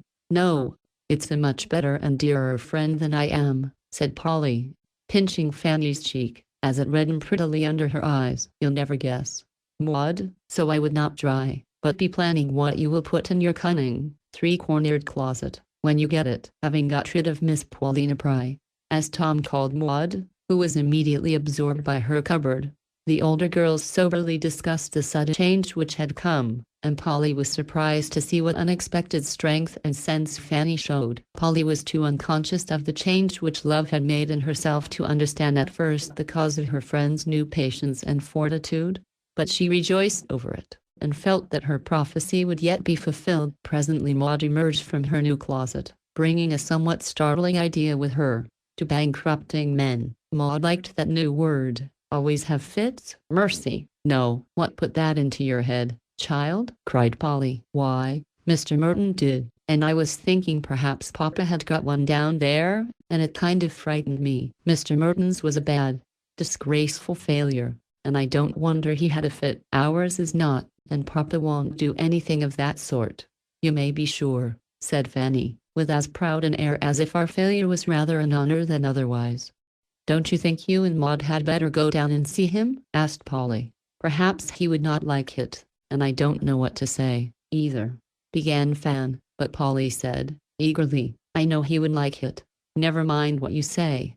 Just go, and show him that you don't doubt or blame him for this, but love him all the more, and are ready and glad to help him bear the trouble. I am going. I ain't afraid. I'll just hug him, and say I am ever so glad we are going to the little house, cried Maud, scrambling off the bed, and running downstairs. Come with me, Polly, and tell me what to do, said Fanny, drawing her friend after her. You'll know what to do when you see him, better than I can tell you, answered Polly, readily yielding, for she knew they considered her quite one of the family. As Tom said. At the study door they found Maud, whose courage had given out, for Mr. Merton's fit rather haunted her. Polly opened the door, and the minute Fanny saw her father, she didn't know what to do. The fire was low, the gas dim, and Mr. Shaw was sitting in his easy chair, his grey head in both his hands, looking lonely, old, and bowed down with care. Fanny gave Polly one look, then went and took the grey head in both her arms, saying, with a tender quiver in her voice, Father dear, we've come to help you bear it.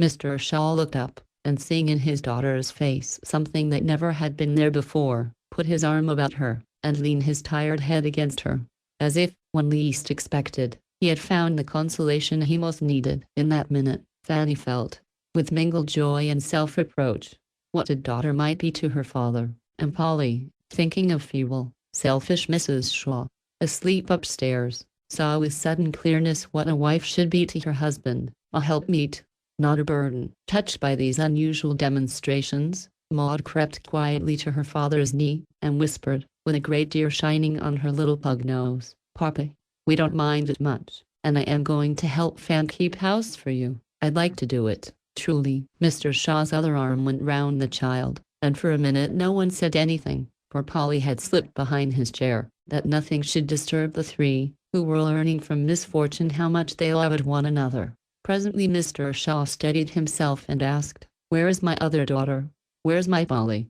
She was there at once, gave him one of the quiet kisses that had more than usual tenderness in it, for she loved to hear him say my other daughter, and then she whispered, Don't you want Tom, too? Of course I do. Where is the poor fellow? I'll bring him." And Polly departed with most obliging alacrity. But in the hall she paused a minute to peep into the glass and see if she was all right, for somehow she was more anxious to look neat and pretty to Tom in his hour of trouble than she had ever been in his prosperous days. In lifting her arms to perk up the bow at her throat, she knocked a hat off the bracket. Now, a shiny black beaver is not an object exactly calculated to inspire tender or romantic sentiments, one would fancy. But that particular stovepipe seemed to touch Polly to the heart, for she caught it up, as if its fall suggested a greater one, smoothed out a slight dint, as if it was symbolical of the hard knocks its owner's head was now in danger of receiving, and stood looking at it with as much pity and respect as if it had been the crown of a disinherited prince. Girls will do such foolish little things, and though we laugh at them, I think we like them the better for it. After all, Richard was himself again when Polly entered, for the handkerchief had disappeared. His head was erect, his face was steady, and his whole air had a dogged composure which seemed to say to fate, "Put away, I am ready." He did not hear Polly come in, for he was looking fixedly at the fire with eyes that evidently saw a very different future there from that which it used to show him. But when she said, "Tom, dear, your father wants you," he got up at once, held out his hand to her, saying, "Come too, we can't get on without you," and took her back into the study with him. Then they had a long talk, for the family troubles seemed to warm and strengthen the family affection and confidence, and as the young people listened while Mr. Shaw told them as much of his business perplexities as they could understand, every one of them blamed him or herself for going on so gaily and blindly, while the storm was gathering, and the poor man was left to meet it all alone. Now, however, the thunderclap had come, and after the first alarm, finding they were not killed, they began to discover a certain half-anxious, half-pleasant excitement in talking it over, encouraging one another, and feeling unusually friendly, as people do when a sudden shower drives 2 or 3 to the shelter of one umbrella. It was a sober talk, but not all sad, for Mr. Shaw felt inexpressibly comforted by his children's unexpected sympathy, and they, trying to take the downfall cheerfully for his sake, found it easier to bear themselves. They even laughed occasionally, for the girls, in their ignorance, asked queer questions. Tom made ludicrously unbusinesslike propositions, and Maud gave them one hearty peal that did a world of good, by pensively remarking, when the plans for the future had been explained to her, "I am so relieved. For when Papa said we must give up everything, and Mama called us all beggars, I did think I'd got to go round asking for cold victuals, with a big basket, and an old shawl over my head. I said once I'd like that, but I am afraid I should not, for I can't bear Indian cake and cold potatoes. That's what the poor children always seem to get, and I should hate to have Grace and the rest see me scuffing round the back gates. My little girl shall never come to that, if I can help it," said Mr. Shaw, holding her close, with a look that made Maud add, as she laid her cheek against his own, "But I'd do it, Father, if you asked me to, for I truly want to help."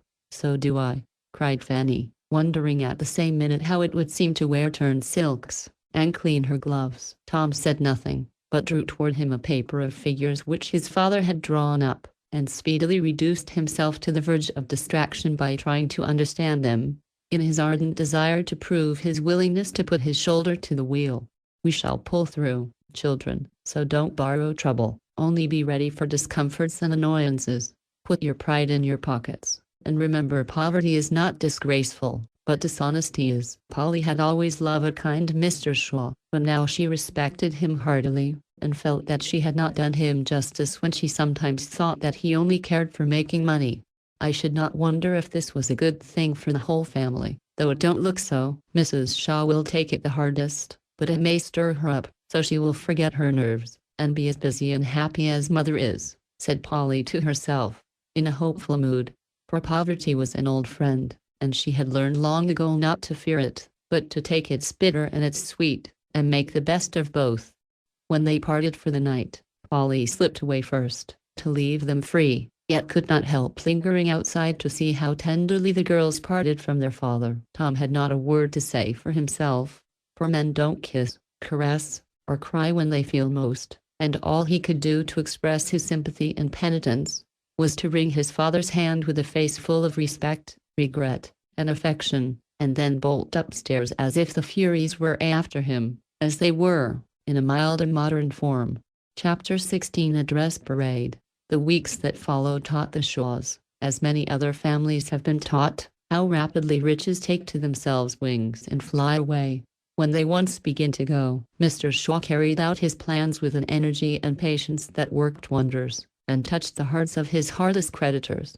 The big house was given up as soon as possible and the little house taken, being made comfortable with the furniture Madame left there when she went to live with her son. The old-fashioned things had been let with the house, and now seemed almost like a gift from the grandma, doubly precious in these troublous times. At the auction, several persons tried to show the family that, though they had lost their fortune, friends still remained. For one bid in Fanny's piano, and sent it to her, another secured certain luxurious articles for Mrs. Shaw's comfort, and a third saved such of Mr. Shaw's books as he valued most. For he had kept his word and given up everything, with the most punctilious integrity. So the little house was not bare, but made pleasant to their eyes by these waifs from the wreck, brought them by the tide of sympathy and goodwill which soon set in. Everybody who knew them hastened to call, many from a real regard, but more from mere curiosity to see how they took it. This was one of the hardest things they had to bear, and Tom used strong language more than once, when some fine lady came to condole, and went away to gossip. Polly's hopes of Mrs. Shaw were disappointed, for misfortune did not have a bracing effect. She took to her bed at once, received her friends in tears in a point-lace cap, and cheered her family by plaintively inquiring when she was to be taken to the almshouse. This was hard for Fanny, but after an interval of despair, she came to the conclusion that under the circumstances it was the best thing her mother could have done, and with something of her father's energy, Fanny shouldered the new burden, feeling that at last necessity had given her what she had long needed, something to do. The poor girl knew as much of household affairs as Snip, but pride and the resolution to stand by father kept up her courage, and she worked away with feverish activity at whatever task came first till, just as strength and heart were about to fail, order began to emerge from chaos, and the vision of a home made happy and comfortable by her skill and care came to repay and sustain her. Maud, being relieved from the fear of backdoor beggary, soon became reconciled to bankruptcy, thought it rather a good joke, on the whole, for children like novelty, and don't care much for Mrs. Grundy. She regarded the new abode as a baby house on a large scale, where she was allowed to play her part in the most satisfactory manner. From the moment when, on taking possession of the coveted room, she opened the doors of the three-cornered closet, and found a little kettle just like Polly's, standing there, she felt that a good time was coming for her and fell to dusting furniture, washing cups, and making toast, the happiest, fussiest little housewife in the city. For Maud inherited the notable gifts of her grandmother, and would have made a capital farmer's daughter, in spite of her city breeding. Polly came and went through all these changes, faithful, helpful, and as cheery as she could be when her friends were in trouble. The parts seemed reversed now, and it was Polly who gave, Fanny who received. For where everything seemed strange and new to Fan, Polly was quite at home, and every one of the unfashionable domestic accomplishments now came into play, to the comfort of the Shaws, and the great satisfaction of Polly. She could not do enough to prove her gratitude for former favors, and went oiling and moiling about, feeling that the hardest, most disagreeable tasks were her especial duty. In the moving nothing suited her better than to trot up and down, lugging heavy things, to pound her fingers black and blue nailing carpets and curtains, and the day she nearly broke her neck tumbling down the cellar stairs, in her eagerness to see that Mrs. Shaw's wine was rightly stored. She felt that she was only paying her debts, and told Tom she liked it, when he picked her up looking as grimy as a chimney sweep. "You can turn your hand to anything, you clever girl, so do come and give me some advice, for I am in the depths of despair," said Fanny when the maid-of-all-work, as Polly called herself, found a leisure hour. "What is it? Moths in the furs? A smoky chimney, or smallpox next door?" asked Polly, as they entered Fan's room, where Maud was trying on old bonnets before the looking-glass. "Actually I have nothing to wear," began Fan impressively. "I've been too busy to think or care till now, but here it is nearly May and I have hardly a decent rag to my back. Usually, you know, I just go to Mrs. O'Rady and tell her what I want, She makes my spring wardrobe. Papa pays the bill, and there I am. Now I've looked into the matter, and I declare to you, Polly, I am frightened to see how much it costs to dress me. Not so much as some girls I know, said Polly encouragingly. Perhaps not, for I have a conscience, and taste is economy sometimes. But really, Polly, I have not the heart to ask Papa for a cent just now, and yet I must have clothes. You are such a genius for planning and working wonders, that I throw myself upon you and ask, how shall I make a spring wardrobe out of nothing? Let me see the nothing before I advise. Bring out every rag you've got, and we'll see what can be done, said Polly, looking as if she enjoyed the prospect, for she had a great deal of that feminine faculty which we call knack, and much practice had increased it. Fanny brought out her rags and was astonished to see how many she had, for chair, sofa, bed, and bureau were covered, and still Maud, who was burrowing in the closets, kept crying, here's another. There's a discouraging heap of rubbish for you, said Fan, as she added a faded muslin to the last pile. Now, to me your rubbish looks very encouraging, because there is good material there, and not much worn-out finery. That's my detestation, for you can't do anything with it. Let me see, 5 bonnets. Put the winter ones away till autumn, rip up the summer ones, and out of 3 old ones we'll get a pretty new one. If my eyes don't deceive me, I'll rip, and then do let me see you make a bonnet. It must be so interesting, said Maud, whipping out her scissors and eagerly beginning to reduce a shabby little bonnet to its original elements. Now the dresses, continued Polly, who had rapidly sorted out the piles. Will you have the goodness to look at this? Said Fan, holding up a grey street suit faded past cure. Polly was knit wrong side out, and showing the clean, bright fabric, said, with a triumphant wave, behold your new suit. Fresh trimming and less of it will finish you off as smart as ever. I never wore a turn dress in my life. Do you suppose people will know it? Said Fan doubtfully. What if they do? It won't hurt you. Not 1 in 100 will ever think anything about your dress, except that it is pretty. I've worn turned and dyed gowns all my days, and it don't seem to have alienated my friends, or injured my constitution. That it has not. I am a goose, Polly, and I'll get over the feeling that it's sort of disgraceful to be poor and have to economize. We'll turn the gray, and I'll wear it bravely. Then it will be more becoming than ever. Oh, here's the pretty violet silk. That will make a lovely suit, cried Polly, going on with the review. Don't see how 2 draggled shirts and a stained waist can be transformed into a whole rig, said Fan, sitting on the bed, with her garments strewn about her in various attitudes of limp despondency. Well, ma'am, my plan is this, began Polly, imitating Mrs. O'Grady's important tone, and bad grammar. Gores is out, and plaits is in. Therefore, as the top of this skirt is quite fresh, we will take off the ruffles, turn it upside down, and leave it plain. The upper skirt will be made scanter, and finished with a frill. Then the waist can be refreshed with the best parts of these wide flounces, and out of those new bits we will concoct a hat. The black lace Maud has just taken off the green one will do to edge the violet, and with your nice silk mantilla you are complete. Don't you see? I don't quite see it yet, but I have firm faith that I shall in time, and consider my calling costume finished, said Fanny, getting more and more interested as she saw her condemned wardrobe coming out fresh again under Polly's magic knack. There are 2. Then that peak is all right, if you cut the tail off the jacket and change the trimming a bit. The muslins only need mending and doing up to look as well as ever.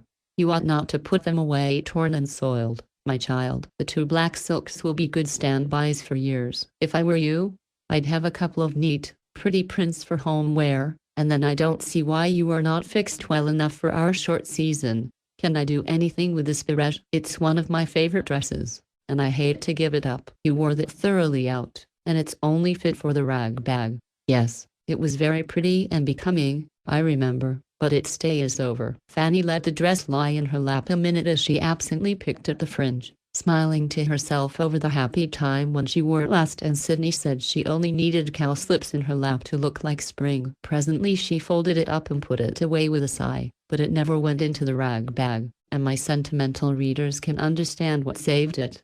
The ball dresses had better be put nicely away till next year, began Polly, coming to a rainbow-colored heap. My day is over. I shall never use them again. Do what you like with them, said Fan calmly. Did you ever sell your cast-off finery? as many ladies do?" asked Polly. "Never. I don't like the fashion. I give it away, or let Maud have it for tableaux." "I wonder if you would mind my telling you something," Belle proposed. "If it's an offer to buy my clothes, I should mind," answered Fanny, sharply. "Then I won't," and Polly retired behind a cloud of arsenic green gauze, which made her look as if she had the cholera. "If she wanted to buy that horrid new gooseberry-colored gown, as Tom calls it, I'd let her have it cheap," put in Maud, who was of a practical turn. "Does she want it, Polly?" asked Fan, whose curiosity got the better of her pride. "Well, she merely asked me if I thought you'd be mortally offended if she offered to take it off your hands, as you'd never worn it. You don't like it, and in another season it will be all out of fashion," said Polly from her verdant retreat. "What did you say?" "I saw she meant it kindly, so I said I'd ask. Now between ourselves, Fan, the price of that dress would give you all you'll want for your spring fixings. That's one consideration. Then here's another, which may have some weight with you," added Polly slyly. "Trix told Belle she was going to ask you for the dress, as you would not care to wear it now." That made Belle fire up, and say it was a mean thing to do without offering some return for a costly thing like that. And then Belle said, in her blunt way, "I'll give Fan all she paid for it, and more, too, if it will be any help to her. I don't care for the dress, but I'd like to slip a little money into her pocket, for I know she needs it and is too good to ask dear Mr. Shaw for anything she can get on without." "Did she say that?" "I'll give her the dress, and not take a penny for it," cried Fan, flushing up with mingled anger toward Trix and gratitude to Belle. "That won't suit her. You let me manage it, and don't feel any shame or anxiety about it. You did many a kind and generous thing for Belle when you had the power, and you like to do it. Now let her pay her debts, and have the same pleasure. If she looks at it in that way, it makes a difference. Perhaps I'd better the money would be an immense help, only I don't quite like to take it. Kings and queens sell their jewels when times are hard or they get turned off their thrones, and no one thinks it anything amiss. So why need you? It's just a little transaction between two friends who exchange things they don't want for things which they do, and I'd do it if I were you." "We'll see about it," said Fan, privately resolving to take Polly's advice. "If I had lots of things like Fan, I'd have an auction and get all I could for them." "Why don't you?" asked Maud, beginning on her third bonnet. "We will," said Polly, and mounting a chair, she put up, bid in, and knocked down Fan's entire wardrobe to an imaginary group of friends, with such droll imitations of each one that the room rang with laughter. "That's enough nonsense. Now we'll return to business," said Polly, descending breathless but satisfied with the effect of her fun. "These white muslins and pretty silks will keep for years, so I should lay them by till they were needed. It will save buying, and you can go to your stock any time and make over what you want. That's the way Mother does. We've always had things sent us from richer friends, and whatever was not proper for us to wear at the time, Mother put away to be used when we needed it. Such funny bundles as we used to have sometimes. Odd shoes, bonnets without crowns, stockings without heels or toes, and old finery of all sorts. We used to rush when a bundle came, and sit round while Mother opened it. The boys always made fun of the things, though they were as grateful, really, as any of us. Will made a verse one day which we thought pretty well for a little chap: to poor country folks who have not any clothes, rich folks, to relieve them, send old lace gowns and satin bows." "I think that Will is going to be as nice a poet as Mr. Shakespeare," remarked Maud in a tone of serious conviction. "He is already Milton, but I don't believe he will ever be anything but a poet in name," said Polly, working away while she talked. "Did not your mother ever let you wear the nice things that came?" asked Maud. "No, she thought it was not the thing for a poor minister's girls to go flourishing about in second-hand finery, so she did what I am doing now, put away what would be useful and proper for us by and by, and let us play with the shabby silk bonnets and dirty, flounced gowns. Such fun as we used to have up in our big garret. I remember one day we'd been playing have a ball, and were all rigged up, even the boys. Some new neighbors came to call, and expressed a wish to see us, having been told that we were pattern children. Mother called us, but we had paraded out into the garden, after our ball, and were having a concert, as we sat about on the cabbages for green satin seats. So we did not hear the call, and just as the company was going, a great noise arrested them on the doorstep, and round the corner of the house rattled Ned in full costume, wheeling Kitty in a barrow, while Jimmy, Will, and I ran screaming after, looking like bedlamites, for we were playing that Lady Fitzperkins had fainted, and was being borne home senseless in a cab. I thought Mother would kill herself with laughing, and you can imagine what a fine impression the strangers received of the model children. Maud was so tickled with this youthful prank that she unguardedly sat down to laugh on the edge of an opened rung, immediately doubled up, fell in, and was with difficulty extricated. People in the country have great deal nicer times than we do. I never rode in a wheelbarrow, I never sat on cabbages, and I don't think it's fair, she said with an injured expression. You need not save any old silk gowns for me. I don't mean to be a fine lady when I grow up. I am going to be a farmer's wife, and make butter and cheese, and have 10 children, and raise pigs, she added in one enthusiastic burst. I do believe she will if she can find a farmer anywhere, said Fanny. Oh, I am going to if Will. I asked him and he said, all right.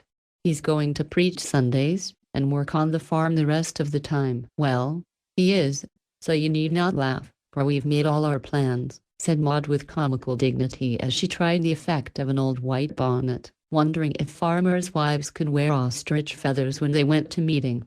Blessed innocence, don't you wish you were a child, and dared tell what you want? Murmured Fanny. I wish I had seen Will's face when Maud proposed, answered Polly, with a nod which answered her friend's speech better than her words.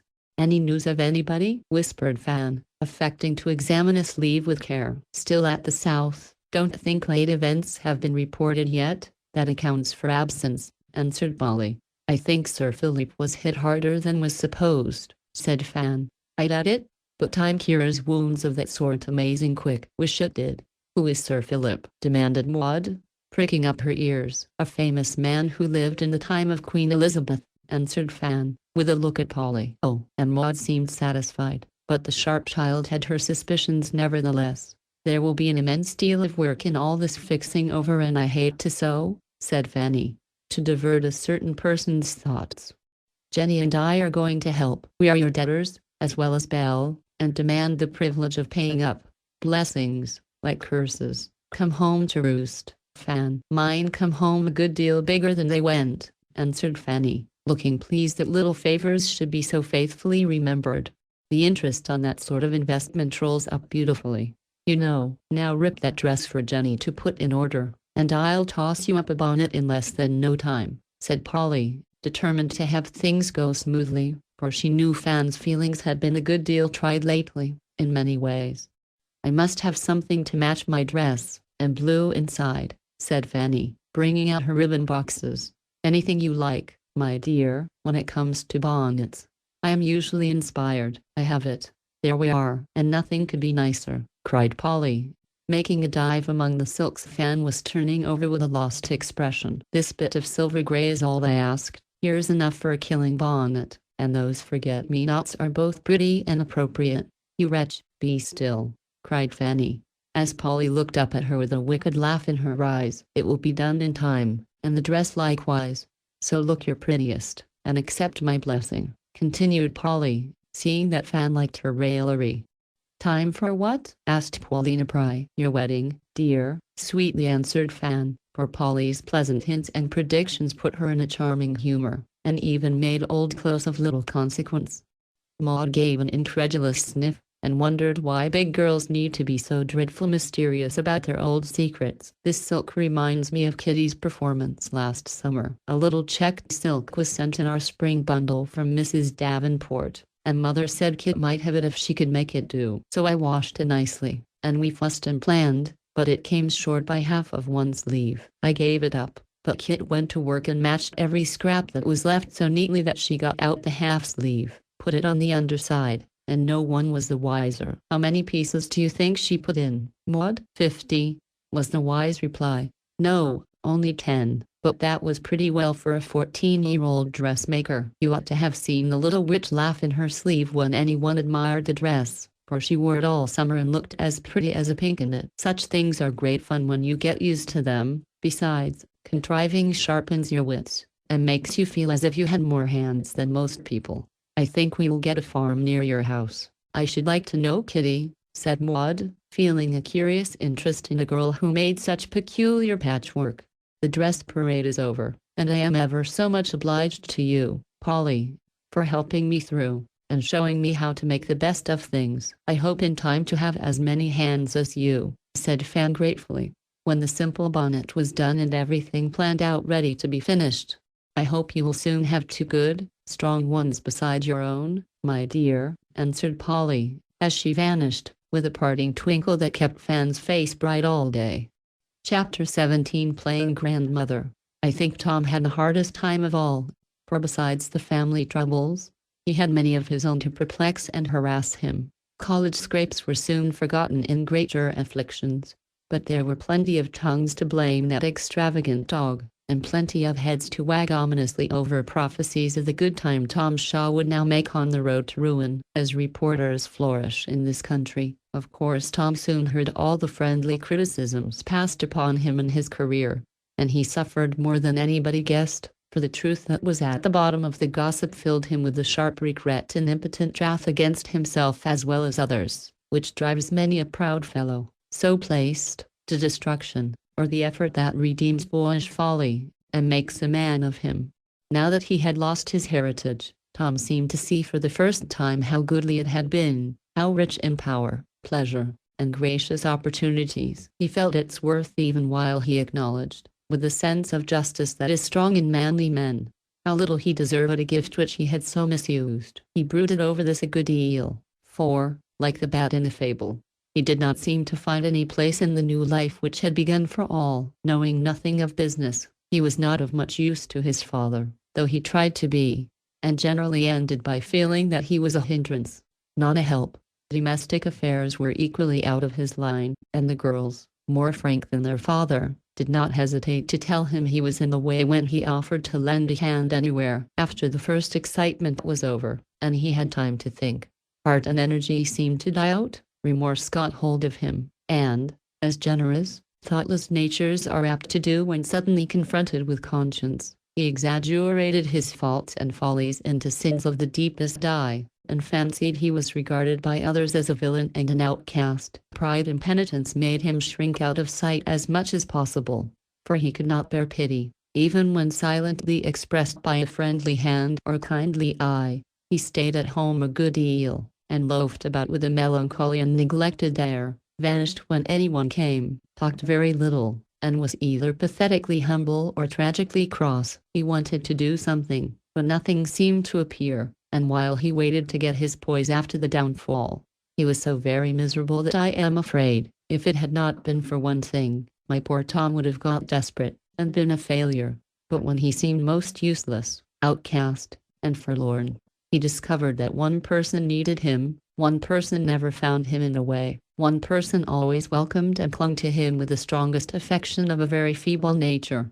This dependence of his mother's was Tom's salvation at that crisis of his life, and the gossips, who said softly to one another over their muffins and tea, "It really would be a relief to that whole family if poor, dear Mrs. Shaw could be a hem," mercifully removed, did not know that the invalid's weak, idle hands were unconsciously keeping the son safe in that quiet room, where she gave him all that she had to give, mother love, till he took heart again, and faced the world ready to fight his battles manfully.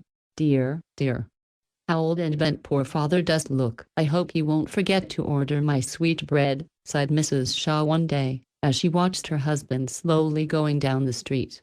Tom, who stood by her, idly spinning the curtain tassel, followed the familiar figure with his eye, and seeing how gray the hair had grown, how careworn the florid face, and how like a weary old man his once strong, handsome father walked, he was smitten by a new pang of self-reproach, and with his usual impetuosity set about repairing the omission as soon as he discovered it. "I'll see to your sweet bread, Mum. Goodbye." Back to dinner, and with a hasty kiss, Tom was off. He did not know exactly what he meant to do, but it had suddenly come over him that he was hiding from the storm, and letting his father meet it alone, for the old man went to his office every day with the regularity of a machine that would go its usual round until it stopped, while the young man stayed at home with the women, and let his mother comfort him. "He has a right to be ashamed of me, but I act as if I was ashamed of him. Dare say people think so. I'll show them that I ain't." Yes. By the powers, I will. And Tom drew on his gloves with the air of a man about to meet and conquer an enemy. Have an arm, sir? If you don't mind, I'll walk down with you. Little commission for mother. Nice day. Is not it? Tom rather broke down at the end of his speech, for the look of pleased surprise with which his father greeted him, the alacrity with which he accepted and leaned on the strong arm offered him, proved that the daily walks had been solitary and doubtless sad ones. I think Mr. Shaw understood the real meaning of that little act of respect, and felt better for the hopeful change it seemed to foretell, but he took it quietly, and leaving his face to speak for him, merely said, "Thank ye, Tom. Yes, mother will enjoy her dinner twice as much if you order it." Then they began to talk business with all their might, as if they feared that some trace of sentiment might disgrace their masculine dignity. But it made no difference whether they discussed lawsuits or love, mortgages or mothers. The feeling was all right and they knew it, so Mr. Shaw walked straighter than usual, and Tom felt that he was in his proper place again. The walk was not without its trials, however, for while it did Tom's heart good to see the cordial respect paid to his father, it tried his patience sorely to see also inquisitive or disapproving glances fixed upon himself when hats were lifted to his father, and to hear the hearty "Good day, Mr. Shaw," drop into a cool or careless, "That's the son? It's hard on him, wild fellow. Do him good." "Granted, but you need not hit a man when he's down," muttered Tom to himself, feeling every moment a stronger desire to do something that should silence everybody. "I'd cut away to Australia if it was not for mother. Anything, anywhere to get out of the way of people who know me. I never can right myself here, with all the fellows watching, and laying wagers whether I sink or swim. And Greek and Latin. Wish I'd learned a trade, and had something to fall back upon. I've not a blessed thing now, but decent French in my fists. Wonder if old Belle don't want a clerk for the Paris branch of the business? That would not be bad, faith. I'll try it." And when Tom had landed his father safely at the office, to the great edification of all beholders, he screwed up his courage, and went to prefer his request, feeling that the prospect brightened a little. But Mr. Bell was not in a good humor, and only gave Tom a severe lecture on the error of his ways, which sent him home much depressed, and caused the horizon to lower again. As he roamed about the house that afternoon, trying to calculate how much an Australian outfit would cost, the sound of lively voices and clattering spoons attracted him to the kitchen. There he found Polly giving Maud lessons in cookery, for the new help, not being a high-priced article, could not be depended on for desserts, and Mrs. Shaw would have felt as if the wolf was at the door if there was not a sweet dish at dinner. Maud had a genius for cooking, and Fanny hated it, so that little person was in her glory, studying receipt books, and taking lessons whenever Polly could give them.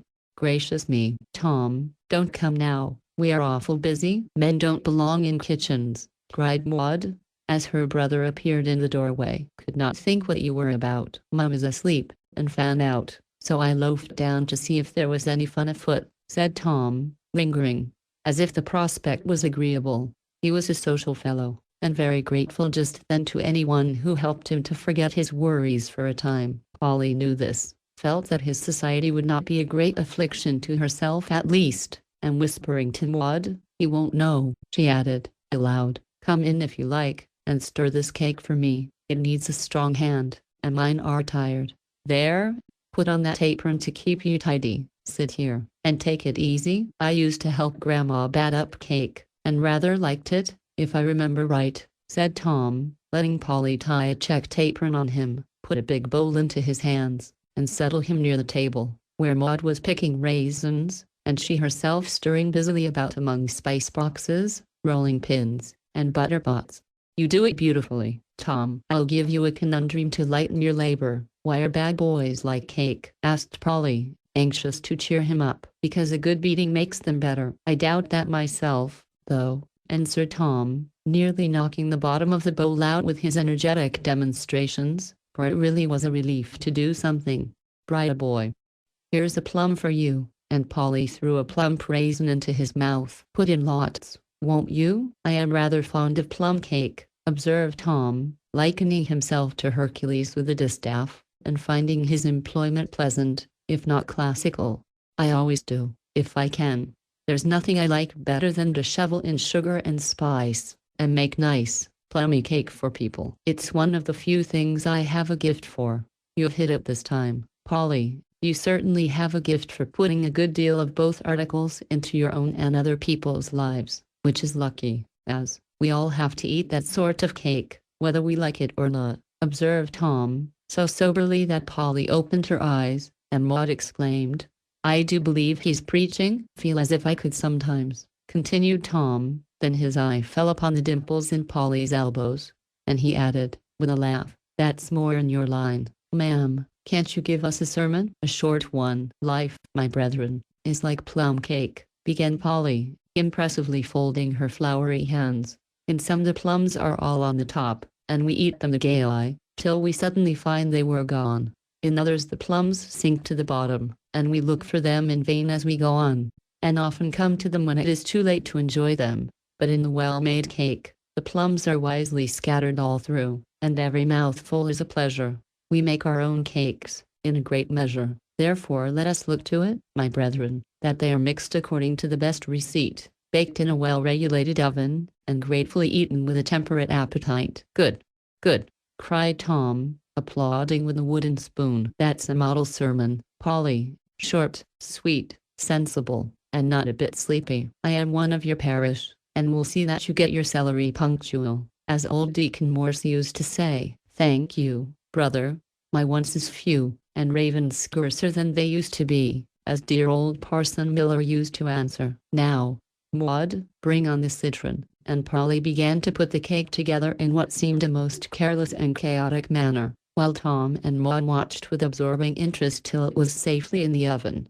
Now make your custards, dear. Tom may like to beat the eggs for you. It seems to have a good effect upon his constitution. First straight, hand him along. And Tom smoothed his apron with a cheerful air. By the way, Sid's got back. I met him yesterday, and he treated me like a man and a brother, he added, as if anxious to contribute to the pleasures of the hour. I am so glad, cried Polly, clapping her hands, regardless of the egg she held, which dropped and smashed on the floor at her feet. Careless thing. Pick it up, Maud, I'll get some more. And Polly whisked out of the room, glad of an excuse to run and tell Fan, who had just come in, lest, hearing the news in public, she might be startled out of the well-bred composure with which young ladies are expected to receive tidings, even of the most vital importance. You know all about history, don't you? Asked Maud, suddenly. Not quite, modestly answered Tom. I just want to know if there really was a man named Sir Philip. In the time of Queen Elizabeth. You mean Sir Philip Sidney? Yes. He lived and a fine old fellow he was too. There, I knew the girls did not mean him, cried Maud, with a chop that sent the citron flying. What mischief are you up to now, you little magpie? I shan't tell you what they said, because I don't remember much of it, but I heard Polly and Fan talking about someone dreadful mysterious, and when I asked who it was, Fan said, Sir Philip. Oh, she need not think I believe it. I saw 'em laugh, and blush, and poke one another, and I knew it was not about any old Queen Elizabeth man, cried Maud, turning up her nose as far as that somewhat limited feature would go. Look here, you are letting cats out of the bag. Never mind. I thought so. They don't tell us their secrets, but we are so sharp, we can't help finding them out, can we? Said Tom, looking so much interested, that Maud could not resist airing her knowledge a little. Well, I dare say, it is not proper for you to know, but I am old enough now to be told anything. And those girls better mind what they say, for I am not a stupid chit, like Blanche. I just wish you could have heard them go on. I am sure there's something very nice about Mr. Sidney. They looked so pleased when they whispered and giggled down the bed, and thought I was ripping bonnets, and did not hear a word. Which looked most pleased? Asked Tom, investigating the kitchen boiler with deep interest. Well, pears to me Polly did. She talked most, and looked funny and very happy all the time. Fan laughed a good deal, but I guess Polly is the loveress, replied Maud, after a moment's reflection. Hold your tongue, she's coming. And Tom began to pump as if the house was on fire. Down came Polly, with heightened color, bright eyes, and not a single egg. Tom took a quick look at her over his shoulder, and paused as if the fire was suddenly extinguished. Something in his face made Polly feel a little guilty, so she felt a grating nutmeg, with a vigor which made red cheeks the most natural thing in life. Maud, the traitor, sat demurely at work, looking very like what Tom had called her, a magpie with mischief in its head. Polly felt a change in the atmosphere, but merely thought Tom was tired, so she graciously dismissed him with a stick of cinnamon, as she had nothing else just then to lay upon the shrine. Fan's got the books and maps you wanted. Go and rest now. I am much obliged. Here's your wages, Bridget. Good luck to your messes. And Sir Tom, as he walked away meditatively crunching his cinnamon, and looking as if he did not find it as spicy as usual. He got his books, but did not read them, for, shutting himself up in the little room called Tom's Den, he just sat down and brooded. When he came down to breakfast the next morning, he was greeted with a general happy birthday, Tom, and at his place lay gifts from every member of the family. Not as costly as formerly, perhaps, but infinitely dearer, as tokens of the love that had outlived the change, and only grown the warmer for the test of misfortune. In his present state of mind, Tom felt as if he did not deserve a blessed thing, so when everyone exerted themselves to make it a happy day for him, he understood what it means to be nearly killed with kindness, and sternly resolved to be an honor to his family, or perish in the attempt. Evening brought Polly to what she called a festive tea, and when they gathered round the table, another gift appeared, which, though not of a sentimental nature, touched Tom more than all the rest. It was a most delectable cake, with a nosegay atop, and round it on the snowy frosting there ran a pink inscription, just as it had been every year since Tom could remember. Name, age, and date, like a nice white tombstone, observed Maud, complacently, at which funereal remark, Mrs. Shaw, who was down in honor of the day, dropped her napkin, and demanded her salts. "Whose doing is that?" asked Tom, surveying the gift with satisfaction, for it recalled the happier birthdays, which seemed very far away now. "I did not know what to give you, for you've got everything a man wants, and I was in despair till I remembered that dear Grandma always made you a little cake like that, and that you once said it would not be a happy birthday without it. So I tried to make it just like hers, and I do hope it will prove a good, sweet, plummy one." "Thank you," was all Tom said, as he smiled at the giver, but Polly knew that her present had pleased him more than the most elegant trifle she could have made. "It ought to be good, for you beat it up yourself, Tom," cried Maud. "It was so funny to see you working away, and never guessing who the cake was for. I perfectly trembled every time you opened your mouth, for fear you'd ask some question about it. That was the reason Polly preached and I kept talking when she was gone. Very stupid of me, but I forgot all about today. Suppose we cut it." "I don't seem to care for anything else," said Tom, feeling no appetite, but bound to do justice to that cake, if he fell a victim to his gratitude. "I hope the plums won't all be at the bottom," said Polly, as she rose to do the honors of the cake, by universal appointment. "I've had a good many at the top already, you know," answered Tom, watching the operation with as much interest as if he had faith in the omen. Cutting carefully, slice after slice fell apart, each firm and dark, spicy and rich, under the frosty rime above, and laying a specially large piece in one of Grandma's quaint little china plates, Polly added the flowers and handed it to Tom, with a look that said a good deal, for, seeing that he remembered her sermon, she was glad to find that her allegory held good, in one sense at least.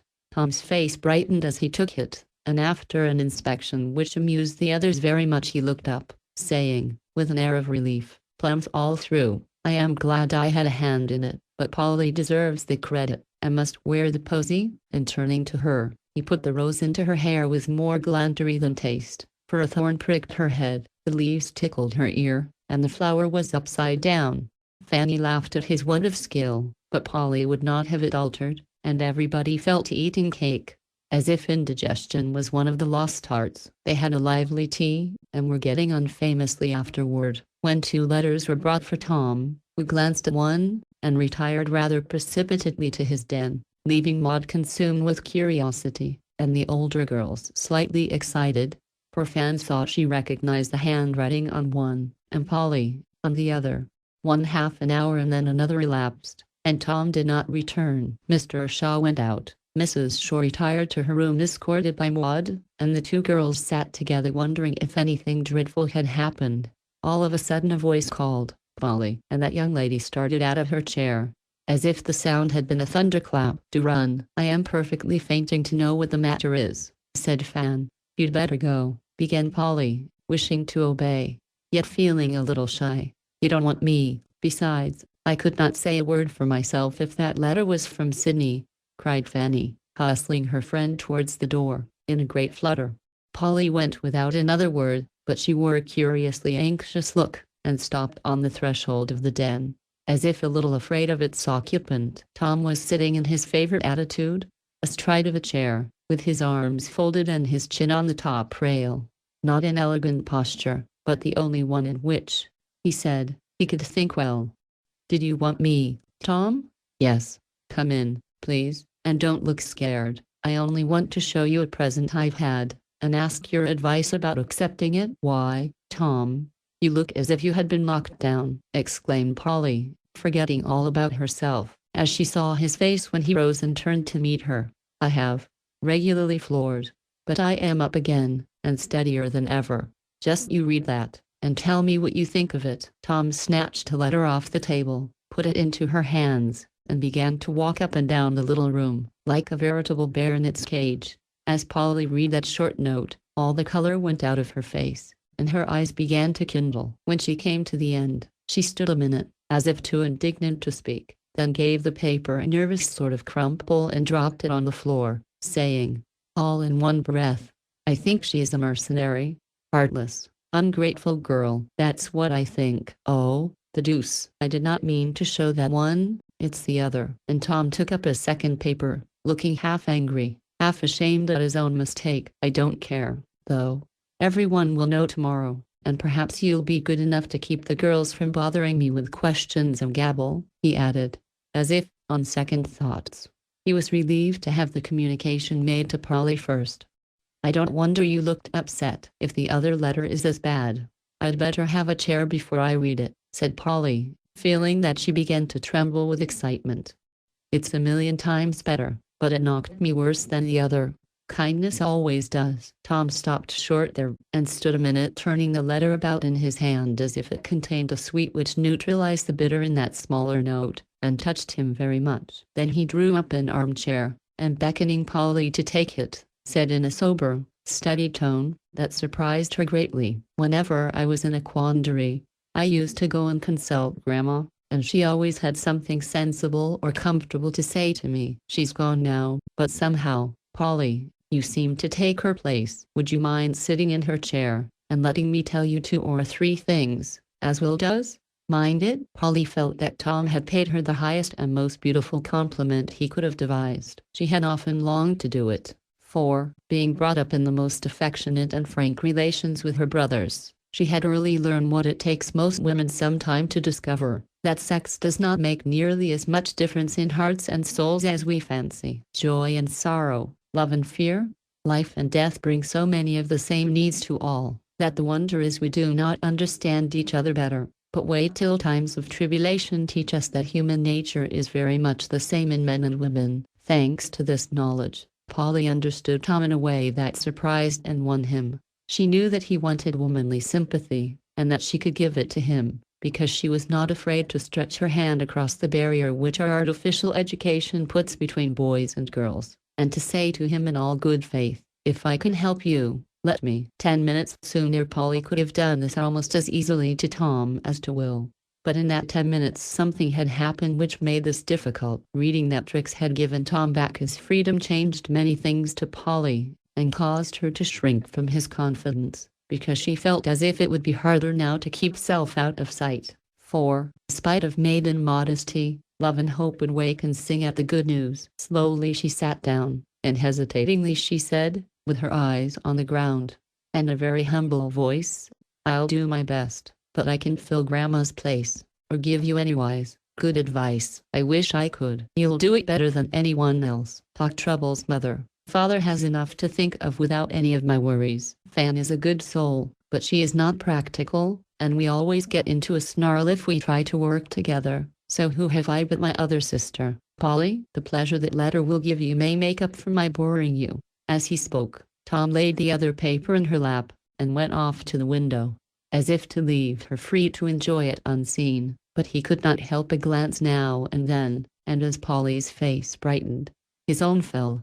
"Oh, Tom, that's a birthday present worth having, for it's so beautifully given I don't see how you can refuse it." "Arthur Sidney is a real nobleman," cried Polly, looking up at last, with her fact glowing, and her eyes full of delight. "So he is. I don't know another man living, except father, who would have done such a thing, or who I could bring myself to take it from. Do you see, he's not only paid the confounded debts, but has done it in my name, to spare me all he could. I see, it's like him, and I think he must be very happy to be able to do such a thing. It is an immense weight off my shoulders, for some of those men could not afford to wait till I begged, borrowed, or earned the money. Sidney can wait, but he won't long, if I know myself." "You won't take it as a gift, then, would you?" "No." "Then don't think I will. I am a pretty poor affair, Polly, but I am not mean enough to do that, while I've got a conscience and a pair of hands." A rough speech, but it pleased Polly better than the smoothest Tom had ever made in her hearing, for something in his face and voice told her that the friendly act had roused a nobler sentiment than gratitude, making the cancelled obligations of the boy debts of honor to the man. "What will you do, Tom?" "I'll tell you.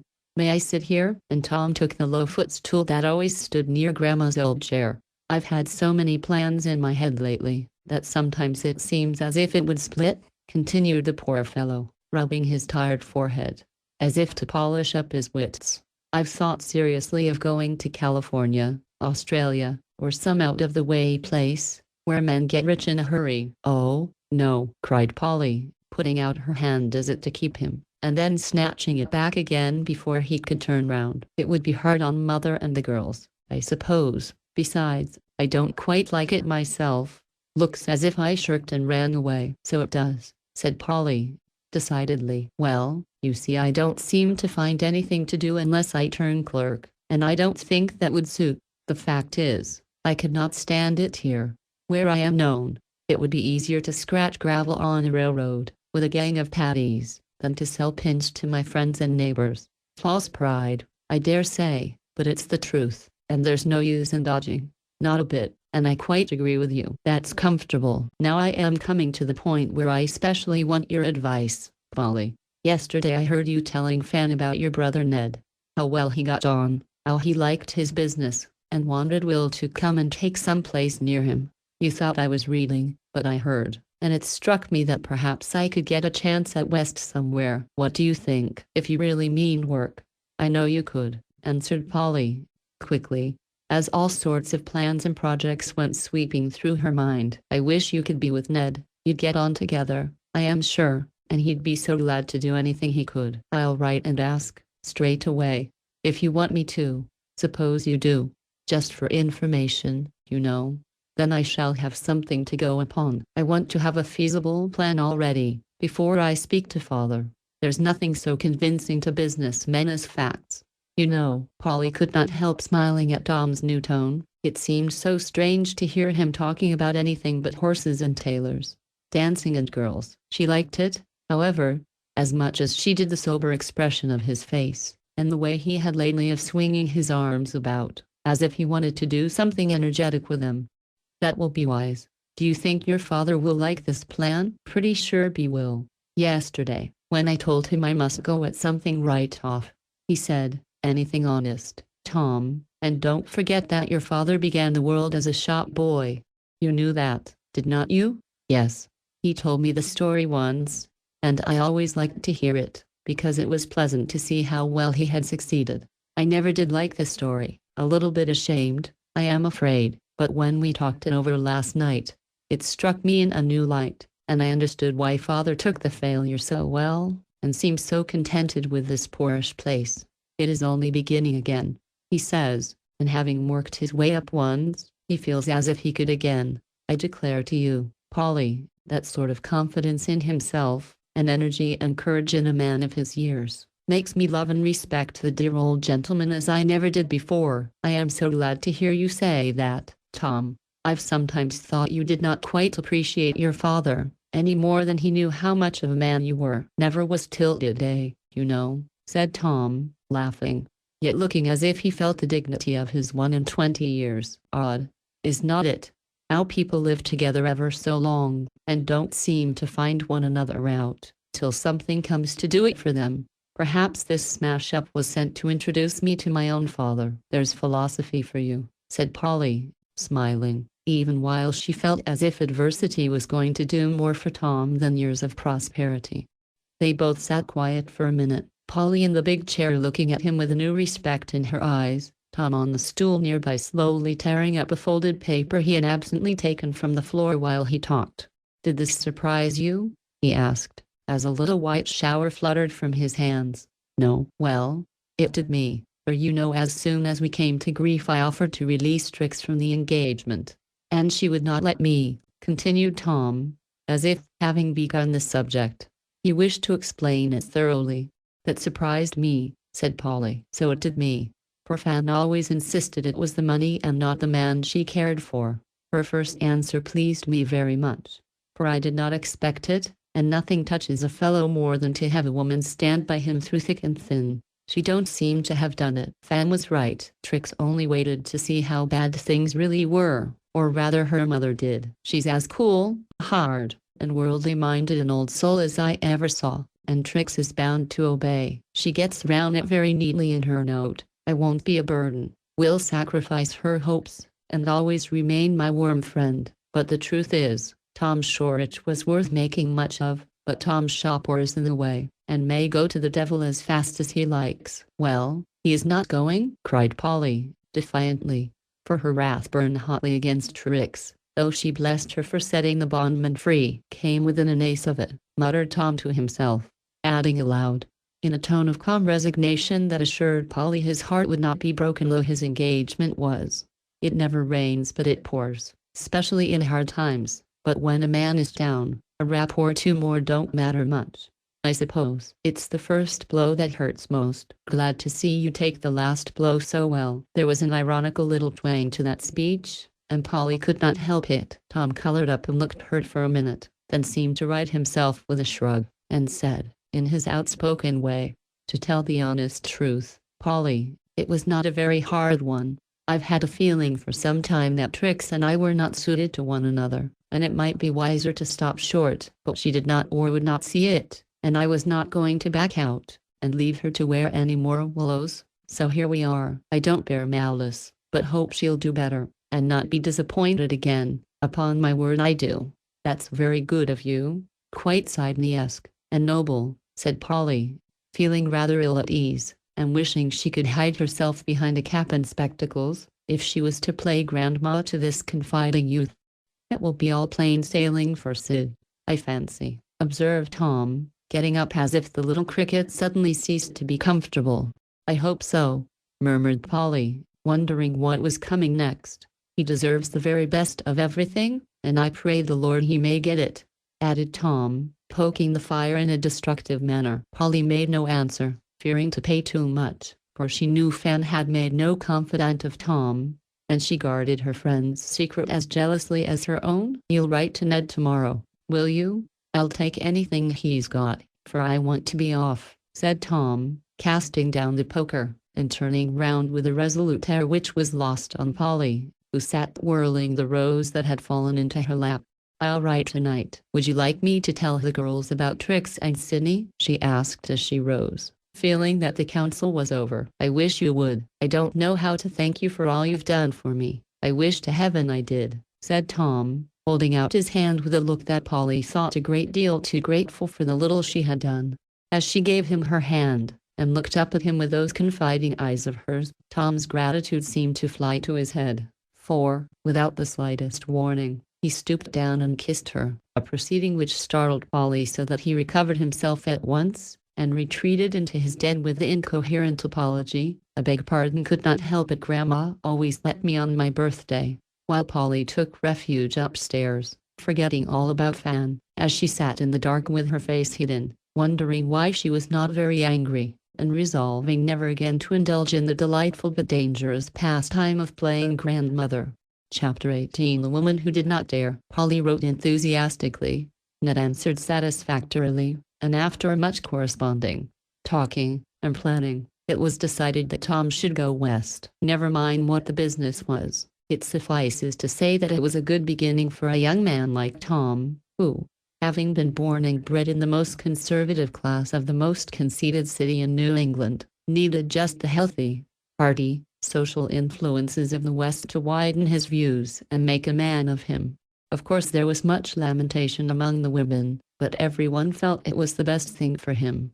So while they sighed they sewed, packed visions of a brilliant future away with his new pocket handkerchiefs, and rejoiced that the way was open before him even in the act of bedewing his boots with tears. Sidney stood by him to the last, like a man and a brother, which expression of Tom's gave Fanny infinite satisfaction, and Will felt entirely consoled for Ned's disappointment at his refusal to go and join him, since Tom was to take the place Ned had kept for him. Fortunately everyone was so busy with the necessary preparations that there was no time for romance of any sort, and the four young people worked together as soberly and sensibly as if all sorts of emotions were not bottled up in their respective hearts. But in spite of the silence, the work, and the hurry, I think they came to know one another better in that busy little space of time than in all the years that had gone before, for the best and bravest in each was up and stirring, and the small house was as full of the magnetism of love and friendship, self-sacrifice and enthusiasm, as the world outside was full of spring sunshine and enchantment. Pity that the end should come so soon, but the hour did its work and went its way, leaving a clearer atmosphere behind, though the young folks did not see it then, for their eyes were dim because of the partings that must be. Tom was off to the west, Polly went home for the summer, Maud was taken to the seaside with Belle, and Fanny left alone to wrestle with housekeeping, help, and heartache. If it had not been for two things, I fear she never would have stood a summer in town. But Sidney often called, till his vacation came, and a voluminous correspondence with Polly beguiled the long days. Tom wrote once a week to his mother, but the letters were short and not very satisfactory, for men never do tell the interesting little things that women best like to hear. Fanny forwarded her bits of news to Polly. Polly sent back all the extracts from Ned's letters concerning Tom, and by putting the two reports together, they gained the comfortable assurance that Tom was well, in good spirits, hard at work, and intent on coming out strong in spite of all obstacles.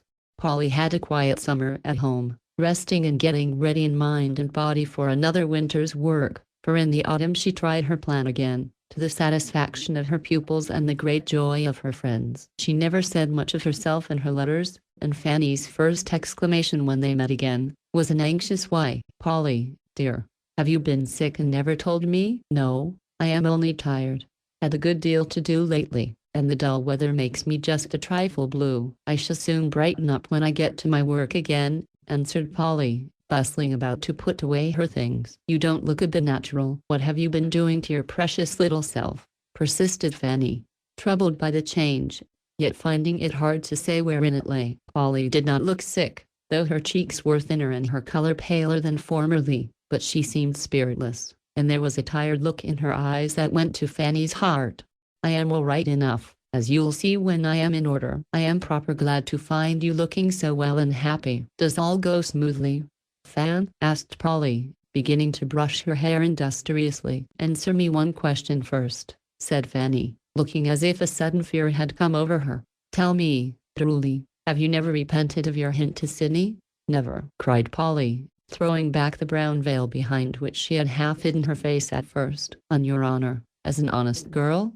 "On my honor, as anything you please." "Why do you suspect me of it?" demanded Polly, almost angrily. "Because something is wrong with you. It's no use to deny it, for you've got the look I used to see in that very glass on my own face when I thought he cared for you." "Forgive me, Polly, but I can't help saying it, for it is there, and I want to be as true to you as you were to me if I can." Fanny's face was full of agitation, and she spoke fast and frankly, for she was trying to be generous and found it very hard. Polly understood now and put her fear at rest by saying almost passionately, "I tell you I don't love him. If he was the only man in the world, I would not marry him, because I don't want to." The last three words were added in a different tone, for Polly had checked herself there with a half-frightened look and turned away to hide her face behind her hair again.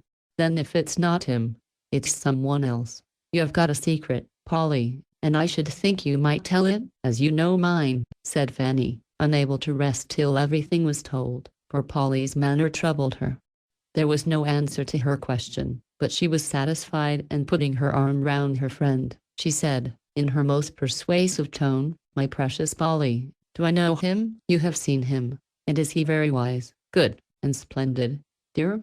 "No, he ought to be if you love him." "I hope he is not bad," cried Fan, anxiously, still holding Polly, who kept her head obstinately turned. "I am suited, that's enough." "Oh, please just tell me one thing more. Don't he love back again?" "No." "Now don't say another word, I can't bear it." And Polly drew herself away, as she spoke in a desperate sort of tone. "I won't, but now I am not afraid to tell you that I hope, I do believe that Sidney cares a little for me. He's been very kind to us all, and lately he has seemed to like to see me always when he comes and miss me if I am gone." I did not dare to hope anything, till Papa observed something in his manner, and teased me about it. I try not to deceive myself, but it does seem as if there was a chance of happiness for me. "Thank heaven for that," cried Polly, with the heartiest satisfaction in her voice. "Now come and tell me all about it," she added, sitting down on the couch with the air of one who has escaped a great peril.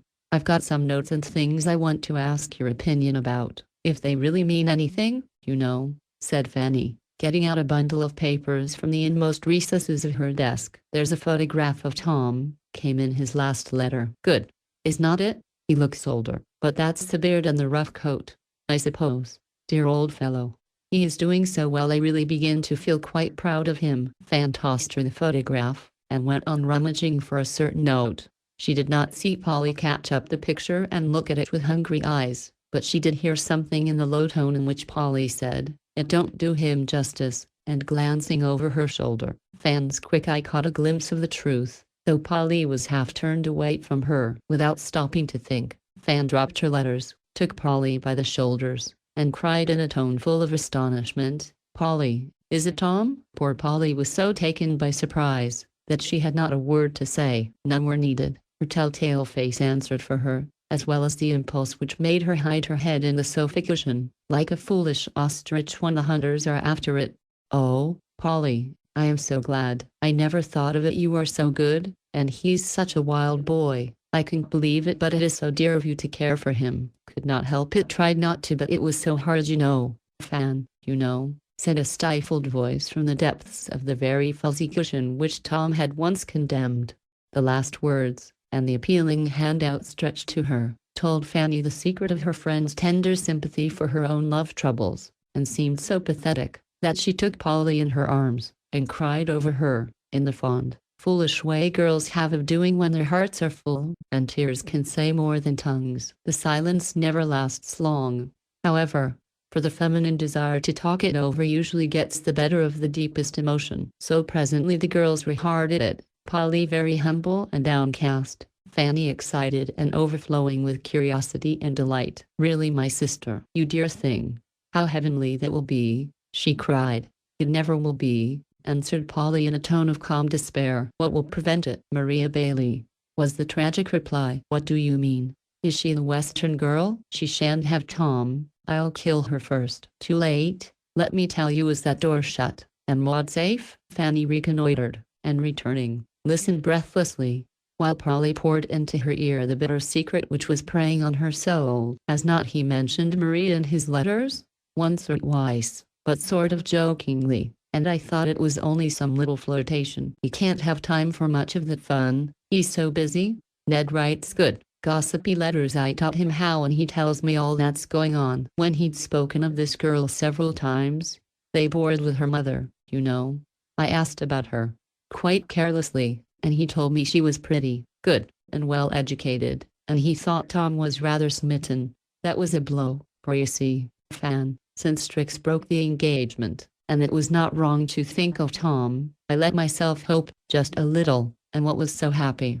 Now I must give it up, and now I see how much I hoped, and what a dreadful loss it's going to be. Two great tears rolled down Polly's cheeks, and Fanny wiped them away, feeling an intense desire to go west by the next train, with her Maria Bailey with a single look, and bring Tom back as a gift to Polly. It was so stupid of me not to guess before, but you see, Tom always seems so like a boy, and you are more womanly for your age than any girl I know, so I never thought of your caring for him in that way. I knew you were very good to him, You are to everyone, my precious, and I knew that he was fond of you as he is of me, fonder if anything, because he thinks you are perfect.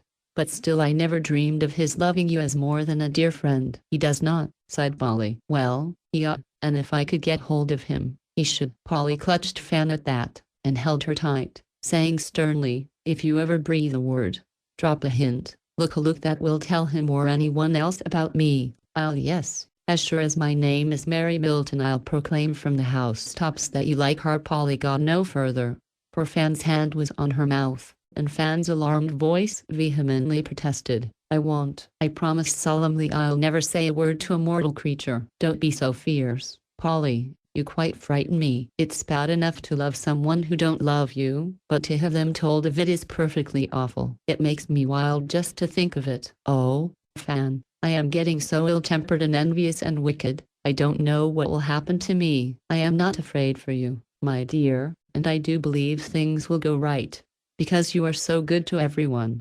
How Tom could help adoring you I don't see. I know he would if he had stayed at home longer after he got rid of Trix. It would be the making of him. But though he is my brother, I don't think he's good enough for you, Polly, and I don't quite see how you can care for him so much, when you might have had a person so infinitely superior." "I don't want a superior person. He'd tire me if he was like Amos. Besides, I do think Tom is superior to him in many things." "Well, you need not stare. I know he is, or will be. He's so different, and very young, and has lots of faults, I know, but I like him all the better for it. And he's honest and brave, and has got a big, warm heart, and I'd rather have him care for me than the wisest, best, most accomplished man in the world, simply because I love him." If Tom could only have seen Polly's face when she said that. It was so tender, earnest, and defiant, that Fanny forgot the defense of her own lover in admiration of Polly's loyalty to hers. For this faithful, all-absorbing love was a new revelation to Fanny, who was used to hearing her friends boast of 2 or 3 lovers a year, and calculate their respective values, with almost as much coolness as the young men discussed the fortunes of the girls they wished for, but could not afford to marry. She had thought her love for Sidney very romantic, because she did not really care whether he was rich or poor, though she never dared to say so, even to Polly, for fear of being laughed at. She began to see now what true love was, and to feel that the sentiment which she could not conquer was a treasure to be accepted with reverence, and cherished with devotion. "I don't know when I began to love Tom, but I found out that I did last winter, and was as much surprised as you are," continued Polly, as if glad to unburden her heart. "I did not approve of him at all. I thought he was extravagant, reckless, and dandified. I was very much disappointed when he chose Trix, and the more I thought and saw of it, the worse I felt, for Tom was too good for her, and I hated to see her do so little for him, when she might have done so much, because he is one of the men who can be led by their affections, and the woman he marries can make or mar him." "That's true," cried Fan, as Polly paused to look at the picture, which appeared to regard her with a grave, steady look, which seemed rather to belie her assertions. "I don't mean that he's weak or bad. If he was, I should hate him, but he does need someone to love him very much, and make him happy, as a good woman best knows how," said Polly, as if answering the mute language of Tom's face. "I hope Maria Bailey is all he thinks her," she added, softly, "for I could not bear to have him disappointed again. I dare say he don't care a fig for her, and you are only borrowing trouble." "What do you say Ned answered when you asked about this inconvenient girl?" said Fanny, turning hopeful all at once. Polly repeated it, and added, "I asked him in another letter if he did not admire Miss B. as much as Tom, and he wrote back that she was a nice girl, but he had no time for nonsense, and I need not get my white kids ready for some years yet, unless to dance at Tom's wedding. Since then he has not mentioned Maria, so I was sure there was something serious going on, and being in Tom's confidence, he kept quiet. It does look bad. Suppose I say a word to Tom, just inquire after his heart in a general way, you know, and give him a chance to tell me, if there is anything to tell. I am willing, but you must let me see the letter. I can't trust you not to hint or say too much." "You shall. I'll keep my promise in spite of everything, but it will be hard to see things going wrong when a word would set it right. You know what will happen if you do," and Polly looked so threatening that Fan trembled before her. discovering that the gentlest girls when roused are more impressive than any shrew, for even turtle doves back gallantly to defend their nests. "If it is true about Maria, what shall we do?" said Fanny after a pause. "Bear it. People always do bear things, somehow," answered Polly, looking as if sentence had been passed upon her. "But if it is not," cried Fan, unable to endure the sight, "then I shall wait." And Polly's face changed so beautifully that Fan hugged her on the spot, fervently wishing that Maria Bailey never had been born. Then the conversation turned to lover number 2, and after a long confabulation, Polly gave it as her firm belief that A.S. had forgotten M. and was rapidly finding consolation in the regard of F.S. with a satisfactory decision. The council ended after the ratification of a loyal league, by which the friends pledged themselves to stand staunchly by one another through the trials of the coming year. It was a very different winter from the last for both the girls. Fanny applied herself to her duties with redoubled ardor, for A.S. was a domestic man, and admired housewifely accomplishments. If Fanny wanted to show him what she could do toward making a pleasant home, she certainly succeeded better than she suspected, for in spite of many failures and discouragements behind the scenes, the little house became a most attractive place, to Mr. Sidney at least, for he was more the house friend than ever, and seemed determined to prove that change of fortune made no difference to him. Fanny had been afraid that Polly's return might endanger her hopes, but Sidney met Polly with the old friendliness, and very soon convinced her that the nipping in the bud process had been effectual, for being taken early, the sprouting affection had died easy, and left room for an older friendship to blossom into a happier love. Fanny seemed glad of this, and Polly soon set her heart at rest by proving that she had no wish to try her power. She kept much at home when the day's work was done, finding it pleasanter to sit dreaming over a book or sewing alone, than to exert herself even to go to the Shaws. "Fan don't need me, and Sidney don't care whether I come or not, so I'll keep out of the way," she would say, as if to excuse her seeming indolence. Polly was not at all like herself that winter, and those nearest to her saw and wondered at it most. Will got very anxious. She was so quiet, pale and spiritless, and distracted poor Polly by his affectionate stupidity, till she completed his bewilderment by getting cross and scolding him. So he consoled himself with Maud, who, now being in her teens, assumed dignified airs, and ordered him about in a style that afforded him continued amusement and employment.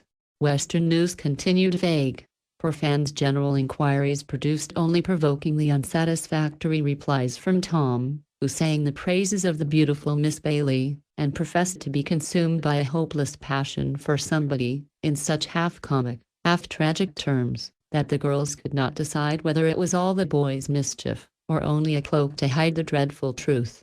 "We'll have it out of him when he comes home in the spring," said Fanny to Polly, as they compared the letters of their brothers, and agreed that men were the most uncommunicative and provoking animals under the sun. For Ned was so absorbed in business that he ignored the whole Bailey question and left them in utter darkness. Hunger of any sort is a hard thing to bear, especially when the sufferer has youthful appetite, and Polly was kept on such a short allowance of happiness for 6 months, that she got quite thin and interesting, and often, when she saw how big her eyes were getting, and how plainly the veins on her temples showed, indulged the pensive thought that perhaps spring dandelions might blossom or her grave. She had no intention of dying till Tom's visit was over, however, and as the time drew near, she went through such alternations of hope and fear, and lived in such a state of feverish excitement, that spirits and color came back, and she saw that the interesting pallor she had counted on would be an entire failure. They came at last, and with it a burst of sunshine which cheered even poor Polly's much enduring heart. Fanny came walking in upon her one day, looking as if she brought tidings of such great joy that she hardly knew how to tell them. "Prepare yourself, somebody is engaged," she said, in a solemn tone, that made Polly put up her hand as if to ward off an expected blow. "No, don't look like that, my poor dear. It is not Tom, it's I." Of course there was a rapture, followed by one of the deliciously confidential talks which bosom friends enjoy, interspersed with tears and kisses, smiles and sighs. "Oh, Polly, though I've waited and hoped so long I could not believe it when it came, and don't deserve it, but I will. For the knowledge that he loves me seems to make everything possible," said Fanny, with an expression which made her really beautiful, for the first time in her life. "You happy girl," sighed Polly, then smiled and added, "I think you deserve all that's come to you, for you have truly tried to be worthy of it, and whether it ever came or not, that would have been a thing to be proud of." "He says that is what made him love me," answered Fanny, never calling her lover by his name, but making the little personal pronoun a very sweet word by the tone in which she uttered it. "He was disappointed in me last year. He told me, but you said good things about me, and though he did not care much then, yet when he lost you, and came back to me, he found that you were not altogether mistaken, and he has watched me all this winter, learning to respect and love me better every day." "Oh, Polly," when he said that, "I could not bear it, because in spite of all my trying, I am still so weak and poor and silly." "We don't think so, and I know you'll be all he hopes to find you, for he's just the husband you ought to have." "Thank you all the more, then, for not keeping him yourself," said Fanny, laughing the old blithe laugh again. "That was only a slight aberration of his.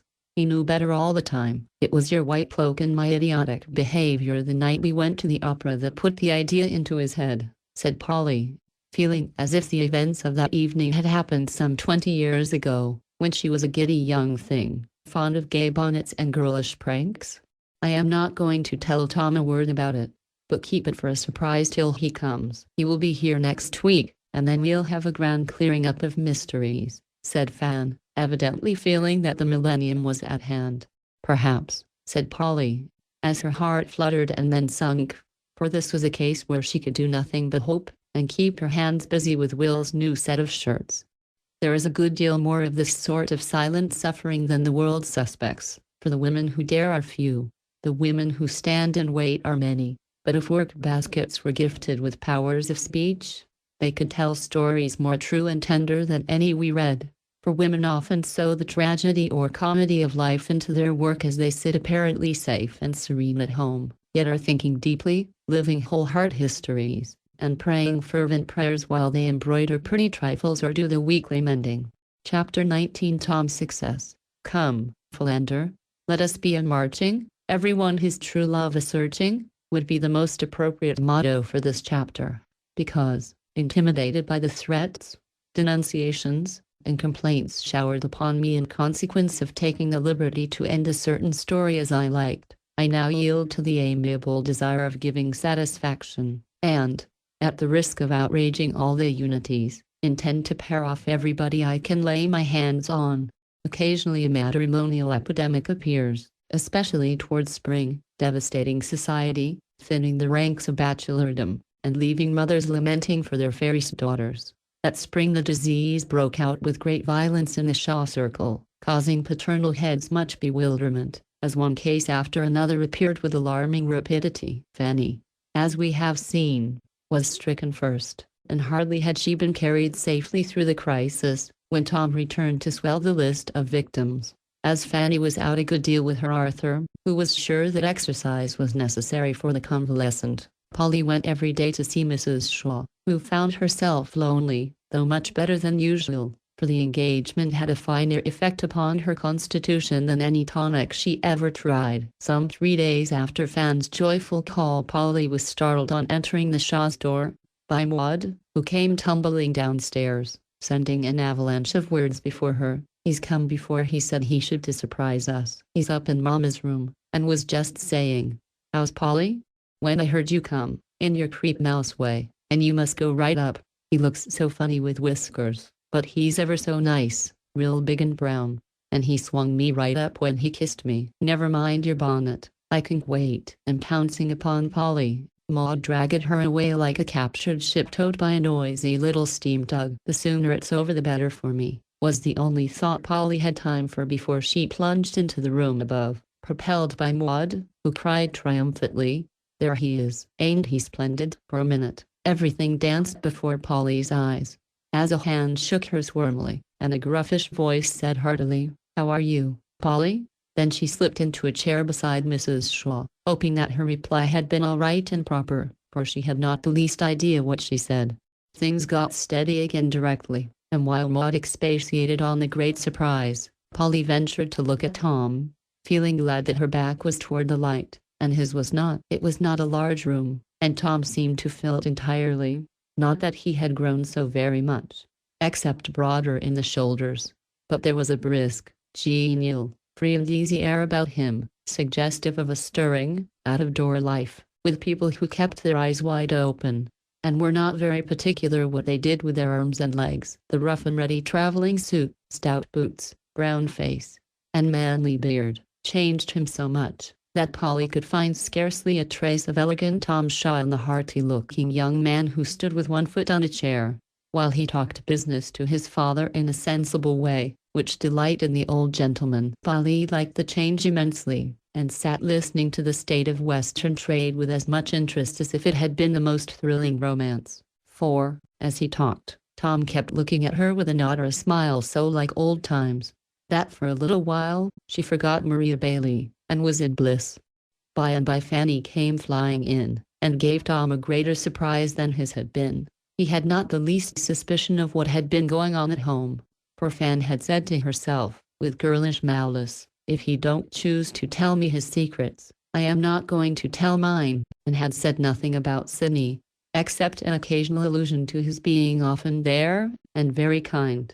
Therefore, when she announced her engagement, Tom looked so staggered for a minute, that Fan thought he did not like it, but after the first surprise passed, he showed such an affectionate satisfaction, that she was both touched and flattered.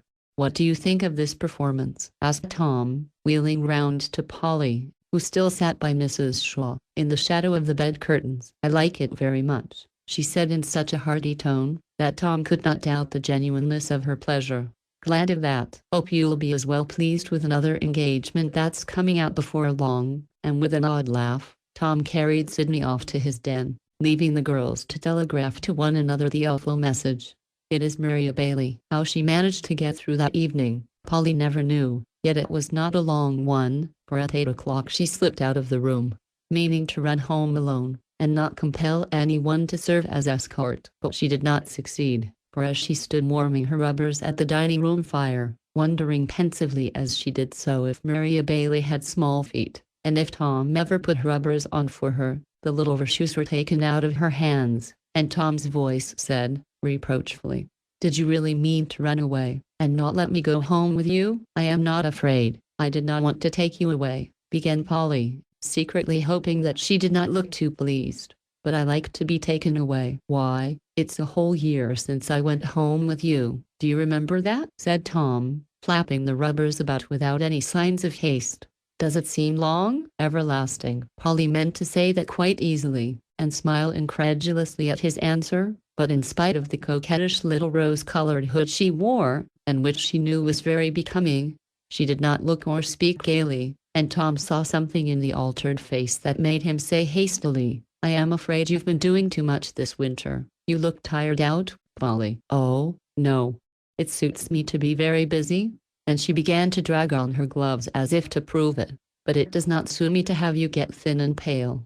You know." Polly looked up to thank him, but never did, for there was something deeper than gratitude in the honest blue eyes, that could not hide the truth entirely. Tom saw it, flushed all over his brown face, and dropping the rubbers with a crash, took her hands, saying, in his old impetuous way, "Polly, I want to tell you something." "Yes, I know, we've been expecting it. I hope you'll be very happy, Tom," and Polly shook his hands with a smile that was more pathetic than a flood of tears. "What?"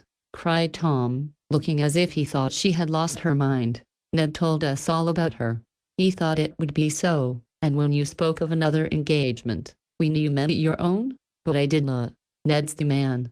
He told me to tell you." "It's just settled." "Is it Maria?" cried Polly, holding on to a chair as if to be prepared for anything. "Of course. Who else should it be?" "He did not say you talked about her most, and so we thought," stammered Polly, falling into a sudden flutter. "That I was in love? Well, I am, but not with her." "Oh," and Polly caught her breath as if a dash of cold water had fallen on her, for the more in earnest Tom grew, the blonder he became. "Do you want to know the name of the girl I've loved for more than a year? Well, it's Polly." As he spoke, Tom stretched out his arms to her, with a sort of mute eloquence that cannot be resisted, and Polly went straight into them, without a word. Never mind what happened for a little bit. Love scenes, if genuine, are indescribable, For to those who have enacted them, the most elaborate description seems tame, and to those who have not, the simplest picture seems overdone. So romancers had better let imagination paint for them that which is above all art, and leave their lovers to themselves during the happiest minutes of their lives.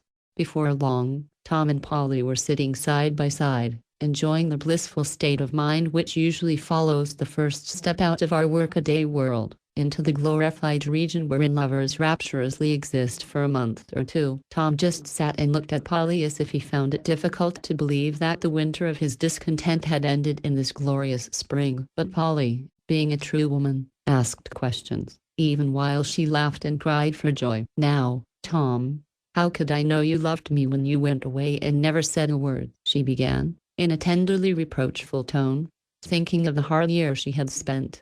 "And how could I have the courage to say a word, when I had nothing on the face of the earth to offer you but my worthless self?" answered Tom, warmly. "That was all I wanted," whispered Polly, in a tone which caused him to feel that the race of angels was not entirely extinct. "I've always been fond of you, my Polly, but I never realized how fond till just before I went away. I was not free, you know. And besides, I had a strong impression that you liked Sidney in spite of the damper which Fan hinted you gave him last winter. He's such a capital fellow. I really don't see how you could help it. It is strange. I don't understand it myself, but women are queer creatures, and there's no accounting for their tastes," said Polly, with a sly look, which Tom fully appreciated. "You were so good to me those last days, that I came very near speaking out, but could not bear to seem to be offering you a poor, disgraced sort of fellow, whom tricks would not have, and no one seemed to think worth much. No, I said to myself, Polly ought to have the best. If Sid can get her, let him, and I won't say a word. I'll try to be better worthy her friendship, anyway, and perhaps, when I've proved that I can do something, and I'm not ashamed to work, then, if Polly is free, I shan't be afraid to try my chance." So I held my tongue, worked like a horse, satisfied myself and others that I could get my living honestly, and then came home to see if there was any hope for me. "And I was waiting for you all the time," said his soft voice close to his shoulder, for Polly was much touched by Tom's manly efforts to deserve her. "I did not mean to do it the first minute, but look about me a little, and be sure Sid was all right." But Fan's news settled that point, and just now the look in my Polly's face settled the other. I could not wait another minute, or let you either, and I could not help stretching out my arms to my little wife, God bless her, though I know I don't deserve her. Tom's voice got lower and lower as he spoke, and his face was full of an emotion of which he need not be ashamed, for a very sincere love ennobled him, making him humble, where a shallower affection would have been proud of its success. Polly understood this, and found the honest, hearty speech of her lover more eloquent than poetry itself. Her hand stole up to his cheek, and she leaned her own confidingly against the rough coat, as she said, in her frank simple way, "Tom, dear, don't say that. As if I was the best girl in the world. I've got ever so many faults, and I want you to know them all, and help me cure them, as you have your own. Waiting has not done us any harm, and I love you all the better for your trial. But I am afraid your year has been harder than mine. You look so much older and graver than when you went away. You never would complain, but I've had a feeling that you were going through a good deal more than any of us guessed. Pretty tough work at first, I own. It was all so new and strange. I am afraid I should not have stood it if it had not been for Ned." He'd laugh and say pooh, if he heard me say it, but it's true nevertheless that he's a grand fellow and helped me through the first 6 months like a brother as he is. There was no reason why he should go out of his way to back up a shiftless party like me, yet he did, and made many things easy and safe that would have been confoundedly hard and dangerous if I'd been left to myself. The only way I can explain it is that it's a family trait, and as natural to the brother as it is to the sister. It's a shot rate to do the same. But tell me about Maria. Is Ned really engaged to her? Very much so. You'll get a letter full of raptures tomorrow.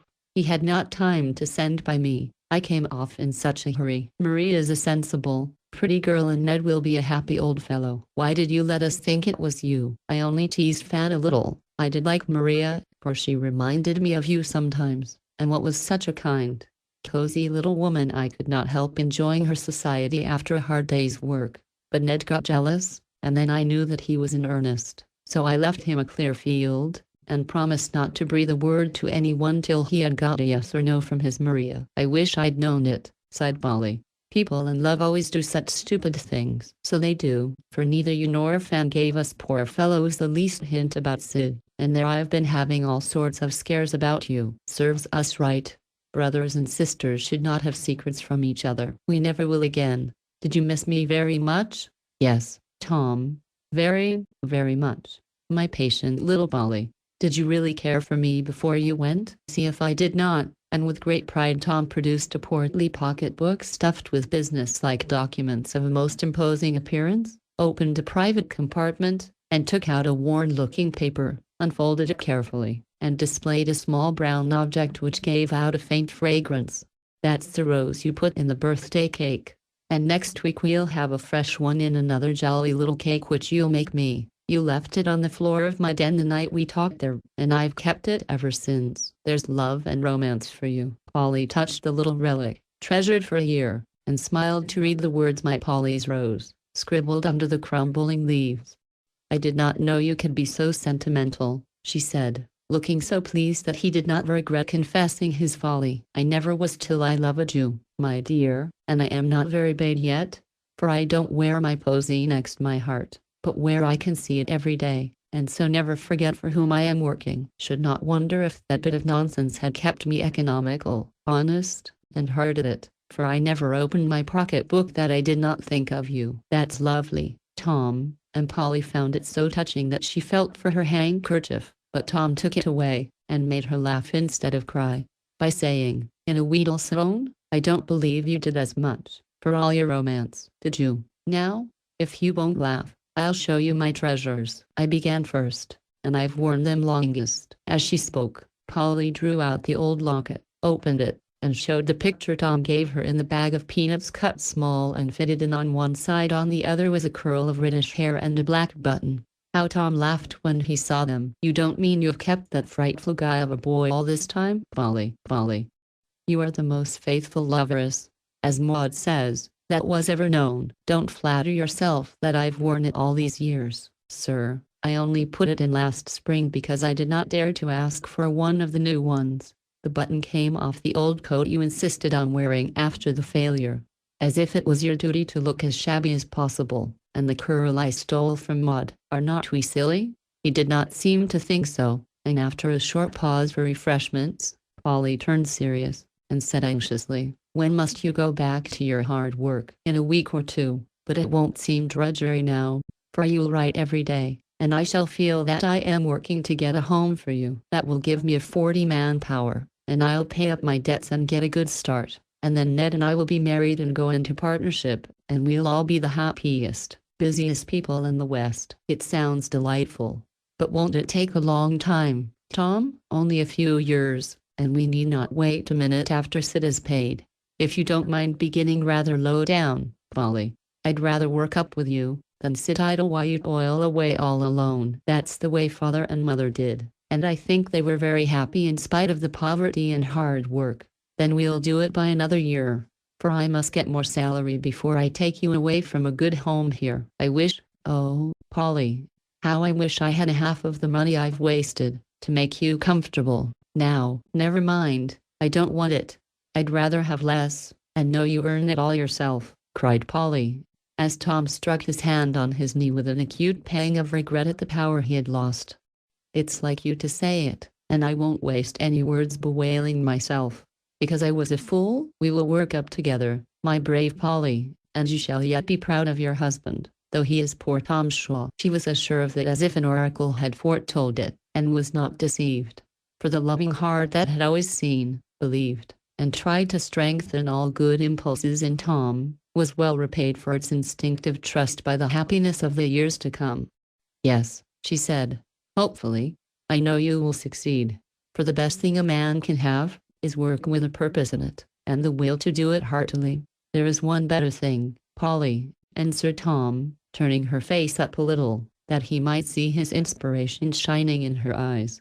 What is it, dear? A good woman to love and help him all his life, as you will me, please God. Even though she is old-fashioned, whispered Polly, with happy eyes, the brighter for their tears. as she looked up at the young man, who, through her, had caught a glimpse of the truest success, and was not ashamed to owe it to love and labor, two beautiful old fashions that began long ago, with the first pair in Eden. Lest any of my young readers who have honored Maud with their interest should suffer the pangs of unsatisfied curiosity as to her future, I will add for their benefit that she did not marry Will, but remained a busy, lively spinster all her days, and kept house for her father in the most delightful manner. Will's ministerial dream came to pass in the course of time, however, and a gentle, bright-eyed lady ruled over the parsonage, whom the Reverend William called his little Jane. Farther into futurity even this rash pen dares not proceed, but pauses here, concluding in the words of the dear old fairy tales, and so they were married, and all lived happily till they died.